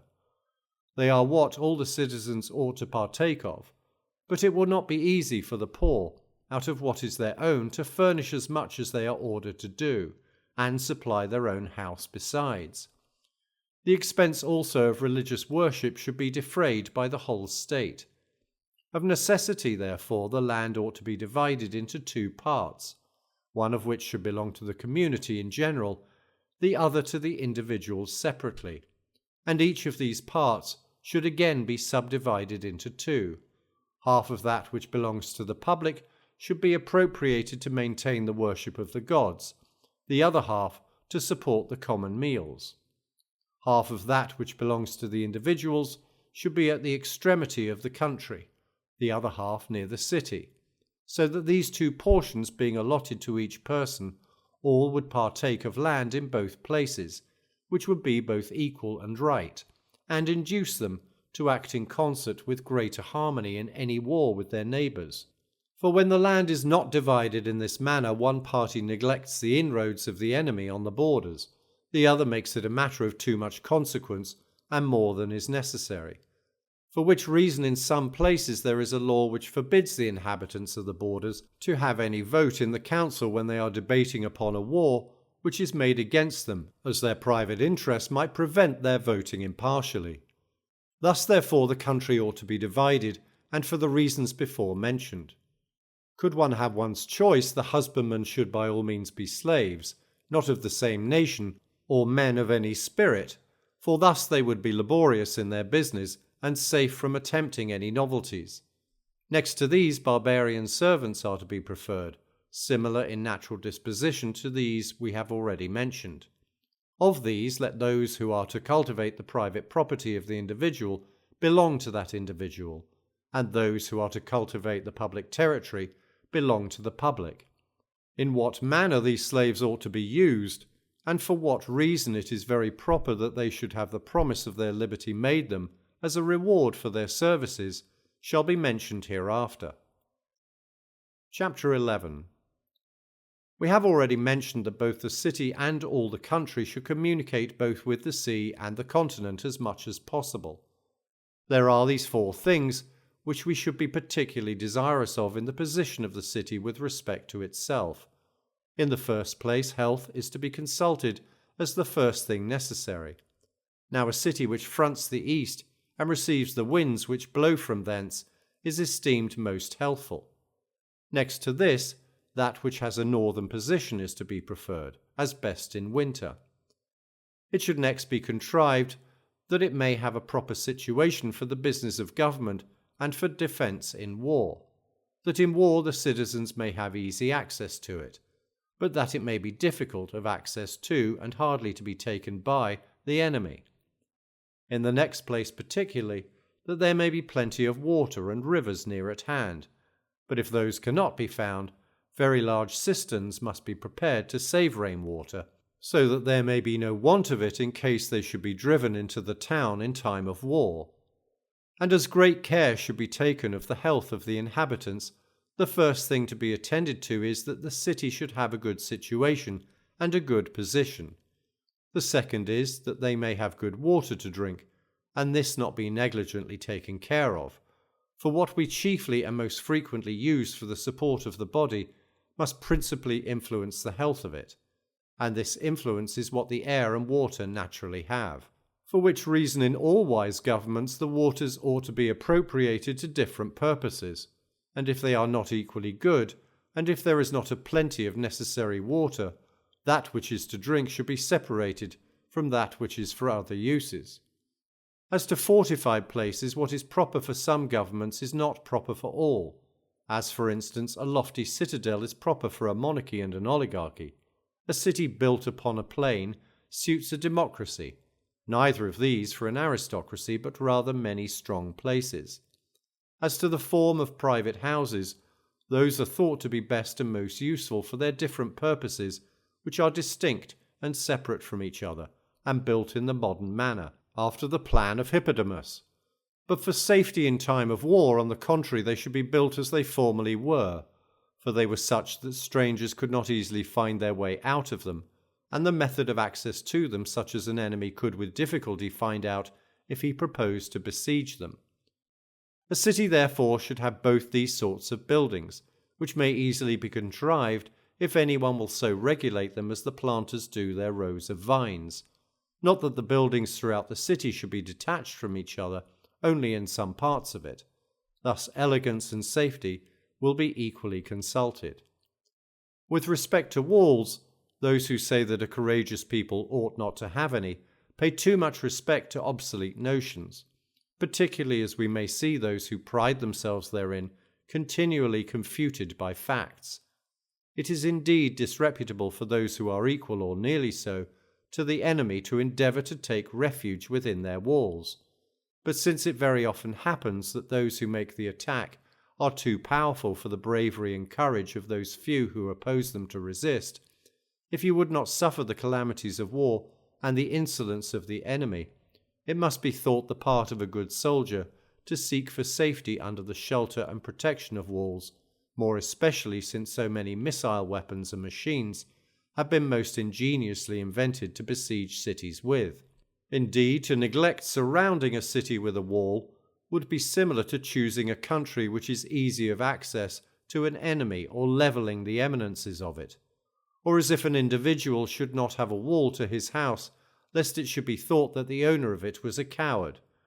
Nor should this be left unconsidered, that those who have a city surrounded with walls may act both ways, either as if it had, or as if it had not. But where it has not, they cannot do this. If this is true, it is not only necessary to have walls, but care must be taken that they may be a proper ornament to the city, as well as a defence in time of war, not only according to the old methods, but the modern improvements also. For as those who make offensive war endeavour by every way possible to gain advantages over their adversaries, so should those who are upon the defensive employ all the means already known, and such new ones as philosophy can invent, to defend themselves, for those who are well prepared are seldom first attacked. Chapter 12. As the citizens in general are to eat at public tables in certain companies, and it is necessary that the walls should have bulwarks and towers in proper places and at proper distances, it is evident that it will be very necessary to have some of these in the towers. Let the buildings for this purpose be made the ornaments of the walls. As to temples for public worship, and the hall for the public tables of the chief magistrates, they ought to be built in proper places, and contiguous to each other, except those temples which the law or the oracle orders to be separate from all other buildings. And let these be in such a conspicuous eminence, that they may have every advantage of situation, and in the neighbourhood of that part of the city which is best fortified. Adjoining to this place there ought to be a large square, like that which they call in Thessaly the Square of Freedom, in which nothing is permitted to be bought or sold, into which no mechanic nor husbandman nor any such person should be permitted to enter unless commanded by the magistrates. It will also be an ornament to this place if the gymnastic exercises of the elders are performed in it. It is also proper that for performing these exercises the citizens should be divided into distinct classes according to their ages, and that the young persons should have proper officers to be with them, and that the seniors should be with the magistrates. For having them before their eyes would greatly inspire true modesty and ingenuous fear. There ought to be another square separate from this for buying and selling, which should be so situated as to be commodious for the reception of goods both by sea and land. As the citizens may be divided into magistrates and priests, it is proper that the public tables of the priests should be in buildings near the temples. Those of the magistrates who preside over contracts, indictments, and such like, and also over the markets and the public streets near the square, or some public way, I mean the square where things are bought and sold, for I intended the other for those who are at leisure, and this for necessary business. The same order which I have directed here should be observed also in the country, for there also their magistrates, such as the surveyors of the woods and overseers of the grounds, must necessarily have their common tables and their towers, for the purpose of protection against an enemy. There ought also to be temples erected at proper places, both to the gods and the heroes. But it is unnecessary to dwell longer and most minutely on these particulars, for it is by no means difficult to plan these things. It is rather so to carry them into execution. For the theory is the child of our wishes, but the practical part must depend upon fortune, for which reason we shall decline saying anything farther upon these subjects. Chapter 13. We will now show of what numbers and of what sort of people a government ought to consist, that the state may be happy and well administered. As there are two particulars on which the excellence and perfection of everything depend, one of these is that the object and end proposed should be proper, the other that the means to accomplish it should be adapted to that purpose. For it may happen that these may either agree or disagree with each other. For the end we propose may be good, but in taking the means to obtain it we may err. At other times we may have the right and proper means in our power, but the end may be bad, and sometimes we may mistake in both. As in the art of medicine, the physician does not sometimes know in what situation the body ought to be healthy, nor what to do to procure the end he aims at. In every art and science, therefore, we should be master of this knowledge, namely the proper end, and the means to obtain it. Now it is evident that all persons are desirous to live well and be happy, but that some have the means thereof in their own power, others not, and this either through nature or fortune. For many ingredients are necessary to a happy life, but fewer to those who are of a good than to those who are of a bad disposition. There are others who continually have the means of happiness in their own power, but do not rightly apply them. Since we propose to inquire what government is best, namely that by which a state may be best administered, and that state is best administered where the people are the happiest, it is evident that happiness is a thing we should not be unacquainted with. Now I have already said in my Treatise on morals, if I may here make any use of what I have there shown, that happiness consists in the energy and perfect practice of virtue, and this not relatively, but simply. I mean by relatively what is necessary in some certain circumstances, by simply what is good and fair in itself. Of the first sort are just punishments, and restraints in a just cause, for they arise from virtue and are necessary, and on that account are virtuous, though it is more desirable that neither any state nor any individual should stand in need of them, but those actions which are intended either to procure honour or wealth are simply good, the others eligible only to remove an evil. These, on the contrary, are the foundation and means of relative good. A worthy man indeed will bear poverty, disease, and other unfortunate accidents with a noble mind, but happiness consists in the contrary to these. Now we have already determined in our treatise on morals that he is a man of worth who considers what is good because it is virtuous as what is simply good. It is evident, therefore, that all the actions of such a one must be worthy and simply good. This has led some persons to conclude that the cause of happiness was external goods, which would be as if anyone should suppose that the playing well upon the lyre was owing to the instrument and not to the art. It necessarily follows from what has been said that some things should be ready at hand and others procured by the legislator, for which reason in founding a city we earnestly wish that there may be plenty of those things which are supposed to be under the dominion of fortune. For some things we admit her to be mistress over, but for a state to be worthy and great, is not only the work of fortune, but of knowledge and judgment also. But for a state to be worthy, it is necessary that those citizens which are in the administration should be worthy also. But as in our city every citizen is to be so, we must consider how this may be accomplished.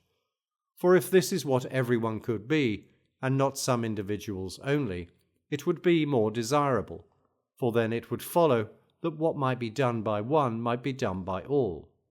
Men are worthy and good three ways: by nature, by custom, by reason.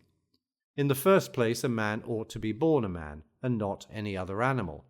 That is to say, he ought to have both a body and soul. But it avails not to be only born with some things, for custom makes great alterations. For there are some things in nature capable of alteration either way, which are fixed by custom, either for the better or the worse. Now other animals live chiefly a life of nature, and in very few things according to custom. But man lives according to reason also, which he alone is endowed with. Wherefore he ought to make all these accord with each other.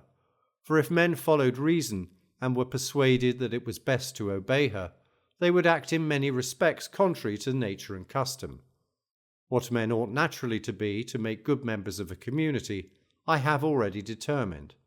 The rest of this discourse, therefore, shall be upon education, for some things are acquired by habit, others by hearing them. Chapter 14.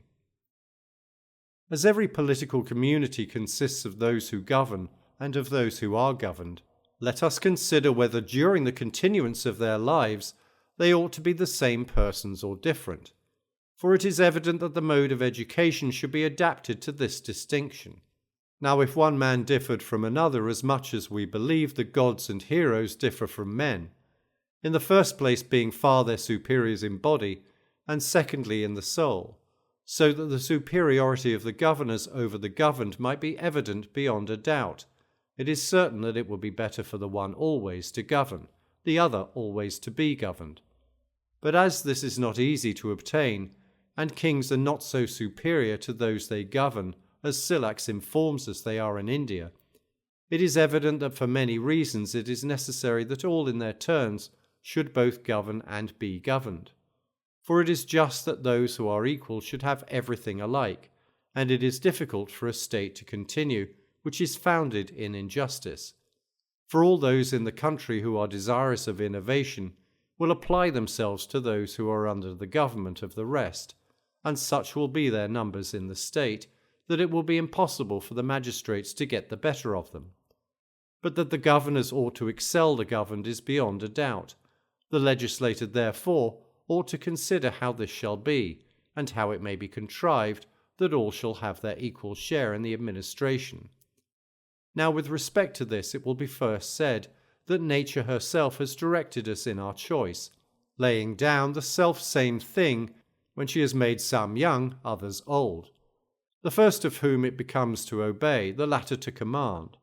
For no one when he is young is offended at his being under government, or thinks himself too good for it, more especially when he considers that he himself shall receive the same honours which he pays when he shall arrive at a proper age. In some respects it must be acknowledged that the governors and the governed are the same, in others they are different.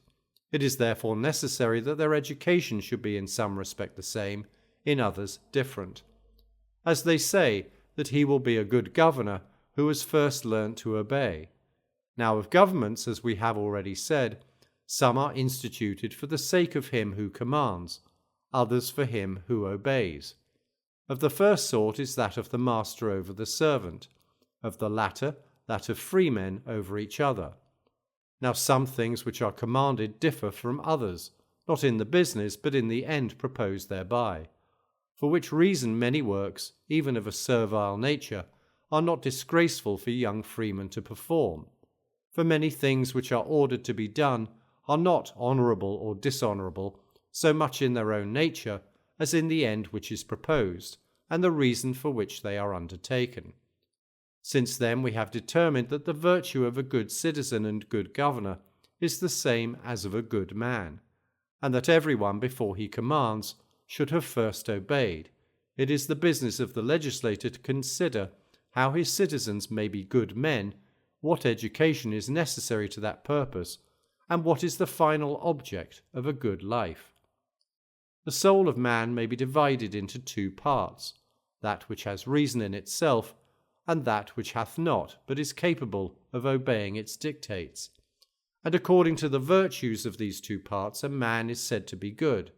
But of those virtues which are the ends, it will not be difficult for those to determine who adopt the division I have already given. For the inferior is always for the sake of the superior, and this is equally evident both in the works of art as well as in those of nature. But that is superior which has reason. Reason itself also is divided into two parts, in the manner we usually divide it, the theoretic and the practical, which division therefore seems necessary for this part also. The same analogy holds good with respect to actions, of which those which are of a superior nature ought always to be chosen by those who have it in their power, for that is always most eligible to every one which will procure the best ends. Now life is divided into labour and rest, war and peace, and of what we do the objects are partly necessary and useful, partly noble, and we should give the same preference to these that we do to the different parts of the soul and its actions, as war to procure peace, labour rest, and the useful the noble. The politician, therefore, who composes a body of laws, ought to extend his views to everything, the different parts of the soul and their actions, more particularly to those things which are of a superior nature and ends, and in the same manner to the lives of men and their different actions. They ought to be fitted both for labour and war, but rather for rest and peace, and also to do what is necessary and useful, but rather what is fair and noble. It is to those objects that the education of the children ought to tend, and of all the youths who want instruction. All the Grecian states which now seem best governed, and the legislators who founded those states, appear not to have framed their polity with a view to the best end or to every virtue in their laws and education, but eagerly to have attended to what is useful and productive of gain. And nearly of the same opinion with these are some persons who have written lately, who by praising the Lacedaemonian state show they approve of the intention of the legislator in making war and victory the end of his government. But how contrary to reason this is easily proved by argument, and has already been proved by facts. But as the generality of men desire to have an extensive command, that they may have everything desirable in the greater abundance, so Thibron and others who have written on that state seem to approve of their legislator for having procured them an extensive command by continually inuring them to all sorts of dangers and hardships.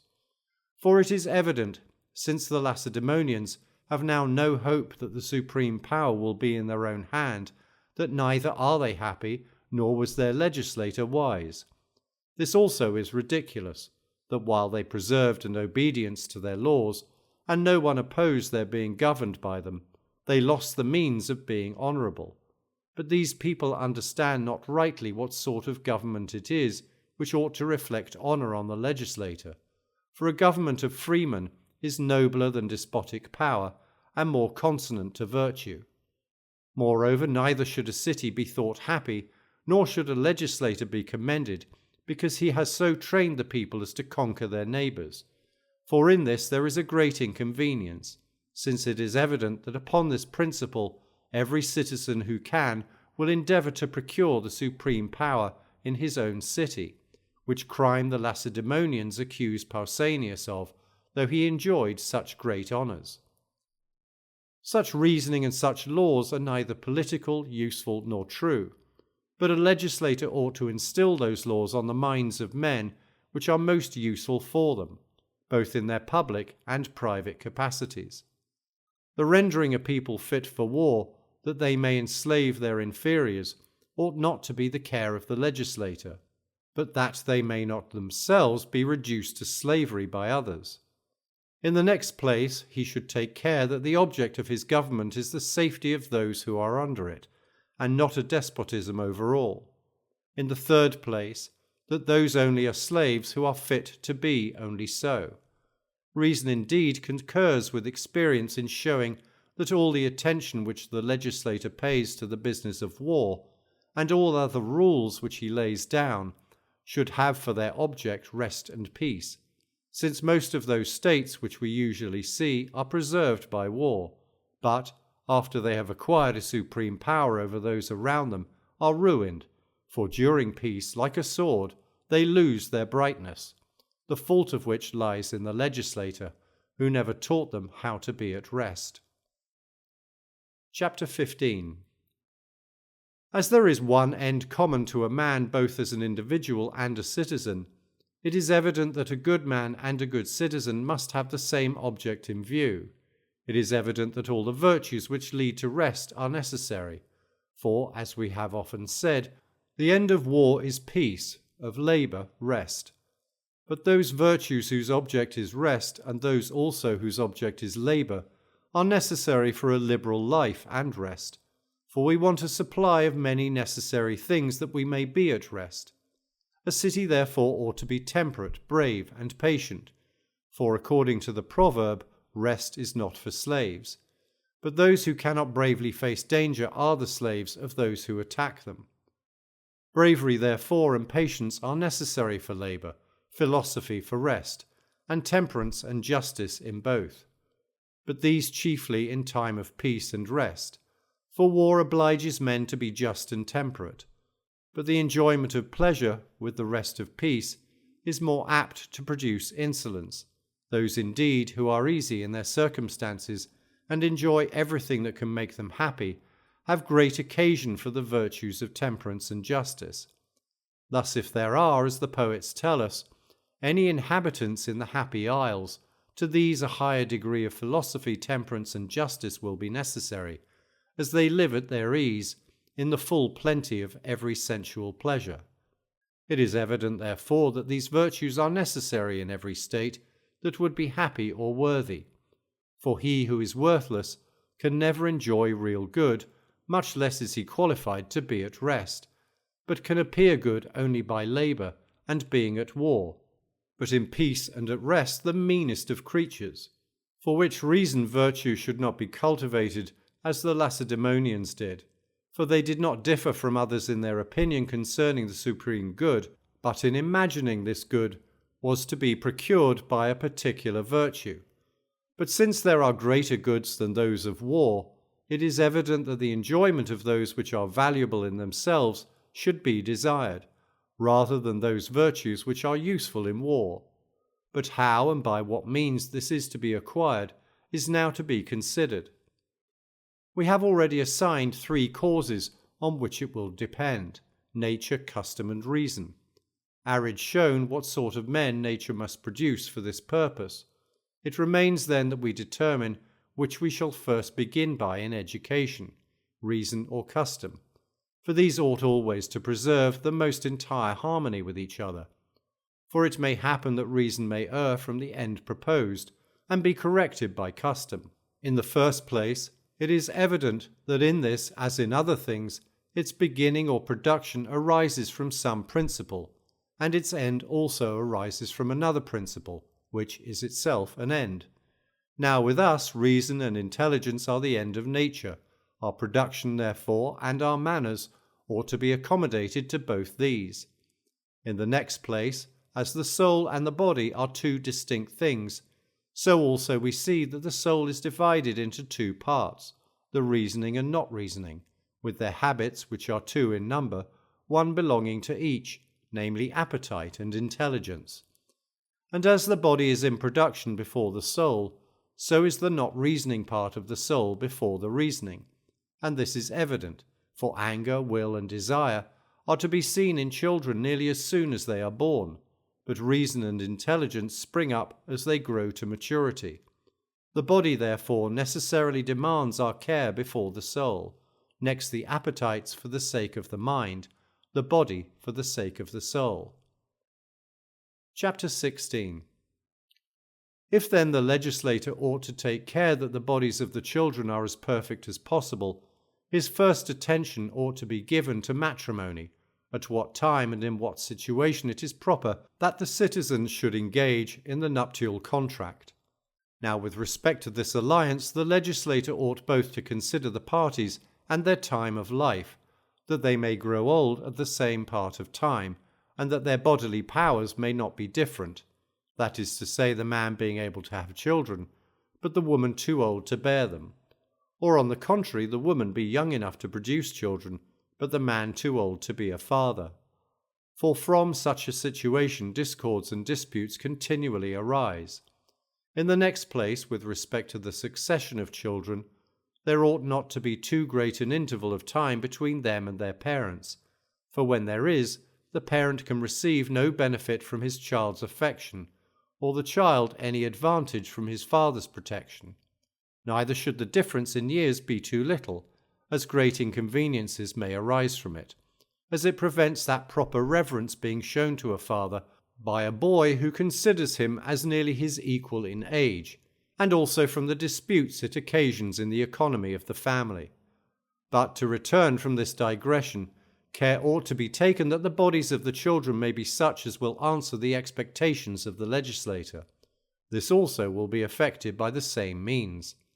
Since season for the production of children is determined, not exactly, but to speak in general, namely for the man till 70 years, and the woman till 50, the entering into the marriage state, as far as time is concerned, should be regulated by these periods.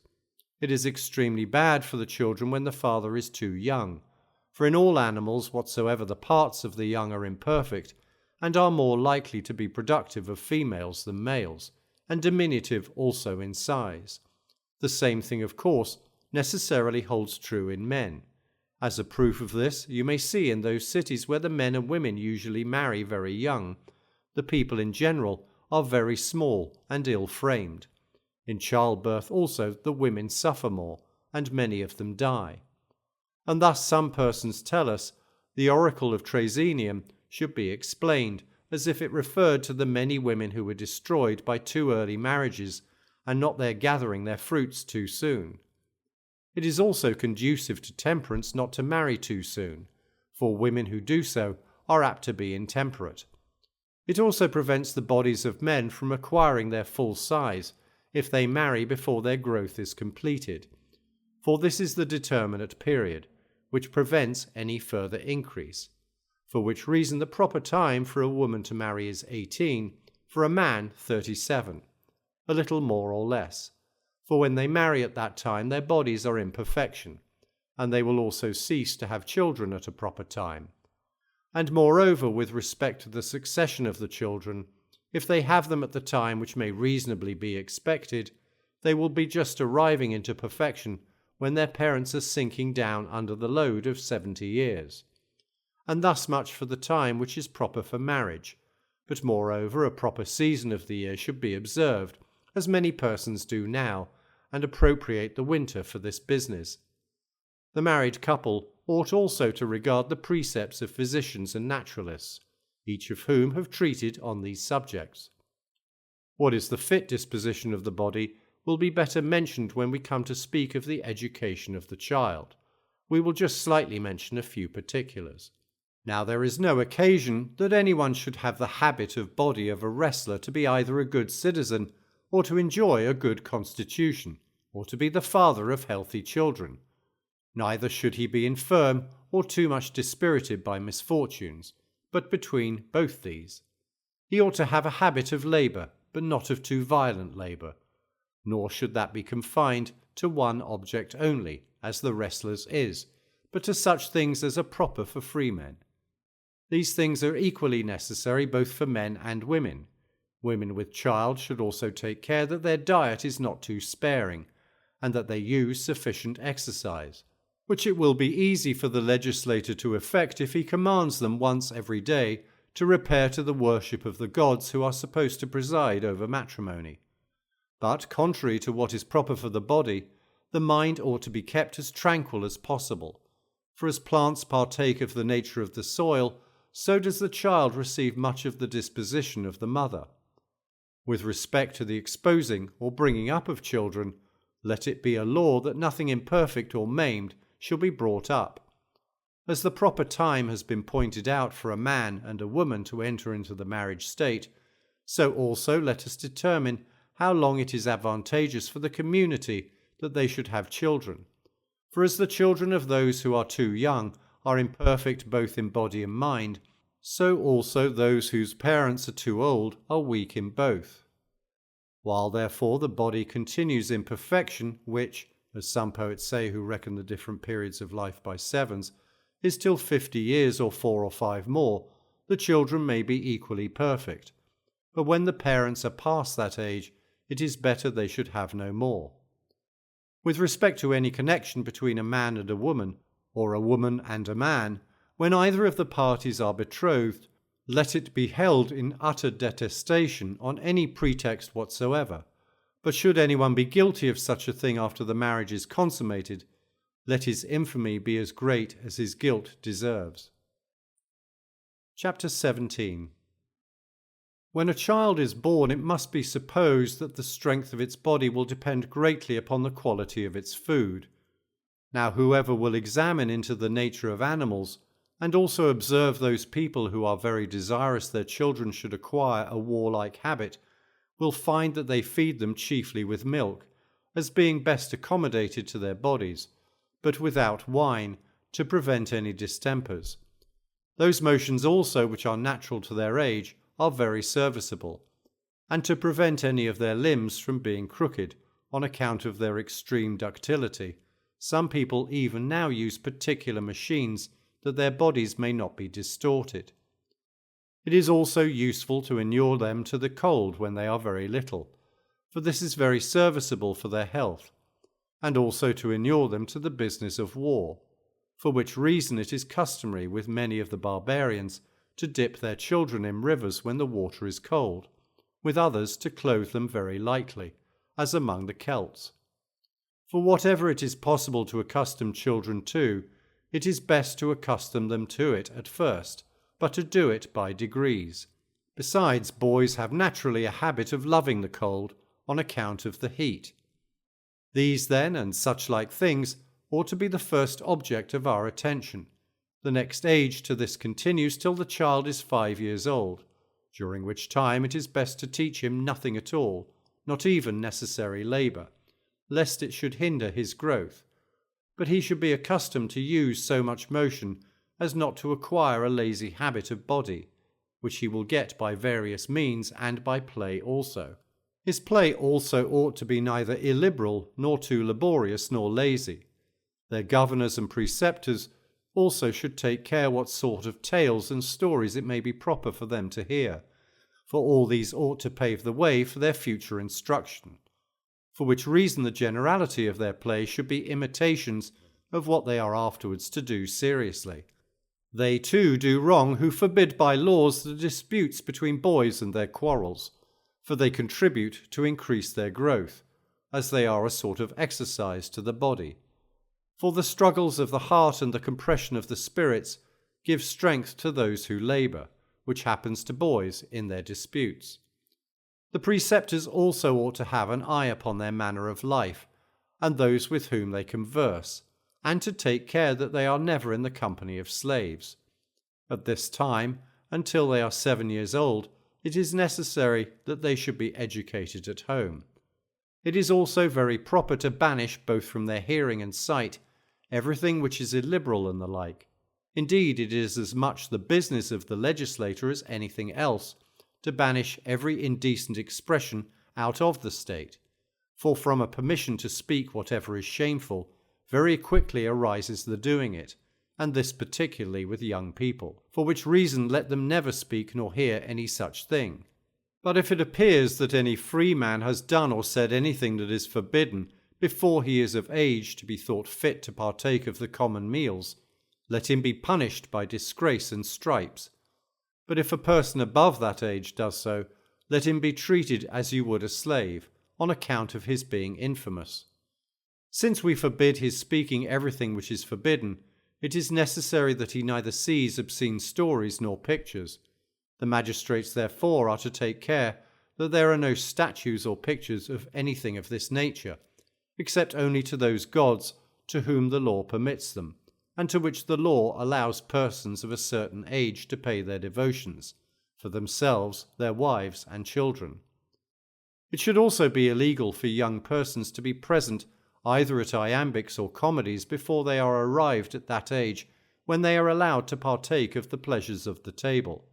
Indeed, a good education will preserve them from all the evils which attend on these things. We have at present just touched upon this subject. It will be our business hereafter, when we properly come to it, to determine whether this care of children is unnecessary, or if necessary, in what manner it must be done. At present we have only mentioned it as necessary. Probably the saying of Theodorus, the tragic actor, was not a bad one, that he would permit no one, not even the meanest actor, to go upon the stage before him, that he might first engage the ear of the audience. The same thing happens both in our connections with men and things. What we meet with first pleases best, for which reason children should be kept strangers to everything which is bad, more particularly whatsoever is loose and offensive to good manners. When 5 years are accomplished, the 2 next may be very properly employed in being spectators of those exercises they will afterwards have to learn. There are 2 periods into which education ought to be divided according to the age of the child. The one is from his being 7 years of age to the time of puberty, the other from thence till he is 21. For those who divide ages by the number 7 are in general wrong. It is much better to follow the division of nature, for every art and every instruction is intended to complete what nature has left defective. We must first consider if any regulation whatsoever is requisite for children. In the next place, if it is advantageous to make it a common care, or that everyone should act therein as he pleases, which is the general practice in most cities. In the third place, what it ought to be. Book 8. Chapter 1. No one can doubt that the magistrate ought greatly to interest himself in the care of youth, for where it is neglected, it is hurtful to the city, for every state ought to be governed according to its particular nature, for the form and manners of each government are peculiar to itself, and these, as they originally established it, so they usually still preserve it. For instance, democratic forms and manners are democracy, oligarchic an oligarchy. But universally the best manners produce the best government. Besides, as in every business and art, there are some things which men are to learn first and be made accustomed to, which are necessary to perform their several works. So it is evident that the same thing is necessary in the practice of virtue.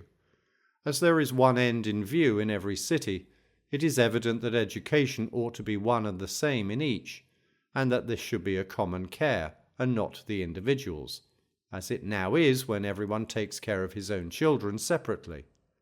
And their instructions are particular also, each person teaching them as they please. But what ought to be engaged in ought to be common to all. Besides, no one ought to think that any citizen belongs to him in particular, but to the state in general, for each one is a part of the state, and it is the natural duty of each part to regard the good of the whole. And for this the Lacedaemonians may be praised, for they give the greatest attention to education and make it public. It is evident then that there should be laws concerning education, and that it should be public. Chapter 2. What education is, and how children ought to be instructed, is what should be well known, for there are doubts concerning the business of it, as all people do not agree in those things they would have a child taught, both with respect to their improvement in virtue and a happy life. Nor is it clear whether the object of it should be to improve the reason or rectify the morals. From the present mode of education we cannot determine with certainty to which men incline, whether to instruct a child in what will be useful to him in life, or what tends to virtue, and what is excellent. For all these things have their separate defenders. As to virtue, there is no particular in which they all agree, for as all do not equally esteem all virtues, it reasonably follows that they will not cultivate the same. It is evident that what is necessary ought to be taught to all. But that which is necessary for one is not necessary for all, for there ought to be a distinction between the employment of a freeman and a slave. The first of these should be taught everything useful which will not make those who know it mean. Every work is to be esteemed mean, and every art and every discipline which renders the body, the mind, or the understanding of freemen unfit for the habit and practice of virtue. For which reason all those arts which tend to deform the body are called mean, and all those employments which are exercised for gain, for they take off from the freedom of the mind, and render it sordid. There are also some liberal arts which are not improper for freemen to apply to in a certain degree, but to endeavour to acquire a perfect skill in them is exposed to the faults I have just mentioned. For there is a great deal of difference in the reason for which anyone does or learns anything, for it is not illiberal to engage in it for oneself, one's friend, or in the cause of virtue, while at the same time to do it for the sake of another may seem to be acting the part of a servant and a slave. The mode of instruction which now prevails seems to partake of both parts. Chapter 3. There are 4 things which it is usual to teach children: reading, gymnastic exercises, and music, to which, in the 4th place, some add painting. Reading and painting are both of them of singular use in life, and gymnastic exercises as productive of courage. As to music, some persons may doubt, as most persons now use it for the sake of pleasure. But those who originally made it part of education did it because, as has been already said, nature requires that we should not only be properly employed, but to be able to enjoy leisure honourably. For this, to repeat what I have already said, is of all things the principal. But though both labour and rest are necessary, yet the latter is preferable to the first, and by all means we ought to learn what we should do when at rest. For we ought not to employ that time at play, for then play would be the necessary business of our lives. But if this cannot be, play is more necessary for those who labour than those who are at rest, for he who labours requires relaxation, which play will supply. For as labour is attended with pain and continued exertion, it is necessary that play should be introduced under proper regulations as a medicine. For such an employment of the mind is a relaxation to it, and eases with pleasure. Now rest itself seems to partake of pleasure, of happiness, and an agreeable life. But this cannot be theirs who labour, but theirs who are at rest. For he who labours for the sake of some end which he has not. But happiness is an end which all persons think is attended with pleasure and not with pain. But all persons do not agree in making this pleasure consist in the same thing, for each one has his particular standard correspondent to his own habits. But the best man proposes the best pleasure, and that which arises from the noblest actions.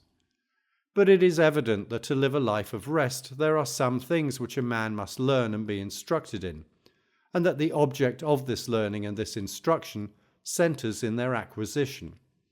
But the learning and instruction which is given for labour has for its object other things, for which reason the ancients made music a part of education, not as a thing necessary, for it is not of that nature, nor as a thing useful, as reading, in the common course of life, or for managing of a family, or for learning anything as useful in public life. Painting also seems useful to enable a man to judge more accurately of the productions of the finer arts, nor is it like the gymnastic exercises which contribute to health and strength, for neither of these things do we see produced by music. There remains for it then to be the employment of our rest, which they had in view who introduced it, and thinking it a proper employment to freemen, to them they allotted it, as Homer sings, "How right to call Thalia to the feast." And of some others he says, "The bard was called to ravish every ear." And in another place he makes Ulysses say the happiest part of man's life is when at the festal board, in order placed, they hear the song. It is evident then that there is a certain education in which a child may be instructed, not as useful nor as necessary, but as noble and liberal. But whether this is one or more than one, and of what sort they are and how to be taught, shall be considered hereafter. We are now got so far on our way as to show that we have the testimony of the ancients in our favour, by what they have delivered down upon education, for music makes this plain.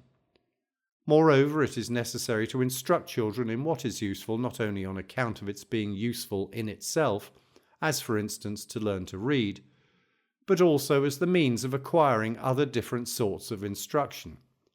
Thus they should be instructed in painting, not only to prevent their being mistaken in purchasing pictures, or in buying or selling of vases, but rather as it makes them judges of the beauties of the human form. For to be always hunting after the profitable ill agrees with great and free-born souls. As it is evident whether a boy should be first taught morals or reasoning, and whether his body or his understanding should be first cultivated, it is plain that boys should be first put under the care of the different masters of the gymnastic arts, both to form their bodies and teach them their exercises. Chapter 4. Now those states which seem to take the greatest care of their children's education bestow their chief attention on wrestling, though it both prevents the increase of the body and hurts the form of it. This fault the Lacedaemonians did not fall into, for they made their children fierce by painful labour, as chiefly useful to inspire them with courage, though, as we have already often said, this is neither the only thing nor the principal thing necessary to attend to, and even with respect to this, they may not thus attain their end. For we do not find either in other animals or other nations that courage necessarily attends the most cruel, but rather the milder, and those who have the dispositions of lions.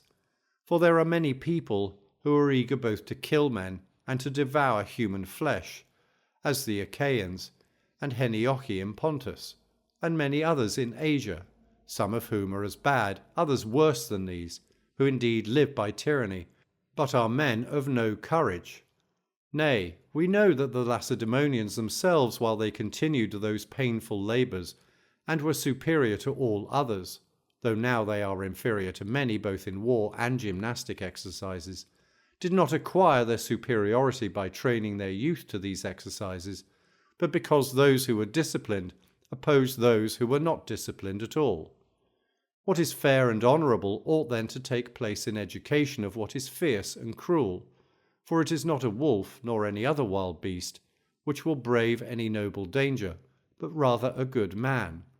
So that those who permit boys to engage too earnestly in these exercises, while they do not take care to instruct them in what is necessary to do, to speak the real truth, render them mean and vile, accomplished only in one duty of a citizen, and in every other respect, as reason evinces, good for nothing.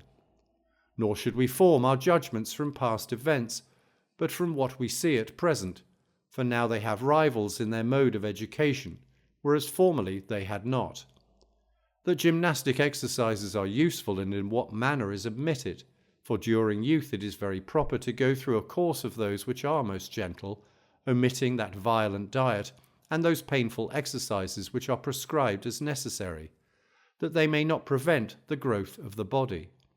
And it is no small proof that they have this effect, that amongst the Olympic candidates we can scarce find 2 or 3 who have gained a victory both when boys and men, because the necessary exercises they went through when young deprived them of their strength. When they have allotted 3 years from the time of puberty to other parts of education, they are then of a proper age to submit to labour and a regulated diet, for it is impossible for the mind and body both to labour at the same time, as they are productive of contrary evils to each other, the labour of the body preventing the progress of the mind, and the mind of the body. Chapter 5. With respect to music, we have already spoken a little in a doubtful manner upon this subject. It will be proper to go over again more particularly what we then said, which may serve as an introduction to what any other person may choose to offer thereon. For it is no easy matter to distinctly point out what power it has, nor on what accounts one should apply it, whether as an amusement and refreshment, as sleep or wine, as these are nothing serious, but pleasing, and the killers of care, as Euripides says, for which reason they class in the same order and use for the same purpose all these, namely sleep, wine, and music, to which some add dancing.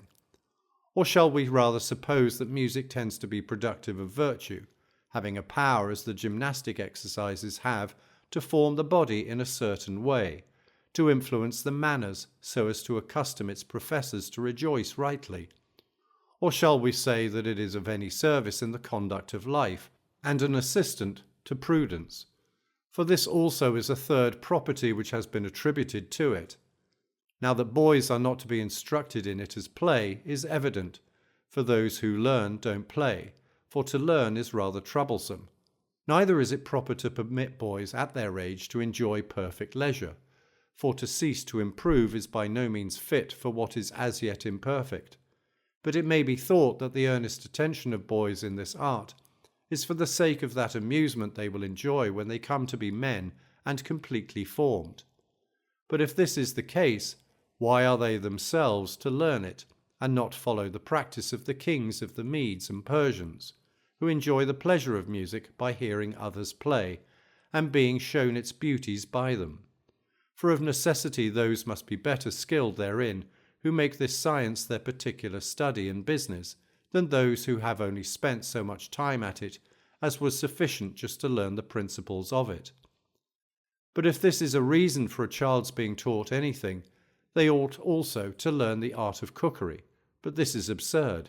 The same doubt occurs if music has a power of improving the manners, for why should they on this account themselves learn it, and not reap every advantage of regulating the passions or forming a judgment on the merits of the performance by hearing others, as the Lacedaemonians?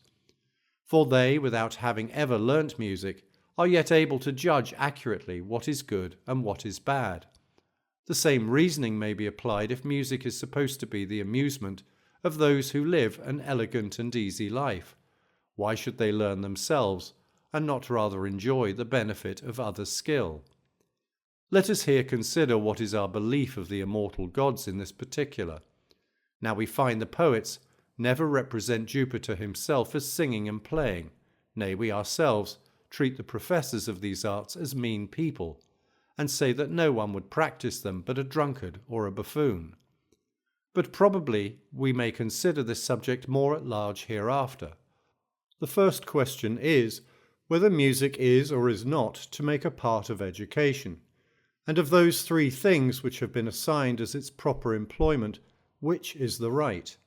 Is it to instruct, to amuse, or to employ the vacant hours of those who live at rest? Or may not all three be properly allotted to it? For it appears to partake of them all. For play is necessary for relaxation, and relaxation pleasant, as it is a medicine for that uneasiness which arises from labour. It is admitted also that a happy life must be an honourable one, and a pleasant one too, since happiness consists in both these. And we all agree that music is one of the most pleasing things, whether alone or accompanied with a voice. As Messias says, music's the sweetest joy of man, for which reason it is justly admitted into every company and every happy life, as having the power of inspiring joy. So that from this anyone may suppose that it is necessary to instruct young persons in it, for all those pleasures which are harmless are not only conducive to the final end of life, but serve also as relaxations, and as men are but rarely in the attainment of that final end, they often cease from their labour and apply to amusement, with no further view than to acquire the pleasure attending it. It is therefore useful to enjoy such pleasures as these. There are some persons who make play and amusement their end, and probably that end has some pleasure annexed to it, but not what should be. But while men seek the one, they accept the other for it, because there is some likeness in human actions to the end. For the end is pursued for the sake of nothing else that attends it, but for itself only.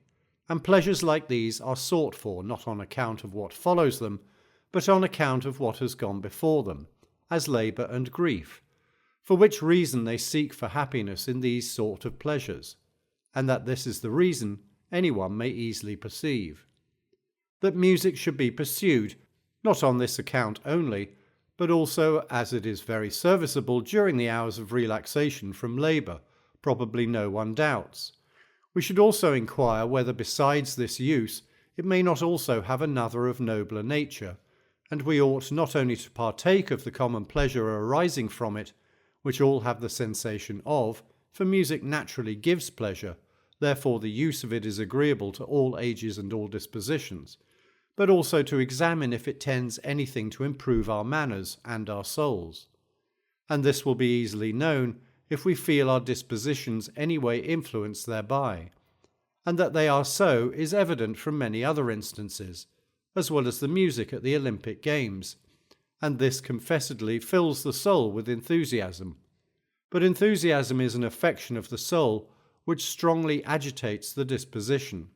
Besides, all those who hear any imitations sympathize therewith, and this when they are conveyed even without rhythm or verse. Moreover, as music is one of those things which are pleasant, and as virtue itself consists in rightly enjoying, loving, and hating, it is evident that we ought not to learn or accustom ourselves to anything so much as to judge right and rejoice in honourable manners and noble actions. But anger and mildness, courage and modesty, and their contraries, as well as all other dispositions of the mind, are most naturally imitated by music and poetry, which is plain by experience, for when we hear these, our very soul is altered, and he who is affected either with joy or grief by the imitation of any objects is in very nearly the same situation as if he was affected by the objects themselves. Thus, if any person is pleased with seeing a statue of anyone on no other account but its beauty, it is evident that the sight of the original from whence it was taken would also be pleasing. Now it happens in the other senses there is no imitation of manners, that is to say, in the touch and the taste, in the objects of sight, of very little, for these are merely representations of things, and the perceptions which they excite are in a manner common to all. Besides, statues and paintings are not properly imitations of manners, but rather signs and marks which show the body is affected by some passion. However, the difference is not great, yet young men ought not to view the paintings of Pauso, but of Polygnotus, or any other painter or statuary who expresses manners. But in poetry and music there are imitations of manners, and this is evident, for different harmonies differ from each other so much by nature that those who hear them are differently affected, and are not in the same disposition of mind when one is performed as when another is. The one, for instance, occasions grief and contracts the soul, as the mixed Lydian. Others soften the mind, and as it were dissolve the heart. Others fix it in a firm and settled state, such is the power of the Doric music only, while the Phrygian fills the soul with enthusiasm, as has been well described by those who have written philosophically upon this part of education, for they bring examples of what they advance from the things themselves. The same holds true with respect to rhythm. Some fix the disposition, others occasion a change in it. Some act more violently, others more liberally. From what has been said, it is evident what an influence music has over the disposition of the mind, and how variously it can fascinate it. And if it can do this, most certainly it is what youth ought to be instructed in. And indeed the learning of music is particularly adapted to their disposition, for at their time of life they do not willingly attend to anything which is not agreeable, but music is naturally one of the most agreeable things, and there seems to be a certain connection between harmony and rhythm, for which reason some wise men held the soul itself to be harmony, others that it contains it. Chapter 6. We will now determine whether it is proper that children should be taught to sing and play upon any instrument, which we have before made a matter of doubt. Now it is well known that it makes a great deal of difference when you would qualify anyone in any art, for the person himself to learn the practical part of it. For it is a thing very difficult, if not impossible, for a man to be a good judge of what he himself cannot do. It is also very necessary that children should have some employment which will amuse them, for which reason the rattle of Archytas seems well contrived, which they give children to play with, to prevent their breaking those things which are about the house, for at their age they cannot sit still. This therefore is well adapted to infants, as instruction ought to be their rattle as they grow up. Hence it is evident that they should be so taught music as to be able to practice it.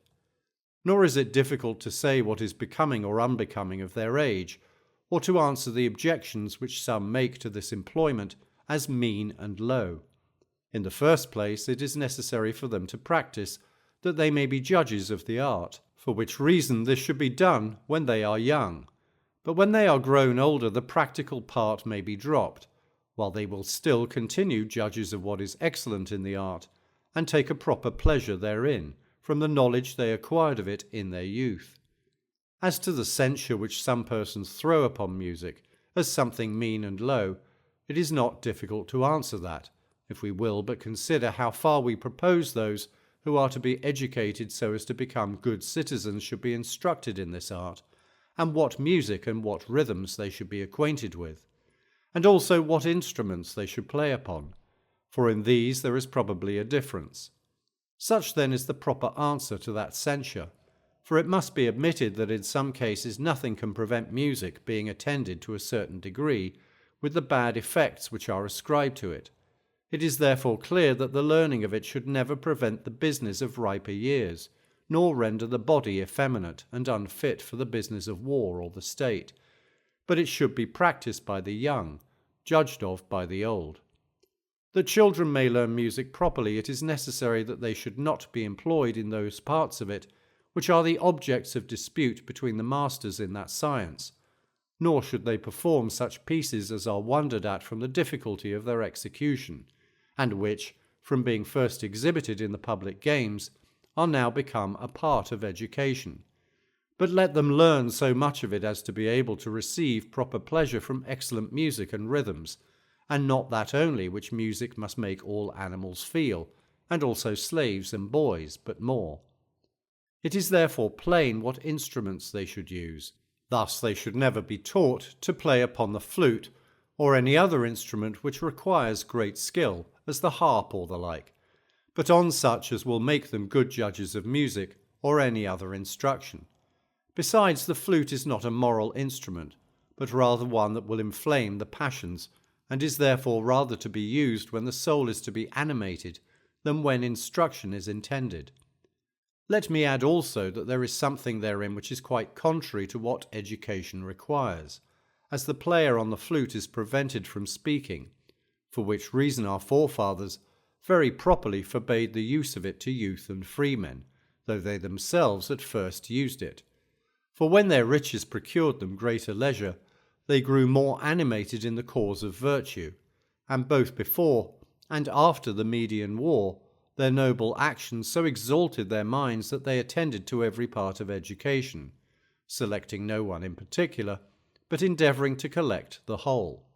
For which reason they introduced the flute also as one of the instruments they were to learn to play on. At Lacedaemon, the choragus himself played on the flute, and it was so common at Athens that almost every freeman understood it, as is evident from the tablet which Thrasybus dedicated when he was choragus. But afterwards they rejected it as dangerous, having become better judges of what tended to promote virtue and what did not. For the same reason many of the ancient instruments were thrown aside, as the dulcimer and the lyre, as also those which were to inspire those who played on them with pleasure, and which required a nice finger and great skill to play well on. What the ancients tell us by way of fable of the flute is indeed very rational, namely that after Minerva had found it, she threw it away. Nor are they wrong who say that the goddess disliked it for deforming the face of him who played thereon, not but that it is more probable that she rejected it as the knowledge thereof contributed nothing to the improvement of the mind. Now we regard Minerva as the inventress of arts and sciences, as we disapprove of a child's being taught to understand instruments and to play like a master, which we would have confined to those who are candidates for the prize in that science, for they play not to improve themselves in virtue, but to please those who hear them and gratify their importunity. Therefore we think the practice of it unfit for freemen, but then it should be confined to those who are paid for doing it, for it usually gives people sordid notions, for the end they have in view is bad. For the impertinent spectator is accustomed to make them change their music, so that the artists who attend to him regulate their bodies according to his motions. Chapter 7. We are now to enter into an inquiry concerning harmony and rhythm, whether all sorts of these are to be employed in education, or whether some peculiar ones are to be selected, and also whether we should give the same directions to those who are engaged in music as part of education, or whether there is something different from these two. Now, as all music consists in melody and rhythm, we ought not to be unacquainted with the power which each of these has in education, and whether we should rather choose music in which melody prevails or rhythm. But when I consider how many things have been well written upon these subjects, not only by some musicians of the present age, but also by some philosophers who are perfectly skilled in that part of music which belongs to education, we will refer those who desire a very particular knowledge therein to those writers, and shall only treat of it in general terms, without descending to particulars. Melody is divided by some philosophers, whose notions we approve of, into moral, practical, and that which fills the mind with enthusiasm. They also allot to each of these a particular kind of harmony, which naturally corresponds therewith. And we say that music should not be applied to one purpose only, but many, both for instruction and purifying the soul. Now I use the word purifying at present without any explanation, but shall speak more at large of it in my Poetics. And in the third place, as an agreeable manner of spending the time and a relaxation from the uneasiness of the mind. It is evident that all harmonies are to be used, but not for all purposes, but the most moral in education, but to please the ear when others play, the most active and enthusiastic, for that passion which is to be found very strong in some souls is to be met with also in all. But the difference in different persons consists in its being in a less or greater degree, as pity, fear, and enthusiasm also, which latter is so powerful in some as to overpower the soul. And yet we see those persons, by the application of sacred music, to soothe their mind, rendered as sedate and composed as if they had employed the art of the physician. As this must necessarily happen to the compassionate, the fearful, and all those who are subdued by their passions. Nay, all persons, as far as they are affected with those passions, admit of the same cure, and are restored to tranquillity with pleasure. In the same manner, all music which has the power of purifying the soul affords a harmless pleasure to man. Such therefore should be the harmony, and such the music, which those who contend with each other in the theatre should exhibit. But as the audience is composed of two sorts of people, the free and the well-instructed, the rude, the mean mechanics and hired servants, and a long collection of the like, there must be some music and some spectacles to please and soothe them. For as their minds are as it were perverted from their natural habits, so also is there an unnatural harmony and overcharged music which is accommodated to their taste. But what is according to nature gives pleasure to everyone. Therefore those who are to contend upon the theatre should be allowed to use this species of music. But in education, ethic melody and ethic harmony should be used, which is the Doric, as we have already said, or any other which those philosophers who are skilful in that music which is to be employed in education shall approve of.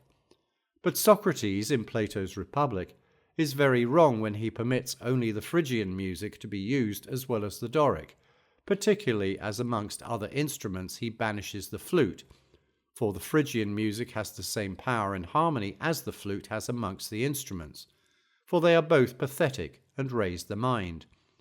And this the practice of the poets proves, for in their bacchanal songs, or whenever they describe any violent emotions of the mind, the flute is the instrument they chiefly use, and the Phrygian harmony is most suitable to these subjects.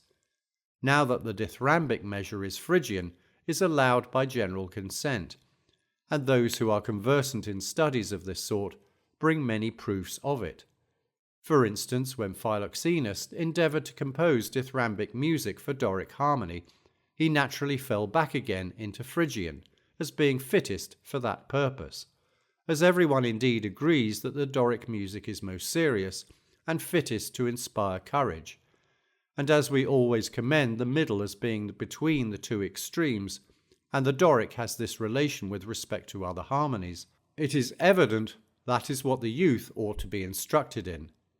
There are two things to be taken into consideration, both what is possible and what is proper. Every one then should chiefly endeavour to attain those things which contain both these qualities. But this is to be regulated by different times of life.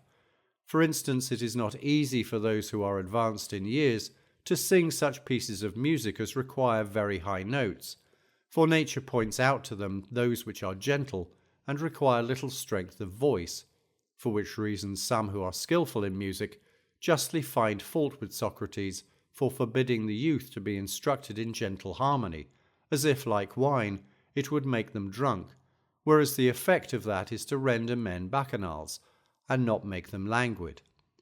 These therefore are what should employ those who are grown old. Moreover, if there is any harmony which is proper for a child's age, as being at the same time elegant and instructive, as the Lydian of all others seems chiefly to be, these then are as it were the three boundaries of education: moderation, possibility, and decorum.